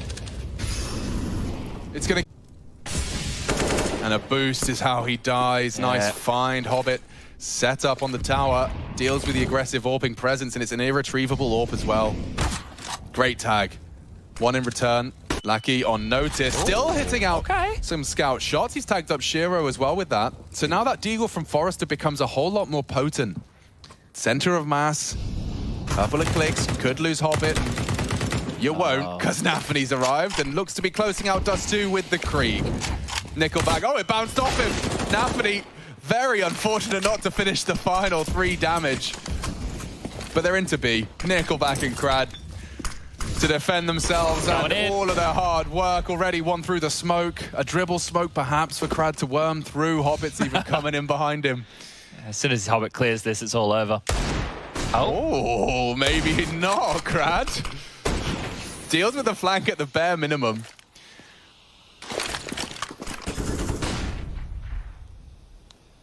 Another close one, but Gambit have struck their revenge. Just Crad last to take. He's taking some pot shots for sure. Not far off of Axal's head, and that's the end of that. 16-13, 29 rounds of play. Gambit leave with the W. This was a crazy match, actually. I brought up, right before we start talking about it, the fact that Gambit were able to get redemption from before. I think that's important for them, and also shows like how damn good they are right now, able to bounce back from that last time and really put on a good show. Yeah, and that's without, winning pistols or having good starts. They had to always come back into both halves, really. And we saw in the first half from Entropic, it was really all about long, right? Whenever they would have that long spawn, they would go for the long fight, and they had a lot of success in doing that. They were winning the early trades and then just closing out rounds where they had a numbers advantage. But when they didn't have the long spawn is when they started running into some problems. When they had to play a bit slower is when it became easier for Gambit to figure them out a little bit. They tried to come back to long late round, but that's when, Exile was in some good positions, started shutting them down. So that really enabled Gambit to get a couple of rounds. So they have something to work with in the second half, because it looked like Entropic can just run away with the game. I'm excited, actually. I'm excited to see if Gambit can continue the domination they've had on Vertigo. I mean, what was it? You were just telling me 15? Or 15 in a row. 15 in a row, Chad. So that's one way to get it started. The party has definitely begun. A nice surprise. They already find themselves in a 3-on-5, and that's the burst fire Glock. You don't see that very often, guys. To take a picture, it'll last longer. Certainly gonna bother him more. More from Axile. That's 3, and give him the 4th. Elian gonna have to back away on this one, and a quick pulse shot from Axile's Glock. Still very an imposing presence he has. Jumping and call it 4. All right, well, Axile's come to play here on Vertigo. I'm curious as well. It's obviously having to go back a couple of years now, but remember Astralis' dominance on Nuke? I haven't had my refresher in Astralis dominance in a while. Was it? I think it was 23 in a row that they were on in Nuke. Ooh. I'll have to double check. They eventually recall. lost it to Ents. I think that was in Madrid. And within the smoke, they reside. Nafany was hoping to catch a little summon, and instead his whole team finds frags. It's Nafany with 2, patience rewarded, and short work of the remaining 2 as well. And they were going through the question, and he's like, did I used to be a pro player? And some of the kids in Mauser NXT are so young, they said no. So that means I don't talk about the Titan game anywhere near enough. Clearly, you're not relevant enough anymore. Oh, that's no fun for anyone. Shiro can't believe his luck. Yeah, a 2-for-1 special of 1. And, well, the A site is wide open for business. They will smoke off what they need. And the CT's aggression towards T-spawn is not going to have anyone to receive them. I think I'll keep this perfect start for Gambit dialogue running, because it doesn't look like they're going to lose anything here, he says, with bated breath. There's a little loose. Elian would do very well to retrieve that when the entire Gambit squad is here. So they've definitely kept that Galil from falling into enemy hands, and still happy to call that pretty much perfect. Oh, isolated. Tollbox in trouble. Lucky you're dead. Yeah, you were really dead. Very much so. Nickelback, as his vision's restored, it's blacked out permanently. Enters with a bullet to the brain. Roadkill dead. Yeah, Hobbit's already on a pretty quick flank. He's been spotted out. Forrester deals with that, so we'll be able to hold on to what his hat. At one point I had like a kind of decorative hat display on my shelf. I see. Just not really knowing what to do with them all. Were they flat brims? They were. Your standard snapback. I had the Hellraiser snapback. I had, yeah, that's pretty rare actually, as far as snapbacks go. I wouldn't imagine Lackey's going to be too long for this world if he hangs around. And you can just see here as these smokes start to fade as well. Nafany, this is where he does some of his absolute best work. Oh, okay. Went straight down his back pocket. Yeah, he went into his shirt. Tight line, lovely impact from Forrester here, and Crad strikes as well. So Entropic, this is a pretty Strong message they're sending, and suddenly it's a 2v2. Lucky's flanking though. All right, keep the tempo. Elian, they're closing the gap fast. He'd love to slow them down. And a fake plant. Axel will collect another. This clinic you were discussing is not going to stop. It has no brakes. He has no bullets. And so they do break through. Lackey up against Shiro in the 1v1. He's going around the world to short. And that's the frag he was waiting for. Lackey does come up clutch when it matters most. And all of that hard work on ramp does translate into an Entropic first. Interesting. Nickelback takes that AWP to mid. It's an effective way to lock it down. Battle on ramp does deter Krad. Some bullets catching him. He lives on, but only just. So that's a fight I'd have Axel winning every day of the week. If it was just Axel go kill B and he gets a solo fight against Lackey, why the hell not? Trades over towards A in the interim, and there you go. Lackey's dead. Just go B, boys. Yeah, and they will. Axel charging, Nickelback's AWP. If he finds him now, might have something to say about it. Recovers a flashbang. That will catch Nickelback just a little. Oh, and that was his chance. Call it quits. Save again, well, yeah. Gambit 5, yeah, they are going to get stomping here on the T side. Now Hobbit has an opportunity here to contain. So once this is cleared on out, it feels like it's good info, but Hobbit, he's lying in wait. So pop, another one goes on down, and it's just Elian here to save onto this AWP.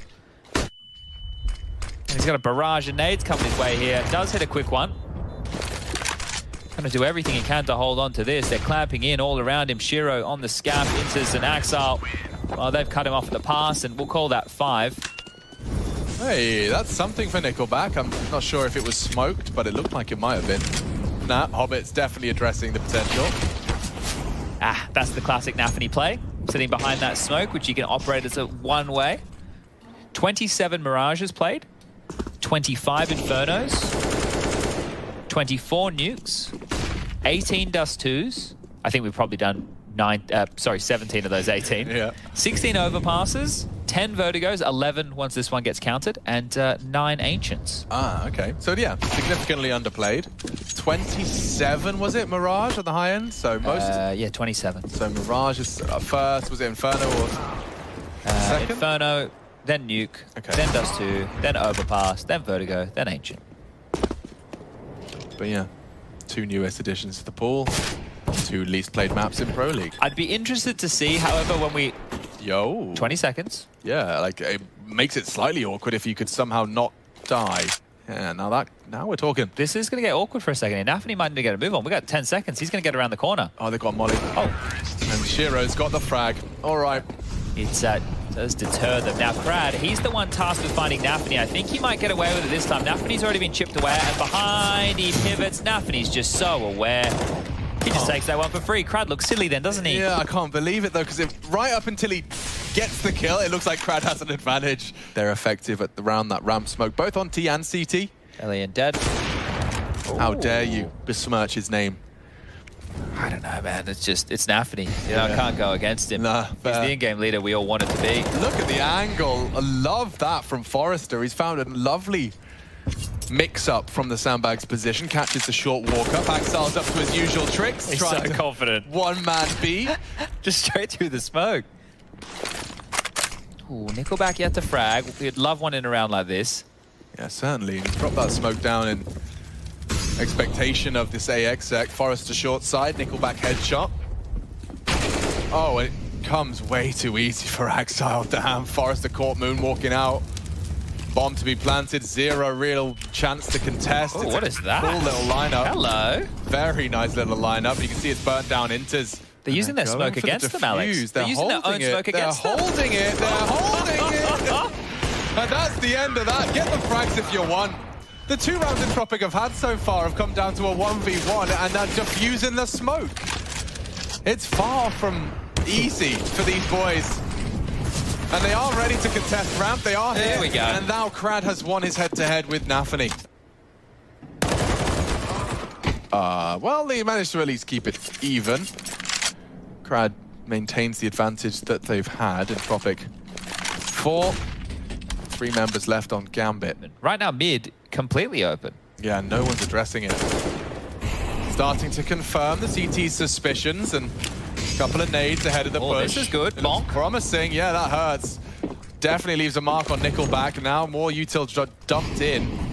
They need to clear close. They've got a lot of presence up short, and it's Forrester with his MP9. They know he's on site. Shiro should be able to isolate a 1v1 Time here. now has to plant. Where's the bomb? Oh, he's run over it. He's messed it up. Fumble. Ah, he loses his life because of it. Entropic, with only limited players surviving in these rounds, sometimes none, are still up against it. And Nafany, he's been on the receiving end of some deaths lately. Okay, humbled a little. Down to 40 HP. Elian taking a couple of shots, and here's the gap. Oh, it's happened again. Axile, it's 17-3. And Krad can't hold a mid against the entire squad. Forrester can have a go. But Nickelback up against the entire squad here. And wow, the bomb's committed to B. He's got that frag and gotten away. That gives us something to talk about. Oh, you don't love this. Past each other completely. Nickelback takes one with him, but yeah, that's one way to end a round. I do want to address Axel. Like, if anybody wants to be that B-Stairs defaulter. 7-3, and you spoke of, well, we spoke about just how fine of a margin these have been. Krad getting mad. Now, this flash from Nickelback could be, you know, a little bit of sun. They know there's multiple members, and the flash came out. Not a lot of commitment behind it, right? It felt like it could have been a horde of CTs popping out from their hidey holes. Instead, dismantled one by one. And that'll be the 8th round. The half has been won. Forrester's safe from the initial flash, but Nafany's wise to a lot of the games played around here. Oh, he could be getting caught out. He slipped through. Forrester, They have no idea. Yeah, they have no idea. He's actually used that perfectly. Walks up on the smoke. Now Nafany can catch them wherever they want. Oh, changed my mind.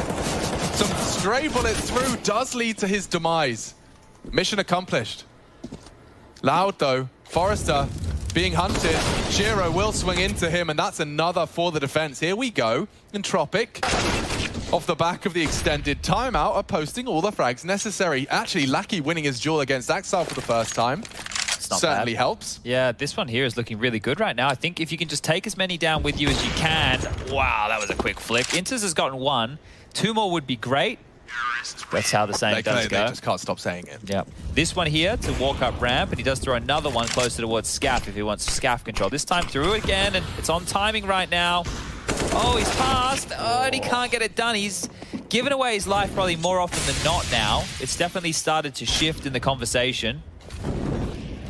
Yeah, Hobbit slipping through though. I don't know if Forrest is anticipating this so quick, and yeah, the CT smoke short does nothing, if anything. Oh, wow. Into the pre-fire. Yeah. Losing his head, and disadvantaged Gambit here. Starting to see a bit of a half shape up. Oh, he converts it with the Kraus wallbang. And now it falls apart. Entropic, one of the best chances they've had, and the B defense falls flat. A well-executed boost. Axile posting more and more frags at this point. 19-4. That's a KD to be proud of. Do you know what is the most annoying to play against? If you're the guy, right, who gets on the higher bit, you're the guy jumping on their head, okay? You use that pole to get on your teammate's head. That way, nobody has to crouch. And there is Nafany. It's the 4v5 simulator. Gambit wanted a practice. Oh, it's Elliot all day long. The 3v5 simulator does not sound like as much fun. This one isn't what Nafany planned for, so they're going to have to try again next round. Have they got 2? They have. Watch this. Whoop. Oh, Lackey down to 30. One a little too deep, but there is a death. Forrester, a gap established. Nickelback pulled out of B. A big rotation now. Thank you, Shiro. Starts the commit. Oh, they flashed off the AWPer at the bare minimum. Molly there. They did miss the molly, but it's generators that's the issue. Like, how do you force Elian off of this line? You've got a single smoke. Run boost is nice. Oh, if he gets it, run boost across onto the box. Elian's quick. And Inters has managed to find one. Closing the gap now on Elian, and now a missed shot enables some more space. Shiro swings wide and punishes another. It's falling apart, a safe plan. AK found, Krad to rotate in, but Gambit, the 3v5. Entropic, 2 opening frags. It doesn't matter. Inters with 3, Shiro the pair. Oh, well, Hobbit's the first to fall. Maybe this is Nafany's moment to come alive as he tries to be a little rat. He's going to die in the smoke again. And yep, his toes were visible. Okay. Well, we've seen this one before. I haven't seen the 2v5 before. No, you're right. Shiro caught as well by Elian aggressive, so they've demanded ramp control, and they've got it. In fact, control of the bomb as well, and looking to finish with a 5th. Snatched it away. Careful now. That has to be it. Like, that has to be it. Yeah, that's it. They do know it's Axel left, though, so alert, and oh, he's so scary! Keep on coming. No. No, leave him alone, Axel. Stop bullying them. Thank you. 10-5, bloody hell. Gambit, pole position to collect and secure a spot in the playoffs. Vertigo, a whole lot of fun. Maybe not for Entropic. They're going to be quick on this B split. I cannot believe they're going towards Axel. They are. They decided he hasn't been tested enough. And he's got an angle for it. So have they. Oh, it's perfect. Inter's boosted up. Axel's got pressure on both fronts and just about finishes off Ellie and Lackey swinging. And that one bullet just shy of the mark. Lackey, though, does well to find the Nafany flank. It is only Lackey. And he's left lacking in the health department. 10 points of health. Shiro will finish it off, and yeah, 1xBet. It's got the most extreme it could possibly have gotten to. Basically, all the teams that have won have to lose, and yeah, it's one of those. So there is a chance, but it's not a very likely chance. Now, Lucky with a bit of revenge right there. I'm sure he's going to be feeling good about getting that one. For Gambit, if they win this, they're in. Look at that mid setup. Here they come. Up the ramp with their pistols and recovered FAMAS. Loud about this. CTs don't feel like they need to float too many players over. It's Nafany that confirms that there's no one home. I feel like Nafany is the type of guy who is going to push. Yeah, that's what I was thinking too, but they've just tried to fake it out with steps, and Nafany will go looking. So Forrester, it's exciting, but it's not going to be for... Yeah, and Hobbit could not be in a deeper position, really. An impossible clear without a Molotov, so no fun for them to be had. Inters to bait them in. Come on, boys. Come and look at me. Everyone look at generators. Hobbit strikes. And that is 12.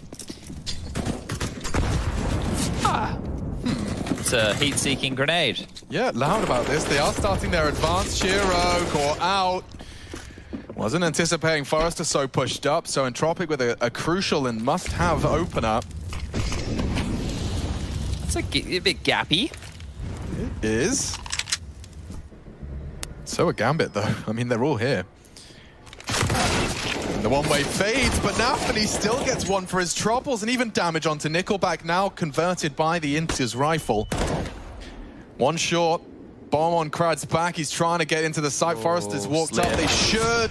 Ooh, and they will have that bomb down, courtesy of Lackey's headshot. Unless Axel wants to fly through that smoke, it's defended by the Lackey spray. Bomb down. Advantage in Tropic. That should be the round. Should. Krad's caught on the edge of the smoke. Some magnificent fragging out of Inters, and actually Lackey aggressing. Axel will catch him. I love the reposition. Perhaps they were going to line up for him, but Axel too quick on that, and that's his 24th for Gambit's 13th. Very nuanced battle. Look at... Oh, I was going to say, look at the Lackey utility. Well, it doesn't matter if you keep getting these openings. They would, I think Entropic, in terms of openings, a level at least. Yeah, I'd argue that. I also think Nafany just went for his typical, like, ramp smoke spray without a ramp smoke. Oh, there's two here. There is, and Hobbit's already pre-aiming it. Hello, guys.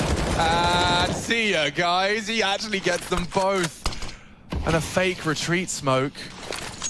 It's a weird way for him to be peeking it, but I imagine it means it's his headshot. It's much less likely he gets hit by that insta-dink. Goes down to the body shots regardless. Could be around here. Yeah, it could be. That was the frag they were waiting for, and now pushing up, taking space. His presence alone is a threat. Shaping up nicely here for Entropic. Now, this next round of play is not going to be fantastic for Gambit. The pre-fire, you can see what the plan was. Forrester now up close and personal. Wants to punish this space, and he has done. Ooh. Oh, how does Nafany get away with murder? And pushing for more. Nickelback will burn from the grave. He strikes for his second. He can be on a flank to ruin all this. Hoppin needs to get one. There you are. That's 2 impactful frags from Lackey that should and have translated, at least on B, into a round. This time, however, an exception. Shiro's still alive. Has he got the wall back?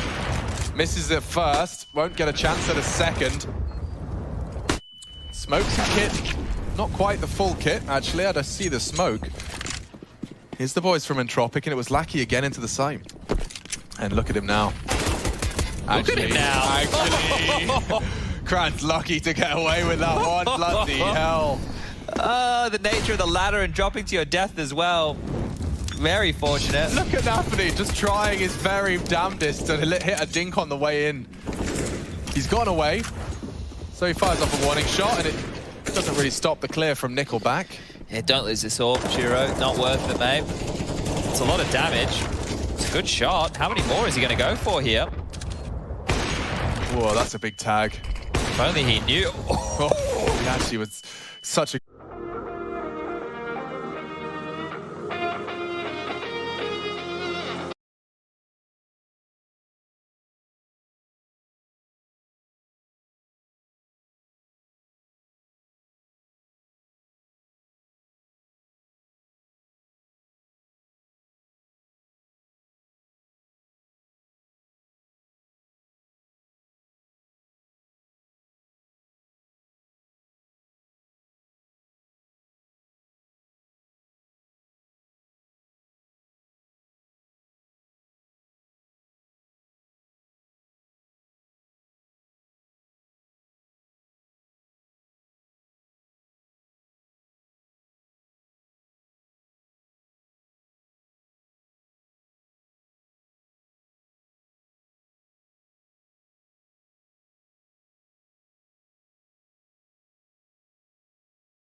Right. Oh, we're definitely saving now. Now we got to get out. Smokey disappears just like that. The menace himself and the... No, he'll take him down. Oof. Couple of bullets there onto the nostrils of Ellie, and he's living on. And here's the fight for Forrester. Crab walked in, and he won't be ready for another. The Deagles filling the feed. Lackey got 30 points of health. A single bullet would put him down, and it does. Oh. Nafany sprays down them both. There's no resistance here whatsoever. What are Gambit doing right now? Krad's going to plant for free here. The bomb's down. They're not just going to run at him. He's allowed to cross back. There they are. Okay, incredibly low. Yeah, Krad, if you can worm your way out of here. It's not planted for him, though. Their cut noise is so suspicious. And that's one way to finish things off neat and tidy. All right. Oh, seen some very frustrating responses out of Crad and Hooch, so they're under the pump here. Held at bay by some util there. Crad will think better of heading on into mid just now. Lackey are making sure Axile can't post up close. And they will be turning their attention back towards the A bomb site one more time. Everybody making their way over. There's 3 CTs to receive them. Hobbit, considering the one-way, opts for something different. See how quick that is? Yeah. And from that same position, you can throw that stop molly for the bomb as well. Like, that's a power position. Oh, they will be going into Nafany, Shiro, and Hobbit here if they do decide to finish on A. Hobbit is low. That's one positive. Nafany lingers in the fading smoke. He's done damage. Nothing lethal, but it's into spray that finishes the job. My God. Nickelback alone. Multiple targets. And this isn't going to last much longer. 29 points of health. He has to plan, and they're not going to let him. Just harassing him here, aren't they? And enters with another one through the smoke. Let's make it 3 for the round. Chiro unwilling to try and take a fight, but that's a well-placed incendiary onto the sandbag's position. Wow, Nafany tries to evacuate, but takes one with him. That was the bomb carrier of all the targets he could have found. Chip damage is the perfect term for Vertigo, isn't it? Just so much chip damage. They're in. They confirm there's no one pushed up, and as they swing in, contact's taken. That's the double out of Nickelback. Double. Yeah, exactly what the doctor ordered. Elian trying to get across to post up. Shiro has the info at the bare minimum. This is the late lurk out of Crad, and his timing looks great, looks impeccable. Inter's considered it, but looks away at the wrong time and punished the averted gaze. Nice shot out of Shiro, but not even going to give it a look in. No kit, only the AWP. Not interested in going for that, despite them being close. A aggress. Nickelback wanting another frag in this one. It's going to be coming around the rear of Shiro. Elian gets his AWP. Everybody gets their AK-47s. And Nickelback, well, he's choosing to operate with a MAC-10 here, Alex. See if the choice has anything to report. He's dead already. Yeah, never mind. Forrester, though, taking a lot of space. The flash has slowed him down. Axile has vision, and they test him. He shows them why they shouldn't. Elian, close quarters. AWPing! That's brilliant out of Elian. Can't find the final frag onto B. Hobbit puts him on his arse, and now Crad for the game. Yeah, Trigger disciplines up for the bait here, and he just strikes. Nafany was looking the wrong way. Looking for info on Hobbit. Saw nothing quad. Maybe he won't consider it. Any info, and what an angle out of Hobbit. That wraps things up. Gambit secure the playoffs. There's a guarantee they will be there. And on the other side of things looking bleak for Entropic. This was a crazy game. It turned out the way we expected, but Gambit definitely put up some sweet numbers and some sweet clips. Yeah, it was great to see Axile have, a really dominant game. We haven't seen those happen as often as maybe earlier in the year, and he's just a menace, really playing that anchor role on the T side as well. I mean, a couple of rounds, he just won them by himself. He had duels against Lackey in that B site, and he would just outright kill him and take control of the side. The team would just rotate in, so he was really doing a lot of work for Gambit on this one. We have big respect to Entropic. I know them. I was playing with them. I mean, with Elian, Hooch, and Lucky. And they're doing pretty good, to be honest. And we prepared for them for 100%. We knew everything what they're going to do. Yes, we just showed our CS. Today, my team was on fire. Communication was good. But a bit, we had a bit stress, of course, because we understand that if we're going to lose this game, we have a chance to not to go through the playoffs. So, yes, I'm happy that we won. I don't know, in my opinion, we have really strong Vertigo, the best map for us. I think we have the best game sense in the world right now. We don't have a lot of tactics there. We just understand some things, and we know we understand how to do rotation at some situations. So, in my opinion, yes, before we lost a couple of Vertigo, Yeah, I'm very sad about that because if we would win, we get 20 or 25 maps in a row. Yeah, something like that. Yes. So all good. We're not like forgetting about this map. We are trying to improve it every day, like every map on map pool. Yeah. NIP is really great team, and Device doing, I don't know, it's always hard to play against Device. So no, I'm not saying like only one Device. There is 4 very talented players, so it's always hard to play against them, to be honest. Yeah, so we will see. We will see. We're gonna prepare for them. Furia playing with Gary stepping in as well. We've covered that a lot throughout this week, but that's obviously not going to make things any easier for Furia, although this is a much better test for Furia with Gary than Gambit was yesterday. That one was just unreasonable. Yeah. I think this one's a bit more within striking distance. That's Dust 2 dropped. There goes the Vertigo. They did ban Inferno earlier on in this, just in one match, but then targeted against Team 1.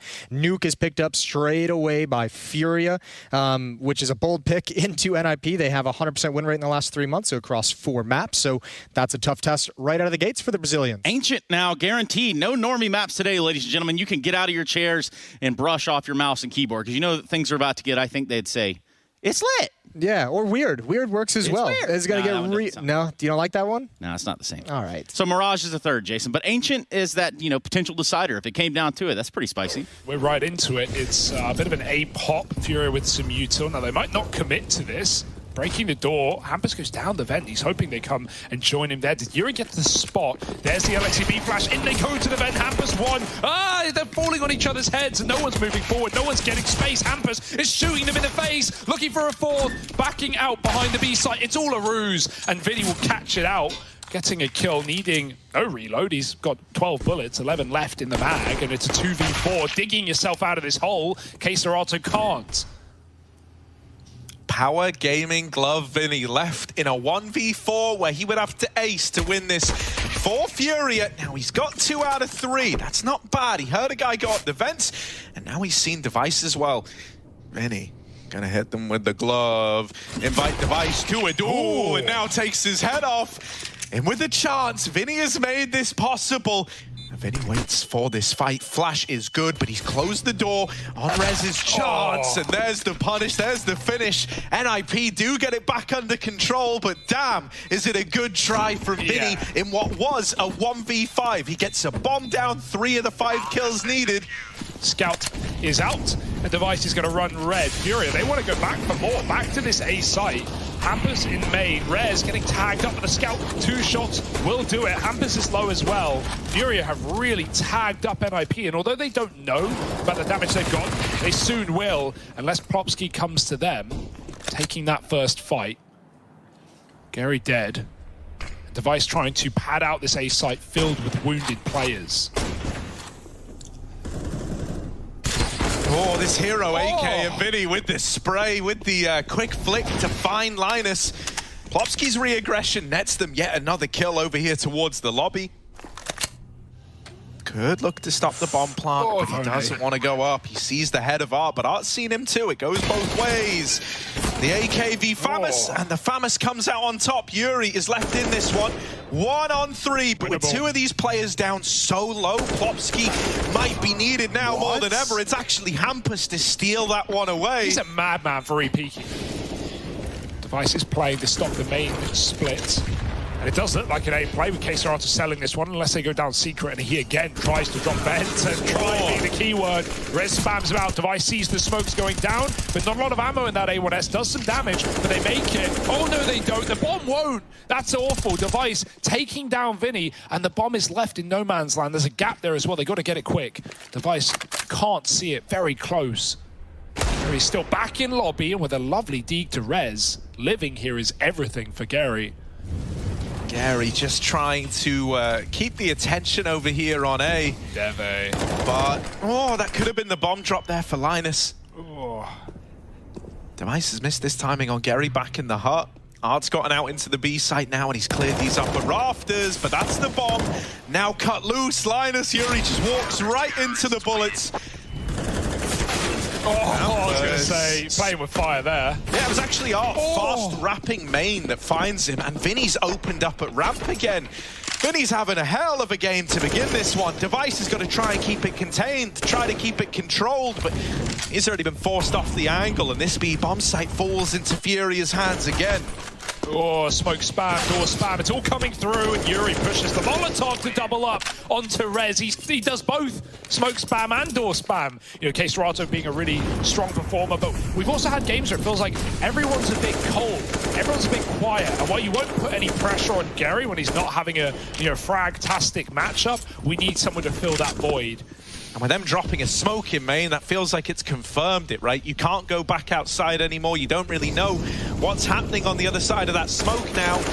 And so the pressure's got to come from these main players. Yuri and Art light up the bomb site. Hampus trying to do what he can, and now they learn about Linus up here on the rafters. He falls into Vinny's hands.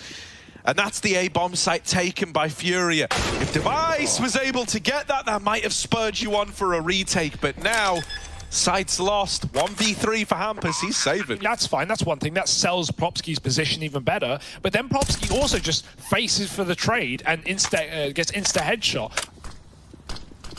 Much like Harry makes me eat mine. Yeah, we're into that. Device taking a little peek with the Deagle outside. Oh, it might be his last. Yeah, Yuri doesn't want to let that Deag find anything.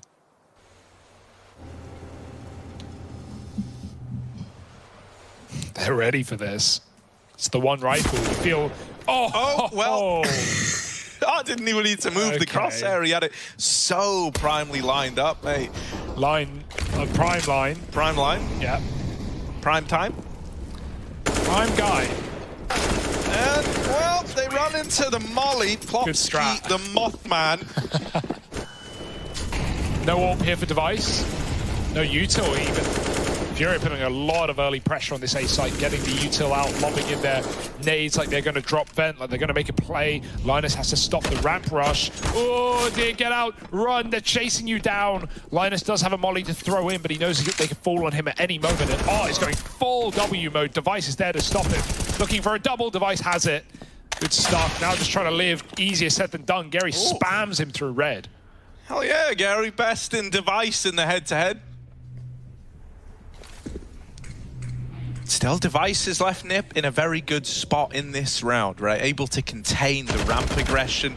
Linus winning his fight out onto Vinny. And so now you know they're not down B. They're likely looking for an alternative route. Most likely going to be hell/heaven if it were ever going to come through. Hampus tries to keep his wits about him, but Gary takes his head off. And now they're going to group for lower. Linus still here, back position. This is such a good spot for the AUG as well. Can just pick and choose which side to fight, and so he shall. One kill, KScERATO trades. Respect to Gary there, he's had a mad round and he still goes in first to set KScERATO up for the clutch. You know the first guy in there is probably going to die. Very experienced and know what to do. He's looking for Rez, but the Famus beats him again. Well, there, his 2 kills are very much the one that helped you get that over the line in the first place. Hampus down to 1. And with Device dead outside, if Yuri is able to capitalize on this very low HP player, you're in for a hell of a time. Fury are pushing Linus. He's decided to stay and fight. And oh my, Linus finally getting away with murder in the ramp room.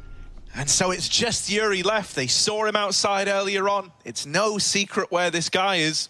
And he's not in secret anymore either. He's backed out of it, trying to make this cross happen. He deals with the 1 HP Hampus. Now they've seen him go in main. Yeah, that bomb's stuck out of the map, right? Just in that midpoint between upper and lower, and Rez is going to find it. But this round doubles up. Now Device getting involved. He's been trying to do this, and finally it pays off. So does Yuri's spray, taking Hampus down to 10. He can give it up now. Vinny's opened up ramp. You've got more options here if you're Furia. And so Nip, run away. Hampus again. Low as can be, and through smoke as well. He doesn't even get to really do anything about it. I would say Mirage B site, but even then, just boring. You could do some real damage. Plopsky's timing is going to be everything with this with this flash, and actually, no flash needed. Hampus just peeks it anyway. All right. Double up, double kill, and there's those outside players now brushed aside. Ow. Hey, Serato has been able to open up onto Rez, and now they get one player down through vents, but the rest of the team do not follow. That's why he's changing position, and this is a dirty Rafters crossfire. Fury have to go A. There's no other option at this point. Oh, there's double entries. How do they do it? Checking the right place with just enough time. 3-on-2, and the pistols are all that remain. Linus will remove one of these